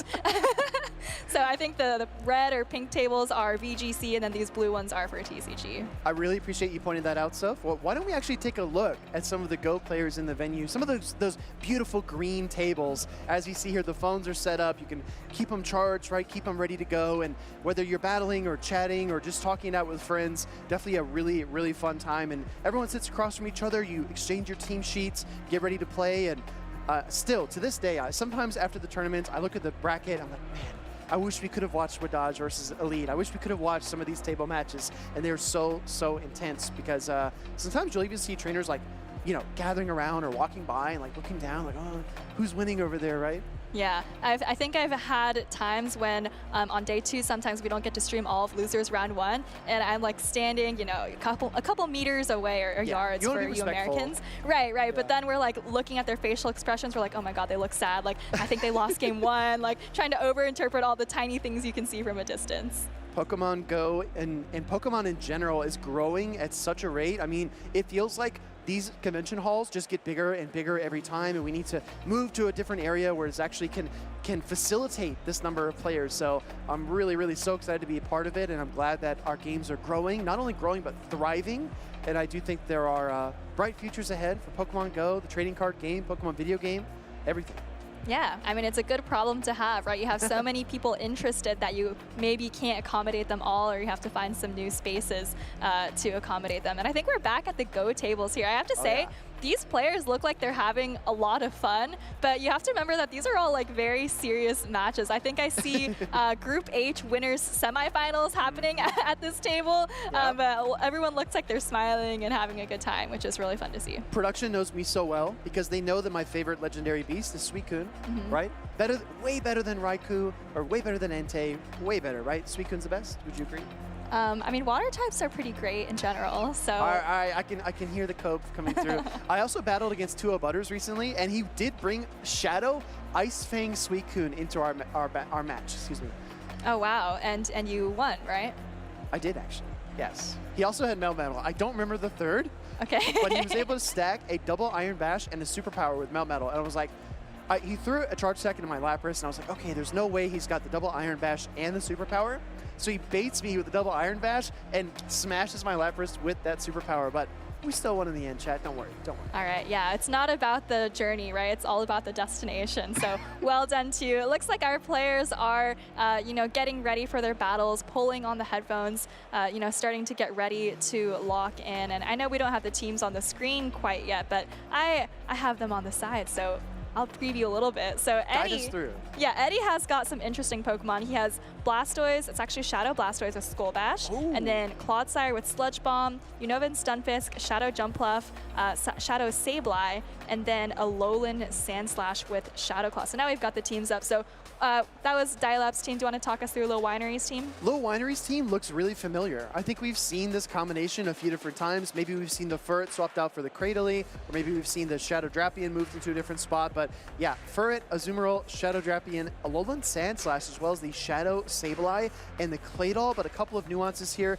That Shadow Sableye is running Dazzling Gleam. We've seen a ton of Power Gem this weekend, but we actually have a Dazzling Gleam on the Sableye, as well as Ice Beam, Rock Tomb, Claydol, and this is a Shadow Claw Alolan Sandslash. And you highlighted the Furret for Lil Winery, where we've seen some teams that have Cradily in that spot. And I actually think that Furret has a lot of play into Dialab's team. I don't see anything that resists the Dark-type Sucker Punches. And, you know, once you start ramping up with those Trailblazes, which can also hit Blastoise and Stunfisk for super effective damage, you could really be shredding through the team. So I could definitely see Lil Winery kind of trying to craft a line of 3 that really allows the Furret to shine. And this is the challenge, right? If you are playing as Dialab Trong, you're like, okay, I need to contain the Furret, so I'll bring Clodsire. And then you're squared up against an Alolan Sandslash, an Azumarill, and a Claydol team. If you want to say, okay, I'm going to play Jumpluff instead, then you're also going to run into a lot of challenges, mainly that Alolan Sandslash, which looks so menacing. I would be really surprised, yet again, if we don't see that Alolan Sandslash from Lil Winery. Yeah, and then on Eddie's side, I think that Blastoise, I think I said this before and it kind of underwhelmed us, but I think that Blastoise actually looks pretty interesting. Yes, the rollout is resisted by Claydol, but obviously you have Hydro Cannon to hit back, and I think that Blastoise has pretty positive to neutral play across the board. So, I mean, if Eddie's kind of going for a more safe strategy, I could definitely see the Blastoise coming onto the field. I would love to see some Shadow Blastoise. I'm not as confident in it as you are, Soapdope, but let's see what we get. Game number 1. There's going to be a Claydol from Lil Winery versus the Shadow Sableye from Dialab. Fantastic lead for Dialab, so Lil Winery is going to switch out straight away into the Drapion. And it's actually met by Eddie's Sandslash, but that's actually a Shadow Claw Sandslash, so this is not bad at all for Lil Winery. I really appreciate what Lil Winery did with the switch here, because yes, the lead was really tough, but she also is able to pull out the Alolan Sandslash, one of the hardest answers to her Furret in the back. So she's definitely trying to clear the runway for it, but right now, she's got to get past this Shadow Claw Alolan Sandslash. And that was actually charge attack priority, which Drapion typically wins, but I think Eddie is running quite a bit on the Sandslash, but it wasn't enough as the Drapion actually hangs on with just a sliver of health. Maybe that's 1 HP to get off this Aqua Tail. It's not the crunch though, and it's still enough to KO that Alolan Sandslash. So Lil Winery able to sneak in and take control of switch advantage, which is going to pay massive dividends because Furret is a natural predator of the Sableye. It cannot hang in this matchup, and his Furret Sucker Punches are going to start to add up really quick. And all of a sudden, Eddie's Sableye, which was so happy against the Claydol, finds itself against the Furret, where these Shadow Claws are doing absolutely nothing. And meanwhile, look at how quickly those Sucker Punches are adding up. He actually does catch a double resisted Trailblaze on his Jumpluff, though. And look at this, a team composition as well. You've got the Claydol in the back as Lil Winery. You don't have a really solid answer to this Jumpluff. This team composition from Dialab is so inspired. I actually really like the position that he's in right now. Oh, but this is so uncomfortable for Lil Winery. She brings the Claydol into the Jumpluff, but the Mud Slaps are double resisted, and Dialab is free to just spam out these acrobatics. Look at how low the Claydol already is. Yes, you have the super effective Rock Tomb and Ice Beam. She just goes for the Rock Tomb, but I think Jumpluff can hang on to a Rock Tomb, and even if it uses a shield, I mean, you're not taking any damage at all from the Mud Slaps. Lil Winery did build to the Ice Beam to try to threaten the charge stack, but I'm a little bit surprised to see the shield there from Dialab Trong at this point in the matchup, but there's still 2 shields in the game. Oh, actually gonna let this one through. Lil Winery putting it all in the back of her Furret. Yeah, I think that might have been what she needed. She still has 2 shields, but look at how low the Furret is. I think it is in range of the foul play from Sableye, so she does need to start using these Protect Shields. Agreed. Shadow Sableye throwing the foul play does take away the first Protect Shield of the game for Lil Winery. The Swift is not enough. She's got to go up for the Trailblaze, going to fire it off just as quickly as possible. Dialab with a decision to make. Yeah, he does choose to let it go. I think for Dial-Up at this point, you can probably just bank on your jump bluff being able to close out the game. Just need to get to 2 aerial aces, and you're not really threatened by these sucker punches or swifts. Double aerial aces or double swifts. Which Pokemon is going to close in on their charge attacks first? Shadow Jump Love going for the aerial ace, does get shielded up by the Furret. Furret closing in on the Trailblaze. It already has the Swift. I don't know if 2 Swifts will actually be enough, even after the boost. There's a charge attack priority, and I think this is the last attempt by the Furret to try to win this game. And I think, you know, for Lil Weiner, this is obviously a losing position, but I like that she committed to the win condition, which would be that, you know, somehow you can get to the next Swift, which is boosted, and that takes out the jump up. I'm actually not sure if it would be enough, but I like that she committed to it. Yeah, I think if you can stack the Trailblaze plus the Swift, I think that you can boost yourself and then throw on a charge attack priority. But like you said, maybe a little bit too little, too late in that matchup because Dialab looked very, very comfortable. I just want to call out how well Dialab anticipated the Furret and brought 2 of his best answers for it, right? Jump Bluff and the Alolan Sandslash. I mean, I think the team read from Dialab was absolutely stellar. Absolutely. I mean, he did win the lead there, right, with Sableye into Claydol, and even after he lost Switch, like you said, because he was bringing those answers to, for or at least Pokemon that could do neutrally into it, like the Jump Love, he was still okay after losing Switch advantage. Dialab is running the Shadow Claw, Alolan Sandslash, so that matchup is not that comfortable. I know some folks maybe watching at home are saying, wow, it's double resisted, it's not that great of an answer, but defensively, I do think that Alolan Sandslash has a ton of play. So the pressure is now on Lil Winery to decide if she's going to bring the Furret back, how she's going to move things around, and just try to avoid getting rattled by a really tough game number 1.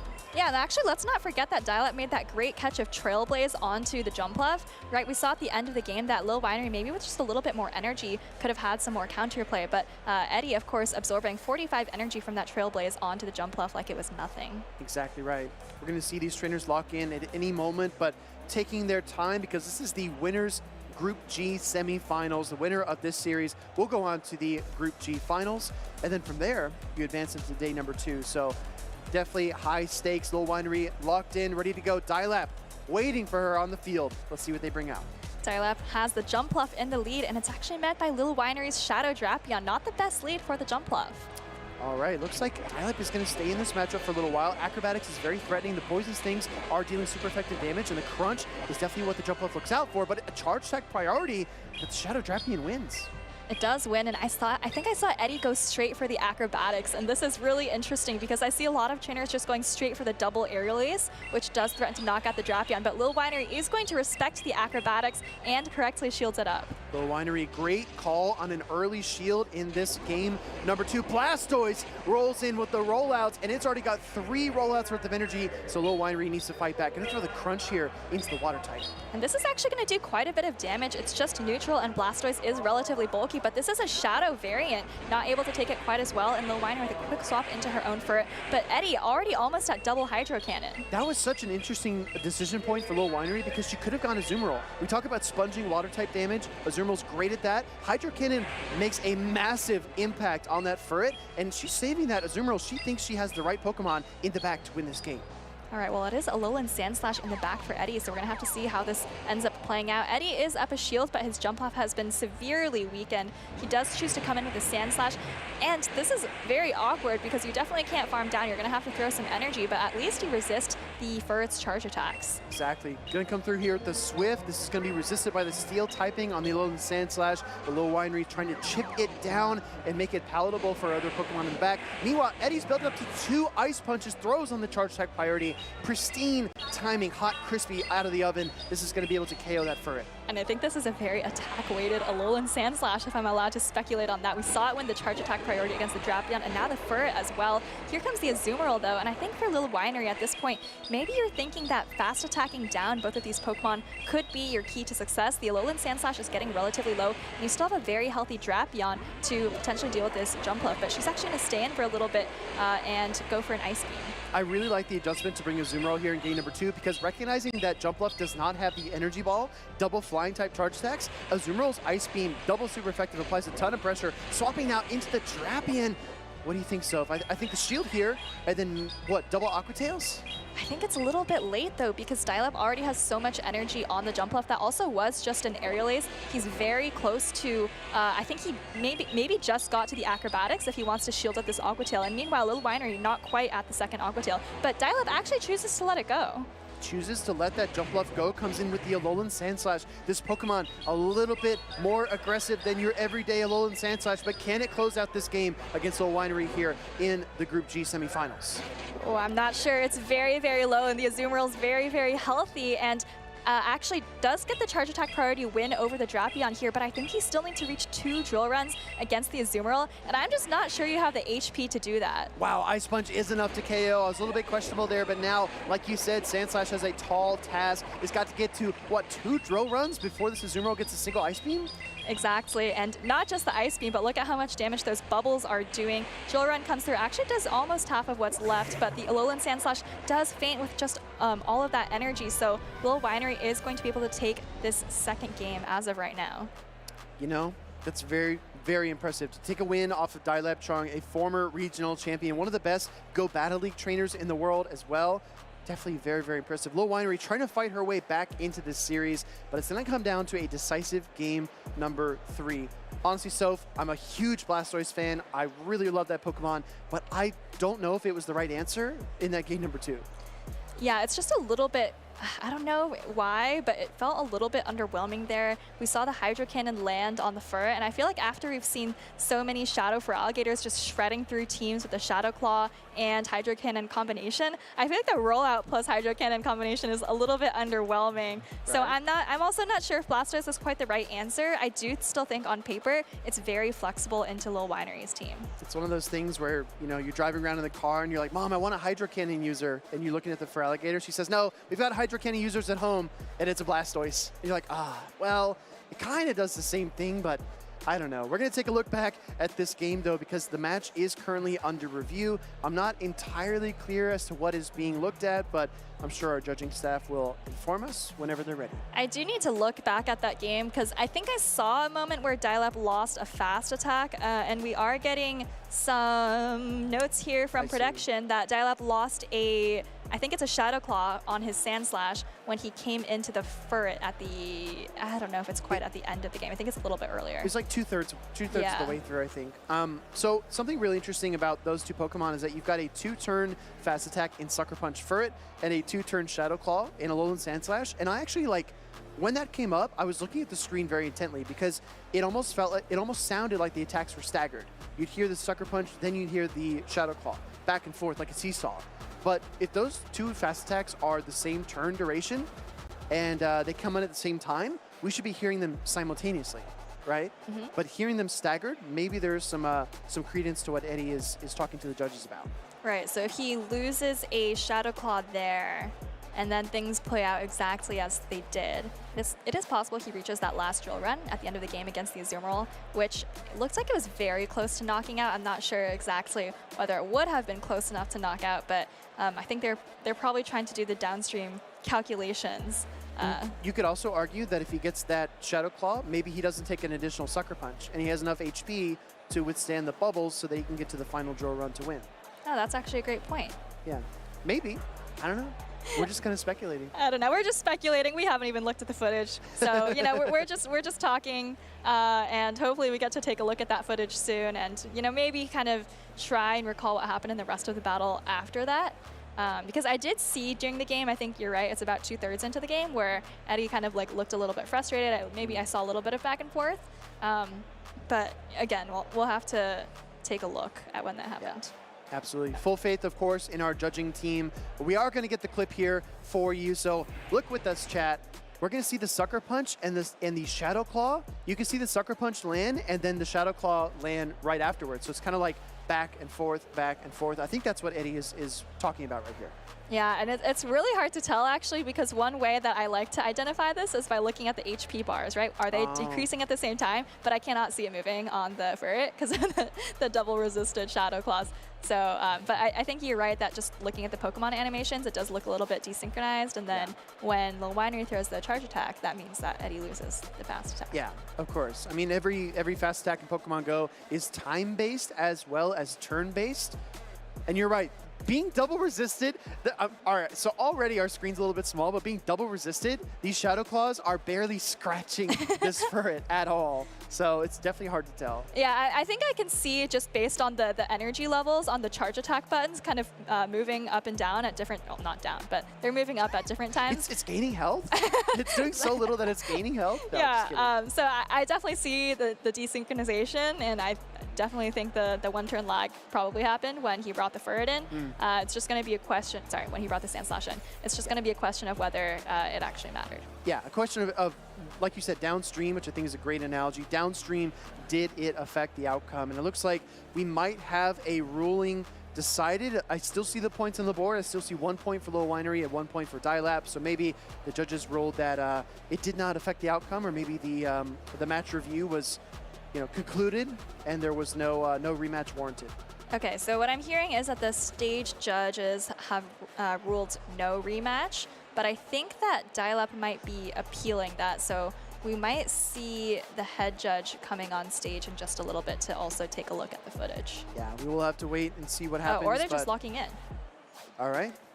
So again, you have the ability to raise a match review to your judging team, and then you also have the potential to escalate your match review if you did not, if you don't believe that you received the review that you deserved, right? So it doesn't look like Dialap is going to challenge the match review. I think it will stand, and we're at a dead even heat here, 1-1. Lil Winery versus Dialap Chung, decisive game number 3. Yeah, that's right.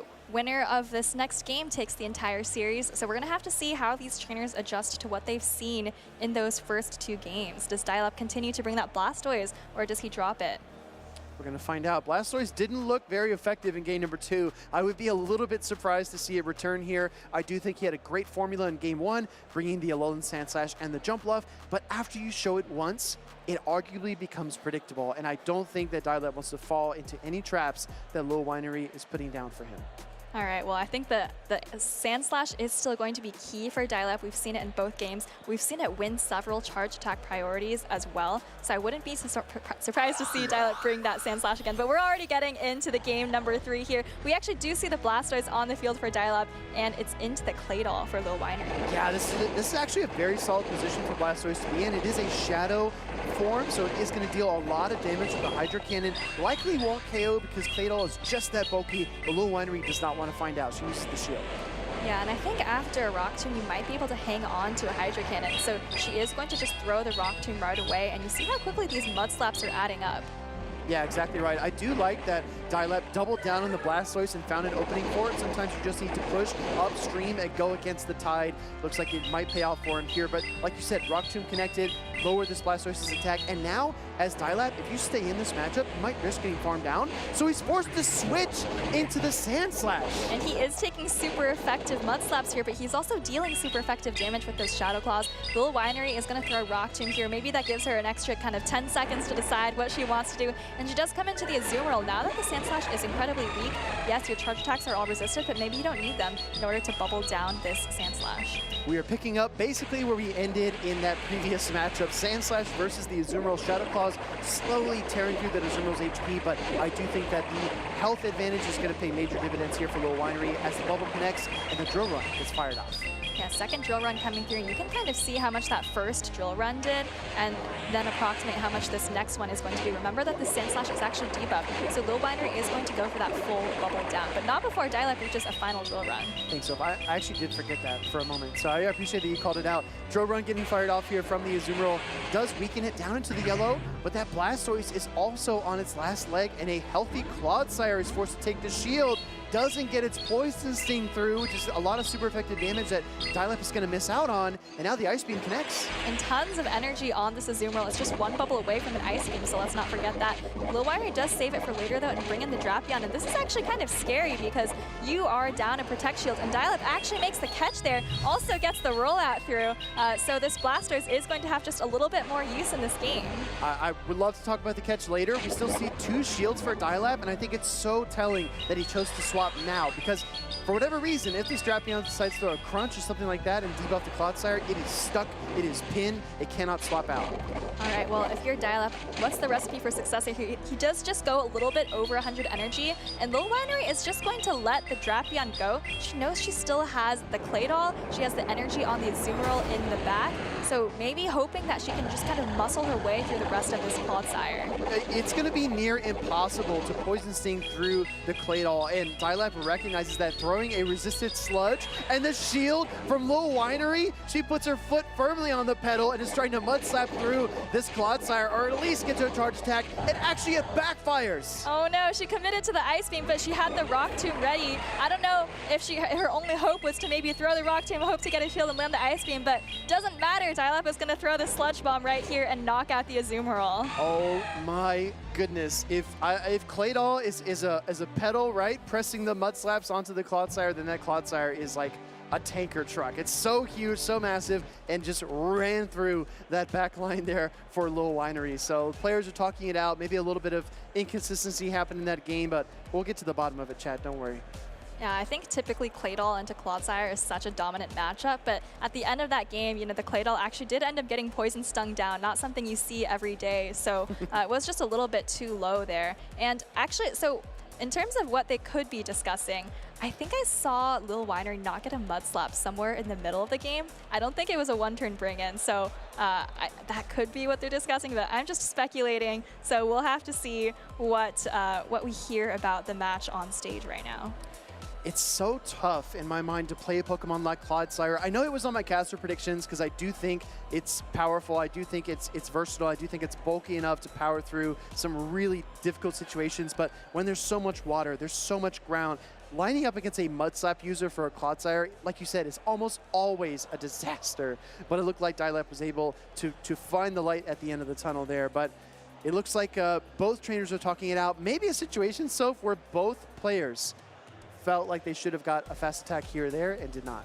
I think so. So I think Lil Winery, I think she missed a Mud Slap somewhere, and then Eddie missed the Poison Sting that you brought up later in the game. There might have been something else as well that I'm leaving out, but I think they are just still thinking about what happened in that game. I mean, it's totally possible that, from the player's perspective, they don't even necessarily remember all the missed turns, where they happened, what caused what they caused to happen later in the game as well.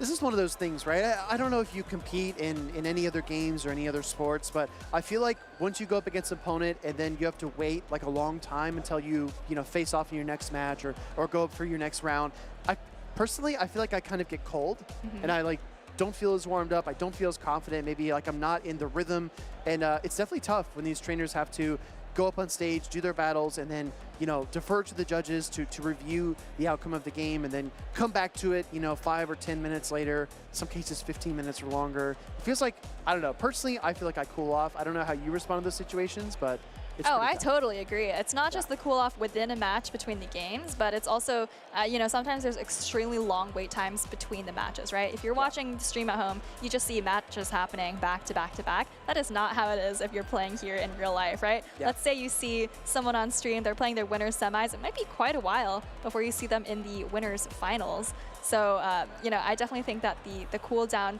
has some effect on the level of play and concentration that you're able to devote. A little more information from our judging team. It looks like the Drapion versus the Clodsire, maybe some dropped Poison Stings, and then the Claydol versus the Blastoise. This is what I think you called out. So if a potential Mud Slap that we did not see come through. So we see 2 rollouts. Right here, our Claydol should be getting a third fast attack because it takes a single turn to use the Hydro Cannon, and in that single turn, the Mud Slap has enough time to trigger and fire. Exactly. So, you know, most of the times that we see lost fast attacks, those are happening on the bring in. You know, a Pokemon faints, you're forced to swap in or bring in a Pokemon. That one just kind of happened in the middle of nothing, which was kind of confusing. Yeah. But I saw Eddie react to it during the game. He was like, where is the Mud Slap? Like, did she throw a charge attack? Like, I don't see anything coming through. So I think that's definitely one of the instances in that game where there were some lost fast attacks. We have an incredible team here that moves from venue to venue, trying to connect everything, basically building everything, breaking it down, and then setting it up again in a few short weeks. So we are going to take a look here as our technicians and judges work together to review exactly what happened there on the stage. But yeah, as we were saying before, you know, you have these gaps already between, maybe your pod doesn't start till 2 o'clock, right? And you come in, you have some breakfast, you arrive at the venue, meet some friends, and then you play one game, and then you have to wait, right, for a match review, and then you have to play another game, and then there's maybe an hour until your next battle. So it is an all-day experience. And I think one of the challenges of being a trainer, especially on stream, is to maintain a level of calm, a level of consistency as you kind of wait out these intermediate periods. Absolutely. I mean, if you play Go Battle League at home, I'm guessing that what you do is you open your app and you probably play at least a full set through. Let's take actually one more look at this before I blather on. This is the Claydol versus Blastoise. I think this is the same clip that we just watched. It is. Where, yeah, the Claydol just kind of stands still at the end there. Yeah, but you made a fantastic point. It's very unusual. As we saw at the beginning of the clip, the Rock Tomb connected, so it was not a switch in, but here is the Poison Sting, the second part of this review that we are looking at. Clodsire. Yeah, what happened to Clodsire there? Yeah, so I think part of this review process, and actually I remember seeing this and I said, oh, the Blastoise got a rollout through, so they must have been desynchronized, which was so weird too. But I think what's happening is, you know, Lil Weiner is saying, hey, I lost a Mud Slap here, and then Dial-Up is, sometimes, you know, you can respond with something like, well, I don't think it mattered because blah, blah, blah. Yeah. I think part of Dial-Up's response here is, hey, I lost some Poison Stings too. So if I'd gotten those Poison Stings, like your Mud Slap wouldn't have even mattered. So I think there's a couple of different components of this game that needs to be reviewed right now. Yeah, I agree with you. I think the pressure is really on the judging team to kind of look at each of these different variables and determine ultimately if the end effect would have been different. Granted, you know, the Mud Slap goes through and maybe Lil Winery doesn't absorb another rollout. So maybe then her Claydol doesn't get Poison Sting down by the Clodsire. Or maybe, you know, Dial-Up argues that if he would have gotten the additional Poison Sting, maybe he would have been able to, I don't know, pace the Sludge Bomb, you know, a second faster. Maybe something else would have changed in the match. Exactly. So, you know, when you lose a fast attack, there's a lot of different effects, right? There's, you know, the energy that you would have gained that lets you get to your own charge attacks a little bit faster. And there's also the damage kind of gained or lost, right? And in the case of the Claydol, it might be probably the energy that's more important, even though the Mud Slap would have done a lot, right? But we saw that Lil Weiner was like reaching for the ice. You're right. Yeah. No, I'm sorry. I didn't mean to scare you. I didn't mean to scare you. I just like a light bulb came on, and I couldn't hold back. You're right, because she was one Mud Slap away from the Ice Beam versus the Clodsire in the end. If she gets the Mud Slap versus the Blastoise, if all things, you know, remain consistent, she gets the Ice Beam there against the Claydol and maybe flips the whole game. Maybe, but it is really hard to draw, you know, something between a fast attack loss at the beginning of the game, you know, assuming that everything else plays out exactly the same way, which almost never happens, right? I mean, if you know the energy in your head, you're going to play a little bit differently based on whether you think they have one more or one less fast attack. So I think it's hard to argue that everything would have played out the exact same way, but I mean, you can definitely, you know, draw some lines and say, oh, well, the energy would have mattered, the damage would have mattered. Let's play a fun game with everyone watching at home. We've got some plushies on the stage here. We've got a Lapras and Espeon. I believe that's a Litten and a Zangoose.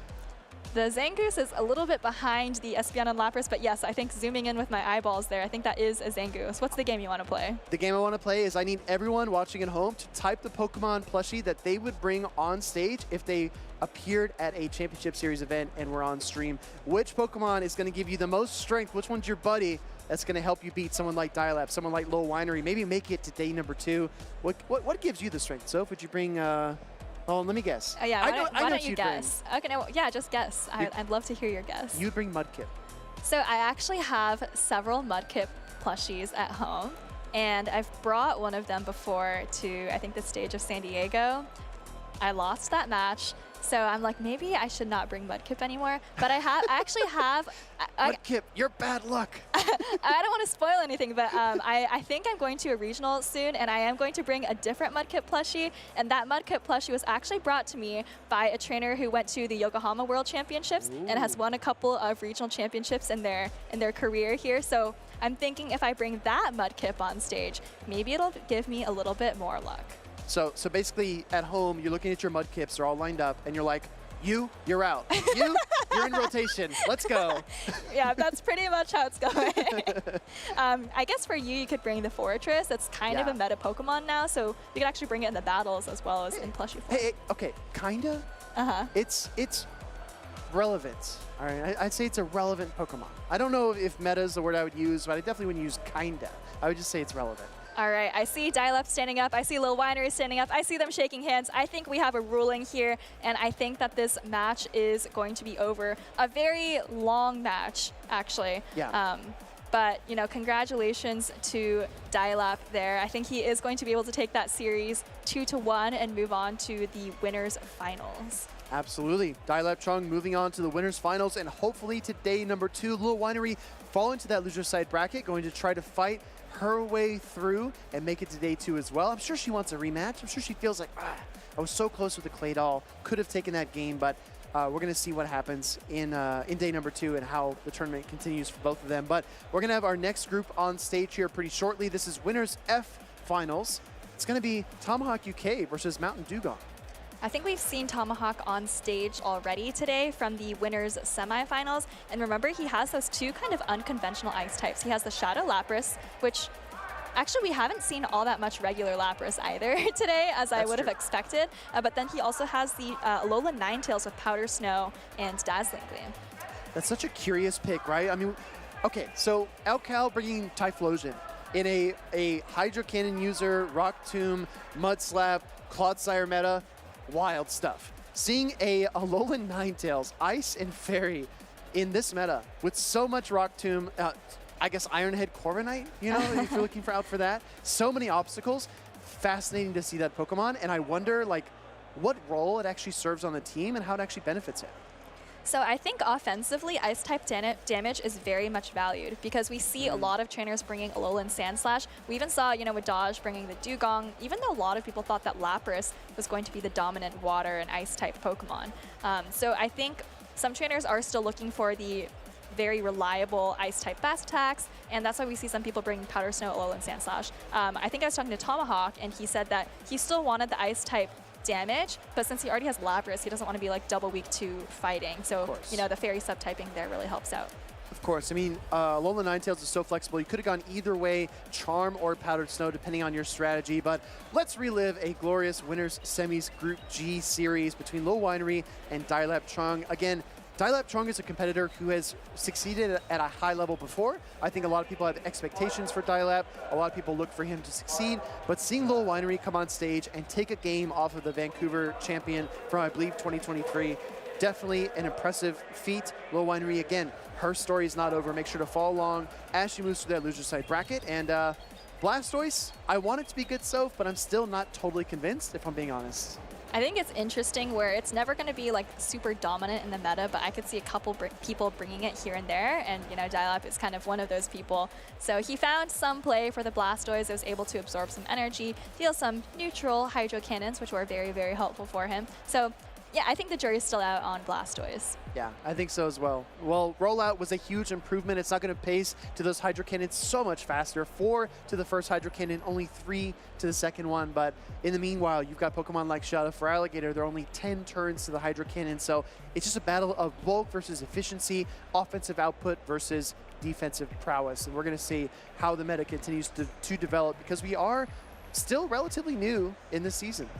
Yeah, there's actually still a lot of open questions for the meta. Obviously, our first regional was Vancouver. We are never going to see that meta again. We probably won't see some of those Pokemon again. But it still feels like, you know, we're almost 2 months in, but we really don't have that much data, right? We have Stockholm. We have a couple of tournaments that took place in Asia that unfortunately were not streamed, so we can't see how those battles actually went. But yeah, still a lot of open questions, right? Like, how do you deal with the Rock Tomb users? Is Dusclops unusable? Are Psywave users besides Lapras usable? Is Lapras even even like where are the Lapras today? Honestly. Yeah. I remember the Dusclops from Vancouver. I remember seeing that. Like, oh, what is Haydonis cooking with the Dusclops, man? Let's take a look at our top 12 Pokemon for day 1 here in Atlanta. Azumarill maintains its position at the #1 spot. But look at this, right? You've got the Shadow Drapion and the Azumarill. We always see those Pokemon in tandem, right next to each other, buddy-buddy, but Claydol kind of forcing its way in the middle. Exactly, and then on the other side of Drapion is yet another Rock Tomb user. It's that Cradily, which has been rising so much in usage. I think Cradily with Rock Tomb might have been eligible in Vancouver, but not a soul brought it, which was really interesting.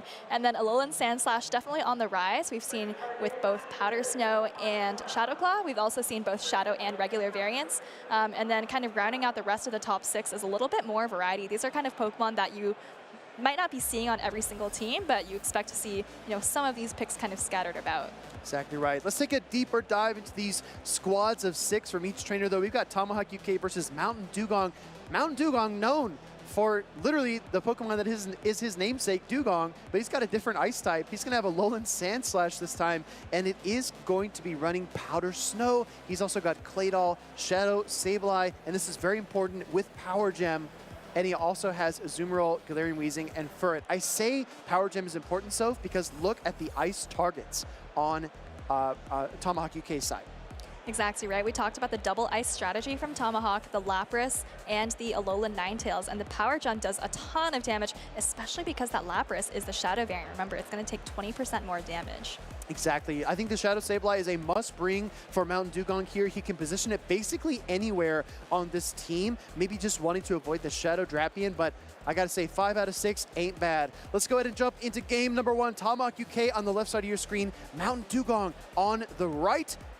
Let's see some Galarian Weezing action here, Soph. This is actually a regular Galarian Weezing. You usually see the Shadow variant, but this is a terrible lead for it. You're up against the Shadow Lapras with those super effective Psywaves. So Mountain Dugong is going to go straight into the Shadow Sableye, and this is the only matchup that it doesn't want to see. Tomahawk brings out the Shadow Drapion. Yeah, honestly, perfect team composition, perfect read there by Mountain Dugong. I don't want to use the word predictable, but I do think that Tomahawk UK kind of put himself in Mountain Dugong's shoes and said, okay, what's he likely to do? How can I counter it? And this is going exactly according to plan for him. Absolutely, and if you take a peek at those backlines, it really is going according to plan. There's a Fairy type Alolan Ninetales, and it's going to be able to take those Sucker Punches from Furret very, very well. So at this point in the game, it's all going to Tomahawk's plan.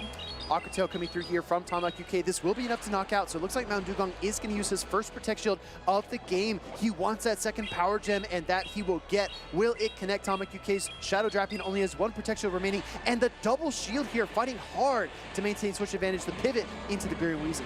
Well, Mountain Dugong realizes that he's not going to be able to win switch advantage so easily, so he does just kind of give it up, brings in the Weezing straight away to absorb the energy from Drapion, and now Tomahawk brings in the Lapras, but because shields are down on Tomahawk's side, now the Weezing has just a little bit more counterplay where you're able to land these charge attacks. I almost wonder if this Lapras is within double sludge range. I know the Fairy Winds are not doing too much damage, but maybe after connecting a second sludge, Mountain Dugong could put himself in a position to overheat, but he's going to go a totally different route here, letting the Sparkling Aria come through. I think the second sludge would have been very close to knocking out, but like you said, Mountain Dugong going for a totally different plan, maybe putting it all on the back of this Furret. He doesn't know what's in the back, maybe hoping it's a Claydol or a Sableye, but just going to throw this Swift here, which is some nice neutral damage for this Lapras, and it is going to be enough to take it out. I actually like that play quite a bit. You do not want to take another Sparkling Aria or use your final Protect Shield of the game, so very well done by Mountain Dugong. But look at his overall position. Furret has no targets. It's got a Fairy type Alolan Sandslash or a Dark type Drapion, and there's nowhere for this Sucker Punch damage to go. So this is looking still very uphill for Mountain Dugong. Weather Ball coming through onto the Furret, and I don't think this is enough to take it out. This is a non-shadow Alolan Ninetales, and actually only does just about a quarter of Furret's health. And Furret actually already at another Swift right here, but and you do still have a shield as Mountain Dugong, but I just feel like you're getting very low in terms of HP on all of these Pokemon. I really like the blind fire here of the Weather Ball by Tomahawk UK. He's trying to put the pressure on Mountain Dugong to shield, and he doesn't shield. It's all up to that Sableye, and as we saw, it had 2 Power Gems shielded earlier on in the matchup. It's squared up against the Alolan Ninetales, and there's not really much it can do. Foul Play will connect, and Shadow Drapion sits firmly on the bench, not even needing to come out here in the final final moments. Actually, it did need to come out there You're right, just to do 2 more little poison stings at the end to finish off that Sableye. But a very convincing game from Tomahawk there. Won the lead, won the swap.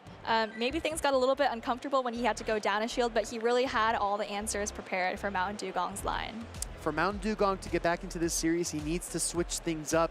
Do something that throws Tomahawk off his rhythm, because everything, if he was writing this tournament as a story, as a book, everything went according to script. Let's take a closer look at the team here. Powder Snow, Alola Ninetales with Dazzling Gleam and Weather Ball. So I think if you're running Charm on that Pokemon, you probably pair it with Psyshock and Weather Ball. Would you agree? Yeah, well, so Dazzling Gleam did get a buff where I think it's just a little bit cheaper now, but Psyshock is still even cheaper than that. And actually, Psyshock also got a buff, so I think you're right about that. But Tomahawk is running Powder Snow, and it's such a safe Pokemon against Mountain Dugong's entire team. Really, the only thing you have to watch out for seriously is the Alolan Sandslash, which Mountain Dugong did not bring in that very first game. You're exactly right, and the more I look at this, the more the Alolan Sandslash looks appealing. Will Mountain Dugong bring it into game number 2? Because if you look at this team from Tomahawk, he doesn't have a strong answer. I guess, what would you say the best answer is to the Sandslash? Azumarill? And that's not even like a very clean, you know, dominant response. I think the Lapras on Tomahawk's side is probably the best response to Alolan Sandslash, and I wonder if that's what is preventing Mountain Dugong from bringing the Sandslash, because Lapras is actually really safe into Mountain Dugong's team. Actually, both ice types are pretty safe. Obviously, Lapras has a couple more scary matchups where you have to watch out for the Sableye. The Psywave damage into the Galarian Weezing, the Drill Run damage into Galarian Weezing.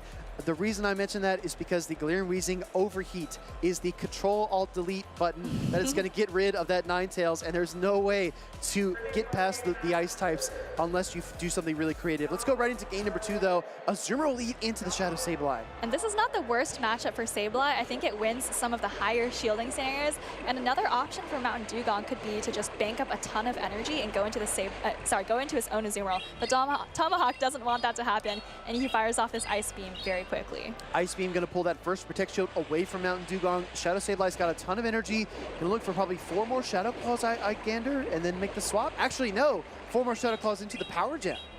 Yeah, Power Jump coming through. This is a lot of nice neutral damage for the Sableye to deal onto the Azumarill, and Tomahawk is actually going to just switch out straight away into the Drapion, and Mountain Dugong's going to save all the energy and bring in his own Clay Doll, but he is down a shield, so Tomahawk can start firing off these charge attacks. Not only down a shield, but I did see 2 Poison Stings come through before the swap, so he's a little bit behind, and the Shadow Drapion is absolutely going to get to an Aqua Tail here to maybe force away that final shield from the Clay Doll. So Mountain Dugong a little bit icy, a little bit slow on the response here. It might hurt him in the end.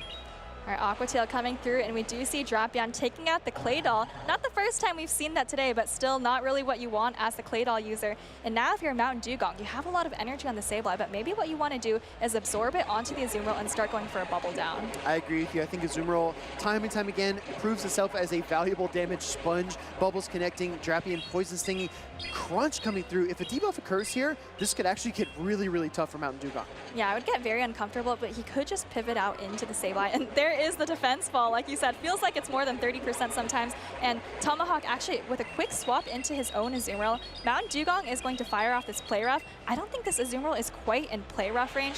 Should just hang on with a sliver of health and is able to get to a Play Rough of its own. Oh my gosh, this is, honestly, this is really, really tough because Mountain Dugong is so close to closing out so many of these different matchups, but it just can't quite close the deal. In comes the Sableye, does get the Shadow Claw off. Still 2 Protect Shields for Tomahawk UK, and he's got his Lapras as his last card. Yeah, the great news for Mountain Dugong is you're not going to be threatened by the fast attack damage on Tomahawk's side. So Tomahawk actually brings in the Drapion straight away, and I don't know what happened there. It looked like Mountain Dugong wanted to go for the charge attack, wasn't able to get it off, and he's actually forced to use his last Protect Shield on this Aqua Tail. Oh, losing the charge attack priority there to the Drapion, and the foul play would be enough to KO, but I think there are going to be no bubbles swiped here. Mountain Dugong still a little bit confused. Can't even get a Shadow Claw out of that weakened Drapion, and now it feels like he's running out of options, but keep one eye on the switch timer. Double bait foul play, catch a move on Azumarill, throw the Power Gem. What do you say, Soph? Yeah, there's still a path to victory, but I think he's thinking, oh my goodness, I cannot believe my Sableye just lost charge attack priority to a Drapion. I didn't even know that was possible. But here's step 1 of your plan, Speedy. Tomahawk, though, he sees it coming. He goes for the undercharge to get some extra Psy Waves. Very, very clever undercharge. Oh, but the Play Rough is ready, actually, and that might actually be important here because, oh, it's actually not even going to take the shield away from Tomahawk. He knows that there needs to be 3 charge attacks fired off here. Play rough is just part 1 of a 3-piece puzzle, and he's going to go and sidewave all the way down. Yeah, and if you're Tomahawk, you really just need to get to this last Sparkling Aria to take out the Sableye, and I think that is going to be a 2-0 victory for Tomahawk. This is the Winners F Finals, so I think that's actually going to land him in day 2 on the winner's side. And that was a great series. I do see them shouting it out on stage there. I think Mountain Dugong is wondering what happened with the Drapion winning charge attack priority over the Sableye. Yeah. I think it is technically possible, yeah, but very rare for that to happen. Yeah, I think a lot of trainers will go and they'll fight Team Rocket leader Sierra, and they'll catch a lot of Shadow Skorupies and try to figure out, you know, how they can play into certain matchups, because a lot of Pokemon actually have very similar kind of areas of attack, right? A lot of them are kind of back and forth depending on which Pokemon you choose to play. For example, Frostlass and Venusaur is a pair that I love to talk about ever since back in the day. A little bit outdated. It's a little outdated itself, all right? But hey, maybe there's some Frostlass enjoyers in the chat, or maybe some Venusaur players at home, but those 2 Pokemon can kind of go either way, depending on which Venusaur you have, which Frostlass you have. Either one of those could win the charge attack priority. Yeah, so I think they're just discussing whether that was an issue or not. We're getting confirmation that that is what they're talking about. But I think Tomahawk, you know, he knows the stats on his Drapion. And I mean, I don't want to give away too many of Tomahawk's strategies, but he does love to run higher attack on his Pokemon. I've talked to him about Pokemon like Feraligatr and Annihilate, and he loves to run, and he's not running either, so I don't feel bad saying this, but he loves to run a ton of attack on those Pokemon. This is what we're seeing right here. So we see that Mountain Dugong has to use that shield, I think, when the Drapion comes in.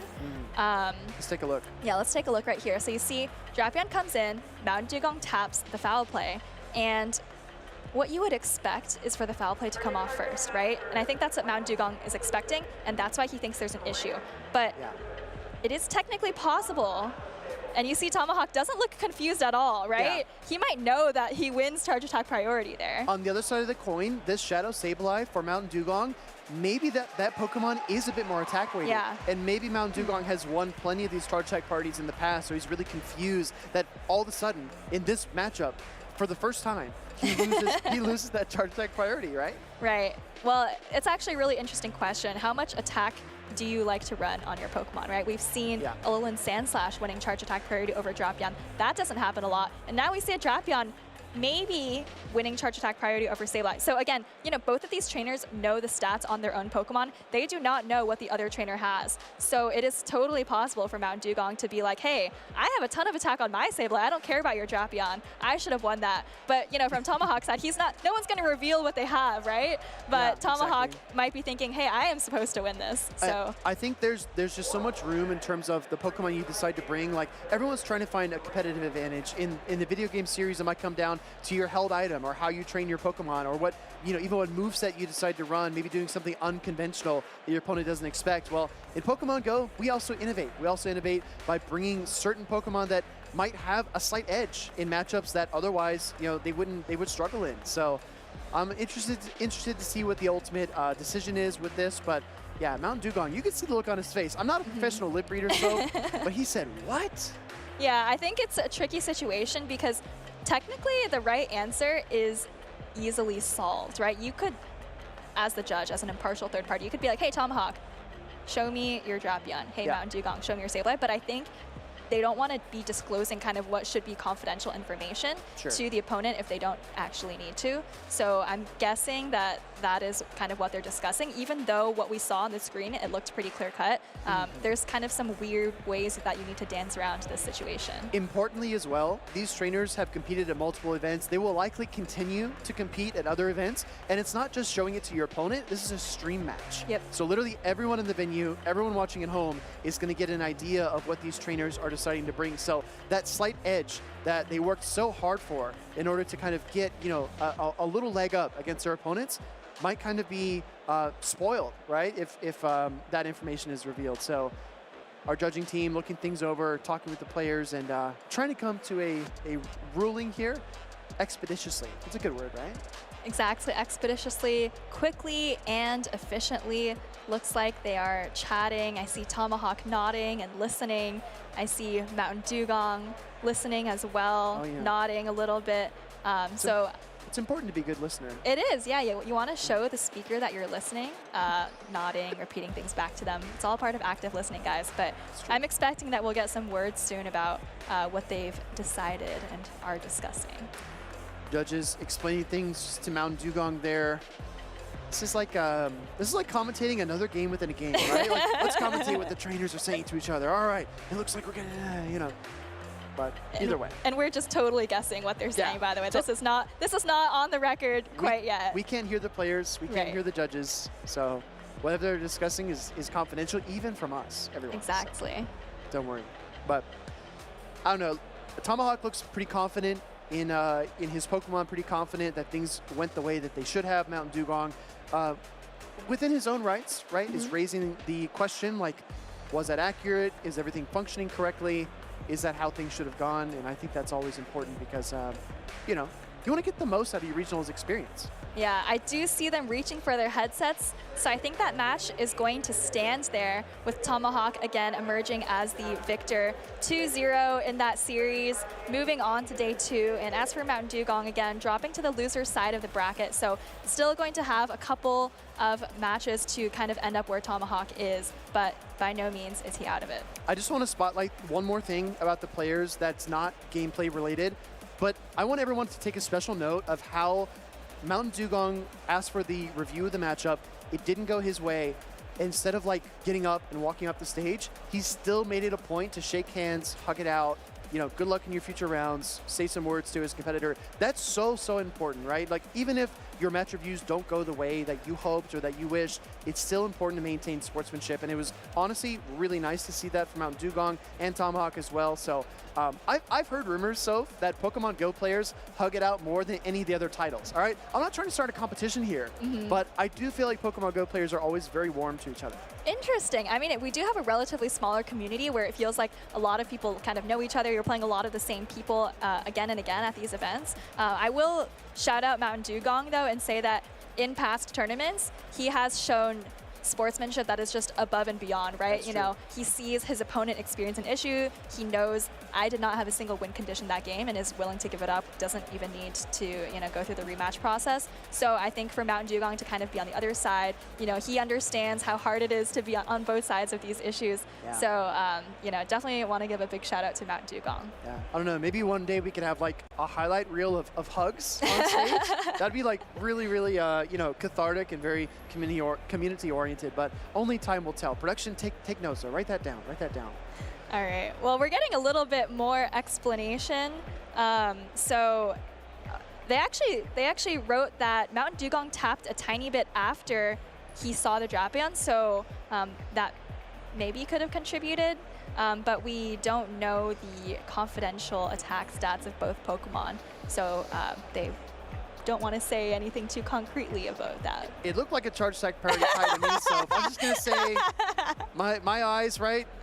Screen's a little small, my eyes might be a little bit dialed in here, but I don't know. I do think that our judges got the call right, though. I do have full faith and trust in them, and I do think that Mountain Dugong, like you said, expressed great sportsmanship on stage, and hopefully is able to fight his way into day number 2 on the loser side of the bracket, and maybe get a rematch against Tomahawk tomorrow. But the only way you're going to find out is if you tune in to the stream. So if you've been enjoying the content today, make sure to check in tomorrow for Championship Sunday. So I just want a huge long tangent, but I got one more thing to say. Okay. We're going to hear from OutOfPoket. This is a special segment called Hello Trainer.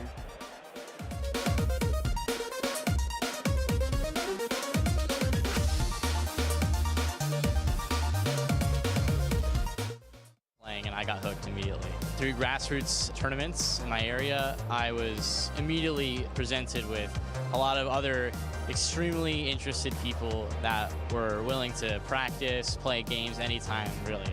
And due to that, it just converted into me playing more and more and more and getting better and better. My first competitive memory was probably when, as a senior, I convinced my mom on Mother's Day weekend to drive me to Indianapolis on the hope that if I win on the seniors division, I can get her a trip to London, and that I did. My favorite Pokemon? Probably Quagsire. I love how derpy it looks, and I have very fond grassroots memories of using Quagsire a lot. Favorite Pokeball? Probably the Ultra Ball. I like the black and yellow. I look up to Lyle, Jeffs, and Elite a lot. Good peers of mine. Like, we've all helped each other win tournaments, win matches, and they both have done so well this season that it's like I'm trying so hard to match them in a way. I would battle Ash Ketchum. I love watching his journey through the first few generations of the show, and if Pokemon Go me could fight Show Ash, I think that'd be really fun. The farthest I've traveled is probably Japan, for most North American trainers, but especially me as from the East Coast. It was basically almost on the other side of the world. I'd say the blue one. I really like the color blue in general, and it's definitely also part of why I like Quagsire so much, is just the straight up blue. Very nice. I'd probably call my dad. As of the last 2 World Championships, I've gone with my mom. And because of that, I wouldn't need to really call her. She'd be in the stands watching me. But my dad hasn't. So I would definitely call someone that I couldn't just talk to in person immediately after getting off the stands.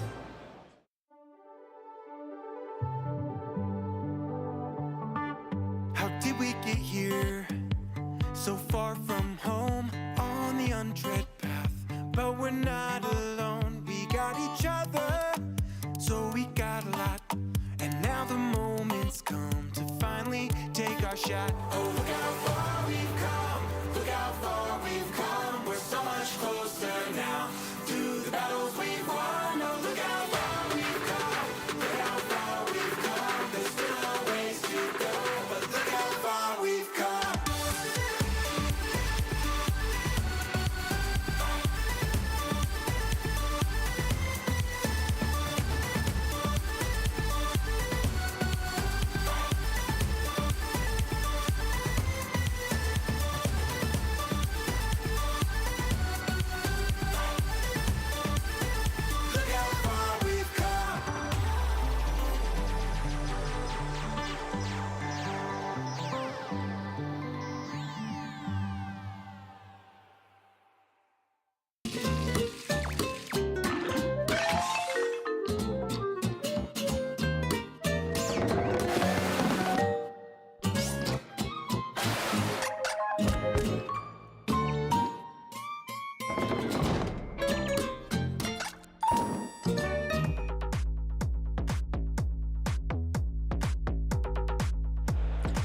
Welcome back, trainers. We're here in Atlanta, Georgia for the Pokemon Go Regional Championships, the largest to date for Pokemon Go. I'm Kpine. I'm joined by Two Butters, and we got some incredible action coming up. It's been an absolutely epic day so far in Atlanta. We have the clash of the old meta and the new meta, and it feels like anything can happen here, and we have a banger of a matchup coming up because we have Elam versus Ashton Ash. Elam got top 5 in 2 previous international championships, is coming off a regional first place champion, and versus Ashton Ash, who also has gotten top 5 in 2 international competitions as well. Yeah, I believe Ashton Ash is one of only 2 people in the world for Pokemon Go to have an international, 2 international trophies on the master side.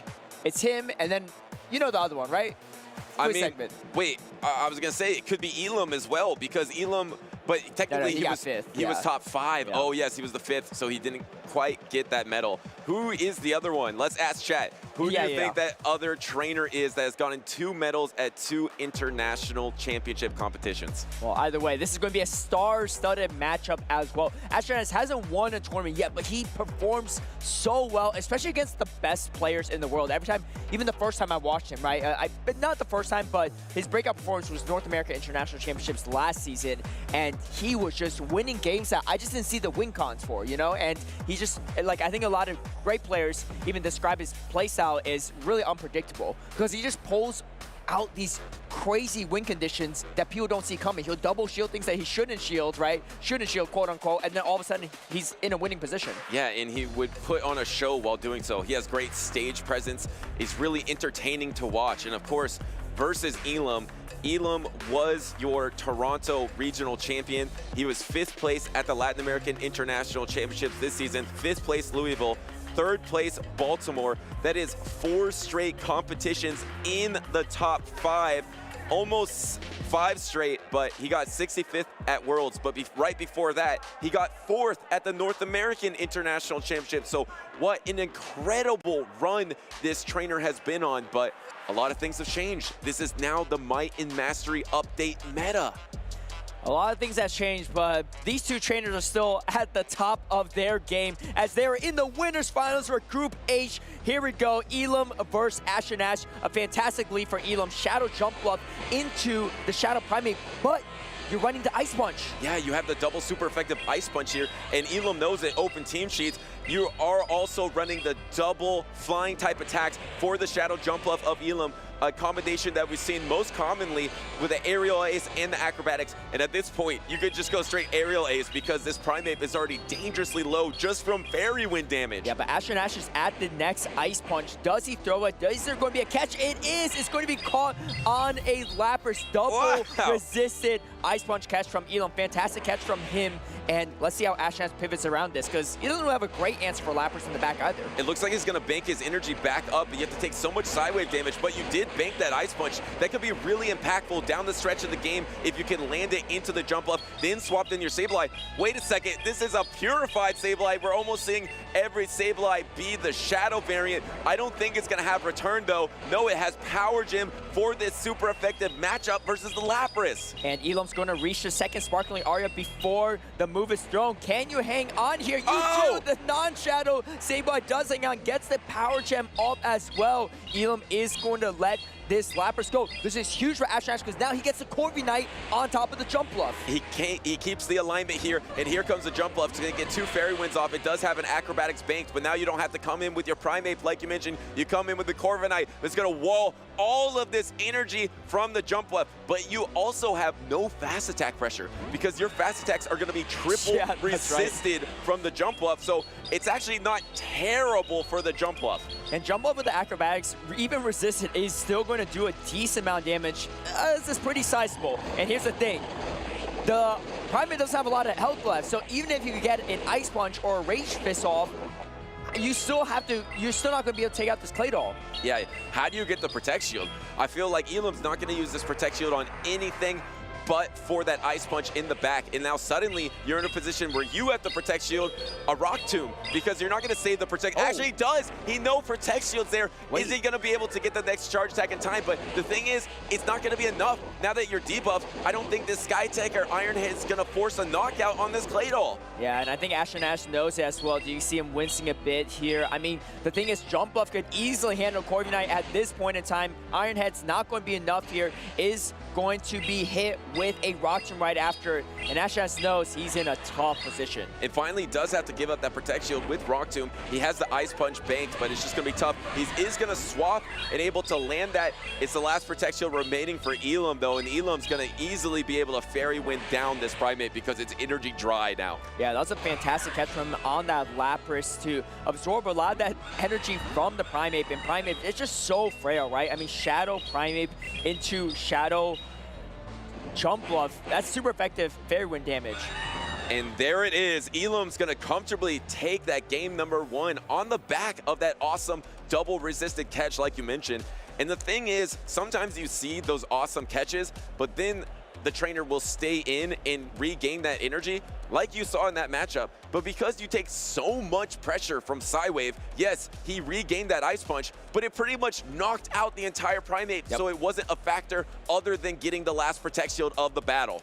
And Corviknight, you know, we talked about a lot. It's really great in certain situations, but it just doesn't dish out the damage the same way. And like you said, resisted sand attacks, even against a jump up, was not just not doing enough. And against Claydol too, it's taking resisted mud slaps, but still, Claydol can hit back still pretty hard, and it looked like the Corviknight just couldn't hit back the Claydol quite well. And I'm so impressed with Elam here. I mean, yes, these are a lot of Pokemon that you used to use, like the Azumarill, the Shadow Drapion, the Shadow Jumpluff, the Alolan Sandslash, but adding some new Pokemon like the Claydol, like the Lapras. I mean, this trainer has been dominant through multiple iterations of the meta now. Going back to the North American International Championships last season, he has been on a roll, and it doesn't even matter if it's a new meta. He's once again in the winners finals of Group H. Winner will move on the winner's side the championship Sunday. Yeah, and honestly, of all the opponents, this is a tough one for him to face, but you can tell, even in game 1, played it really well too. It's a tough position for Ash and Ash to be in, because if he doesn't throw that Ice Punch and Elam stays in to throw the aerial ace, he's just going to have to double shield his Primate, and that's not a great spot to be in either, right? So he had to throw it, and Elam went for the gamble, went for the Shadow, or for the non-Shadow Lappers, I should say. But even if he didn't catch the Ice Punch, the Rage Fist is not enough to take out the Lappers. And the side wave damage just adds up way too fast against the Shadow Primate. Looks like we are locked into game number 2 here. It's going to be the Claydol versus the Azumarill. And Elam deciding to stay in this matchup, throwing a Rock Tomb, even though he's going to take all this super effective bubble damage. Is this going to be a chip and then get out of there and not have to take the Ice Beam? Is he going to try to swap? No, actually just stayed in this matchup and is going to first Protect Shield on this Claydol. And Ash just throws the Ice Beam right away too. I mean, sometimes if you make it too predictable, throw right before they get to move, it's a much easier catch situation. So Ash trying to outthink his opponent in this position here. Going to take another Rock Tomb, doesn't even shield it either. I think there might be a chance he swaps out at this point too, because he doesn't want to throw a double resistant Ice Beam at this Claydol. I do like that he hasn't used the protection. He does swap out here. Now knowing that maybe Claydol is in range of the Rage Fist of this Shadow Primate. Oh. A Pokemon that Ash I think made a little bit famous at the Latin American International Championships. Can he win with it here in Atlanta? It's gonna land the Rage Fist into the Claydol. You secure the knockout. Your attack rose, and it's really tough for this jump up to come in because you're pretty much gonna get one hit knocked out by an Ice Punch. Yeah, and there's so much residual energy on this Primate as well. Actually throws the Rage Fist. Wait, hold on. He shields it too. This is He said huge. something to Elam as well. He said something while baiting, and he got the Protect Shield here. Does he have the opportunity to get the Ice Punch? Will there be a swap once again? He swapped a little early. I think Elam actually came out of that a little bit too early.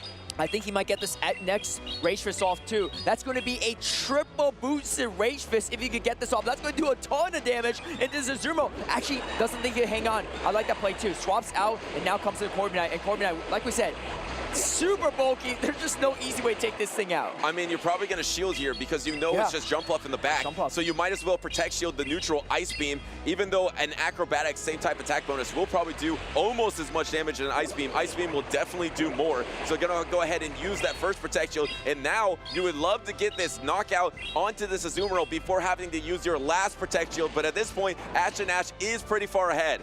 Yeah, and there's going to be a chance for Elam to catch this next move, but I mean, even if you catch a move, like, you're still going to get farmed down later, right? Get extra energy. I think Ash is going to wait to throw this in between the bubble. Actually goes for the combo play with the jump up into the Corviknight, but honestly, if you're Corviknight, you're fine with this. But the thing is, if you can take a Sky Attack, this isn't over. And actually swapping into the Azumarill, we forgot about the Ice Beam here because Ash banked this Ice Beam, and now it's definitely over because with that super effective damage, this jump up is almost knocked out. You can almost bubble down at this point. It's actually better for Ash that this is being thrown because now he can farm down the jump off, and Elam can't even farm down the Azumarill with his own. And remember, the Azumarill on Elam's side is energy dry here, so it looks like we're poised to go into a decisive game number 3. You're going to clean up that jump up, throw the Iron Head, and Ash is able to tie up this series 1-1. Yeah, dominant performance from Elam game number 1, but Ash responds with a dominant performance in game number 2.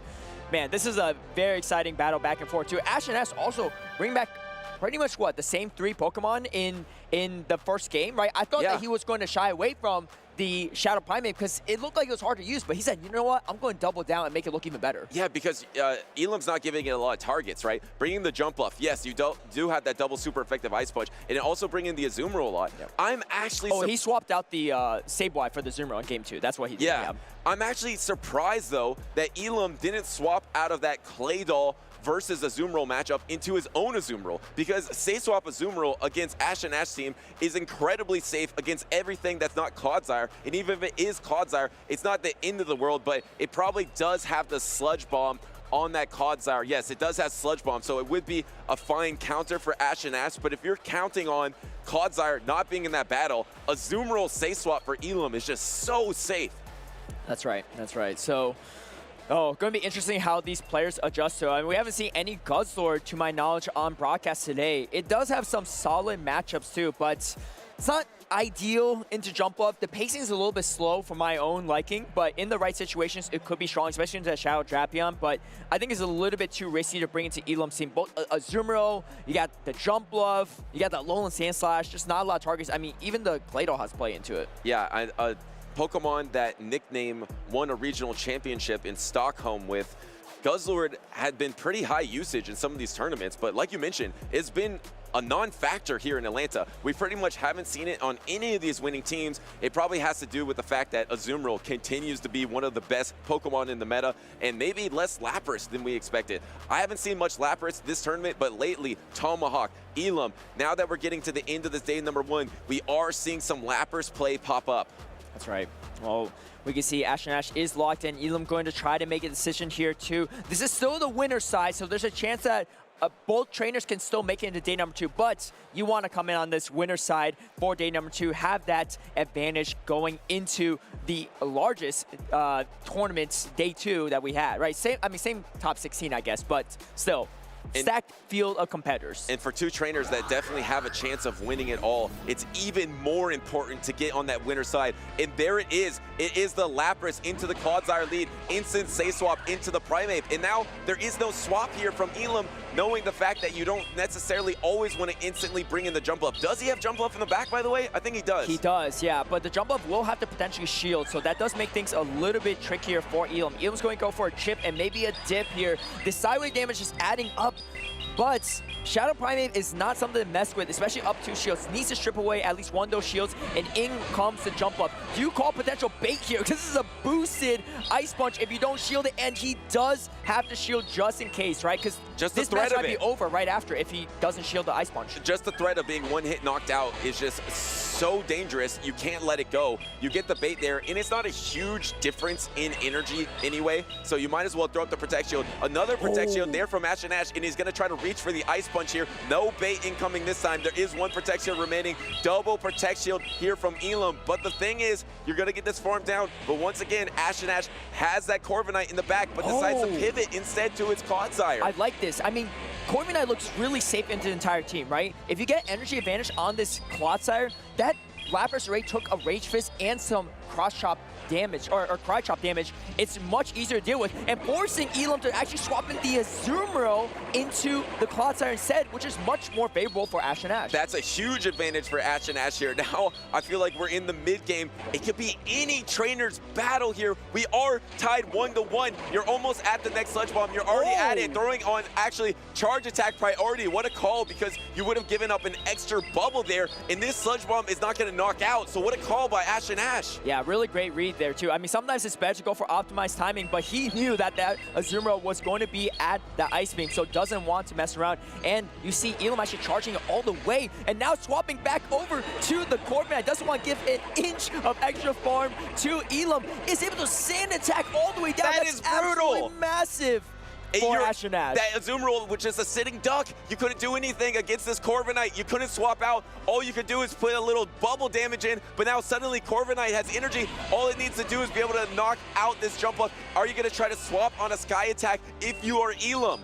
So here's the thing. I don't think Elam's Lapras has much energy because he threw the Sparkle Aria at the Primeape before swapping out, right? So he's in a really tough position here. Ash going to farm up a little bit extra and now throws the Sky Attack. Super effective against the Jump Up. Has energy still banked for the Lapras. Is it enough?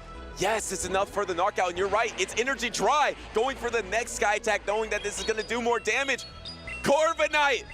Ash looks like he's moments away of reverse sweeping this series and moving on to Championship Sunday. Man, this bird is wild, and so is Ash gameplay here too. I mean, we're looking at it. He loses the lead, loses the counter swap, but he just does these weird plays, brings in the Clodsire, misaligns things, and that Corviknight just looks so safe for him against the entire team of Elam.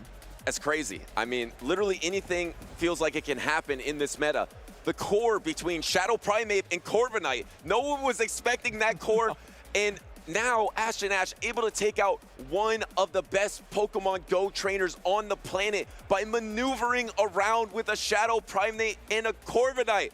Might and Mastery season is awesome. Yeah, honestly, I've said this a lot too, even off broadcast, but in my opinion, Ashton Hatch is one of the most underrated players, especially, I think he's honestly one of the best, if not the best player to have never won a championship yet. But he's just able to topple a lot of these giants in the competitive circuit, you know, coming really close to a lot of these tournaments. I got second place to OutOfPoket in North America International Championships last year as well, and just looking to get closer and closer to his first ever champion title. In February this season in Merida, he got second place as well. He was the runner-up in that tournament. Now, taking out one of the biggest threats in Atlanta, in Elam. Of course, this is double elimination, so Elam is not out of it yet, and a trainer of that caliber should not be counted out, even coming in on the loser side of the bracket. Elam's worst performance this entire season is 5th place. So, and then right before that,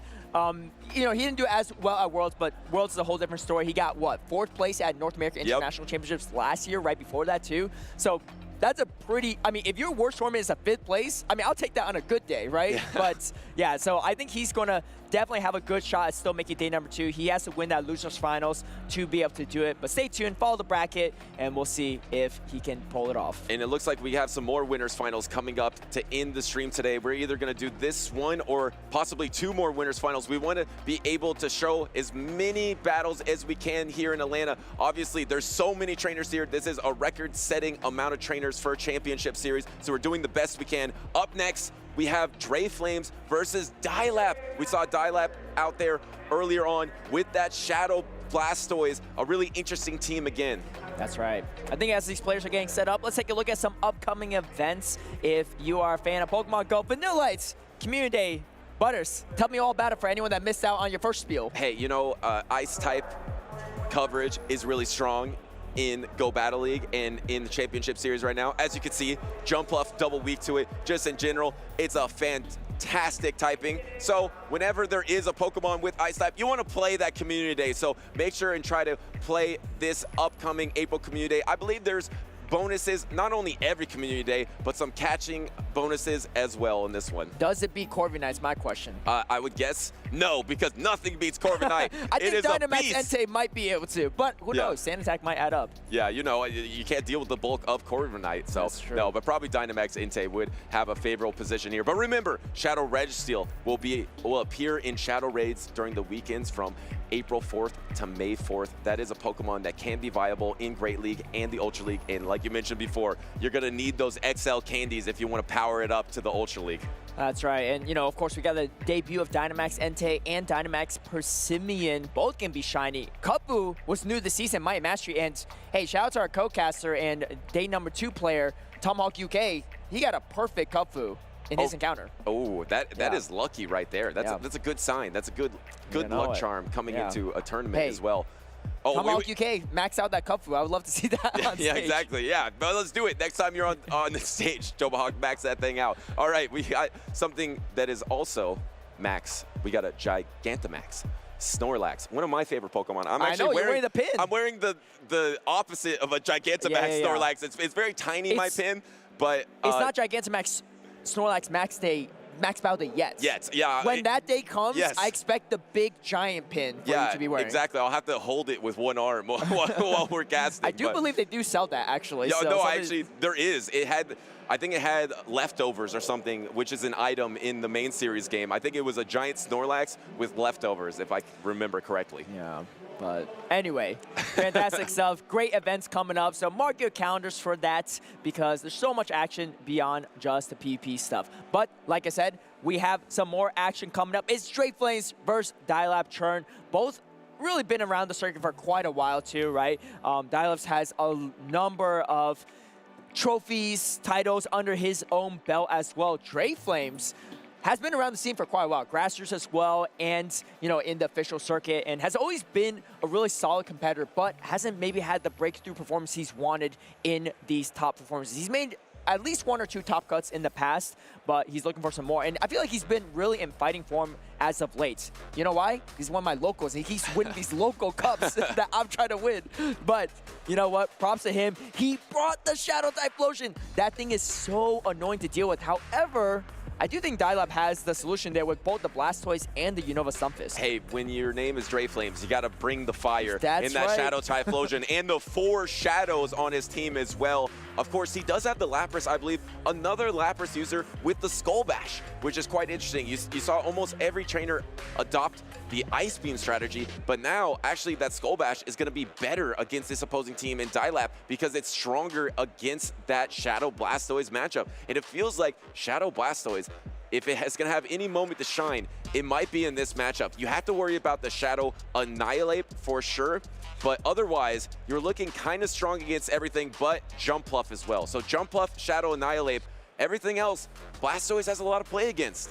Yeah, that's wild. I mean, something else that is wild is also Dialab Churn apparently doesn't even have a team tag. He just searches up every individual Pokemon, which is risky business, Dialab Churn, but hey, he feels confident about it. That's the way he likes to roll. I mean, speaking of Shadow types too, there's 3 Shadow types on the side of Dialab Churn as well. I remember back in the day, you know, early 2022 when we're casting and stuff, you're like, man, I would love to see triple Shadows on team. We got 7 Shadows 7 on 2 out of 12, teams. yeah. Kind of wild. It's crazy. I mean, it's Might Mastery update. It is mid-season. Anything can happen. We got these trainers locked in. Remember, this is, again, a winner's finals. So the winner of this will move on to Championship Sunday on that winner's side of the bracket. We got a mirror here with mirror attacks as well. Both these trainers running the Aerial Ace and the Acrobatics. Oh, and we have Drapelims going for the Acrobatics. Dialab going for the Aerial Ace. It's going to get no shielded. Oh, no. Wait, that was no shields on the Acrobatics. Ouch! That hurts more than going 0 for 5 on a charge TM. Yeah, you know about that pain for sure. But Drapelims going to shield up the bait on the Aerial Ace. Can Dialab actually get to the Acrobatics? He is closing in, and no, doesn't think he could get to it. So going to just throw another Aerial Ace instead. Drapelims knows it, going to let it go. Drapelims' jump up is pretty strong into the backline for Dialab, but Dialab's Blastoise is pretty strong into the entire rest of Drapelims' team. And you're doing a lot of fast attack pressure right now with these rollouts because you're the Shadow Blastoise here. It's so hard because if you don't see beforehand, there's the Aerial Ace bait. It's the same, it's like a flying type Pokemon here. Oh no, the swap into the Hydro Cannon. That's a fantastic catch by Drapelims, but this is not terrible for Dialab either because you're still very healthy on this Blastoise. You could just get the Skull Bash before the Lapras can get to their Skull Bash. Yeah, but the thing is, if Drapelims could at least weaken this Blastoise or have a chance, throws the Sparkling Aria before the Skull Bash is reached. He doesn't want to take any chances here because he gets outpaced by this Blastoise onto Skull Bash. Just wants to get some chip damage off because as long as he can chip down this Blastoise, then his Diggersby has a lot more play in the back. And surprisingly, he went for the rollouts before throwing the Skull Bash because you would think, oh, I should improve my defense and then take less damage. But he just wanted the energy, I think. So he wanted those extra energies from those double rollouts. So if a Pokemon comes in that's not Jumpluff, or even if it is Jumpluff, you can throw a Hydro Cannon after 2 rollouts. But instead, there is an Aerial Ace. Looks like Dialab is just going all in with the Shadow Blastoise. I like this play though from Drapelims. Grab that final shield. Now swapping in here. You don't really want to catch your Hydro Cannon, but you have a shield to shield it. And now Drapelims in a really strong position. You see Dialab not loving the Diggersby. Can he get to another Hydro Cannon is the real question, because if he can't, this game's nearly over. He can't before the Fire Punch. There's no Fire Punch thrown, but there it is, making sure that there's no more Hydro Cannon business from this Blastoise, getting the knockout here. There is a Shadow Sableye in the back, and there is a Jumpluff that is available to swap out, but this has to be Diggersby's matchup. Yeah, this is going to be a crazy catch for Dialab to be able to pull this off. That's his only win condition here, is catching a Scorching Sand on the Jumpluff. Can he do it? Drapelims playing out of his mind recently too, and no, gets the first Scorching Sand off onto the Sableye. If he gets debuff, that's going to be huge. Looks like he's trying to pause and make sure that he throws in between Shadow Claws here, and there is no debuff on that attack. You have to land probably one more Scorching Sand, but at this point, Fire Punch is getting dangerously close to knocking out. You're going to need double foul play from Dialab. So if Dialab wants to win this battle, he's going to have to catch on his Jumpluff. He goes instantly, maybe expecting the instant throw from the Fire Punch. He doesn't get it, though. Yeah, that's a really tough situation for Dialab to be in. I mean, even if he doesn't catch a move there, Drapelims closing in on double Fire Punch, and that would almost be enough. Plus, there's still health on the Jumpluff in the back, so he can even fairy win down the Sableye, even if it's not enough. A dominant game number 1 from Drapelims, the 4 Shadow user, the Shadow Typhlosion user, is 1 game victory away from Championship Sunday. I mean, look at this team. It is just beautiful. The Shadow Typhlosion, which we saw on stage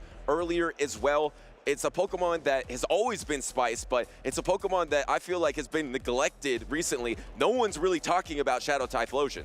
Yeah, he's definitely been practicing. I think this is the exact same team he brought to like a local tournament 2 weeks ago, actually. So he's definitely been putting in the reps in with this team. And he even said, you know what, I think I'm pretty strong into jump off already. I don't mind giving up the Ice Beam coverage for Skull Bash, right? To shore up those matchups against Azumarill. I mean, he's got the Shadow Typhlosion. He doesn't want to be too weak to opposing water types here. But really, it was really on the backs of this jump up, laying the acrobatics, and then the catch onto the Lapras. Because this Blastoise is really hard to take out if he didn't do something with it, right? With that energy. Even though in the Sparkling Aura, to soften it up here, make it easier for the rest of his team to deal with, and just clean up with the Diggersby. And Blastoise was so close to dominating that battle because able to take out the Lapras, able to then take out the Jumpluff, was a rollout away of outpacing that Diggersby to get to a Hydro Cannon that would have secured the victory for Dialab. I feel like a lot of his efforts is going to be focused on that Blastoise in this game number 2. You have to avoid the Shadow Annihilate's not great, but if you actually safe swap the Blastoise and get ahead on energy, one Hydro Cannon is pretty much knocking out an Annihilate. You can actually win the ones versus the Shadow Annihilate as well.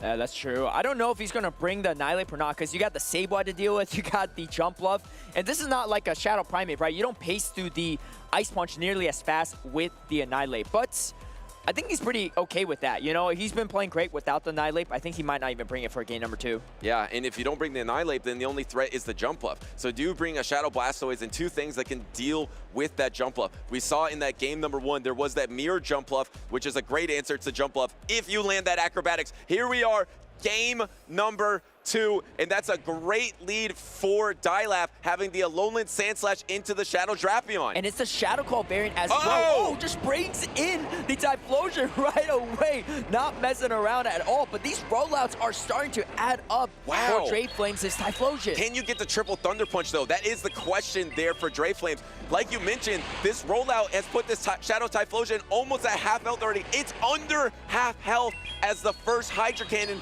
is coming through and gets protected by Drayflames. And Dialab is only 1 rollout away from the next one. If Drayflames goes for the optimization here, he's going to get hit by another. Oh wait, no, he's 2 away. Okay, that's actually really good for Drayflames here. He is going to throw another Thunder Punch. This is actually really good for Drayflames too, because this Blastoise is pretty annoying for his team. So if you can weaken it even, it's also pretty good for him. But oh, Dialab goes for it. He gets the 3rd Thunder Punch. He has it right now. He does. Are the timers back up? I feel like Dialab at this point, Dialab could swap out. There is the timer. Does he swap out on the Thunder Punch? Oh, no. The pause from Drayflames.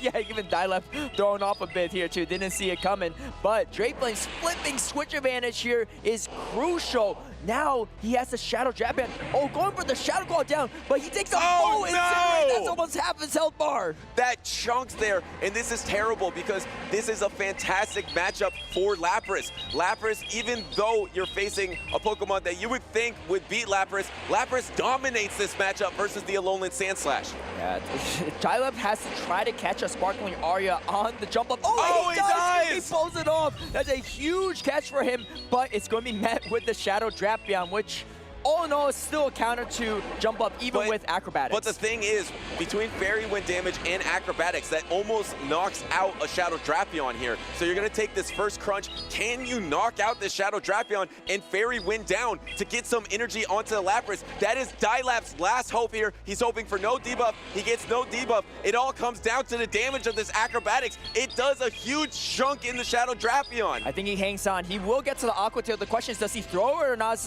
Because then you're going to give extra energy. Oh, does get to it. Waits for the last second. Oh, goes for the Simul knockout instead. But Jorun is reached. I think the Lapras hangs on. I think it gets to Sparkling Aria. But is that going to be enough against the Alolan Sandslash? I think it will. It's such a strong move. And now you have to get to an Ice Punch here if you're Dialab, and you have to be able to endure this charge attack here. Dialab knows it. He thinks the Alolan Sandslash can't take it. We're going to find out right now. Sparkling Aria coming through. It's going to connect out to Alolan Sandslash, and it is enough to knock out Drayflames. This is cooking here with Shadow Typhlosion. Well played. Shadow Typhlosion taking out the Shadow Blastoise. Who would have called that? Oh, man. I mean, I've seen Shadow Typhlosion do a lot of crazy stuff, but I didn't know it could take out the Shadow Blastoise as well, especially because you're taking super effective rollout damage. We've seen that happen with Shadow Feraligatr, but you're taking neutral Shadow Claw. It's not nearly as much damage, but man, Drayflame's making Shadow Typhlosion look good as well. That's another Shadow Typhlosion going into day number 2 following El Calvissimo. Well, I thought there was no way when that Shadow Typhlosion was under half health before it even shielded the first Hydro Cannon. I'm like, how is this gonna get the triple Thunder Punch? But Drayflames knew it. That's why Shadow Typhlosion was strong before, because it was able to counter some of the water types like a Feraligatr by outpacing it to Thunder Punches. Once again, it outpaced the Blastoise, which got faster pacing in this update, but it wasn't enough. Well done to Drayflames. Dilap is not out of it yet. He will be playing another matchup in the losers finals. Yeah, and Dilap played that really well too, right? All the way throughout. It's just that, man, sometimes in the Shadow Typhlosion matchup, it's just hard to take out. I was even saying it earlier. I was like, oh, he's got Shadow Blastoise. He's gonna be fine. But turns out not the case there. Well, big congrats to Drayflames as well. If this is not his first, this is his second time making top cut on the winner side. I think it is his first time actually making it on the winner side, so big congrats to him either way. He was telling me too, he's like, hey, I really need to lock in. Worlds is pretty much in my hometown, right? It's in Anaheim. I'm from California, Southern California, so I really want to go and participate and, you know, have my locals support me as well. And hey, he's getting more points here already. And you know what's the best way to guarantee you're going to compete at the World Championship? Win the regional, because if you get first place, that's a guaranteed invite to the World Championships this season in Anaheim. That's right. We're going to take a quick break and we'll be right back. Hello, Pokemon fans and friends. Lundberger here to talk to you about how you can add a Galarian legendary Pokemon to your tournament roster. With the Pokemon Go Championship Series in full swing, trainers everywhere are flocking to catch the rare stars of the competitive meta, the Galarian legendary Pokemon. The 2025 competitive season marked the first time Galarian Articuno, Zapdos, and Moltres were eligible for tournaments, and they immediately made their mark, stirring up excitement and ruffling a few feathers in the process. Among these Pokemon, Galarian Moltres soared straight to the top, quickly becoming one of the most popular picks in the Show 6 format. With its dark and flying typing, it counters many dominant Pokemon in the meta. Additionally, its powerful charge attack Brave Bird allows it to take on even its toughest opponents like Clodsire and Azumarill. It's no surprise that Galarian Moltres made quite an impression in its early tournaments. It was on the team of the third-place finisher in its debut tournament and continued to gain traction from there. Even by the first tournament of the season, Galarian Moltres was in the top usage for Day 2 competitors, as well as on both of the teams in the Grand Finals in Dortmund, Germany. Galarian Moltres became an undeniable force to be reckoned with. If you are eager to add a Galarian Moltres to your roster, it's easier than you might think. These elusive Pokemon can only be encountered while using your Blue Daily Adventure Incense, a special item that lasts for 15 minutes and spawns Pokemon not already seen on your map, including Wild Galarian Articuno, Zapdos, or Moltres. To maximize your success while you're out birdwatching, if you have an Origin Form Dialga, activate its Roar of Time ability to pause the daily incense timer. This will give you more time to search for your feathered friends without feeling rushed. The Galarian legendary Pokemon have an extremely high flea rate, so you should always use a Golden Raspberry and an Ultra Ball for your throw, no matter the Pokemon's CP, to increase your chance of a successful capture. For those truly special encounters where letting a rare Pokemon escape is not an option, don't hesitate to use a Master Ball for a guaranteed catch. Though the Master Balls are rare, so are these Pokemon. After catching a Galarian Moltres, you'll likely want to optimize it to be a perfect tournament-ready partner. Consider arranging a special trade with a friend to aim for the attack, defense, and HP spread that you are hunting for. Once your prize partner is ready, take it to a competition, cups, or challenges to showcase its prowess in action. The Galarian legendaries are more than just Pokemon, they are game changers in this competitive land and skyscape. With Galarian Moltres leading the way, their impact on the meta is undeniable. So grab your daily incense, prepare your team, and get ready to take flight. With one of these powerhouses on your roster, you'll be soaring above the competition in no time.